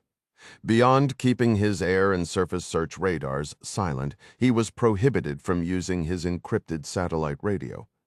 Krochmal had long held the belief that as one climbed the ranks, the confusing directives faced as a junior officer would start to make perfect sense. He now privately acknowledged that no matter how high you rose, the commands from above only seemed to grow more perplexing. His gaze hardened on the lieutenant stationed before the strike-plotting terminal. While he understood their necessity, Krochmal harbored an old-school contempt for such automated systems. In his own days as a young watch officer in the Combat Information Center, he'd had only a maneuvering board, parallel rulers, reduction tables, and a trusty slide rule to plot weapon trajectories. The lieutenant ventured a question. "Captain, for greater precision, I need to know if the helicopter is making a simple out-and-back run or holding a position for a while. I just require the duration." Krochmal couldn't fault the inquiry, as the same thought nagged at him. "Assume a 1-hour loiter on station," he rumbled. If the brilliant minds back in Polyarny couldn't achieve their objectives with this gunship in 60 minutes, then they owed him a better explanation. "Aye, Captain," the lieutenant responded, "if we maintain flank speed." "Did I suggest otherwise?" "No, sir. Maintaining flank speed, we should be prepared to launch the helicopter in approximately 30 minutes. The captain knew the watch officer was merely relaying the computer's data. But with Polyarny insisting on missiles primed and the crew at battle stations, the possibility of imminent action was real. Could this finally be the moment? Would he at last command his ship in genuine naval combat? In such a scenario, if conflict erupted, all their sophisticated electronics could betray them. He recalled a Kremlin analysis warning of an American electromagnetic pulse weapon, an airburst device deployed from a P-8 Poseidon patrol aircraft, capable of disabling every circuit for 100 kilometers, and here he was, a mere 108 kilometers from the Florida coast. What if they lost all their advanced systems? He fixed the lieutenant with a stern look. "How can you be so certain of the helicopter's range parameters?" "Sir, I am reporting the solution generated by the strike-plotting system. Given our present course and speed, with 1 hour of loiter, we should achieve launch readiness in 29 minutes. You can observe it on the display here, sir." Krochmal refused to glance at the screen, keeping his eyes locked on the junior officer's unlined face. "I want to see the manual calculations, Lieutenant. We will verify everything by hand." "Yes, sir. Bring your work to me promptly." "It shouldn't take more than 2 minutes, and no calculators," I said by hand. "Yes, sir." The lieutenant tapped a young seaman on the arm, who scurried off to fetch paper and a slide rule. As Krochmal turned to exit through the secure hatch, the officer called after him. "Where should I deliver the calculations, Captain? To your cabin?" "No, to the flight deck. I am going to ensure these Army aviators are not as ill-prepared as our CIC watchstanders. We are at battle stations, gentlemen, under emissions control condition Alpha. This is not an exercise. Start behaving accordingly." Parliament Building, Georgetown, Guyana 0145 hours. Prime Minister Castillo wiped the last bit of shaving cream from his jawline, studying his reflection in the mirror. His eyes looked clear, he decided. The whites were bright, the irises a steady hazel. The eye drops Sheila had thoughtfully picked up when she retrieved a fresh change of clothes for him had done their job perfectly. He splashed cold water on his face, patting it dry with a towel. He was wearing a crisp, starched shirt beneath a black, double-breasted suit and a solid black tie. The ensemble felt a bit somber, but he decided it was suitably solemn for the grave address he was about to deliver. Back in his office, Sheila was waiting near his desk with a video technician who was adjusting a camera on a tripod, its cords snaking across the floor.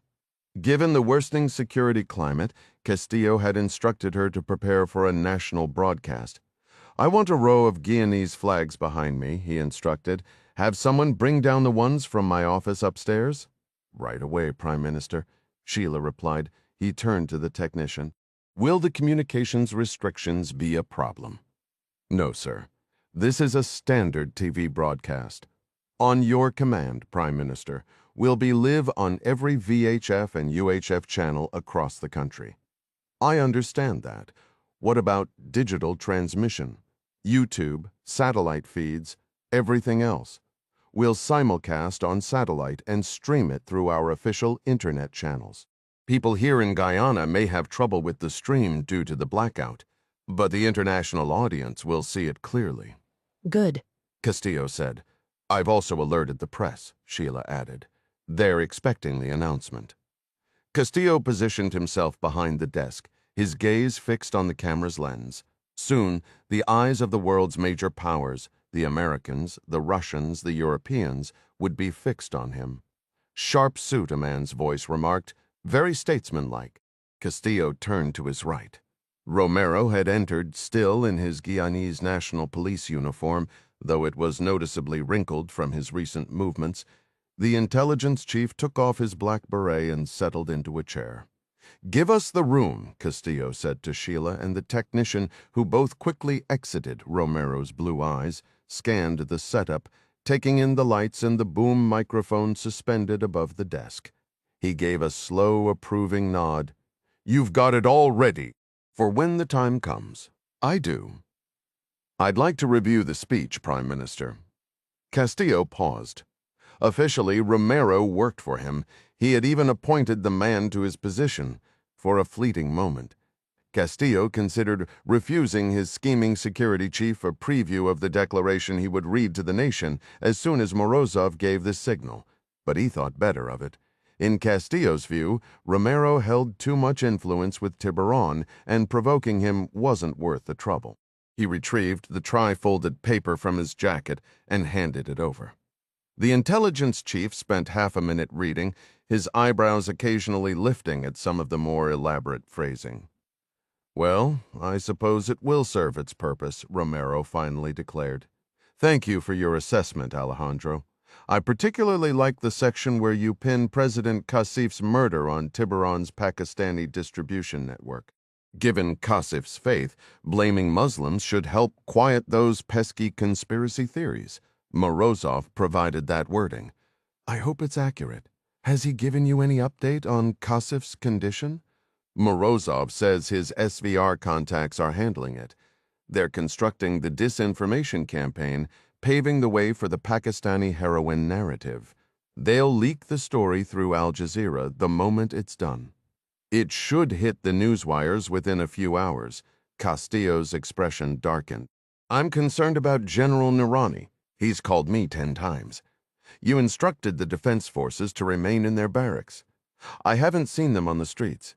As the acting head of government, Castillo commanded the military, but General Noorani, the army's commanding officer, deeply resented being ordered to stand down while Tiburon's men ran amok. Castillo had argued that mobilizing the armed forces would only provoke the Venezuelans. "Noorani keeps demanding to speak with Kasif directly," Castillo noted. "Whenever I tell him we all wish we could speak with Kasif, he sounds like what? Like he doesn't trust a word I'm saying." "He doesn't need to trust you. The Constitution requires him to follow your orders and keep the army out of this affair." Castillo winced and looked away, the weight of the charisma feeling heavier than the starched shirt on his shoulders. Castillo was deeply unsettled by the lack of faith from the army's top general. He voiced this frustration to Romero. "You're the president," Romero pointed out. Just replace him, appoint someone loyal. Frankly, you'll have to make that move eventually. The public perception would be a disaster, Castillo countered. Ambassador Sidney O'Keefe is already pressuring him nonstop about safeguarding U.S. citizens. I suspect he's leaning toward her position. Romero gave a dismissive shrug, steering the conversation away from politics, a topic he found tedious. The situation in Essequibo is under control. Really? Castillo asked, desperate for any positive update. What's the status on the ground? Essequibo is burning, just as we intended. The Tiburonistas are doing what they do best. I must say your speech about forging a new partnership with Venezuela to stabilize the region was a masterstroke of irony. Romero allowed a sly grin to cross his face. Castillo, however, remained uneasy. My concern is still the American response. Let's be clear, you failed to capture Ryan. We both failed to capture Ryan. Romero corrected sharply. For now, he did kill one of my officers, which gives me legal grounds to detain him. With his evasion, I might even construct a felony case. Stop worrying about Ryan. He could become valuable leverage against the Americans. I might believe that, Alejandro, if you actually had him in custody.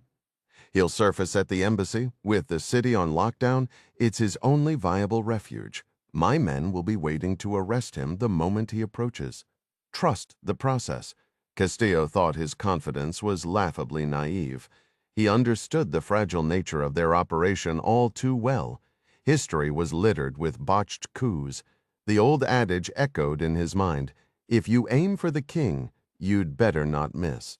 And here he was, taking aim at Hasif and the U.S. president, who had personally cemented an alliance with Guyana. A sudden vivid memory flashed of a failed coup he'd studied years prior, where a single misplaced phone call had unraveled everything. What about the man Tiburon captured? Castillo pressed, his fear of American retaliation surging. Shouldn't we be concerned about him? Romero casually adjusted his posture. Him? Actually, there's promising news. The SVR identified him. He's an American operative named Domingo Chavez, likely CIA. Castillo's eyes shot wide open, and he almost leaped from his seat. Alejandro, you idiot! How is that good news? Stay calm, as our friends say. You just told me he's an American spy. How can I possibly stay calm? According to Morozov, Chavez has a long history in this region.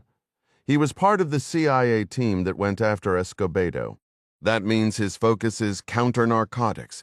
Guys like that aren't interested in spying on Russians.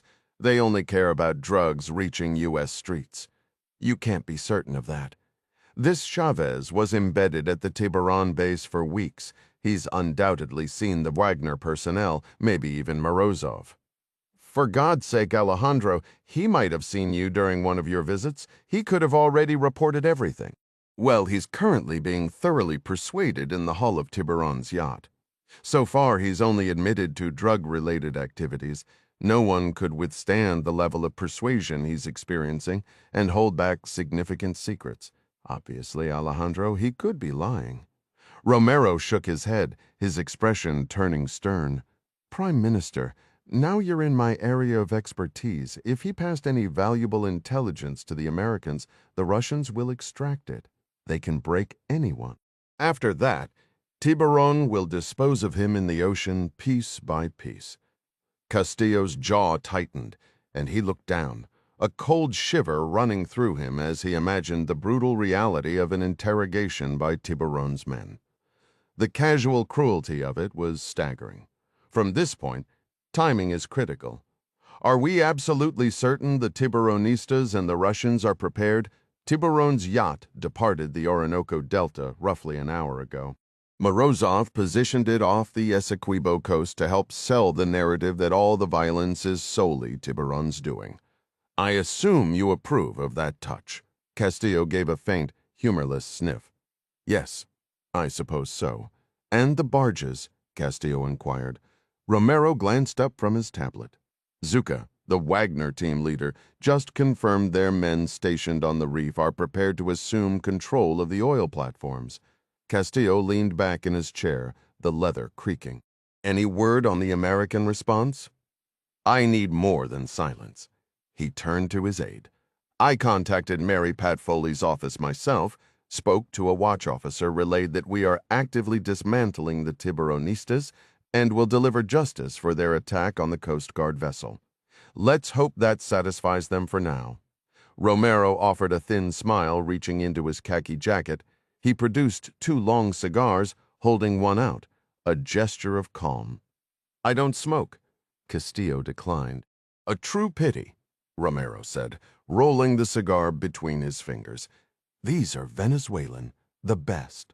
Orinoco River Delta, 02000 Jack raised a gloved hand, carefully wiping the salt spray from his night vision lenses. Strapped securely into the massive jet ski's seat, he had just enough freedom of movement to clean the optics without hurry. The entire ride had been a surreal experience, streaking across the dark Atlantic at nearly 90 miles per hour in near total silence. With his own weight and Jad clinging on behind him, the solid hydrogen-powered machine was a behemoth, cutting smoothly through the light chop. It occasionally caught air, leaping between swells for a heartbeat before settling back onto its GPS-guided course without a shudder. During those brief moments aloft, it rode on a cushion of compressed air, the low, wide flares on its sides acting like stubby wings. He skimmed over the water so fast, his own wake was a faint, dashed line, barely audible behind him. The roar of the wind muffled by his helmet and headphones, the soft glow of his instruments tracked their progress. One display showed the 4 stealth skis deployed in a diamond formation, like a squadron of attack aircraft. Tempest 3, this is lead. You have reached the Overwatch delivery point.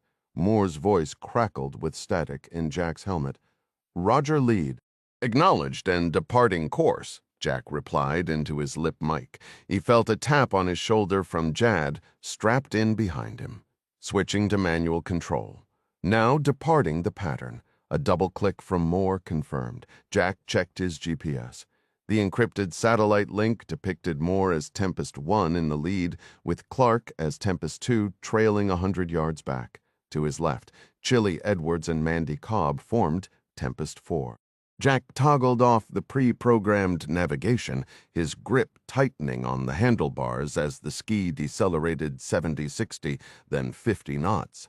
He steered onto a southerly heading, his eyes flicking to a secondary screen mapping the underwater terrain. As the depth shallowed from 90 feet to 40, a red light blinked on a threat console near the handlebars, an arrow pointing toward the Venezuelan coast. The ski's UMBRA stealth system had activated, detecting a surface search radar painting them with energy. The system's hidden pod emitted a counterwave, effectively erasing their radar signature. Gliding silently, Jack approached the designated Delta Island. He killed the throttle as the first jagged shoreline rocks materialized in his night vision. The ski drifted to a halt. Both men remained motionless, scanning the coast and the rolling waves. The scent of seafoam, hissing around the ski's broad hull, filled the air. It was a lonely, tense moment, the kind that made a man question every decision that led him here. I see the beach, Jad whispered, pointing. Jack followed the gesture and soon identified a curved strip of pale green in his NVDs. Beyond it, a white line of breaking surf was visible. The breakers are higher than intel suggested, Jack muttered, a new worry threading through his focus. The entire plan hinged on Jad getting ashore completely dry. Even a splash could compromise the delicate optics of his sniper system. For a fleeting second, Jack almost laughed at the absurdity, racing across the ocean on a futuristic machine, only to be foiled by a wet lens. The mission's success now balanced on the whims of a wave. Are you serious? Jad replied, his voice carrying that laid-back Southern California surfer vibe. This is going to be absolutely legendary. Got any tips for getting in there safely? You want me to take the controls? No, I need you to disembark clean and dry. What's the smartest approach? Jad peered through his night vision goggles, studying the ocean's rhythm. See that smooth stretch about 10 degrees to the east? Yeah, I see it. That's a clean break angle, up the backside just before a wave crashes. Then hold in the trough. Once one of these monsters builds behind us, punch it, hydrogen power or whatever. Keep a diagonal line, and we'll shoot straight into the tube. Jad, we're not here for style.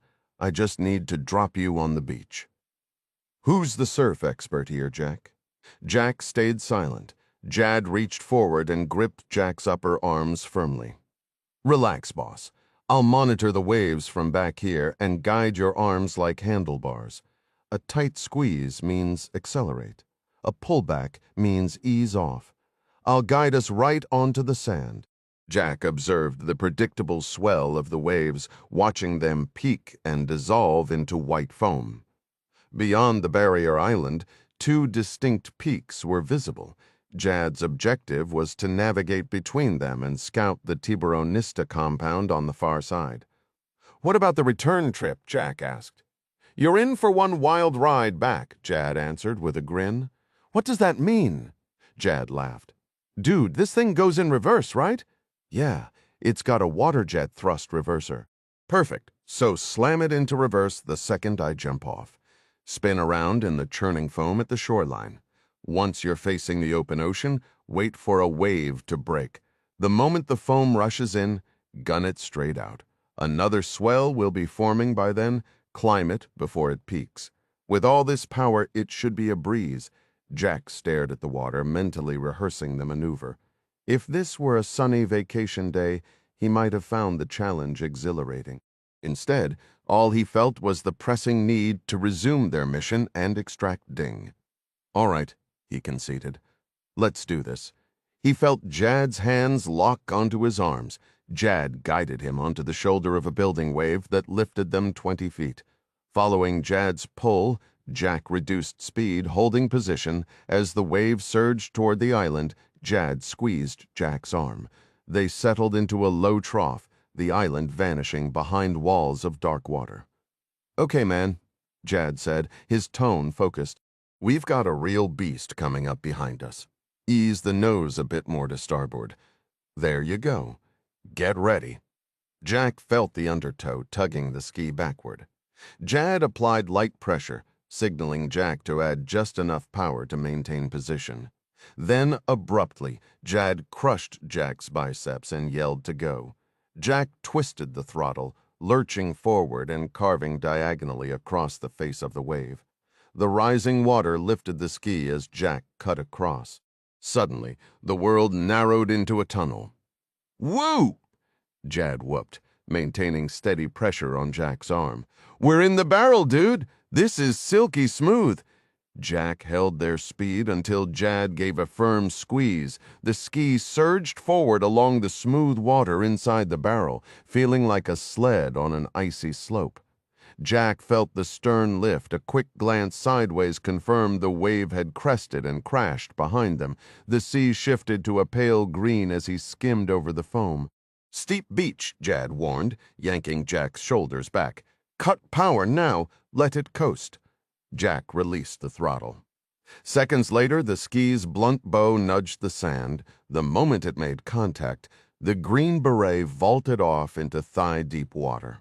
As a spent wave fizzled around them, Jad collected his sniper kit, gave Jack a solid, encouraging thump on the back, and tossed his rifle onto the beach. He turned and shoved the ski's nose back toward the sea. Jack engaged reverse. He caught a glimpse of Jad's thumbs up before the sniper disappeared from view. Now pointed at the breakers, Jack floated in the shallow, bubbling foam. He hammered the throttle as the next wave collapsed about 50 yards out. The watercraft surged ahead, lifting soundlessly from the churning sea, accelerating from a standstill to 30 knots in a heartbeat. Jack sensed the bow tilting upward. An instant later, he was airborne. He descended with such velocity that the spray from the ski's re-entry was a distant memory. "You absolutely crushed that, boss!" Jad's voice crackled over the comms. "Copy that!" Jack replied, skimming across the rolling waves at 70 knots. "Appreciate the pointers. Moving to Overwatch. See you at the objective." Jack tapped the commands for the autopilot to engage on his display. The icons for Tempests 1, 2, and 4 hovered near the Orinoco River's entrance, holding position. Tempest Base, this is 3. Delivery is complete, en route to the entry point. Acknowledged, Base. Lisanne's voice came from the Marlin.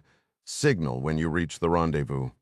Clark is really getting on my nerves, remarked Carrie Marks, the team's other Green Beret, a short while later. He stood behind Lisanne's seat in the Marlin's command center, watching the monitors. Jad's marker was already crossing the barrier island at the river mouth. Jack, designated Tempest 3, had reached the Delta with the other aquatic operatives. "Welcome to my usual world on these assignments," Lisanne answered.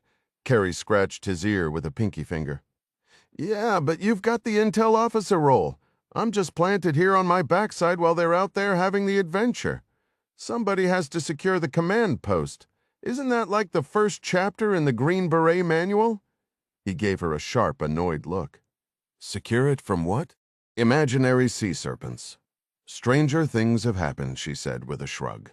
Orinoco Reef 0215 hours Yevgeny Zuka braced himself against the rocking barge by gripping an ammunition crate. Peering through the camouflaged gilly netting shrouding the vessel, he tried to identify what had caused the sudden list. The answer became clear as a Tiburonista boat crashed clumsily into the floating dock. "Pay attention," Zuka yelled in Spanish at the man at the helm. His irritation deepened when he saw the boat was only partially loaded. As far as his information went, this was the final transport from the shore base. And this fool brought it out half empty. It was pure incompetence. Zuka had little respect for these Tiburonistas. They were an unruly, undisciplined bunch who seemed more interested in their next high than executing a precise mission for their boss, Tiburon. While they feared the drug lord enough to stay in line for their paychecks, they were utterly unsuited for an operation of this caliber. "Unload that equipment and get it assembled now," he bellowed. "We are behind schedule." He spat into the dark water and shook his head in disbelief. In his 15 years with Wagner, he'd witnessed plenty, but never this level of sloppiness. It was almost comical if the stakes weren't so high. He remembered briefing new Wagner recruits, boasting about one of the group's early triumphs in Crimea, an operation he considered nearly perfect. Back then, disguised in masks and unmarked gear, he and his men had simply strolled up to the Sevastopol naval base and eliminated anyone who hesitated to obey. Within hours, his modest battalion had restored Russian control over the port. The historical irony wasn't lost on him. The whole saga of Crimea, lost by a czar, swallowed by the Soviet Union, then lost again, only to be snatched back by a few determined men with rifles, while the Ukrainians and their Western allies stood by, paralyzed. To Zuka, it wasn't just a mission, it was a master class in modern warfare, a perfect blend of audacity and timing that these current amateurs could never hope to understand. Babysitting a crew of addicts felt like an expensive mistake. Yet, as with any corporate job, there were moments when you just had to accept your assignment, follow instructions, and watch your account balance grow. For Zuka, this Guyana mission fell squarely into that category. "You," he grumbled, nudging a dozing Tib with his boot. "On your feet, start unloading that vessel." A swell crashed against the far reef, sending a gentle roll through the barge. Zuka glanced up at the glittering sky, missing his old Wagner unit, seasoned Spetsnaz comrades who understood how real operations were run. "Move out!" he yelled, gesturing toward the waiting boats. A handful of Tibs sluggishly began to stir. Annoyed by their slow response, Zuka erupted with a blistering stream of Russian curses. "We launch in 5!" A loud clang echoed as a crate was pried open. One Tib used a crowbar to knock the lid loose, pulling a hefty 75-round drum magazine from its packing straw. As a few others finally made their way to the boats, Zuka observed the gunner fumbling to seat the magazine into the RPK light machine gun. He sighed inwardly. These men were useful for their brute strength, hauling gear from trucks to boats and onto this barge, but offered little else in terms of tactical skill. The one consolation was their target, a defenseless, unarmed group of oil workers. In Zuka's experience, raw intimidation often did the trick. He moved along the barge's cushioned rim, stepping over the worn tires fastened as boat fenders. 8 metal craft were tied off, knocking against the tires with each pulse of the ocean. 2 boats were loaded only with heavy weapons and the missiles destined for the oil platform. The remaining 6 each carried 5 men. The plan called for this group to hit the pier beneath the platform, while Zuka would lead a 20-man helicopter assault from above. "Sling your rifle on your back like this," he instructed a young Tib, repositioning the man's AK-12 from his chest to his shoulders. "Keeps it clear when you're boarding." The kid gave a quick nod and climbed aboard. Sloppy, Zuka found a small measure of comfort knowing his allies from Havana would be handling the ground side of the operation. According to Morozov, a Wagner battalion was poised to land in Georgetown the moment the Guyanese government asked for assistance. A massive Anna 124 transport would deliver additional helicopter gunships for air cover. By that time, Zuka and his team should have the American oil workers on the Marlin platform contained and secured. It shouldn't be a tough job, even with this sorry bunch of Tibs. Zuka checked his watch, then let out a sharp whistle with his fingers. The men in the boats looked up. He made a circling motion over his head. The coxswains fired up the rumbling outboard motors. Zuka then thrust his hand out, palm forward, signaling them to hold. He ducked under the draped camouflage netting and leaned against the small plywood shack topped with a tall HF antenna they'd set up at the barge's center. He avoided the living quarters where the Tibs had been bunked for 3 days. The place reeked. Here, sheltered from the wind, the engine noise, and the churning water, Zuka dialed Morozov on the sat phone. "The landing teams are loaded and ready," he reported in Russian. "Good." Morozov's voice came through. Zuka could tell he was in the rear of his private helicopter, likely en route to the embassy station in Caracas. He knew Morozov was awaiting final authorization from Moscow.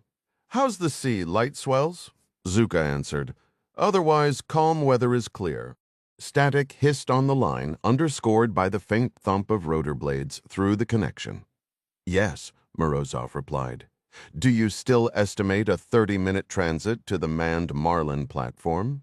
"I do. Will the gunship be on station as scheduled?" "It will be there," Morozov confirmed. "Moscow has approved the operation Da-A," Morozov said. "The government broadcast will commence once you have secured the workers on the platform. What about the American forces? Just stay prepared.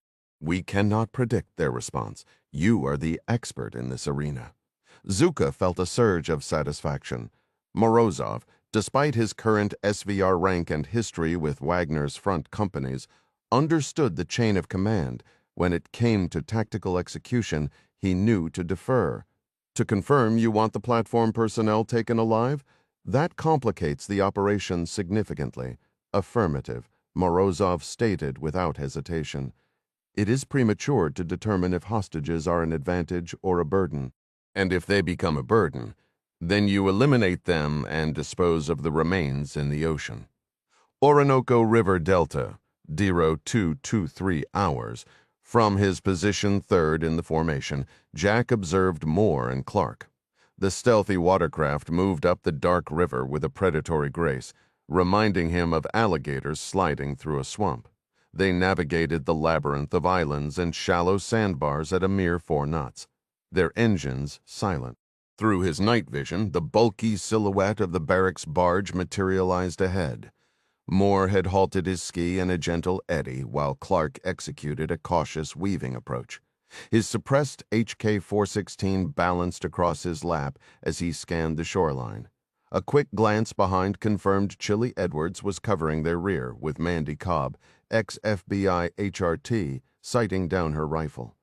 Moore's whisper broke the quiet over the comms. "All stations, I have visual on the docks to my starboard. No vessels, I repeat. No vessels. Beach appears clear of hostiles. 2 copies, Clark responded softly. Any ground vehicles? 1 tractor-trailer. Cold on thermal side logo reads, Standby. A brief pause. I identify it as Playa del Sol Cerveza, same beer brand we noted at the terminal in Tobago. Jack guided his ski around a drifting log, his mind turning over that odd connection. Satellite intel had shown a secured dock area for metal-hulled boats, which Gavin's analysis suggested were used for drug transfers to freighters. All stop, Moore ordered abruptly. Hold your positions. Jack eased the throttle, letting the Orinoco's outgoing tide nudge against his bow. He studied the barge, which from this angle resembled an elongated 2-story floating dormitory. On its flat roof, a shadow shifted. The reason for the halt was now obvious. The roof sentry, exactly as predicted by their imagery. It was almost laughable how textbook this was. A sentry posted in the most predictable spot, as if following a manual for low-budget security, Overwatch, Tempest 1. Do you have eyes on that rooftop target? Moore inquired. Roger 1 roof sentry is in my scope, Jad replied from his sniper hide among the Barrier Island hills. It had been 25 minutes since Jack had dropped him ashore, and the Green Beret had efficiently reached his Overwatch. Relying on a single sniper without a spotter, while Carey secured the Marlin, felt like a gamble. Back home, Lisanne would have been monitoring a live drone feed, but this deep in hostile territory, such luxuries were off the table. Second sentry on the stern, Jad reported quietly. How are they armed? Clark asked. Stern target has an AK-12. Roof target has a grenade launcher-equipped rifle. This confirmed for Jack that these were not ordinary traffickers. They were equipped with top-tier Russian weaponry, a telling detail. Are they using night vision? Clark pressed. Negative, said Jad. Mark 1 eyeballs only. What about the yacht? Clark continued. Any sentries visible on the Gran Blanco? Imagery had placed the luxury yacht Gran Blanco moored directly behind the barracks barge. Jack still couldn't spot the yacht around the river's gentle bend. Ding's distress signal had originated somewhere between the yacht's last known position and the barge. Clark was uncertain which vessel actually held their man. Their mission briefing had prepared them for both possibilities. The yacht is not present, Jad's voice crackled over the comms. Overwatch, say again, Clark replied, his tone sharp with surprise. I repeat negative on the yacht visual. It is gone. Do you copy?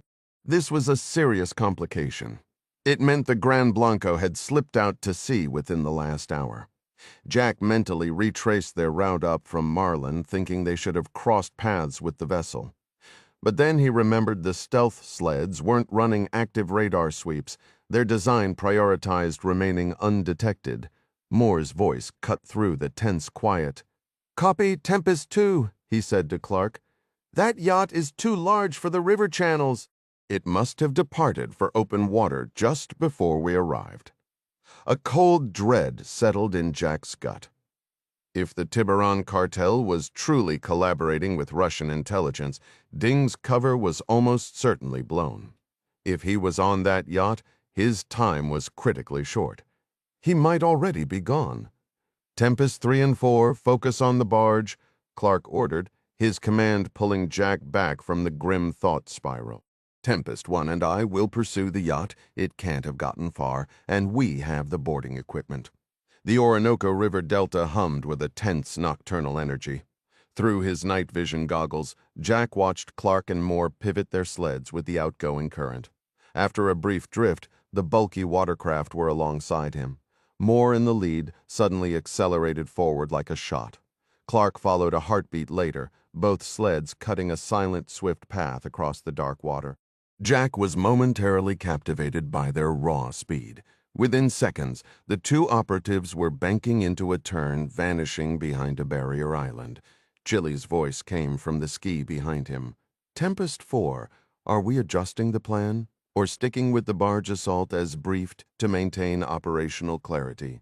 Clark and Moore had switched to a separate channel. The net was now just Jack, Chili, Mandy and Jad, negative on a full change, Jack said. With the yacht absent, the harbor boats quiet, and no significant movement on shore, Jack doubted the barge was heavily manned. The lone sentry on the roof, however, suggested something or someone valuable was inside, possibly Ding. The unsettling number of unaccounted for Wagner and Tiburon gunmen had Jack worried about an ambush from the surrounding jungle. "I'm calling an audible," he announced, receiving 3 mic clicks in acknowledgement. 1 and 2 were supposed to provide our rear security from the yacht. Since they're pursuing, we need a new entry strategy. "Roger that," Mandy responded. Jack laid it out. "We'll approach from the stern. Sweep from back to front, clearing both decks. I'll take the upper. You two handle the lower. We'll regroup at the barge's rear entry point. Then breach." "Copy," Mike Clicks answered him. "Commence gear check," Jack ordered. He ran his hands over his own kit, confirming the placement of 3 flashbangs, 3 thermobaric grenades, and 2 fragmentation grenades, secure but accessible. His hand dropped to his thigh, checking the holstered Glock. A final tug on his sling brought his suppressed HK-416 rifle snug against his chest. Chili and Mandy both reported their tactical gear was green. "All right, 4, you'll still approach from the riverbank as planned, board from the landward side. Overwatch, you take out those sentries. When we're in position on my signal, I'll come up the stern ladder and head for the second deck." Clicks of confirmation followed. Jack continued, a new, sharper edge entering his voice. "If we hit the jackpot and find our guy, I'll get him on my ski. 4, you loop back to extract Overwatch. It'll be a tight fit for 3. The absolute priority is to exit Venezuelan waters at maximum speed. Any final questions?" Silence answered him this time. "Copy," Jack said. "Let's move." He twisted the ski's throttle, and the craft surged across the river like a predator taking flight. Jack eased to a halt in the shadows along the opposite bank, his eyes fixed on the barge drifting with the current. As he drifted into position alongside the stern guard, he keyed his mic and whispered, "Overwatch. Confirm we're still undetected." Affirmative. Jad's voice came back, calm and steady. "No movement from either sentry." "Overwatch, do you have visual on our position?" Mandy asked. "We're on the dock now." "Copy 4. I see you at the dock's edge. Hold there.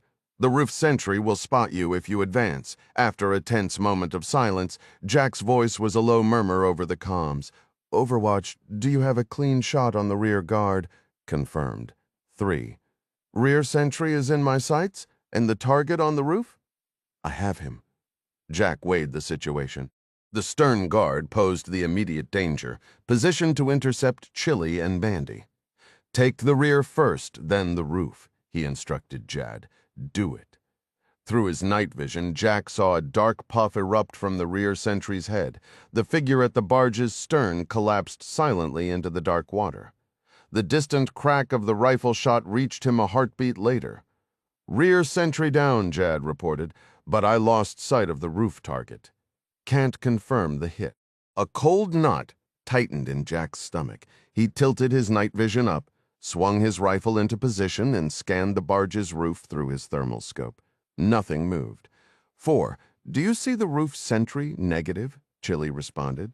"I lost him right after my shot," Jad added. "He might have dropped through a hatch into the barge." "Orders?" Mandy pressed. "Go now," Jack commanded, the moment the rear threat was eliminated. He twisted the throttle, and the personal watercraft surged across the current toward the stern. The sudden acceleration pressed him hard against the seat's restraints. He angled the handlebars, sliding the ski sideways until it thudded against the rusty ladder with a splash. Securing it quickly with a carabiner, he vaulted onto the barge's worn deck. He sprinted forward. The entrance to the 2-story plywood structure was exactly where he'd memorized it. He pressed his back against the wall just as Chili's voice crackled in his ear. "Tempest 4 is on the port side, approaching breach point. Copy. Rifle up." Jack moved to the door's hinge side.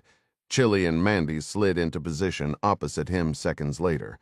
With sharp hand signals, Jack reiterated the plan. He would take the high ground, clearing the upper deck, while they swept the level below. With a final nod, he pulled a flashbang grenade from his vest, pulled the pin, and sent it arcing through the doorway. He waited for the blinding second flash before charging inside, making for the ladder. At the top, he tossed another grenade down the corridor, squeezing his eyes shut against the successive bursts of light and deafening concussions. He hauled himself over the top rung and rolled into cover. Below, he could hear the muffled crump of Mandy and Chili's grenades as they cleared rooms, moving steadily toward the bow. In the chaotic symphony of explosions, the nine-banger still rattling down the hall ahead of him and the blasts from below, a sudden hail of wood splinters erupted from the wall beside his head, completely obscuring his night vision. Someone was shooting at him through the flimsy partition. He rolled frantically away, scrambling into a nearby room that held only a small metal cot. The wood, paneling above the headboard, disintegrated into splinters.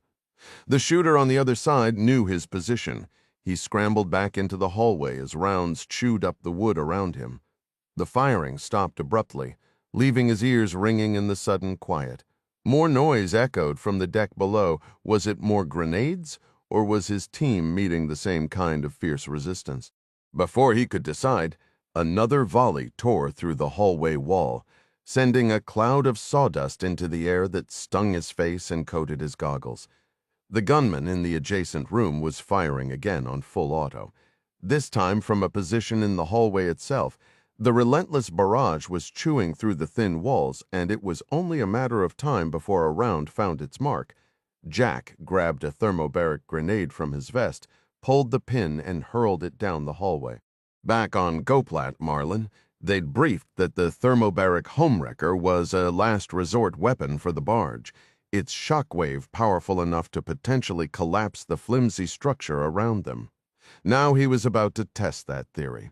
He braced himself, mouth open to equalize the pressure, but the grenade came rolling right back at him. Lunging forward like a goalkeeper, Jack swatted it back into the hall. He was flat on his stomach, rifle beside him when the wall ahead simply vanished, replaced by a sudden weightless drop. The thermobaric blast had sheared through a critical support beam. Jack slid down the collapsing floor at a sharp angle, a metal bed frame crashing onto his back from above, followed by a rain of splintered wood. Gasping, he tried to push himself up, but only slipped deeper into the wreckage. Then he felt hands gripping his ankles, dragging him through the debris. Adrenaline surging, he twisted, yanking his Glock free, ready to fire, only to see Mandy's face. She let go, and he lowered the pistol, pulling himself from the shattered lumber. Chili was right there, shouting in his ear, "Clear, we're clear!" They hauled Jack to one knee. Turning, he looked at the pile of rubble and saw the dead Tiburonista who'd tossed the grenade back. The man's eyes were wide, his skull shattered by the blast. As they fell back toward the stern, Jack shook his head, rubbing his face. The ringing in his ears faded just enough to hear Chili's voice crackle over the radio. "Dry hole, our target isn't here." Jack gave a grim nod. He tried to order Chili back to the ski, but an urgent transmission cut him off. "Overwatch here," Jad's voice broke through. "I've got hostiles moving down the riverbank. They definitely saw that explosion." "How many?" Jack asked, his tone sharpening. "Too many." "I'll hold them off as long as possible. But you all need to get out of there now. Go, Platt Marlin. 0230 hours. Come on, Gavin. You have to give me something better than that," Lisanne said into her sat phone. She was seated at the monitors in the control room. Carrie Marks beside her working the radio, tuned to Clark and Moore's frequency as they sped across the open ocean, searching for Tiburon's yacht, the Gran Blanco. Clark had just requested a position fix. Lisanne couldn't shake the feeling that Mr. C was mistaking their oil rig for a Navy warship. On a ship, she could have activated a surface search radar and located the yacht in minutes. But she was on Goplat Marlin, whose only sensor was a feeble weather radar. How was she supposed to find a needle in a haystack with that? Frustrated, she'd called Gavin Byery, waking him in his D.C. apartment. Thankfully, he didn't need to be at the office to access the intelligence feeds. "What do you want me to say, Liz?" the infotech specialist grumbled. Lisanne put him on speaker while she scoured the internet for any unconventional way to track a private vessel. "I'm into DIA's ship tracking database," Gavin continued, "but it's not a magic wand. They look for military radar signatures, not luxury yachts. What exactly am I supposed to do?" "I don't know," Lisanne admitted, exchanging a worried glance with Carrie. "How does the Coast Guard find smugglers?" "By patrolling the ocean and using their radars, or with search planes." "You got a search plane handy?" Lisanne sighed, the weight of the task settling over her. Finding the Gran Blanco without a starting point felt like searching for a single specific grain of sand on a vast beach, a nearly impossible feat that left her grasping for a sliver of hope. Lisanne wrestled with how to guide Clark and Moore, determined not to be the one to tell Clark the mission was hopeless. Wariness washed over her, and she pictured Jack's dejected face earlier on the catwalk as he watched his ship, the Helena, vanish into the distance. A sudden spark of an idea cut through her fatigue. The Helena. "Wait a second," she said quickly to Gavin. "Jack's ship, the one that brought us here, could we use it to scan the surface?" "You're asking me about naval tactics, Lisanne," Gavin replied. "I'm a tech guy. I'm out of my depth." Carrie gave her a light tap on the arm. "That's actually smart. If the Helena could loop back and position itself between us and the Orinoco Delta, it might spot the Gran Blanco." She turned to the Green Beret with a hopeful look. "Does the Helena even have surface search radar?" "Positive," he answered. "I saw the radar dish rotating on the mast myself." Gavin, who had been listening in, chimed in. "If it helps, I can probably tell you exactly where the Helena is right now." Lisanne pressed her palm to her forehead. "Gavin, explain to me how you can locate the Helena but not the Gran Blanco." "It's straightforward," he said. "Hendley Associates owns the Helena. That means I can access its location data through our insurer, Lloyd's of London. Give me a moment." When his voice returned, he reported, "I've got it. The Helena is about 90 miles northeast of your platform." A silent curse formed in Lisanne's mind. At her cruising speed, Carrie calculated, it would take the Helena nearly half a day to get into the right search area. He indicated the spot on the nautical chart. "Exactly." Lisanne sighed, feeling another door slam shut. Her thoughts were turning to sludge. She started to stand, intending to grab a coffee just to keep moving, when a new possibility struck her. She sank back into her chair. "Hold on," she said into the phone, her eyes widening. "Gavin, you just said you pulled the Helena's location from a Lloyd's database? How does that system actually work?" "Lloyd's monitors all the assets it insures," Gavin stated. "Right, but how?" Lisanne pressed, a new energy in her voice. "They use the signal from each ship's GPS transceiver. Pretty much every vessel uses GPS for navigation. Lloyd's picks up that signal and matches it to their registry. That's how they know where each insured ship is." "Gavin," Lisanne said, sitting bolt upright as the pieces connected. "Is there any chance the Gran Blanco is insured by Lloyd's?" After a long pause, Gavin's voice came back, tinged with surprise at his own oversight. "I should have thought of that. Give me a minute. I'll call you right back." When Gavin called back, he reported that the Gran Blanco itself was not in Lloyd's registry. However, his search had uncovered something far more useful. A quick image search of the yacht revealed its recent history. Tiburon had acquired the vessel just 2 years prior through a broker in the Canary Islands. Back then, it was named the motor yacht Valor, registered in Malta and owned by a reclusive tech billionaire. Crucially, the Valor had been insured by Lloyd's. Gavin explained that the new owner had never bothered to upgrade or replace the original GPS equipment. This meant the yacht, now called the Gran Blanco, was still being tracked in Lloyd's database under its old identity. The Valor, Gavin read off the precise coordinates. After relaying them to Clark and Moore, Lisanne marked the location on Carrie's chart. A cold realization settled in her stomach. "That's strange," she murmured. "What is it?" Carrie asked. "The Gran Blanco," she said, her finger resting on the plotted point. "It's not running or hiding. It's coming straight for us." Orinoco Reef. 0233 hours Yevgeny Zuka had always been struck by the profound quiet that descends just before an operation begins. He'd observed this eerie calm countless times during his years with Spetsnaz Alpha and later as a Wagner contractor. Men on the brink of action retreat inward, conversations die out, the nervous clicking and checking of weapons ceases. If there's a horizon to watch or stars to see, they simply stare in shared heavy silence, each man alone with his thoughts. With most of the Tiburonistas deployed on the boats, only Zuka's helicopter assault team remained on the Orinoco Reef barges. He considered this group his elite, a hardened crew of Venezuelan ex-convicts who respected strength and brutality in equal measure. He had personally selected them for their capacity for violence and their willingness to follow his commands, men who could terrify the oil platform hostages into compliance. Despite their tough exteriors, Zuka observed an unusual quietness among them as they stared into the dark ocean. "Let's go!" he shouted, snapping them from their collective daze above the sound of the surf. He detected the distinct, rhythmic thud of heavy rotor blades, a sound he knew intimately. It was the powerful beat of a Russian Mi-8 transport helicopter. "Get ready." He ordered his squad, directing them to an open area at the barge's center.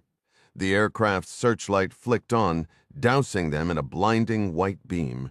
Shielding his eyes, Zuko watched it approach, a surge of satisfaction running through him as he spotted the Storm missiles mounted on its short wings.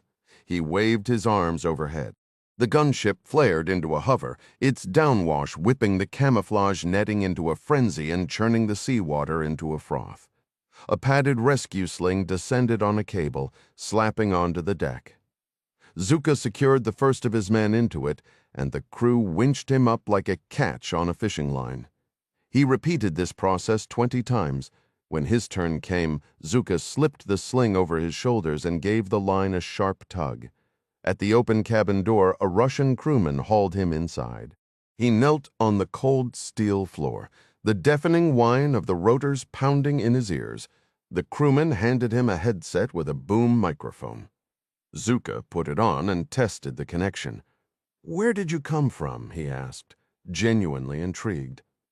Morozov had only mentioned a helicopter would arrive. Seeing it was a full Russian Army gunship left him puzzled about its point of origin. The pilot's reply was clipped. "We are deployed from the frigate Admiral Gorshkov. We came over from West Africa." The heavy helicopter banked and began its lumbering forward motion. With the searchlight off, Zuka lost sight of the barges below. He settled in among his Tiburonistas, acutely aware that within this unfamiliar Russian military environment, his every action was being scrutinized by his men. That was precisely the effect he wanted. After a minute of flight, the pilot's voice crackled over the intercom again. "Sir, can you tell me what we will find at these coordinates? Will we have a clear landing zone?" Zuka was not from the old Soviet tradition of needless secrecy. His time with Wagner had taught him that sharing a little information fostered better cooperation.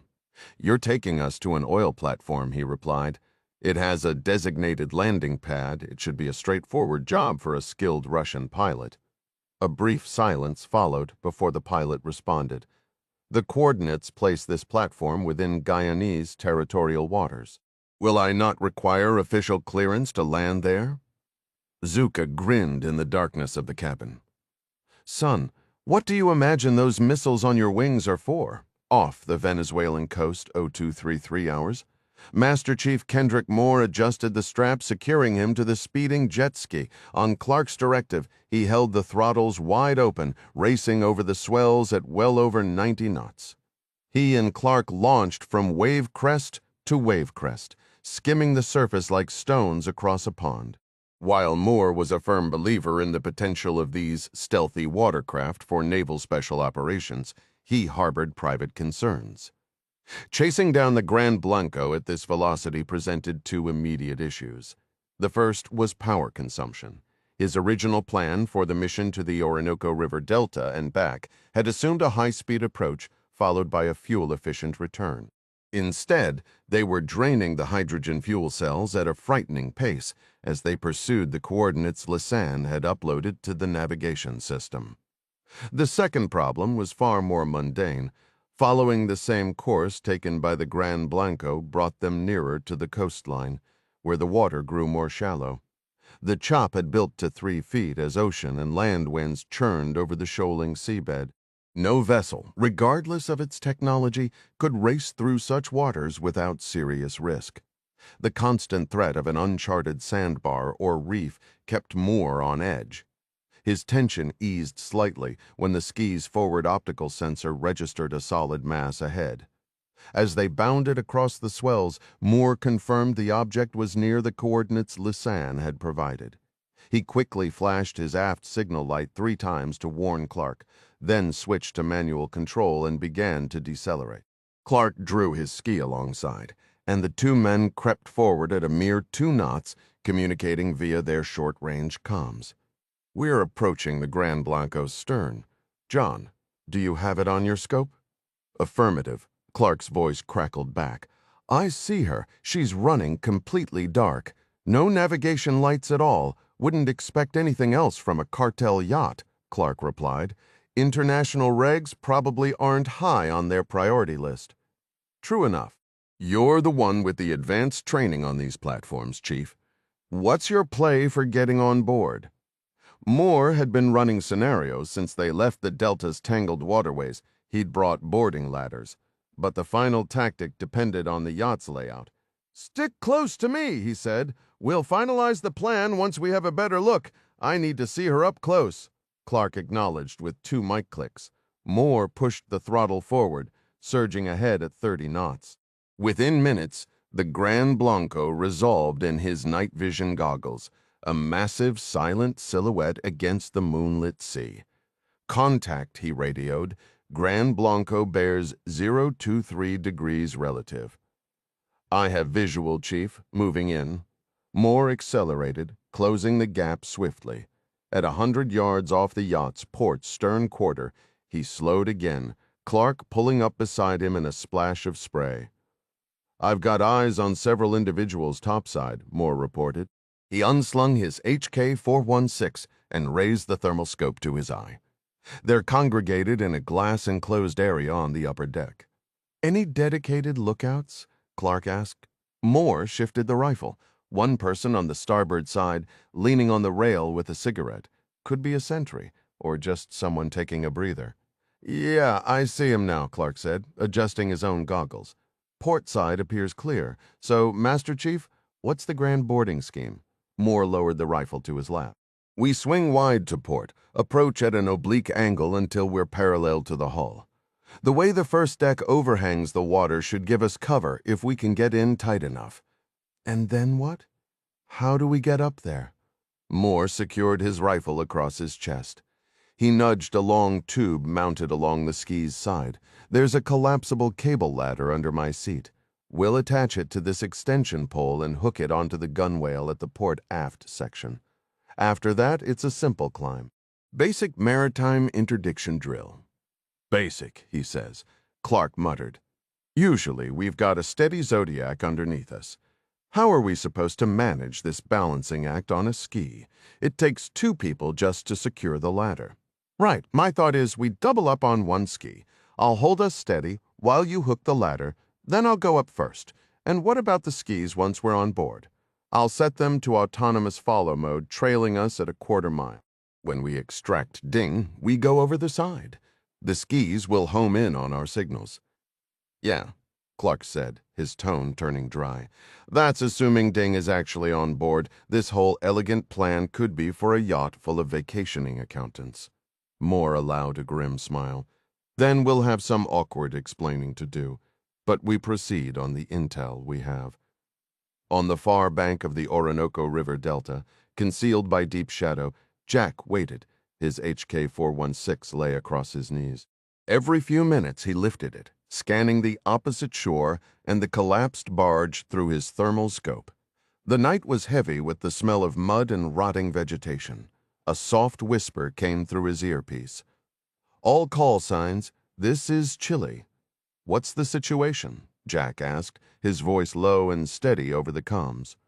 "4 hostiles on the barge's stern," Jack responded, watching the Tiburonistas scramble along the dock. They were frantically pulling at splintered wood, trying to recover their fallen comrade. Rifles were up, barrels sweeping the darkness as they searched for their unseen attackers. "This is Overwatch," Jad's voice cut in. "I count 5 more inside the perimeter fence, moving toward that pickup. Also, an older model Chevy Blazer is rolling down the hill inside the wire. Their planned escape was already compromised." In the chaotic retreat from the explosion, Chili and Mandy had been cut off from their hidden watercraft. Alerted by the blast, Tiburonistas had flooded the docks, forcing the operators to take an alternate route, swimming silently between the muddy bank and the barge's hull. Their goal was to drift back to the ski concealed in the reeds, but a massive jam of debris, shattered timbers, and wreckage from the explosion now blocked the channel like a natural dam. To reach their ride, they'd have to climb back onto the open bank, risking immediate exposure. "Listen up," Jack said, the urgency clear. "If that SUV is coming down, our window is closing fast."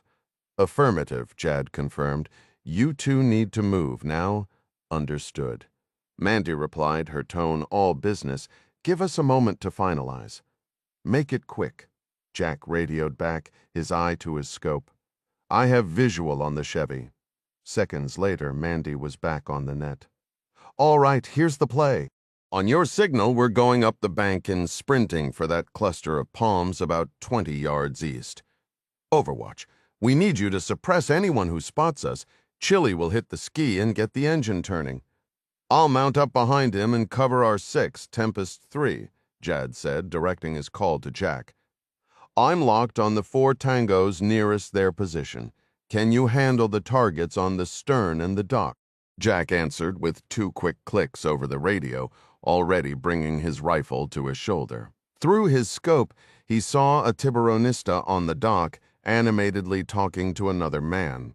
Jad continued, "Tempest 4, you have the mark, call it." In his crosshairs, Jack watched one of the men kneel on the barge's deck, gesturing wildly. "Mark," Mandy's voice came through, tight with exertion as she and Chili prepared to move. Jack exhaled slowly, held and squeezed. The suppressed shot was a whisper, but the man in the crouch crumpled. Jack shifted his aim a fraction. His second target was still turning. Confused, another squeeze, another clean hit. He swung for a third, the round finding its mark. Then he saw a 4th hostile bolting down the dock toward the bank, a difficult angled shot. Jack led the target slightly and fired a miss. He adjusted and fired again. The runner pitched forward onto the planks. Scanning right, Jack saw 5 other figures down. Jad's work. The night air carried shouts and the sudden screech of tires as the Chevy Blazer slid to a halt. Men in faded green uniforms piled out. Venezuelan army, Jack guessed, or whatever passed for it at a cartel compound. They were setting up a heavy machine gun on the Chevy's hood, training it down the bank toward Mandy and Chili. Thinking fast, Jack drew his sidearm from its thigh holster and fired a round into the air. The sudden report worked. The gunner swiveled the heavy weapon toward the sound of the shot. With his rifle balanced across his knees, Jack gunned the throttle of his own ski, tearing downriver. He saw geysers of water kick up ahead. They were shooting at him now. A solid thump vibrated through the ski's frame. He'd taken a hit. Leaning hard into a series of sharp, evasive turns, he pushed the craft to its limit, his knee nearly skimming the dark water. The fiery trails of tracer rounds streaked past, falling behind as the barge and the chaos of the docks rapidly receded into the distance. Even better, a quick glance over his shoulder revealed Chili on his ski, slicing toward the center of the river. "We're clear, we're clear." Mandy's voice crackled over the net. "Let's get the hell out of here," Jack shot back. "Follow my lead." Pushing past the barrier islands at 50 knots, he switched his radio back to the channel, linking him with the Marlin oil platform. Tempest Base. This is Tempests 3 and 4. We are exiting the target area. We'll be linking up with Overwatch shortly. Over. While relieved to make that call, a chill ran down his spine at Lisanne's reply. Her voice, strained over the satellite link, answered, "Roger, Tempest 3. Be advised, we have multiple armed surface vessels approaching at high speed, assessed as hostile. Tempest Base will check in when possible. For now, we are securing equipment and implementing crew safety protocols. Over and out." On the Marlin platform, Carey's command cut through the control room. "Kill the lights." He yanked his night vision goggles down and grabbed his rifle. "The distress call is out," Lisanne reported. "What do you see?"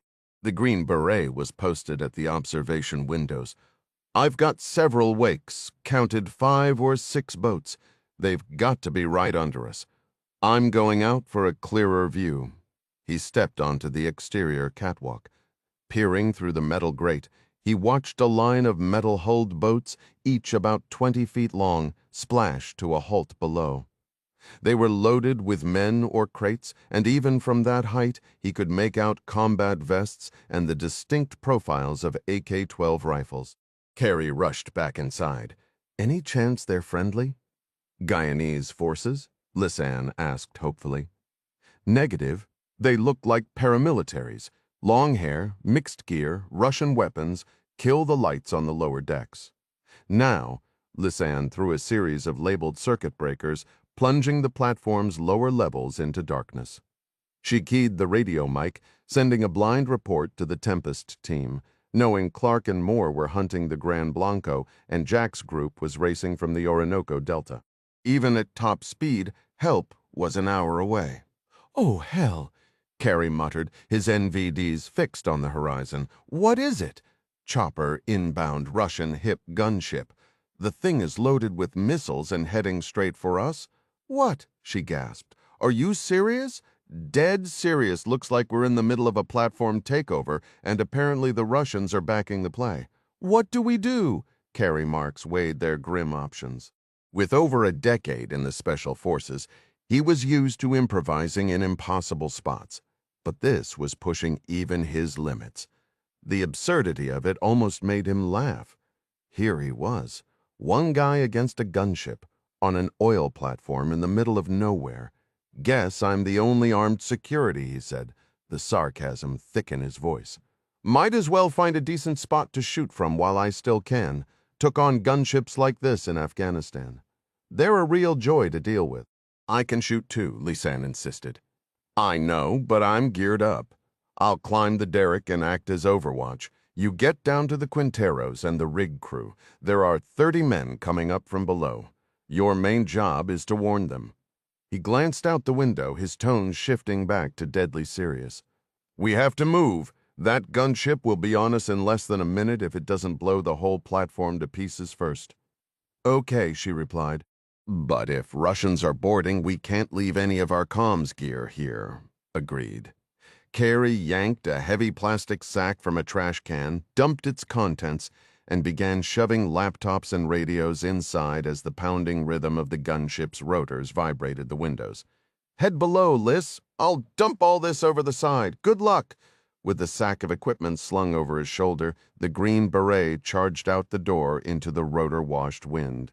Aboard the motor yacht, Gran Blanco, neither Clark nor Moore heard Lisanne's distress call. Each had switched to a short-range channel and silenced all emergency beacons, prioritizing stealth over any incoming signal. Clark guided the long black telescoping pole, what Moore referred to as a painter's pole, over the side of the Gran Blanco. Moore kept pace on his ski just below, mirroring the yacht's velocity. Clark's personal ski had been dispatched on an autonomous drone pattern and now idled a safe distance behind them. On the latter, Clark radioed, his voice a low grunt. They had attached a flexible cable ladder to the tip of the pole, and Clark was already hauling himself up, hand over hand.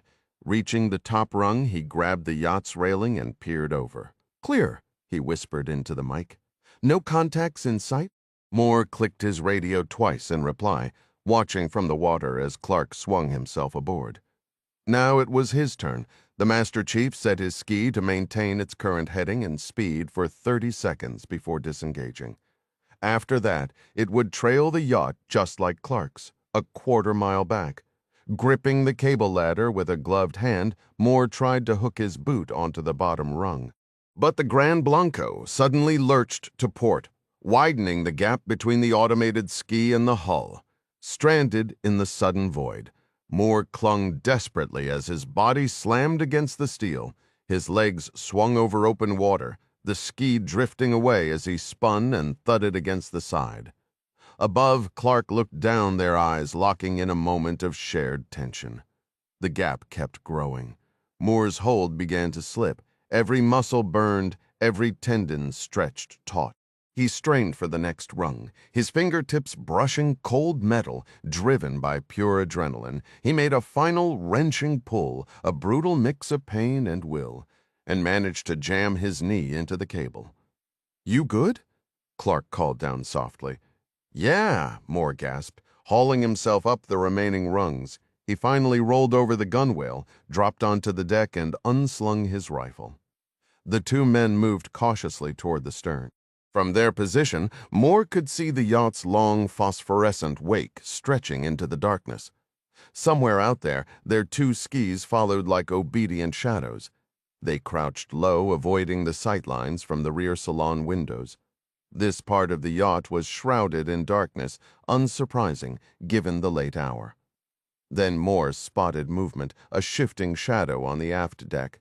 He signaled to Clark, then quietly propped his rifle against the bulkhead and drew his knife. Edging toward the corner, he saw a Tiburonista sentry standing with his back turned, an AK-12 slung across his shoulders, dressed in a dark tee and jeans. The man was staring out at the wake, dangerously close to noticing the unmanned skis. Moore moved fast, clamping his left hand over the sentry's mouth and yanking his chin back while driving his right shin behind the man's knees. In one fluid motion, he plunged his blade into the soft tissue below the ear.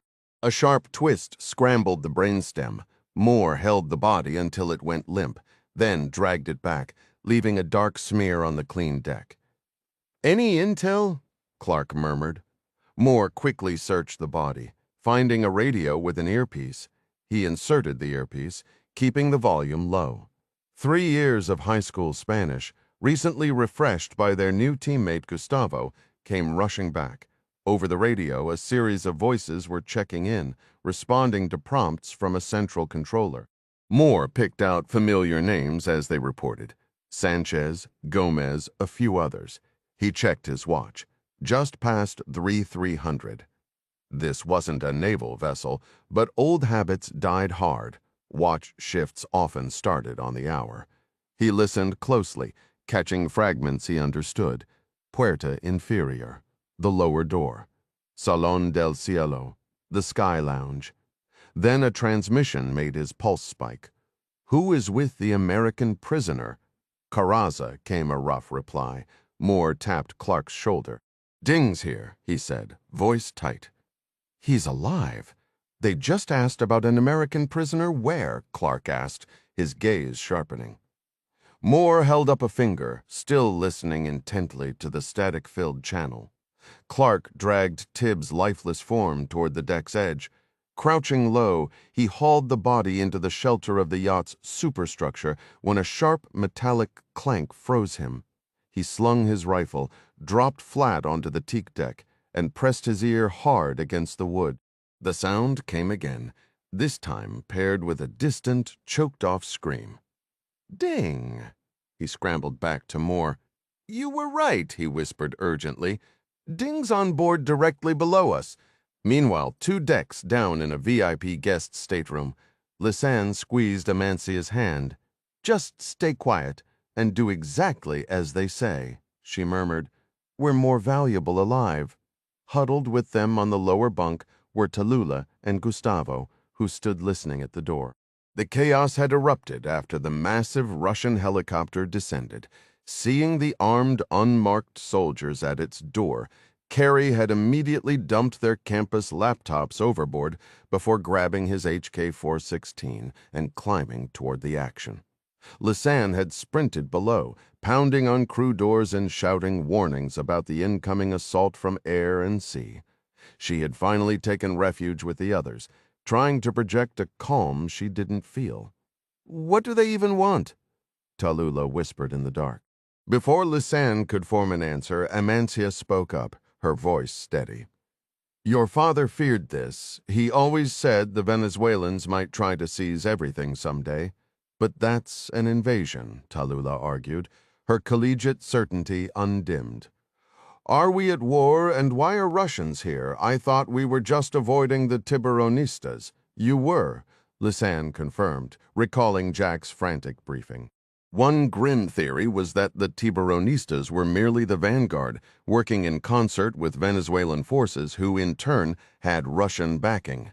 "Tiburon operates from Venezuela most of the time," Gustavo added quietly from his post.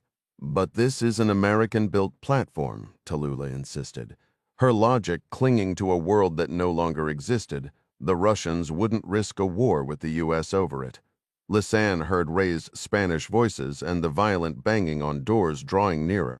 "American-built, but Guyanese sovereign property," Amancia corrected gently. That was the privatization compromise. The energy companies accepted the risk, believing Guyana was stable. "Your father built that alliance. It's still an invasion," Tallulah muttered stubbornly. Lisanne held up a hand. "Quiet," she breathed. "They're right outside." Now she could hear American voices in the corridor, one protesting loudly. A series of crashes echoed down the metal hallway, followed by a scream that was abruptly silenced by a short, brutal burst of automatic fire. Amancia's hand flew to her mouth. "Do not react. Just comply." Lisanne whispered, her mind racing, hoping against hope her distress signal had been heard. Another staccato burst of gunfire shattered the tense silence. "We need to stall! We need to!" The door exploded inward with a crash of splintering wood and blinding light. A masked soldier in unmarked green combat gear stepped inside, a breaching tool in his left hand. His eyes locked onto the huddled women. He barked a command over his shoulder, dropped the tool with a clatter, and leveled his rifle at them.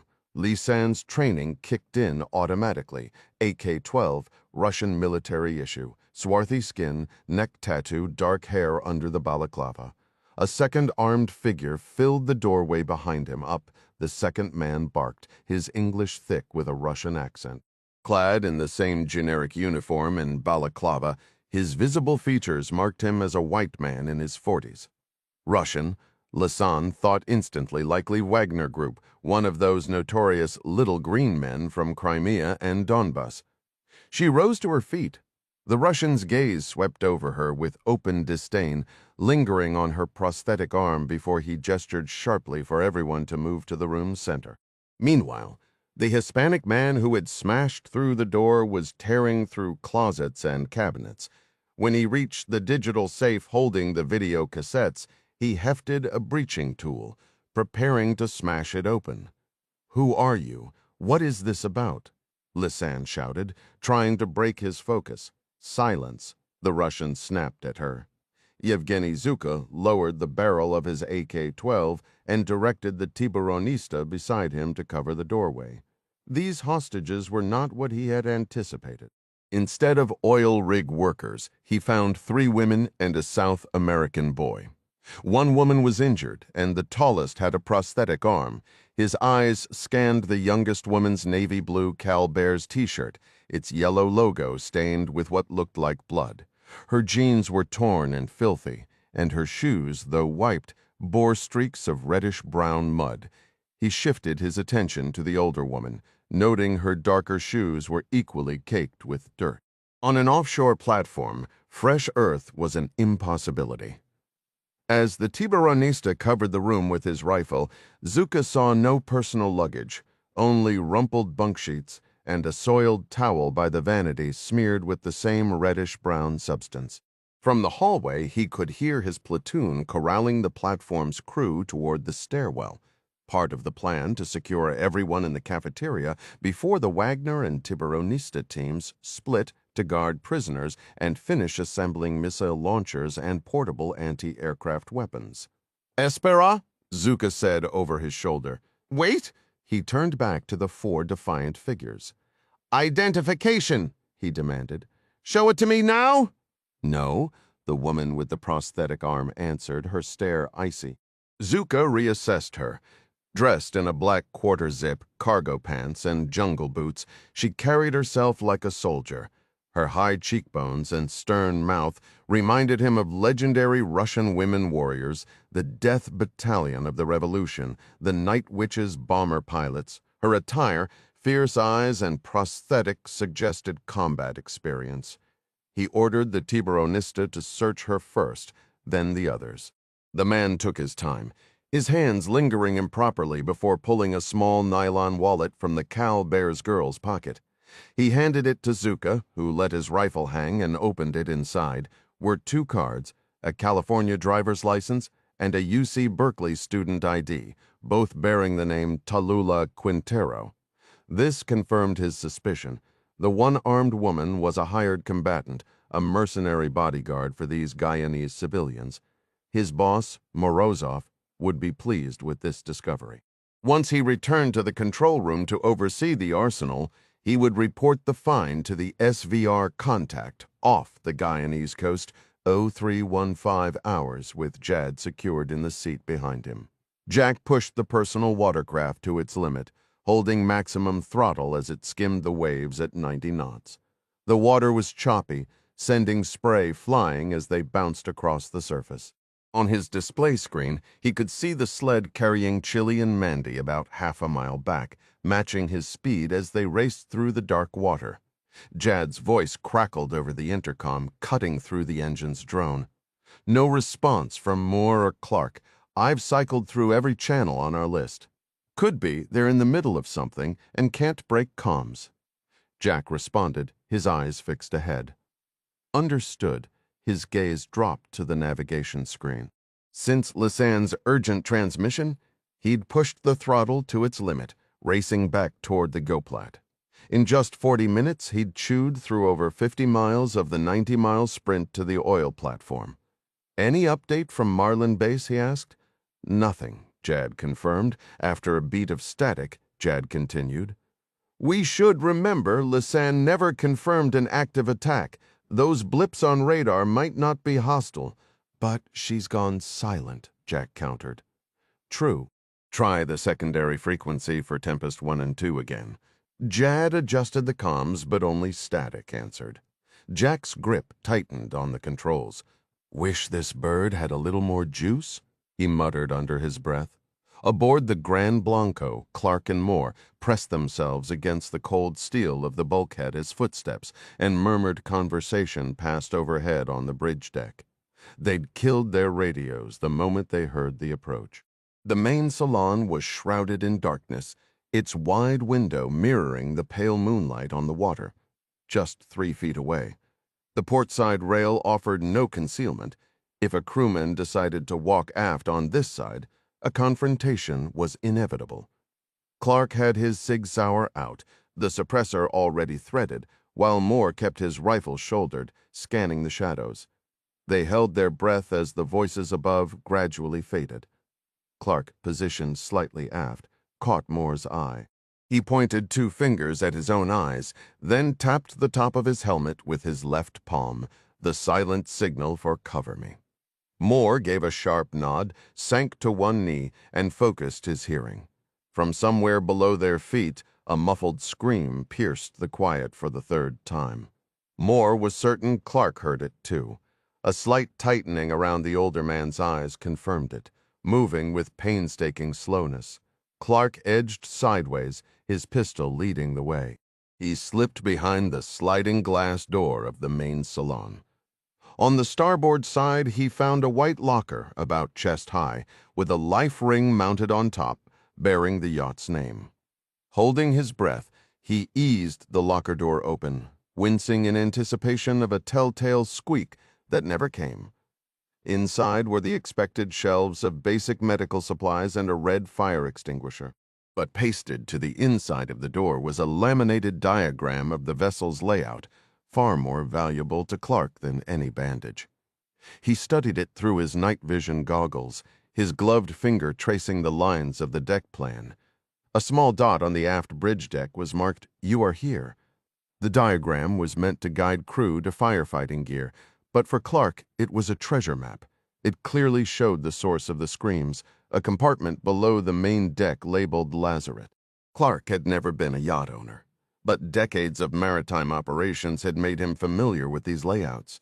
The diagram used dotted lines to indicate that the aft wall of the Lazaret was actually a large door, lowered by an electric winch to sit flat, like a pickup truck's tailgate.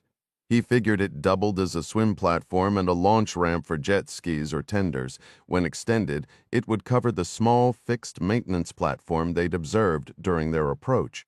The Tiburonistas had picked a smart spot to hold a prisoner, Clark had to admit.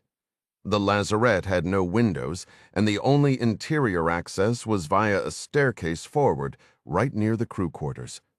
Judging by the radio traffic they'd intercepted, he estimated 20 to 30 hostiles were scattered throughout the yacht. The diagram offered no secret passages. Getting to Ding meant going through the heart of the enemy's living space.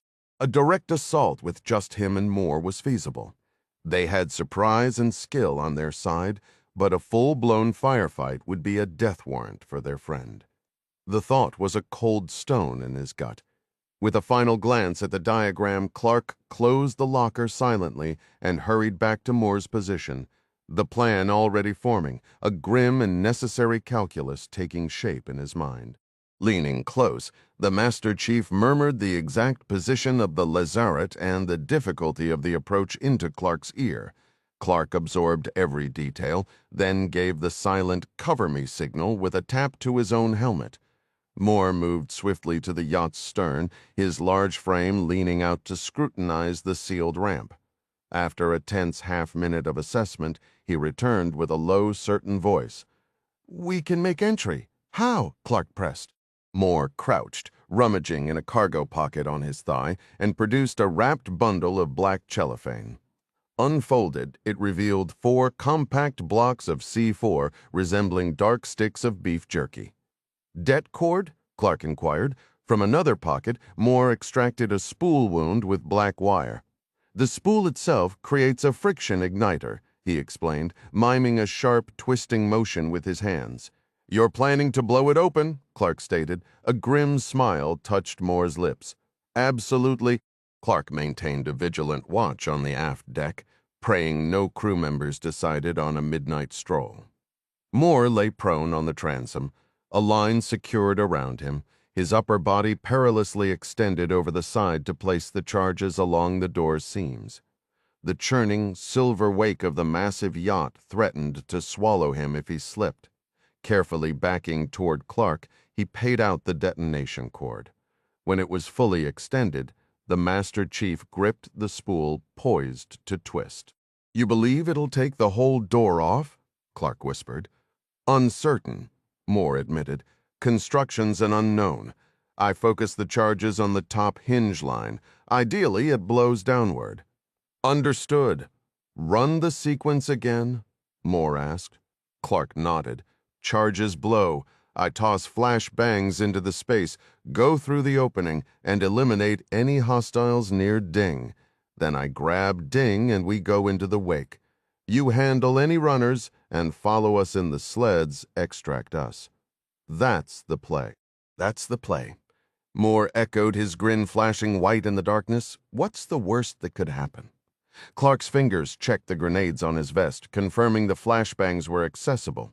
Crouched on the port side, his eyes locked on Moore, he raised a hand, 3 fingers, 2, 1. Moore twisted the spool. A sharp crackle of electricity preceded the simultaneous detonation of the 4 charges. Clark rushed to the stern. The top corner of the ramp was peeled outward, bent like a damaged car panel, but the main door remained stubbornly attached. The plan had faltered at the first step, but retreat wasn't an option. He hurled a flashbang through the jagged, triangular gap. After the staccato series of concussions, he launched himself through the opening, sidearm ready, his rifle secured against his vest. The angled metal acted as a ramp, sending him sliding hard onto the lazarette's steel deck. During the violent entry, a bolt caught his earpiece wire, ripping it free and severing his comms with the team. No time for that now. Harsh overhead lights forced him to flip up his night vision. He spotted Ding, secured to a chair against the far wall. Nearby, a disoriented man was staggering to his feet, reeling from the flashbang's effects. Clark fired, but the target had already flung himself behind a small, white, rigid-hull inflatable boat. Clark shot into the boat's rubber sponsons, shredding them to deny cover, but the man immediately returned fire with an AK-12, the rounds forcing Clark to scramble behind a refrigerator-sized metal crate. He was now pinned between the partially opened ramp and the armed enemy positioned beside Ding. Of all the scenarios Clark despised, a gunfight in a brightly lit, confined space was near the top of the list. He tracked the line of lights along the lazarette ceiling and fired, shattering them in a cascade of sparks and glass. Tilting his night vision goggles down, he prepared to advance and eliminate the threat. Scanning near the rigid inflatable boat, he spotted Ding's face.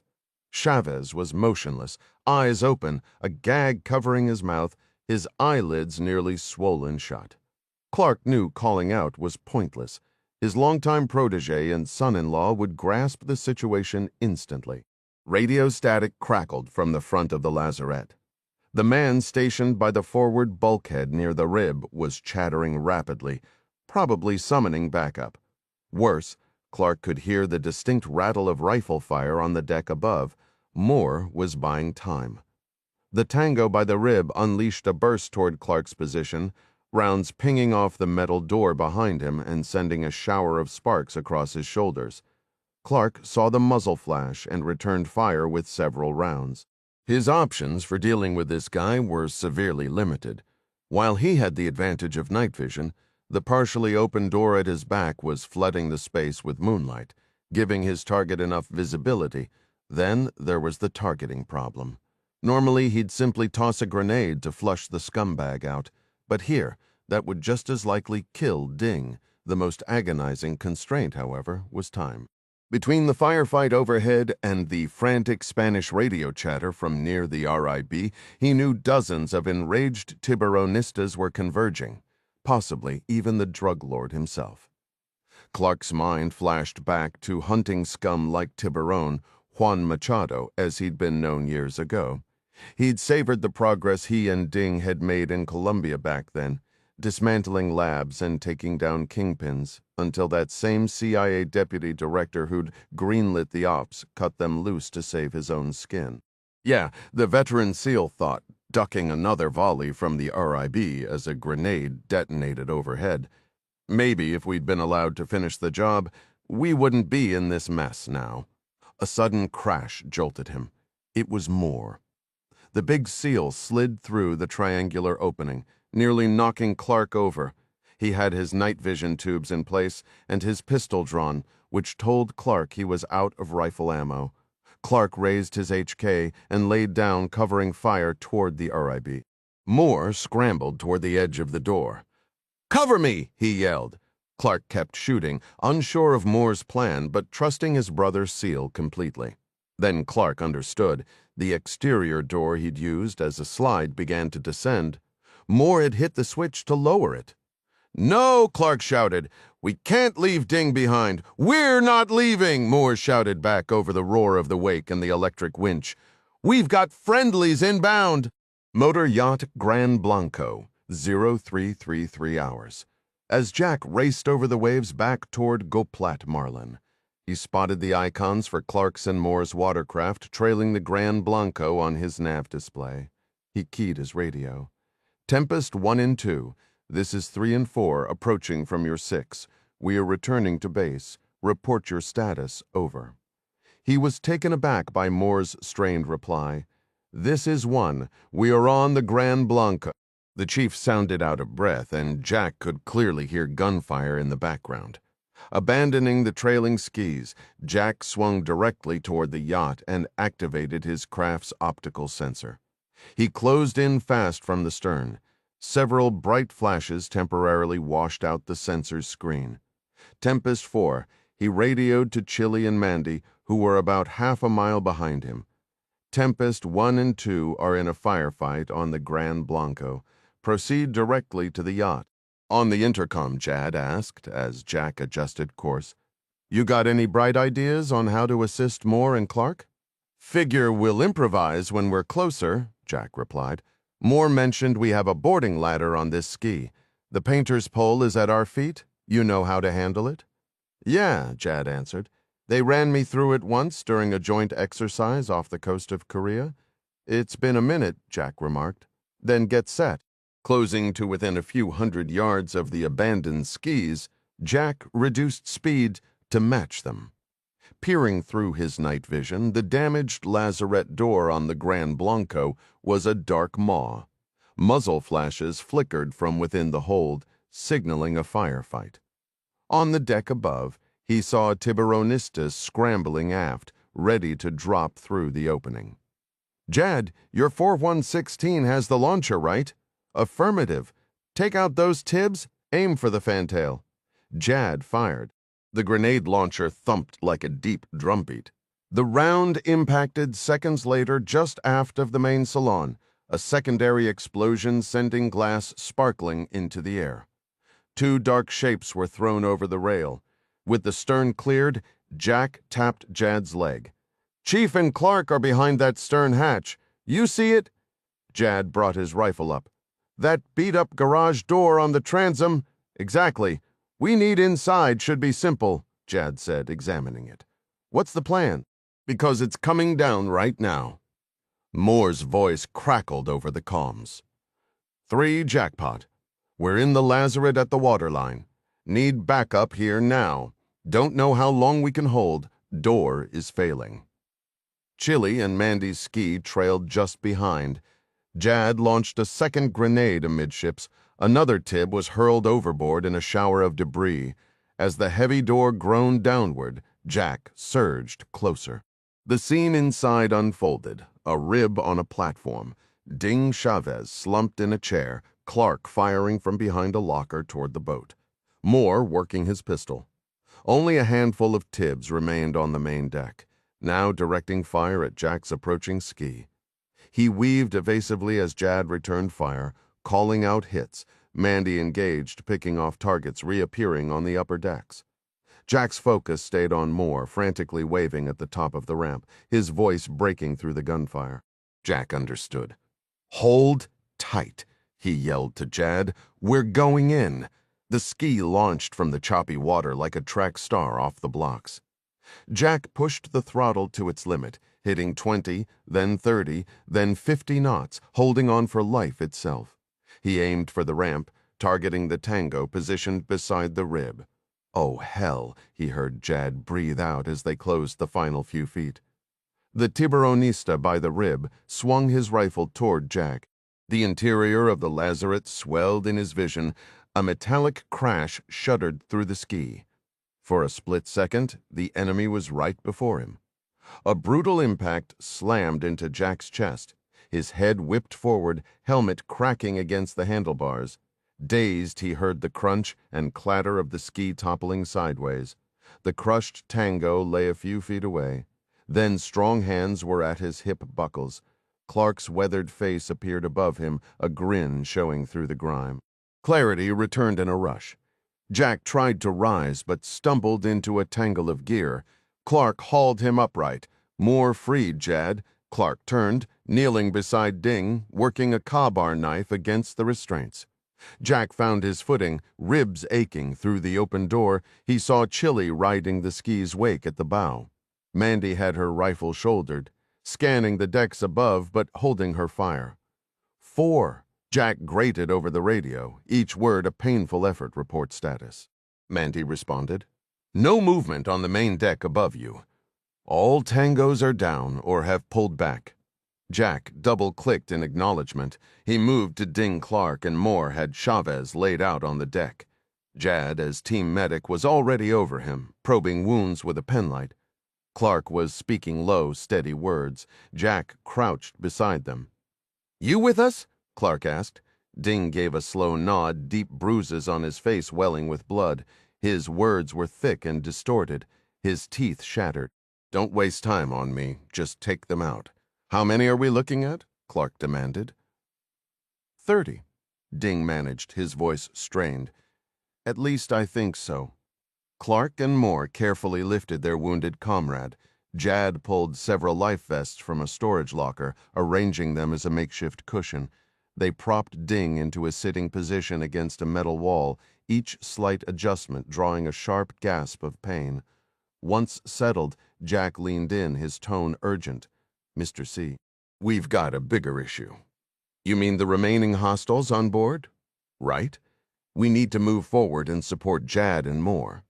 Jack shook his head firmly. "No, it's Marlin. The rig is under assault." Clark's face went white. "Say again," Lisanne radioed. Armed boats were closing in. She had to cut communications after a distress call. "I haven't been able to re-establish contact." "How many boats?" She said 6. "No head count given." Ding weakly grabbed Jack's sleeve, his voice nearly lost in the wind whipping through the confined space. Jack and Clark bent closer. "It's Wagner Group and the Tiburonistas," Ding whispered, each word an effort. "My cover's blown. They know me. This isn't about drugs, it's a takeover. The platforms, the government. It's a Russian play. An SVR officer is running it." Clark let out a low, sharp breath. "We had our suspicions." "You're not here to stop them?" Ding asked, his eyes searching theirs. Clark and Jack shared a glance. "I guess we are now," Jack stated. Master Chief Kendrick Moore moved carefully along the ornate paneling of the hallway, stepping over the body of a Tiburonista he'd neutralized moments earlier. "Engine room ahead," he whispered to Jad, who followed closely. Moore tapped his helmet in a clear signal. "I'm going in." With a silent turn of the knob and a 3-second pause, he flung the door open. A middle-aged man in a stained shirt immediately threw his hands up, babbling pleas in Spanish. "Circuit breaker," Moore barked, his Glock steady. The terrified engineer pointed to a metal cabinet. While Jad covered him, Moore swung the door open and threw the main switch, plunging the room into darkness. "Much better," Jad murmured, flipping his night vision down. They moved down the passage, passing a small galley and a line of crew cabin doors. "You take high cover behind me," Moore instructed. "We clear this left room first." Jad scanned the corridor, raised his rifle, and gave 2 quick taps on Moore's shoulder. Moore kicked the door open, revealing 3 empty, rumpled bunks. Jad rushed past him to kick in the adjacent bathroom door. A Tiburonista lunged from a crouch, knife in hand. Jad's shot was precise and final. "Clear," he called out. They repeated the process in the remaining rooms, finding them empty.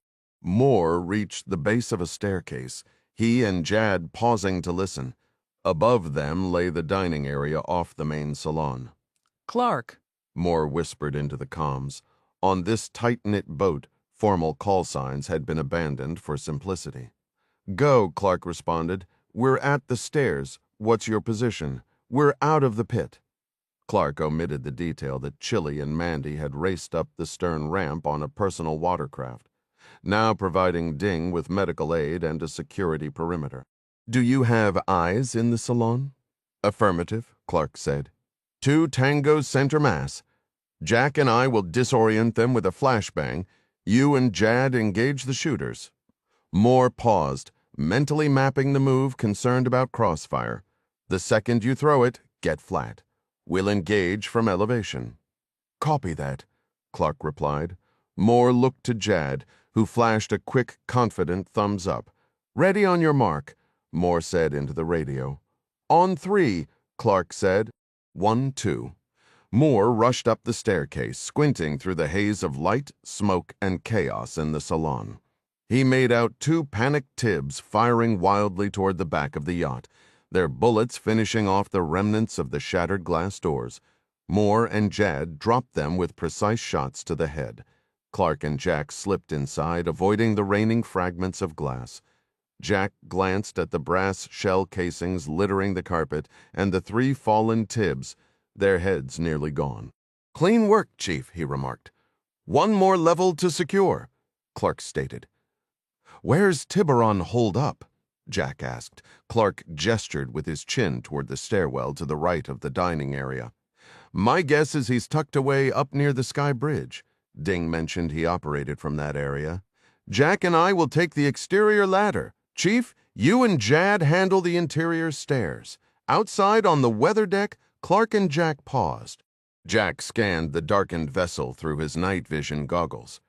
He noted 1 dead Tib on the mid-deck and 5 more motionless forms sprawled across the fantail below. The yacht was a mess of torn fiberglass, shattered windows, and the blackened scars of gunfire. For a moment, Jack lifted his goggles and looked skyward, spotting the Southern Cross hovering near the horizon. He could just make out a faint line of land off the starboard side, blurred by distance and haze. He recalled the charts he'd memorized back at Marlin Station. They were moving south, tracing the sparsely populated Essequibo coast of Guyana. The memory of Lisanne's final strained distress call echoed in his mind before Moore's voice crackled over the radio, pulling him back. "We're in position," Moore reported. Clark turned to Jack, who lowered his NVDs. "Ready here," Clark confirmed. "I'll go up and scout everyone. Stay sharp and mind your immediate space. This is about to get intense." Clark ascended the ladder silently, hand over hand. Jack watched as he cautiously peered over the edge of the upper deck before ducking back down. 4 hostiles in the salon just aft of the Sky Bridge," Clark whispered. "Glass walls are already blown out. I'm tossing a thermobaric in to clear the room. Moore, Jad, once it detonates, engage anyone still moving." Moore acknowledged with 2 clicks. Clark braced an elbow on the ladder, plucked a grenade from his vest, and murmured, "Frag out."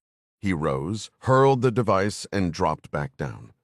2 seconds later, a pressure wave hit Jack's ears, followed by a shower of debris. When he looked up, Clark was already moving. Jack scrambled to the top and sprinted forward. Inside the upper salon, Clark, Moore, and Jad were sweeping their rifles. Jad fired several rounds into the Sky Bridge structure. "All clear," he called out. Moments later, a dazed Tib with blood trickling from his ears rolled over, clutching a pistol. Clark fired. Jack checked the other 3 bodies to confirm they were gone. Clark moved to the doorway leading to the flybridge, noting a fiberglass barrier had shielded it from the worst of the blast. "There's a duplicate steering console in here," he observed. "And another staircase leading forward and down," he added. His tone grim, Jack, Moore, and Jad joined him on the bridge. The Tib Jad had shot lay in a heap. Jad dragged the body back into the wrecked salon. Moore aimed his Glock toward the descending stairs. "If Tiburon is still on this boat, he's down there." The large seal pointed at a set of double doors at the bottom of the stair landing. "You certain?" Clark asked. Moore's night vision goggles dipped in a nod. "We've cleared every other cabin and checked the safety plans. That's the only space left." "All right," Clark replied, studying the doors. "I'd prefer he come to us rather than us charging in blind. Any thoughts?" Jack's eyes drifted to the bridge console. Under a panel labeled Intercom, he saw a row of neatly marked buttons. One read Captain's Suite. He pointed toward it with the barrel of his rifle. Clark examined the control panel. "All right," he decided after a moment's thought. "Let's do it." The veteran operator moved forward and pressed the intercom button. "Tiburon," he said, his voice low and deliberate. "This is John Clark. I'm here for Domingo Chavez. You, me, and Ding, we've got history. It goes back to the Ernesto Escobedo business in Colombia." He waited a beat, then added, "You going to show yourself, Juan?" The cabin doors flew open. A torrent of orange muzzle flashes erupted up the stairwell, chewing into the ceiling and filling the air with stinging sparks. The team, already low, dropped flat.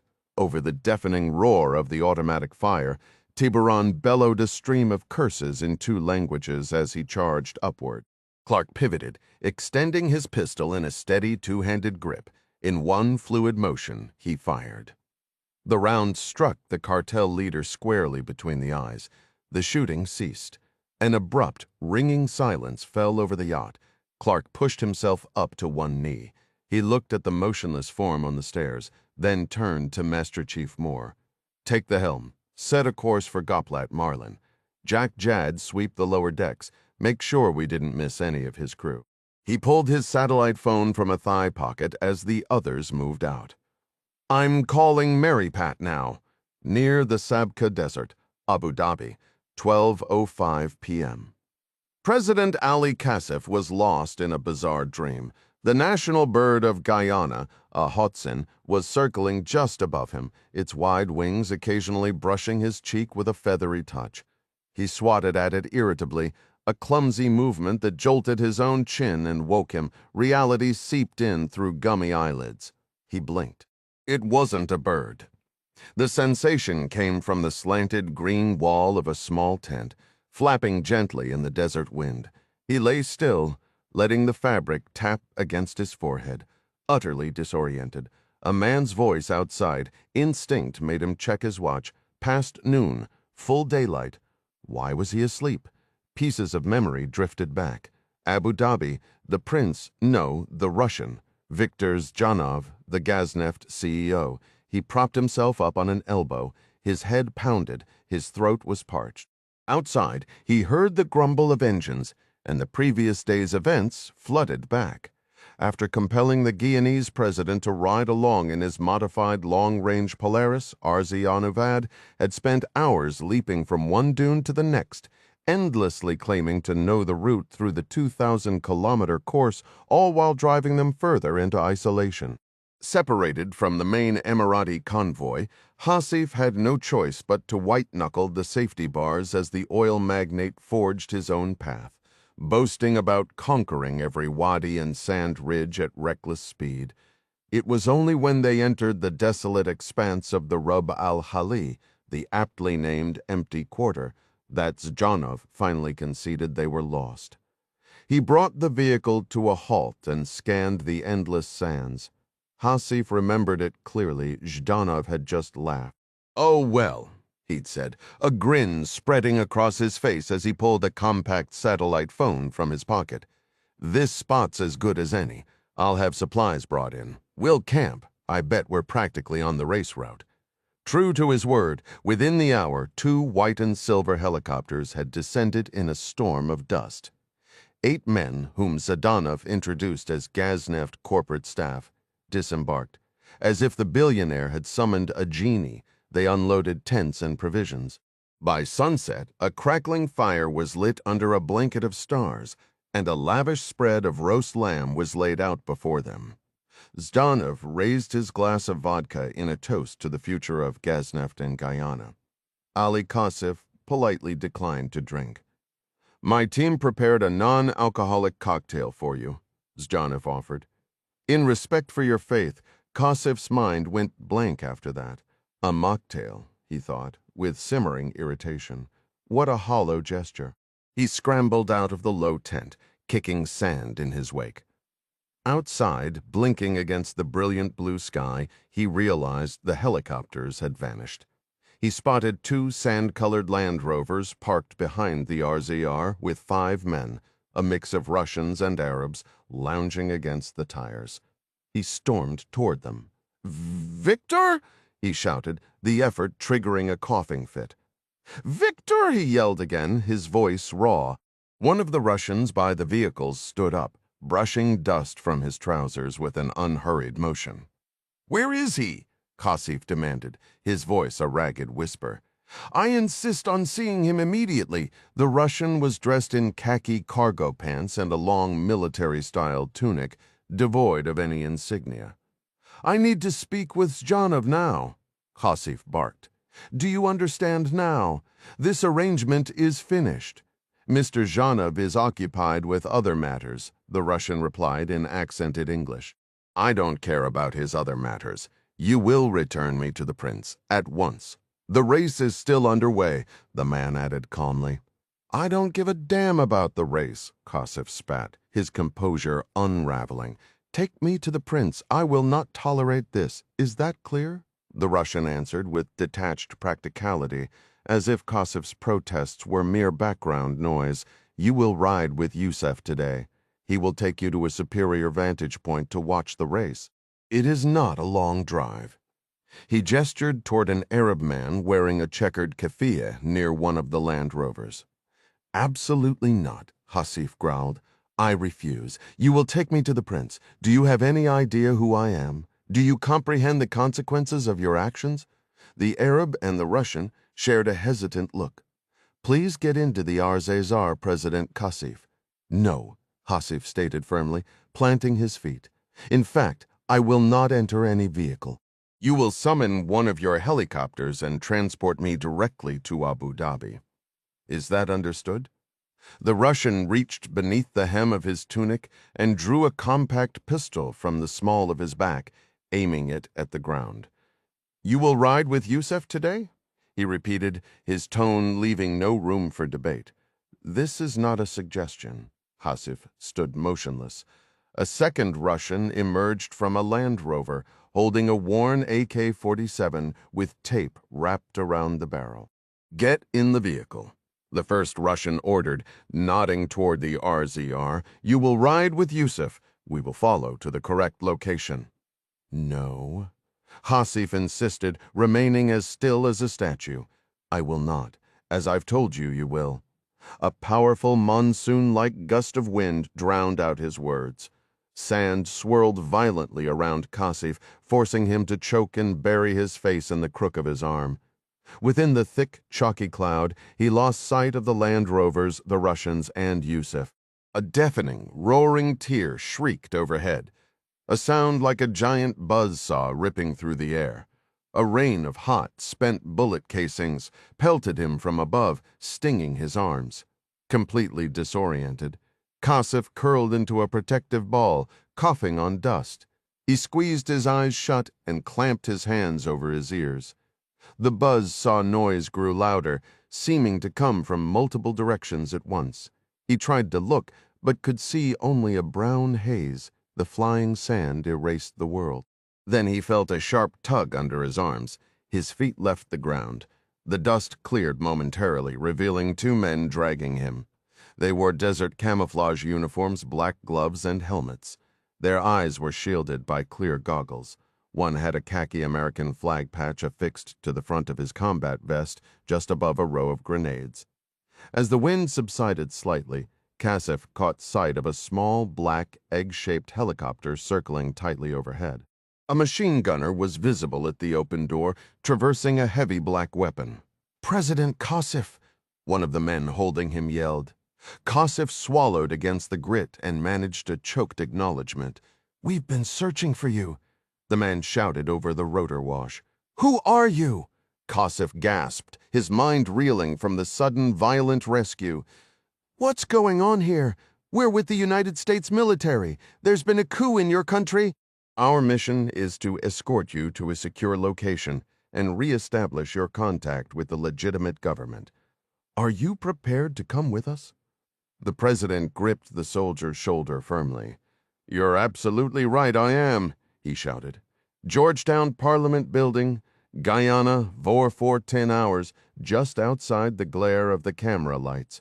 Prime Minister Augustus Castillo had drifted into a light sleep, his head tilted to one side.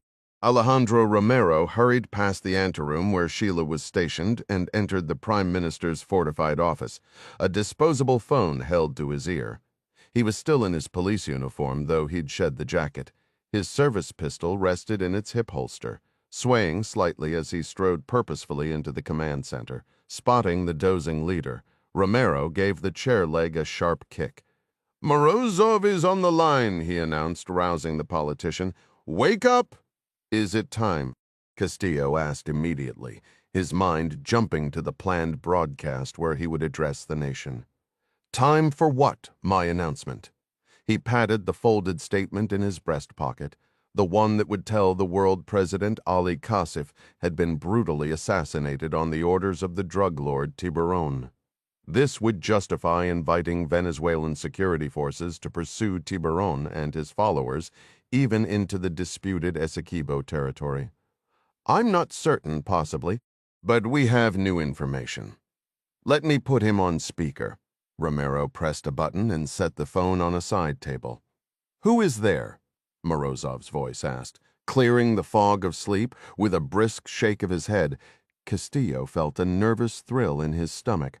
After all the scheming and anxiety, his moment seemed to have finally arrived. This is Prime Minister Castillo. Good morning, Major Morozov. Are we prepared for the broadcast? Should I call in the technical team? No, Morozov answered bluntly. We have a complication. It may delay our schedule and require us to alter the message. Romero positioned himself between Castillo and the door, arms crossed, stifling a yawn. What are you talking about? Castillo demanded, his alarm rising. What complication? Why change the message? Because I have strong reason to believe Tiburon is dead. What? The Prime Minister snapped, his voice dripping with disbelief. How is that possible? What makes you think that? We received a distress signal from his yacht. There was an attack on both his camp along the Orinoco and the Gran Blanco. There has been complete radio silence from all his units since those initial calls. So you aren't sure, Castillo countered, clinging to a thread of hope. He could still be alive. I would assess the probability of Tiburon's death at 90%. He has never maintained this kind of silence before. And as I said, the distress call was genuine. Does anyone else know about this? I do not believe so. Good, agreed, the Russian replied, for at least the next several hours, until the Wagner transport planes depart Cuba. The Tiburonistas under my command must continue to believe Tiburon is alive. Otherwise, we may face loyalty issues. Who in God's name attacked him? My assumption is that it was Americans. Americans? Castillo's voice rose to a shriek. The submerged fears he had been battling suddenly surfaced, hitting him with full force. A strange, almost hysterical laugh escaped him before he could stop it. Americans here?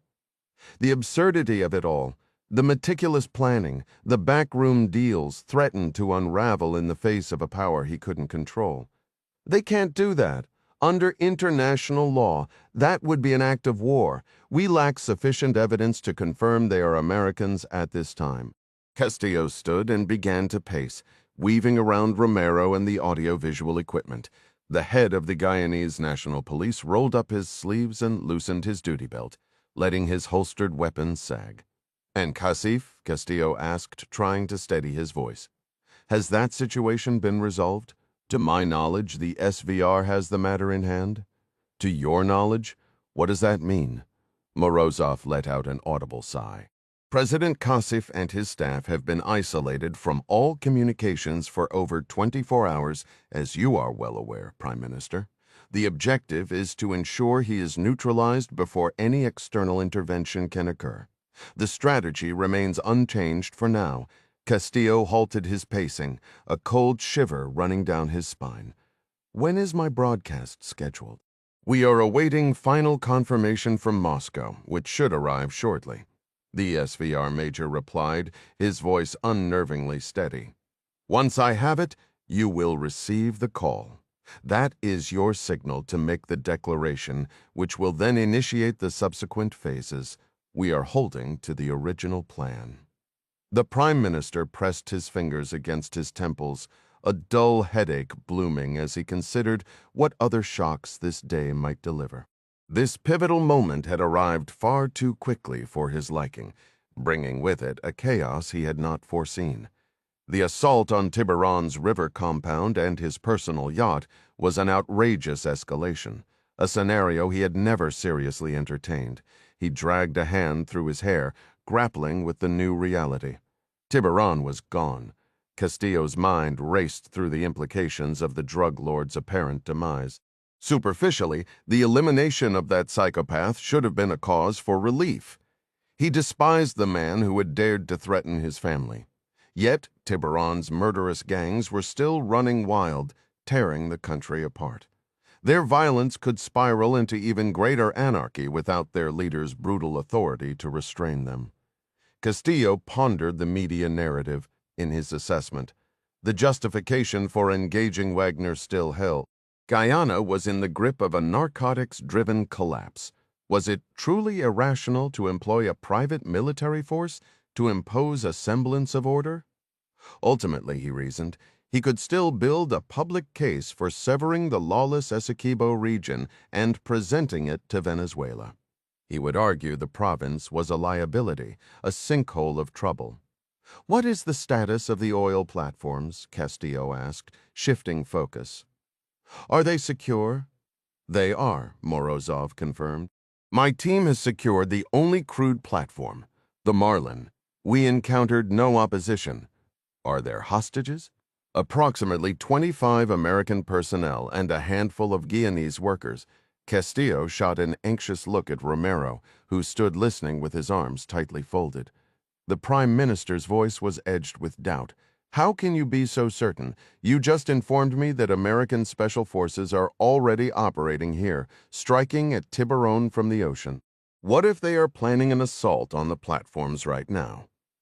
The Russian agent answered with the detached calm of a statistician, "I would assign a 90% probability of failure to any such attempt."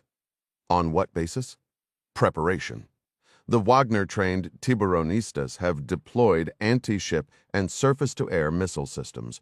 A properly fortified offshore platform is a formidable stronghold.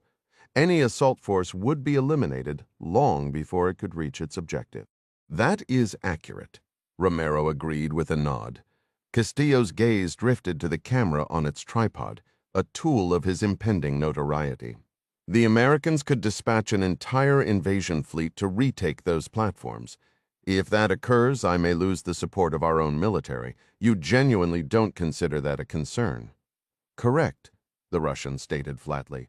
"Why? Because the frigate Admiral Gorshkov is within operational range. Any American naval force that approaches will be destroyed." "Motor yacht Gran Blanco, 0422 hours.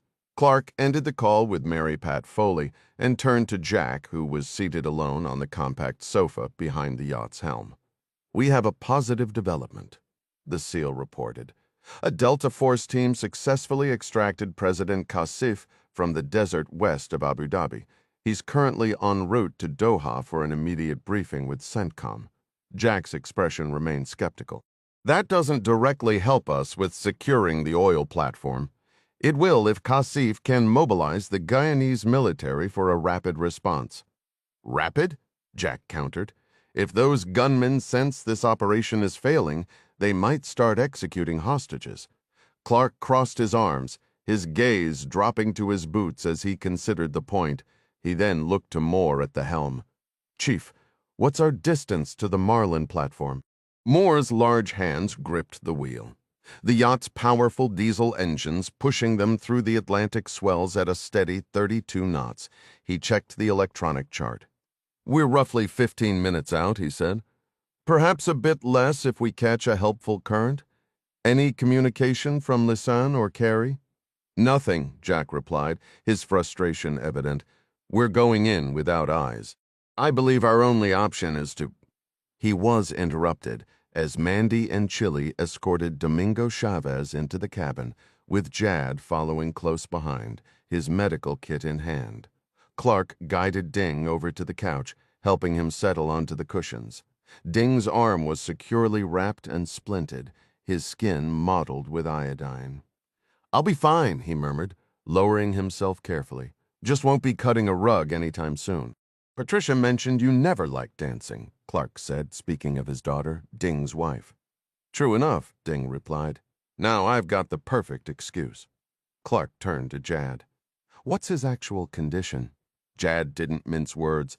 Fractured arm, a significant concussion, and second-degree burns across his chest. "Burns?" Clark's gaze snapped back to Ding.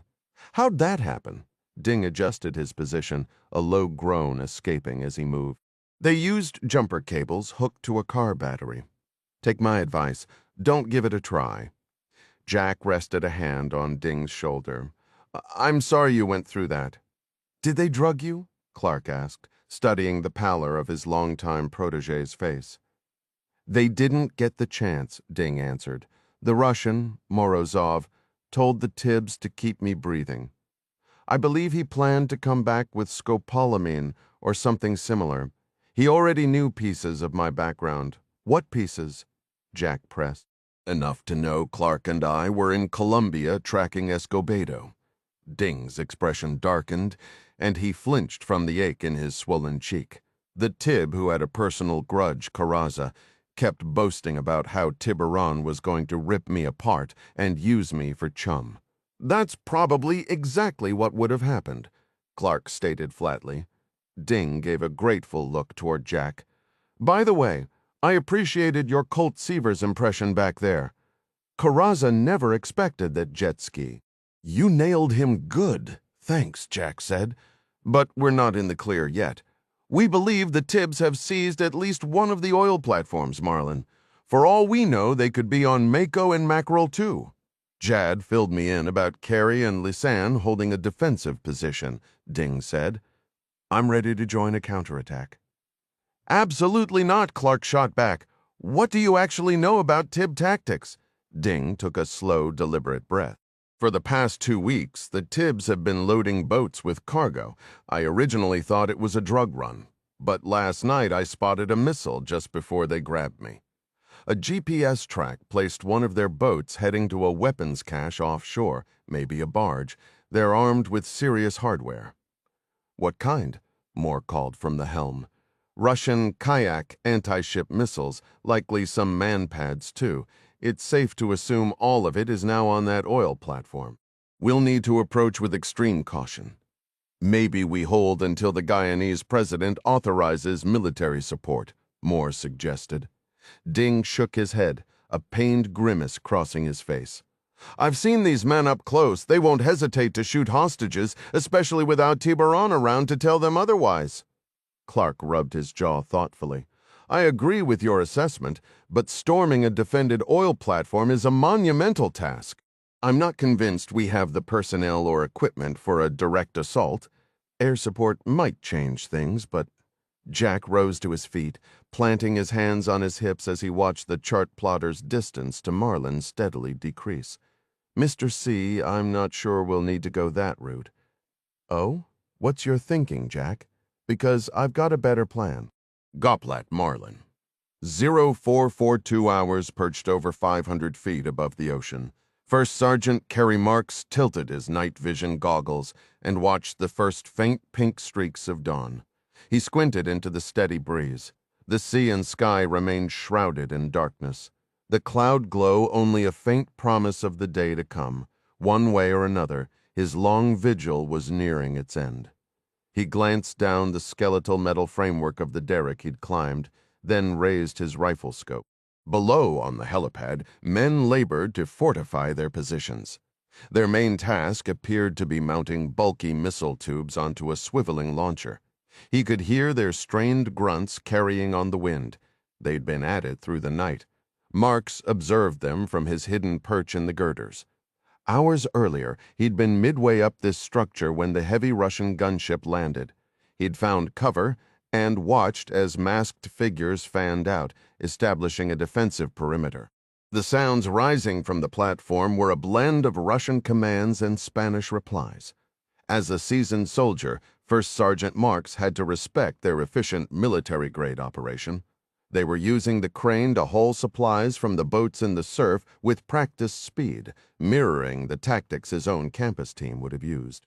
The attack helicopter had completed a few intimidating circuits overhead before roaring away, leaving behind a force now busily fortifying their position with surface-to-air missiles.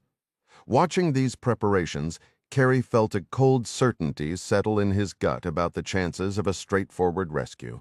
It wasn't a question of his team's skill, they had that in spades. The problem was the enemy below. They weren't the disorganized cartel thugs they'd expected. They moved and equipped themselves like a professional army. Dislodging them would require a full-scale military assault, and even that would be a brutal, bloody affair. Paratroopers would be easy targets during their descent. Navy SEALs would be cut down the moment they surfaced. The usual American trump card of overwhelming air power was useless here. Blowing up the platform would mean destroying a fortune in equipment, causing an ecological catastrophe, and killing every hostage. Frankly, the bad guys had thought of almost everything. Almost, because those professionals down there had no idea a Green Beret sniper armed with an HK-416 and top-tier optics was watching their every move from the shadows above. With American lives on the line, Carey was confident President Ryan was already planning a response. He'd met the man once and pegged him as someone who wouldn't tolerate this kind of aggression. When that counterstrike came, Carey intended to be part of it. Until then, his world had shrunk to planning, hiding, waiting, and enduring the gnawing hunger, the pressure in his bladder, and the bone-deep fatigue. He braced himself for a long, sweltering day of evasion in the Derrick's steel maze.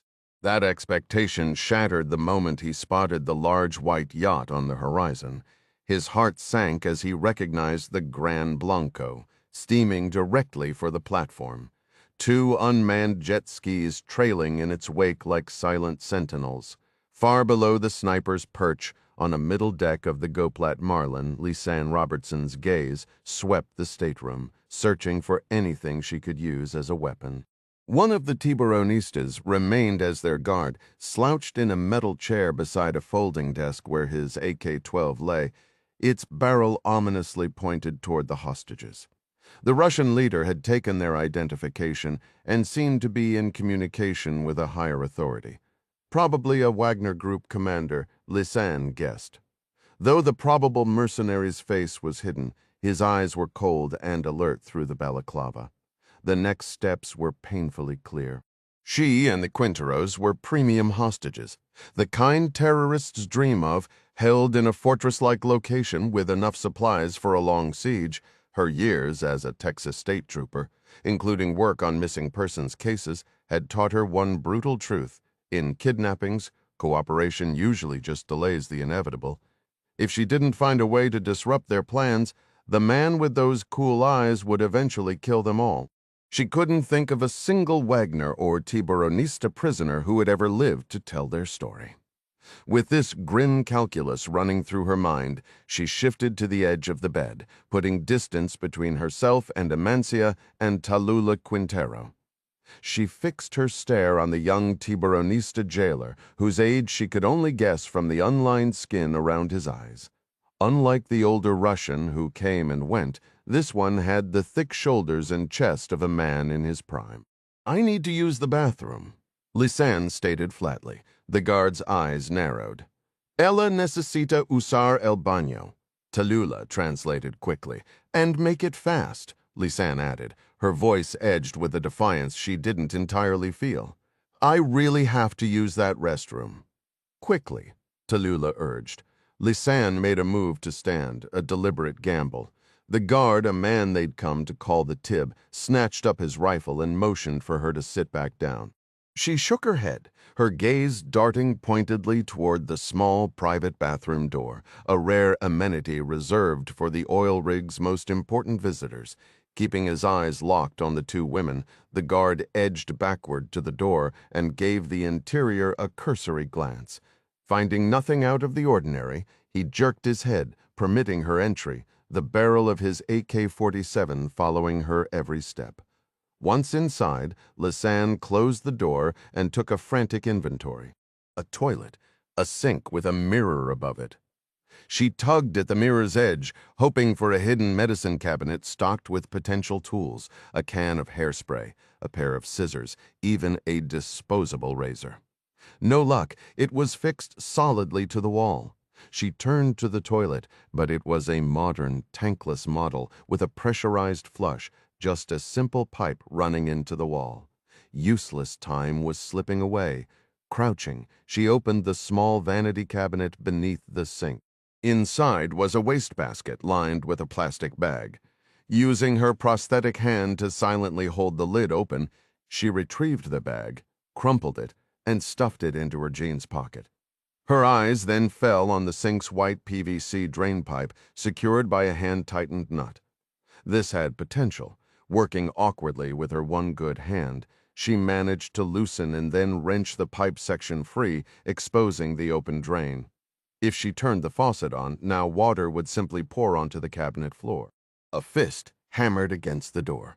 "Time's up! Get out! Just a moment," she called back.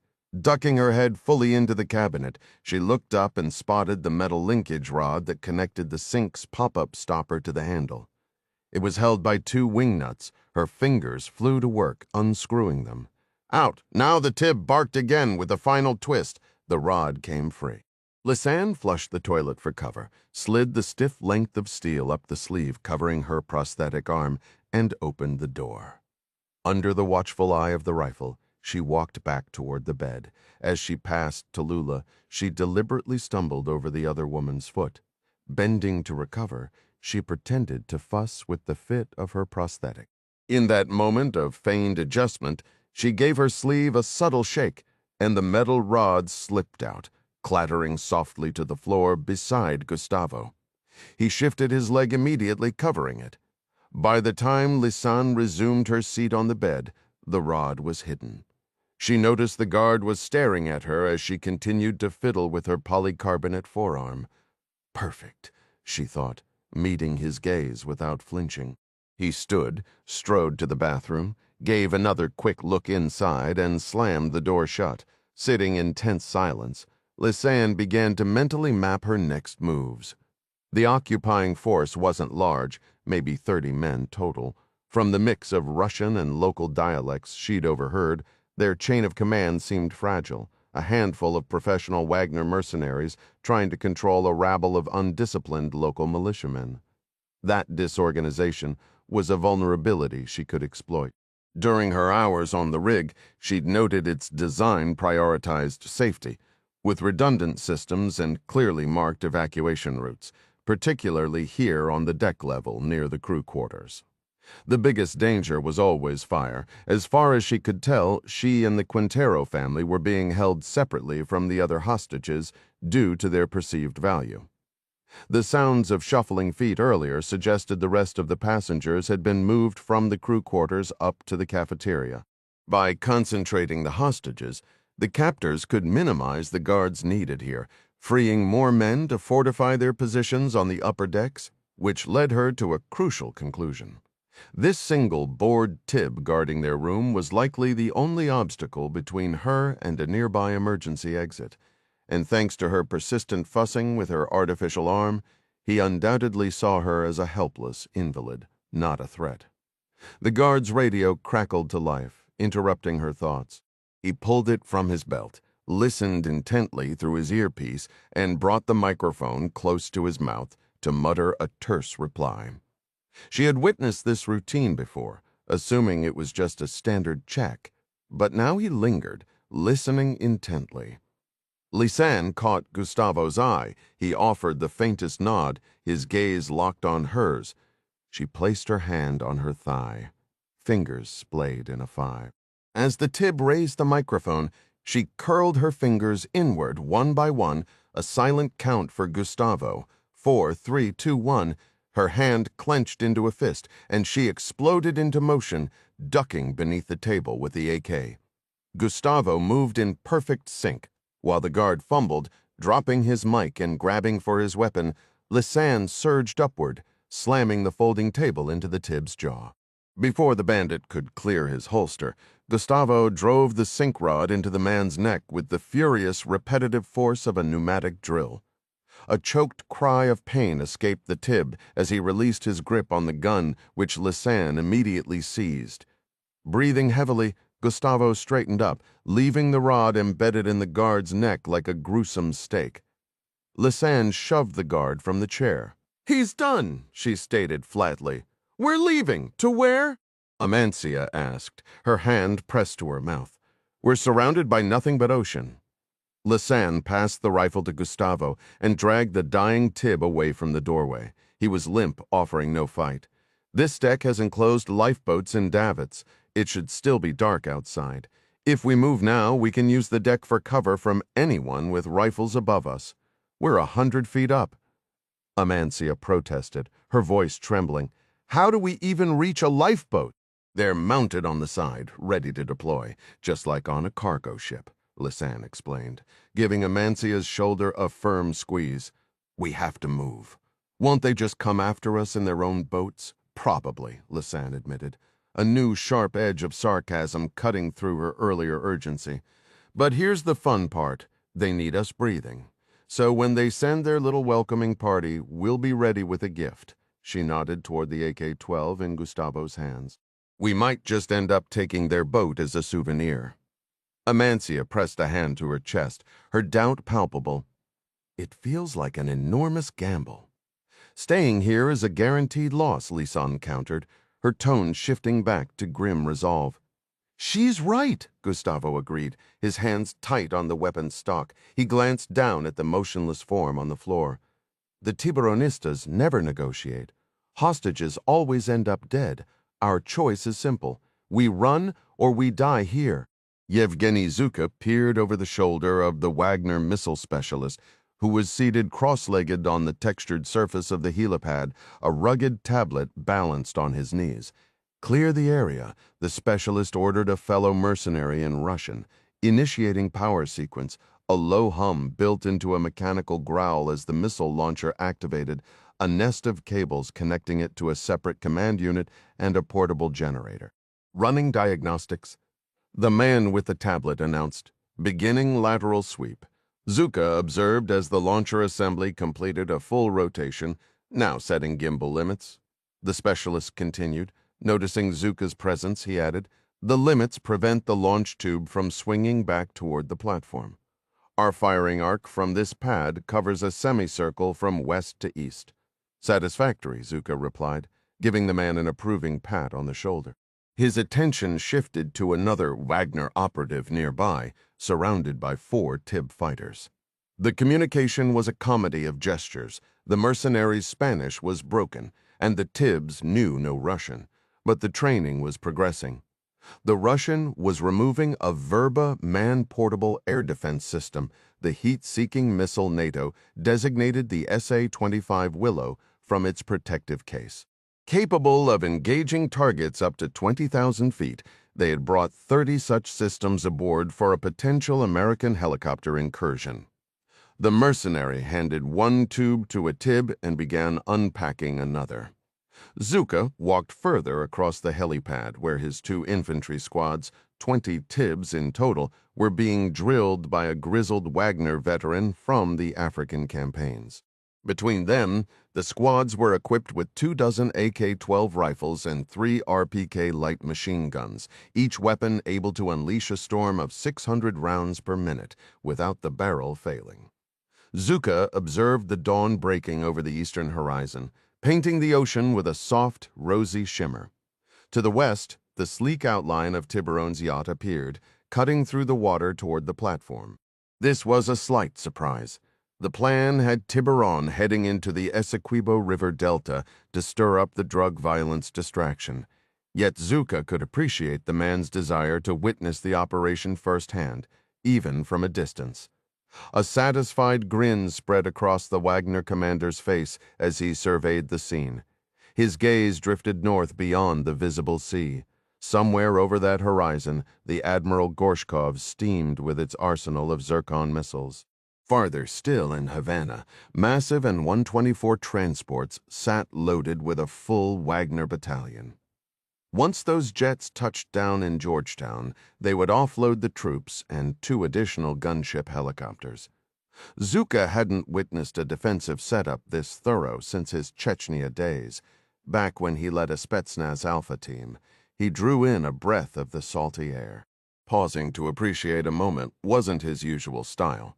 His career had been spent in places like Afghanistan, Chechnya, and the Central African Republic, which didn't offer many serene views. But here in the tropics, feeling like Neptune commanding his domain, he allowed himself a brief second of pride.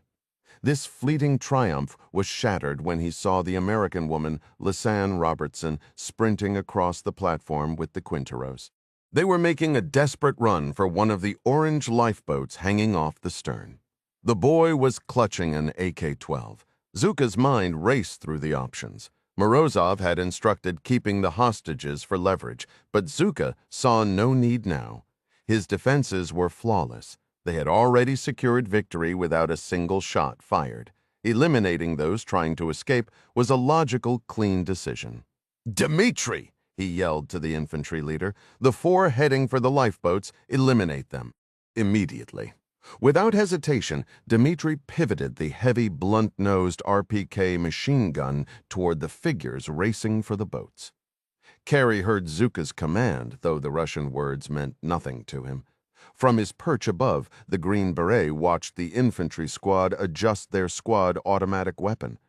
A heartbeat later, he realized their target, Lisanne and Gustavo, were shepherding the Quintero women toward the lifeboats mounted on the platform's side.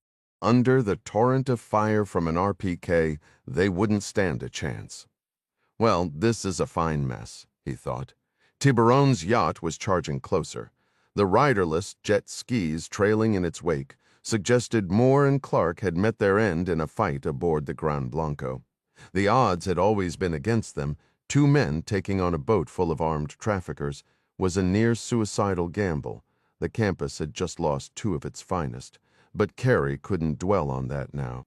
Lisanne and the Quinteros were seconds from being cut down as they neared the lifeboats. From his elevated position, he could see they were almost there.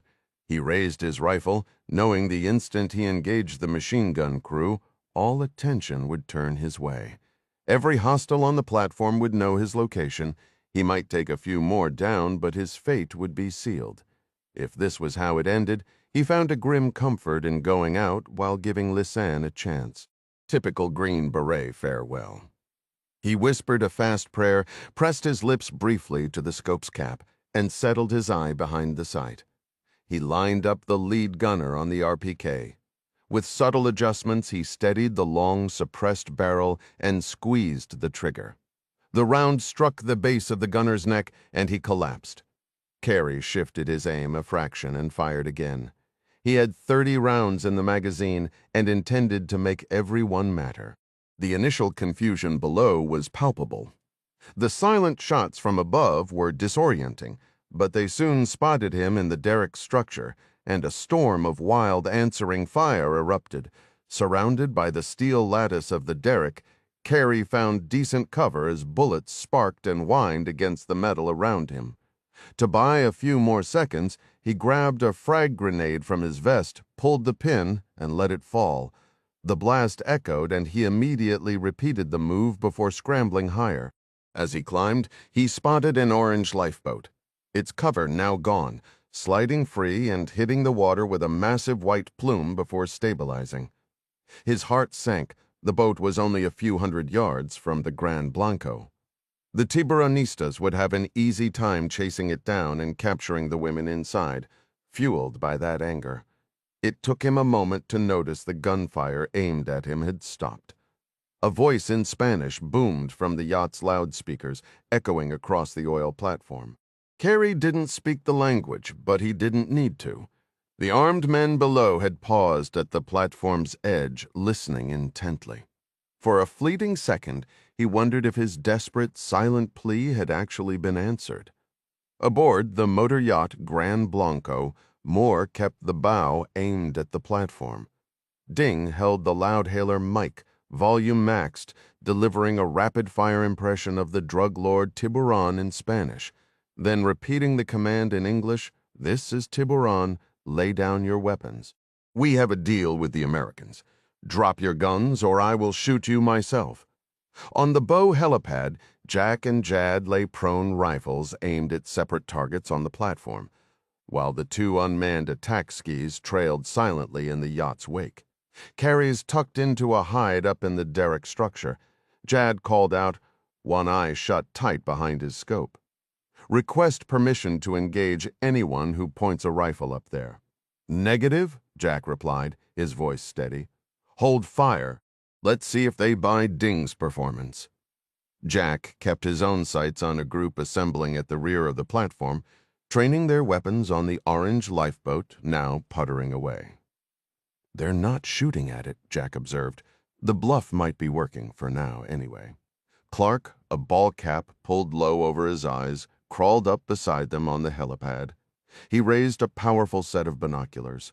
Jad described Carey's position, and Jack pointed out the men targeting the lifeboat. "I don't like the body language over there," Clark announced after a moment.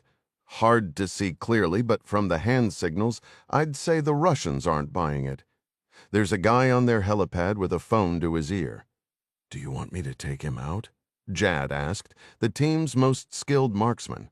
Clark shook his head slightly. "If this goes according to plan, you won't need to. Let's give it 10 more seconds." Standing on the platform's helipad, Zuka held the satellite phone to his ear, waiting for Morozov to pick up. He watched Tiburon's yacht, the Gran Blanco, drift closer, while the orange lifeboat chugged steadily away. Morozov had warned him the yacht was compromised. As he listened to the loud hailer's commands, his suspicion hardened. It made no sense that Tiburon, who loathed Americans, would suddenly cut a deal with them. But whether it was the real drug lord or an imposter, the hired guns might obey out of sheer reflex. No, Yevgeny Zuka was not going to let this triumphant operation unravel because some cowardly narco-trafficker got cold feet. He would not tolerate a mutiny. He'd sooner gun down every last Tiburonista himself and hold the platform with his small, loyal crew of Russians. Its defenses were formidable enough to keep the Yankees pinned, regardless of what the hired help did. On the fourth ring, the SVR Major's voice came through. "Yes, the line is secure. Go ahead. Tiburon's vessel is here at the platform." "What?" Zuka repeated the statement, his voice tense. "It might be a deception, but someone claiming to be Tiburon is on the loudspeaker ordering his men to stand down.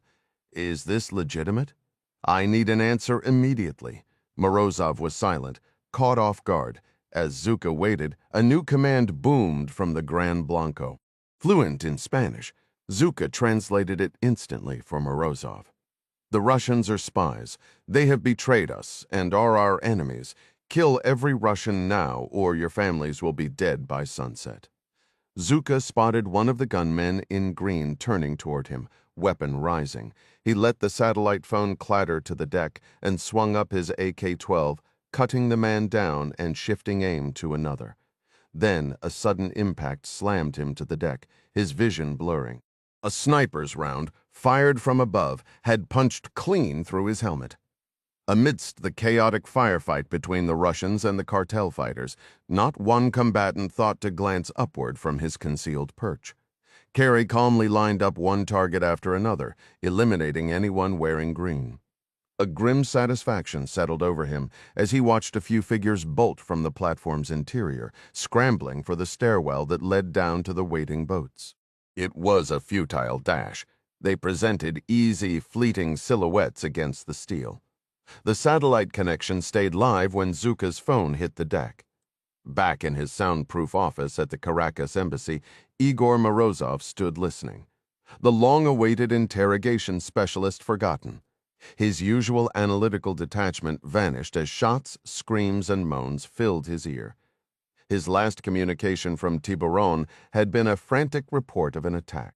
While Morozov wouldn't trust the drug lord with a single ruble, such a blatant, stupid betrayal made no strategic sense.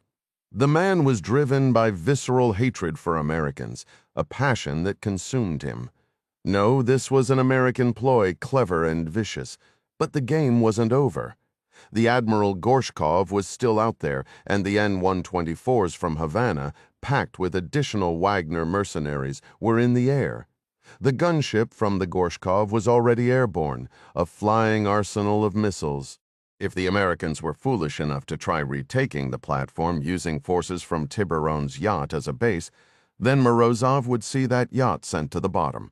As an SVR major, he couldn't order the strike himself, but he could dispatch a flash message to Moscow, coded with the precise phrases to bypass bureaucratic sludge and make it happen.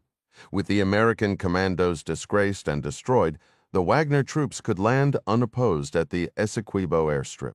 He rushed down the hall to the secure terminal linking directly to the SVR Operations Center in Moscow. Hammering out the message in 30 frantic seconds, he emphasized the imminent formal request for Russian military aid from the Guyanese government and sent it. The moment Moscow acknowledged receipt, he fired off texts to Romero and Castillo, "Make the announcement now." Believing all the pieces were finally in motion, he decided to fly to Georgetown personally. He stabbed the intercom button to order his helicopter prepared. The junior watch officer's response was not what he expected. "Sir," the voice came, strained, "you need to turn on VPI TV right now. The Guyanese are making an announcement." Morozov cut the connection. VPI was the Venezuelan digital news channel, usually a muted stream in the corner of his laptop screen. He maximized the window, wanting only to ensure Castillo hadn't bungled the plea for Russian assistance. But the figure standing before the blue drapes and wooden podium wasn't Castillo's pallid face. It was Guyanese President Ali Kassif. A cold, sick dread coiled in Morozov's gut. He grabbed for the intercom again, his voice tight. "Get Moscow on the line, now." Sheila entered the parliamentary office silently, noticing Romero had dozed off in his chair. Moments earlier, after receiving Morozov's urgent communication, Castillo had instructed her to locate the audiovisual team to prepare for his broadcast. Returning now, she leaned close to the Prime Minister and whispered that President Kassif was already live online, stealing his moment. Castillo's face drained of color. He dismissed her with a wave, yanked his tie loose, and plugged his headphones into the computer. Pulling up a Guyanese news stream, he immediately saw the composed, dignified features of Ali Kassif. "I have survived an assassination attempt in Abu Dhabi," the president stated calmly. Castillo observed the backdrop, deep blue drapes flanked by American flags. A headline crawled beneath the image. "Kassif narrowly escapes assassination attempt." Kassif continued, "I am grateful to the United States for their warning and for ensuring my safety. Moreover, I am fully aware of the violence Tiburon has brought to our nation. Therefore, I am expanding the security measures enacted by Prime Minister Castillo to include direct authority over the armed forces. I am also pleased to confirm that the American government has offered additional assistance. As the legitimately elected president of Guyana, I, Castillo, slammed the laptop shut. His gaze drifted hopelessly over the camera, the teleprompter, the microphone, and the studio lights. Just behind the chair where he had intended to speak, the Guyanese flags Sheila had carefully arranged hung limply. His eyes flicked back to Romero, still asleep, his breathing steady. Castillo rose quietly and stepped out from behind the desk. For a suspended moment, he closed his eyes and swallowed, contemplating how destiny often hinges on a handful of seconds. He had imagined his defining moment would be delivered into the camera's lens, standing precisely on the marked tape, still visible on the floor. Now, his path had veered into something far darker. Moving close to Romero, he listened to the man's rhythmic breathing, watched the rise and fall of his chest. Castillo carefully flipped his own tie over his shoulder to avoid touching Romero as he leaned in. His fingers closed gently around the pistol grip on Romero's belt, then tugged it free. "What?" Romero jolted awake, disoriented. His eyes widened when they focused on Castillo. "What are you doing?" he shouted, scrambling to his feet. Castillo stood 3 feet away, gripping the weapon with both hands. He pulled the trigger. The shot struck Romero in the shoulder, spinning him backward, but the senior policeman stayed upright, his face contorted in pain and fury. He took a step forward. Castillo fired twice more. The bullets hit center mass. Romero crumpled. The gun clattered to the carpet, a wisp of smoke curling from its barrel. "Sheila!" Castillo yelled. She rushed in, her hand flying to her mouth in a sharp gasp, too stunned to utter a word. "There's been a coup attempt!" Castillo shouted, his voice charged with manufactured panic. "Get General Nirani on the line immediately!" Romero was conspiring with Tiburon all along. He helped them try to kill President Kassif, and he just tried to kill me. Sheila stammered expressions of shock and horror, moving as if to console him, but he pushed her away. "Go, please," he said, projecting a tone of grim resolve.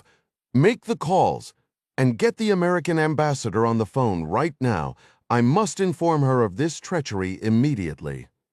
Aboard the Admiral Gorshkov, Captain First Rank Mikhail Krochmal studied the display in the Combat Information Center. The tactical officer had just finalized the firing solution for an Onyx anti-ship cruise missile. The orders from Northern Fleet Command included precise coordinates and reconnaissance images of the target, a private yacht. Though the warship remained over 100 miles distant, the cruise missile would arc across the Caribbean skies before activating its seeker and descending upon its unsuspecting quarry. Captain Krochmal had no idea who occupied the luxury vessel or the reason it had been designated a target, and frankly, he didn't need to know. An order was an order. "Walk me through it," he instructed the officer who had just finished inputting the final data into the Onyx missile's guidance computer. "Show me the sequence." For once, the captain bypassed his usual drill of having his team manually calculate a backup solution. The directive had arrived too abruptly. With too few details for such an exercise, so be it. He absorbed the rest of the briefing and then verified the weapon's status himself. The missile sat armed and ready in its vertical launch cell on the bow. Even without understanding the broader context, Krochmal knew this was no simulation. The Onyx was going to be fired in earnest, its sole purpose to send a ship to the bottom. Success would make his name known throughout the entire fleet. "Time to launch." 30 seconds, Captain," the officer replied. Krochmal glanced at the second hand on his wristwatch, which now seemed to crawl. Before he could speak, the communications lieutenant's voice cut through the control room. "Sir, flash traffic, highest priority, immediate action required." Krochmal rushed to the comm station, reading the scrolling message over the lieutenant's shoulder, too agitated to wait for a printout. "Stand down, cancel missile launch." "Repeat, cancel launch, abort the Onyx launch." "Now," he shouted toward the weapons console. Hearing an audible sigh of relief from the watch officer, a flash of anger surged within him.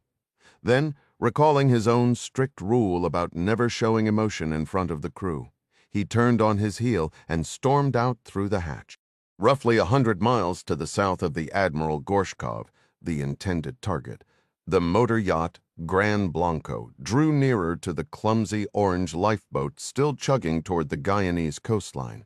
On the yacht's stern, Moore lowered the damaged lazarette ramp, helping Jack climb onto one of the two high-performance jet skis. Jack swung a leg over his machine while Clark mounted the other. Moments later, they were skimming across the waves toward the lifeboat. "Someone is coming from the yacht," Gustavo yelled, his voice tight with alarm. He stood up, peering through the small, grimy porthole in the lifeboat's rounded roof. Tallulah was at the helm, steering for shore, her mother seated beside her. Amancia turned and stared wide-eyed at Gustavo. "Miss Lisanne," he warned.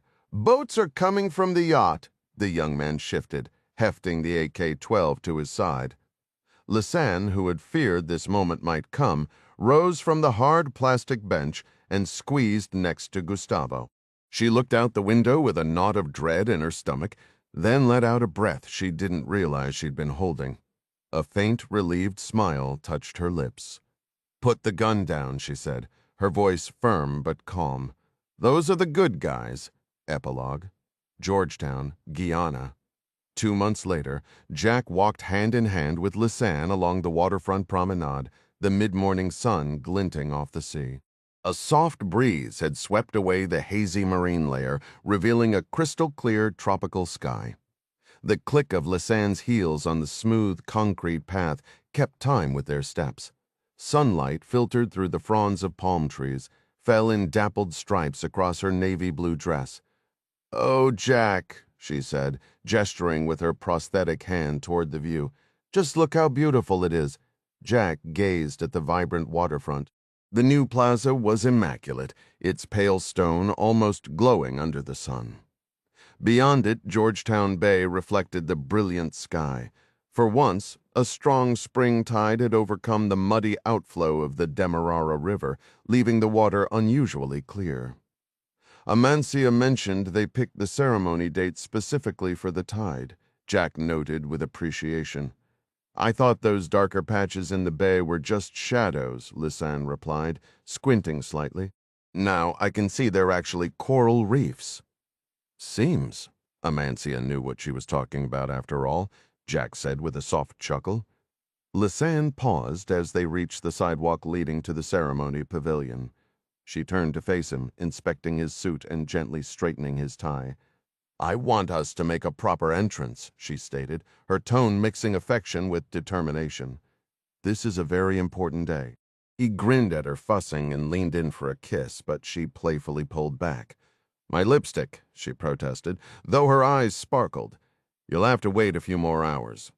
Then let's go get this ceremony started, he answered, taking her hand and leading her across the park ahead, a tall nautical flagpole with a broad yardarm rose beside the granite-topped seawall, its flag stirring gently in the breeze.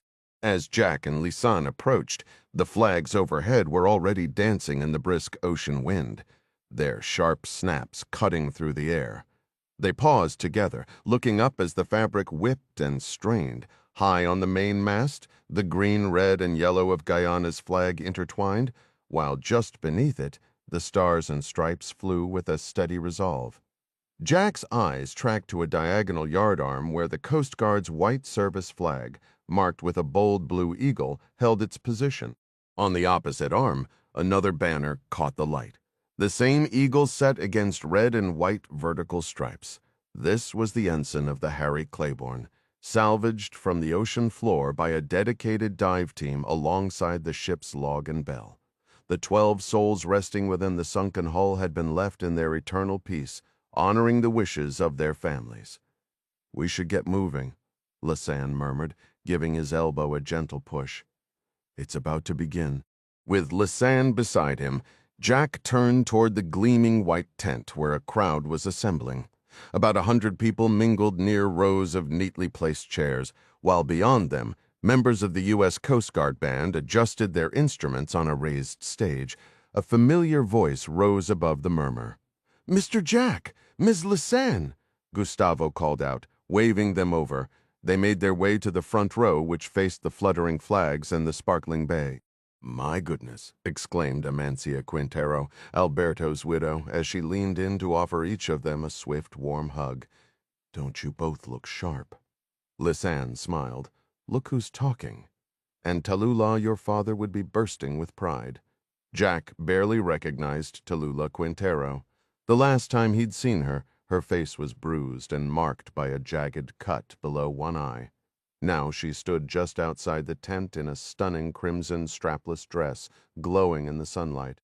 Gustavo, too, seemed transformed with his shorter hair and clean-shaven face. Mom, Tallulah said softly, we should take our seats. The procession is starting, right on cue. The military band launched into a lively brass fanfare that melted into the familiar strains of Semper Paratus, the Coast Guard anthem. The crowd quieted, rising beside their chairs as a line of officials approached. Leading the way was Admiral Ashley Ash Morgan, Commandant of the Coast Guard, her stride steady and her sleeves bearing the 4 broad gold stripes of her rank. To her right walked the Master Chief Petty Officer of the Coast Guard, the highest-ranking enlisted member. Behind them, Jack spotted the American ambassador to Guyana, Sidney O'Keefe, her ginger hair swept over one shoulder in contrast to her tailored black suit.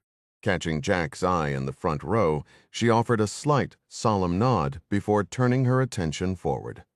As the American delegation reached the platform, the band transitioned into Greenland of Guyana.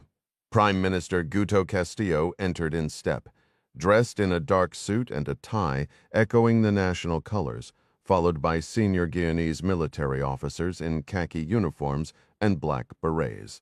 The final figure to appear was President Ali Kassif, his bald head bowed thoughtfully as if in quiet reflection. He stopped at a podium positioned just below the flags, where the combined American and Guyanese officials settled into their seats on the dais. The music faded. President Kassif surveyed the assembly beneath the tent, the flags cracking overhead and the sea shimmering at his back.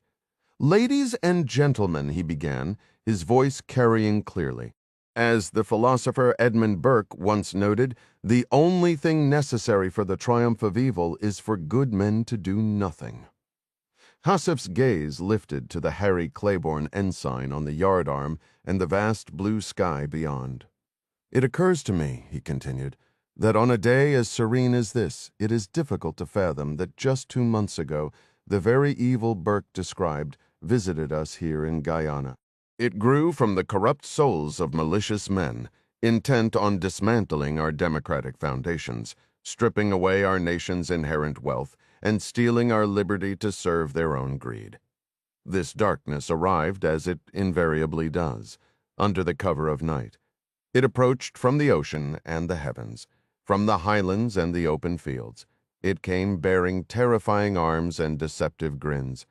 Its target was every one of us, yet above all its aim was total victory. And let's be honest, it very nearly succeeded, were it not for a handful of courageous individuals who, when confronted by it, chose to stand their ground."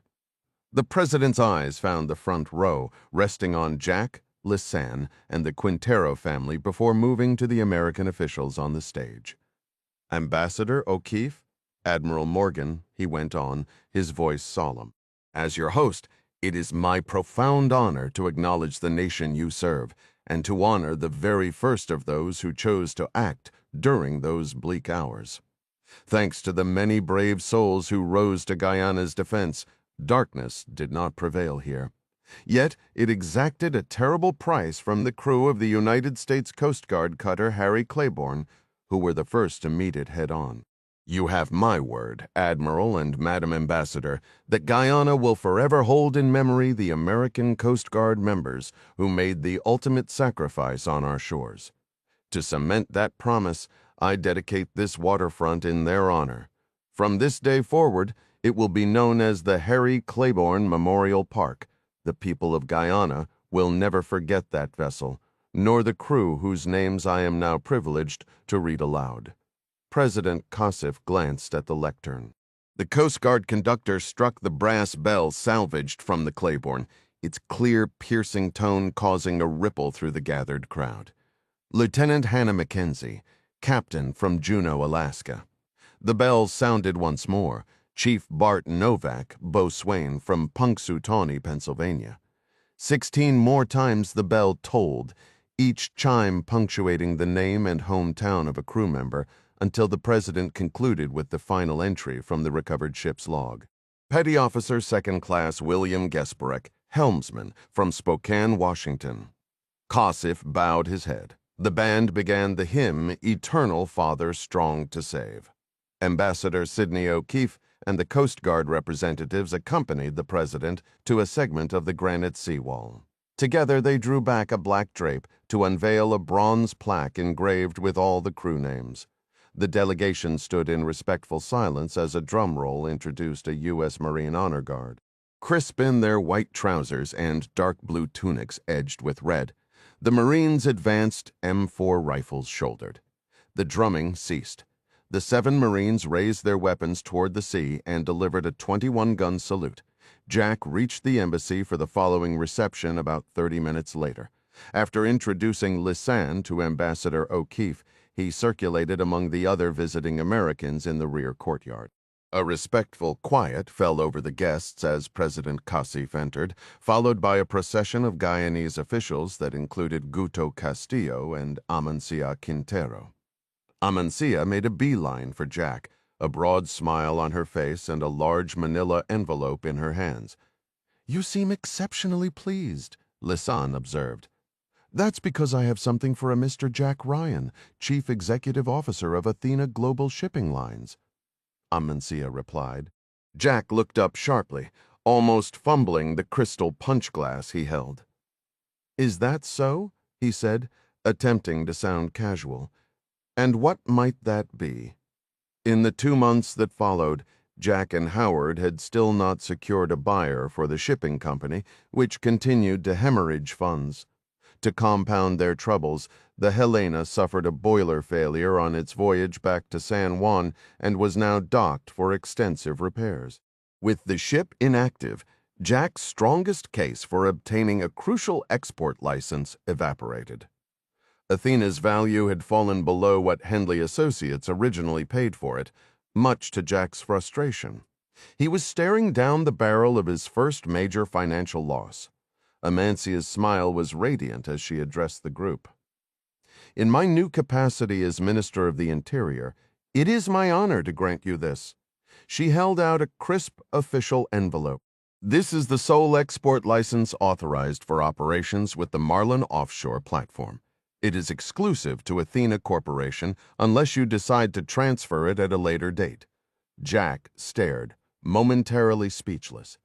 "Wait, you're the Interior Minister now?" "President Kassif appointed me this morning," she confirmed, her tone warm. "And he personally signed this license with his regards." She handed him the envelope. Just as Jack's fingers brushed the paper, Sidney O'Keefe's voice cut through the murmur of the room. "Jack, Amancia Lisanne, perfect. I was hoping to find you all. Would you accompany me to the America's room, please?" Feeling a surge of relief, Jack secured the envelope and trailed the three women deeper into the embassy. Two Marines, their dress uniforms immaculate, flanked the entrance to a conference room. They opened the doors as the ambassador approached.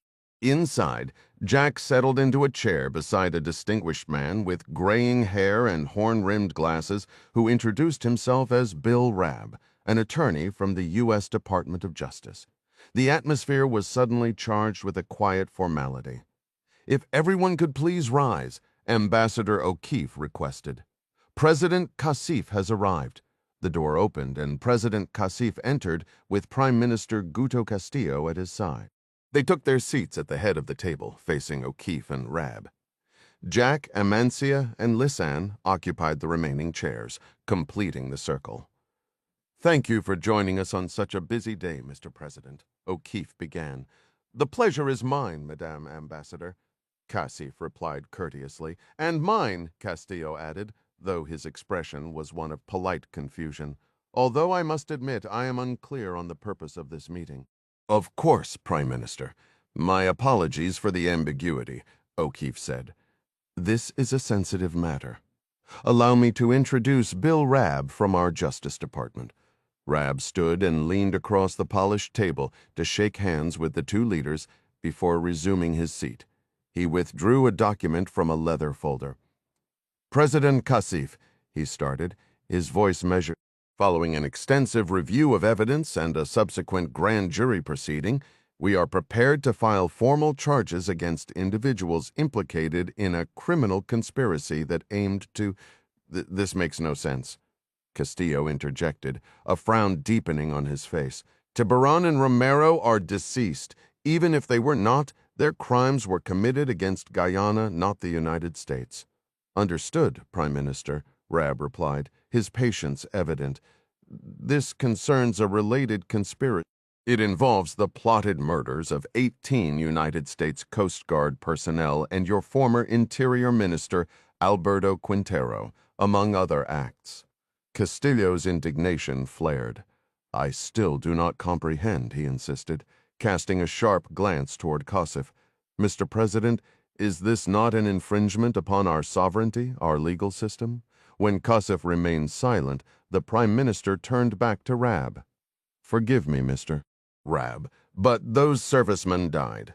A tragedy, certainly, at the hands of Tiburon's men and the Russians. Tiburon is dead. Are you here to discuss sanctions against Russia?" "No," Rabb stated flatly, his gaze dropping to the indictment. He turned a page and continued reading, his tone shifting to one of cold, bureaucratic finality. "In the case of the United States versus Augustus Bolivar Castillo, a federal indictment has been issued to." Castillo shot to his feet, his chair scraping loudly against the floor. "What?" he exploded. "You are charging me with a crime?" "Compose yourself, Guto," Kassif said, his voice low but firm. "Let the man finish, Rabb," waited until Castillo perched rigid on the edge of his seat. "As I was saying," he resumed, "a grand jury has reviewed evidence provided by the Guyanese Attorney General's office, which—" "What evidence?" Castillo demanded, his face flushing. Rab gave a slight shrug. "I suppose I can show you. Your defense counsel would request it during discovery regardless." He picked up a remote from the table and pressed a button. A projector hummed to life, casting a video onto the whiteboard. The grainy image showed Castillo, Romero, Tiburon, and Morozov gathered in a hotel suite. Rab increased the volume. The room filled with the muffled, unmistakable sounds of a surveillance recording, capturing the conspirators. Tiburon, Morozov, Romero, and Augustus Castillo thwart in detailed conversation. After Morozov detailed the military assets he would deploy to seize the Essequibo region, Romero chimed in, promising that his police force would eliminate Suarez and conceal any trace of corruption. From a secure line in Venezuela, Tiburon unleashed a stream of curses aimed at the Americans. Watching the playback, Castillo listened to his own voice, cool and measured, as he said, "Gentlemen, I must insist you keep my involvement discreet. My support is unwavering, but for the sake of maintaining plausible legitimacy, this should be our final direct contact." The lawyer halted the recording, freezing the image squarely on Castillo's face. "This is a complete fabrication." The Prime Minister hissed. In the chaotic aftermath of the failed coup, under the pretense of hunting conspirators, Castillo had personally overseen the seizure of every computer Suarez ever used. He had seen the directory containing the videos right before he ordered its destruction. "If you attempt to present this in any court, Mr. Rab, you will be publicly ridiculed." Castillo spat, his anger boiling over. "And you, Miss O'Keefe, this is an elaborate trick, nothing but a deepfake." "It is not a deepfake," Rab stated flatly, his tone devoid of drama. "These videos originated from an investigation conducted by your late Attorney General, Hugo Suarez. We possess the original, unedited recordings, along with multiple witnesses who can attest to their recovery. They were backup copies that Minister Quintero, in a moment of foresight, stored at his private residence for safekeeping." Castillo's eyes darted around the room, a trapped look settling in. In his mind, his actions during the coup, specifically shooting Romero, had definitively proven his innocence. "I was the one who stopped the conspiracy," he declared, his voice rising with self-righteous indignation. "Naturally, I had to play along with them for a while to gather intelligence. I even confided my suspicions to Suarez. After his tragic death, the burden fell to me to neutralize Romero, and I accomplished that." Rab tapped a key, and the screen flickered before resolving into a different video sequence. He paused it just after a Department of Justice evidence marker filled the frame. Castillo recognized the setting immediately, the stark, reinforced interior of the emergency operations bunker. A cold dread began to pool in his stomach.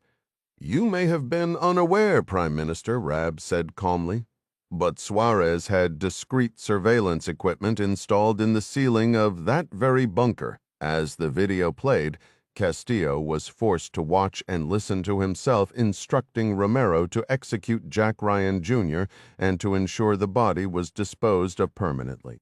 "Well, clearly that plan never came to fruition," Castillo nearly shouted, throwing an angry glance toward Jack.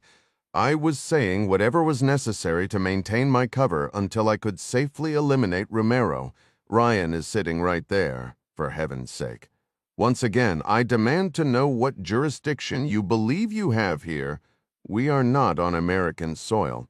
"Allow me to clarify," Rab replied, unflustered. "You conspired in the murder of Alberto Quintero. He was an American citizen through his marriage to Amancia." "I did not kill Alberto Quintero," Castillo shrieked, his composure shattering. "You did not pull the trigger," Rab conceded, his voice turning icy. "But the conspiracy you orchestrated directed the murder. The same applies to the deaths of 18 Coast Guardsmen. As for Mr. Ryan here, we are classifying that as attempted murder.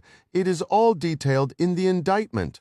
I will not listen to another word of this, Castillo declared, pushing his chair back to stand.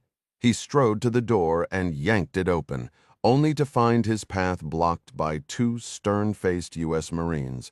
Whirling around, he stared at President Casif in disbelief. Are you going to permit this? You are allowing these Yankees to trample all over our national sovereignty. The president gave a slow, regretful shake of his head. Not at all, Guto. I am simply allowing the United States to exercise its rights under our long-standing extradition treaty. Precisely, Rab affirmed. Augustus Bolivar Castillo Viworth, you are hereby remanded to American custody. I will personally escort you to Miami, where you will stand trial in the federal court's 11th Circuit. I would read you your rights, but as you are not an American citizen, you technically do not possess any. The attorney then turned slightly toward Jack. The ambassador informed me, Mr. Ryan, that you requested the honor. Rab produced a set of handcuffs from his briefcase and slid them smoothly down the table. I certainly would, Jack said, standing up. Now, Mr. Prime Minister, if you would please extend your wrists. Let's not make this any more difficult than it already is. Once Rab and the Marines had escorted Castillo from the room, Jack returned to his seat. Lisanne reached over and gave Amancia's shoulder a comforting squeeze. I told you we would get him, she said softly. President Casif nodded, adding, Thank you for your invaluable assistance. My only regret is that we didn't manage to capture the Russian Morozov. Jack adjusted his position in the chair. Well, I wouldn't be so sure, Mr. President. These situations often resolve themselves in unexpected ways. Igor Morozov gazed out the helicopter window at the turquoise waters of the Caribbean below. His beer brand, Playa del Sol, maintained bottling facilities in half a dozen nations throughout South America and the Caribbean. In the months following the failed Tiburon mission, Moscow had instructed him to resume his old Wagner cover identity, expand his commercial operations, and identify fresh avenues to increase Russian influence in the hemisphere. So when a competing brewery, Green Stripe, presented itself for sale at a surprisingly low price, Morozov recognized a chance to rebuild his standing with his superiors. Utilizing SVR assets for background checks, he discovered that Green Stripe, originally a Trinidadian beer, had been purchased by a private equity firm named Black Barrel Capital, headquartered in the Cayman Islands. Like many such firms, Black Barrel's executives aimed to dismantle Green Stripe, selling off its profitable divisions separately for maximum return. One of those divisions included bottling plants in Trinidad, Grenada, and the British Virgin Islands, priced at just $3 million. Morozov planned to immediately funnel Playa del Sol through those established distribution channels, boosting his company's sales by a quarter. He saw the price as a steal and swiftly submitted an offer. To finalize the agreement, Black Barrel's managing director proposed a lunch meeting at a restaurant near the airport in Tobago, conveniently close to Caracas. After landing at Scarborough Field, Morozov took a car and arrived at the restaurant just past 1 in the afternoon. Straightening his tailored suit, he gave his alias to the hostess. Of course, sir, she said with a smile. I was asked to take you directly to the Calypso room.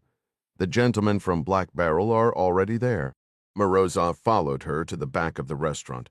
She pushed open a swinging door to reveal a private dining room with a single long table. It was completely empty. They were just here, she said, sounding puzzled. Let me locate them. In the meantime, I was informed you might enjoy a Green Stripe beer to mark the occasion. We have some chilled in the kitchen. May I bring you one? Absolutely, Morozov replied, unfolding the linen napkin on his lap. Why not?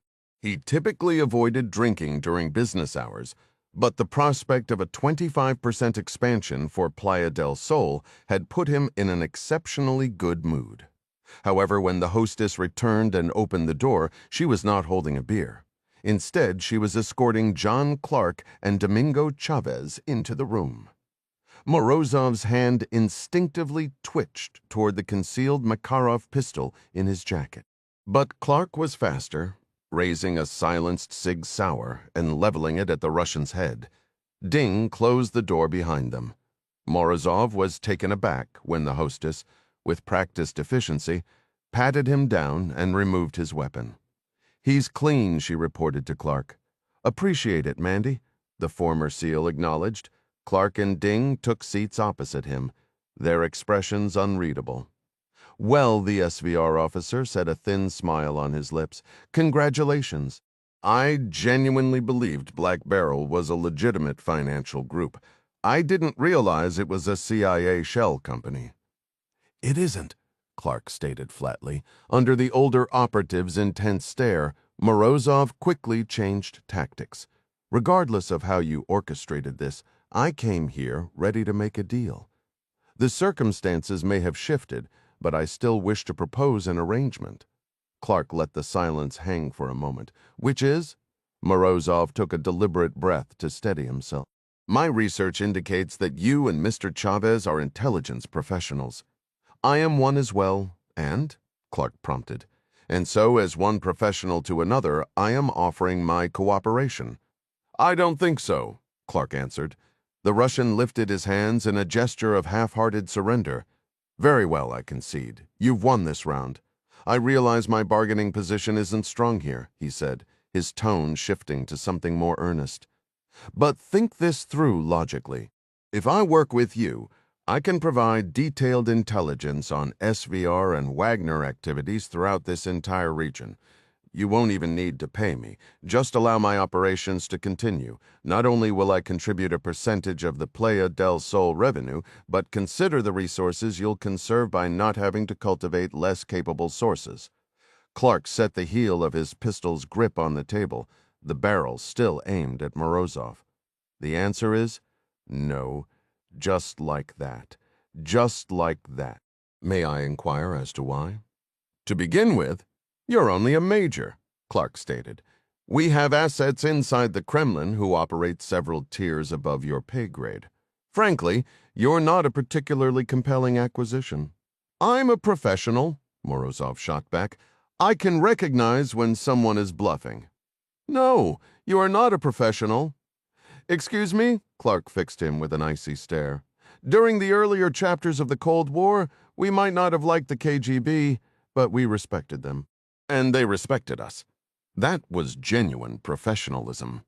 "The KGB and the Cold War ended 3 decades ago," Morozov countered. "I view the last 30 years as merely an operational pause.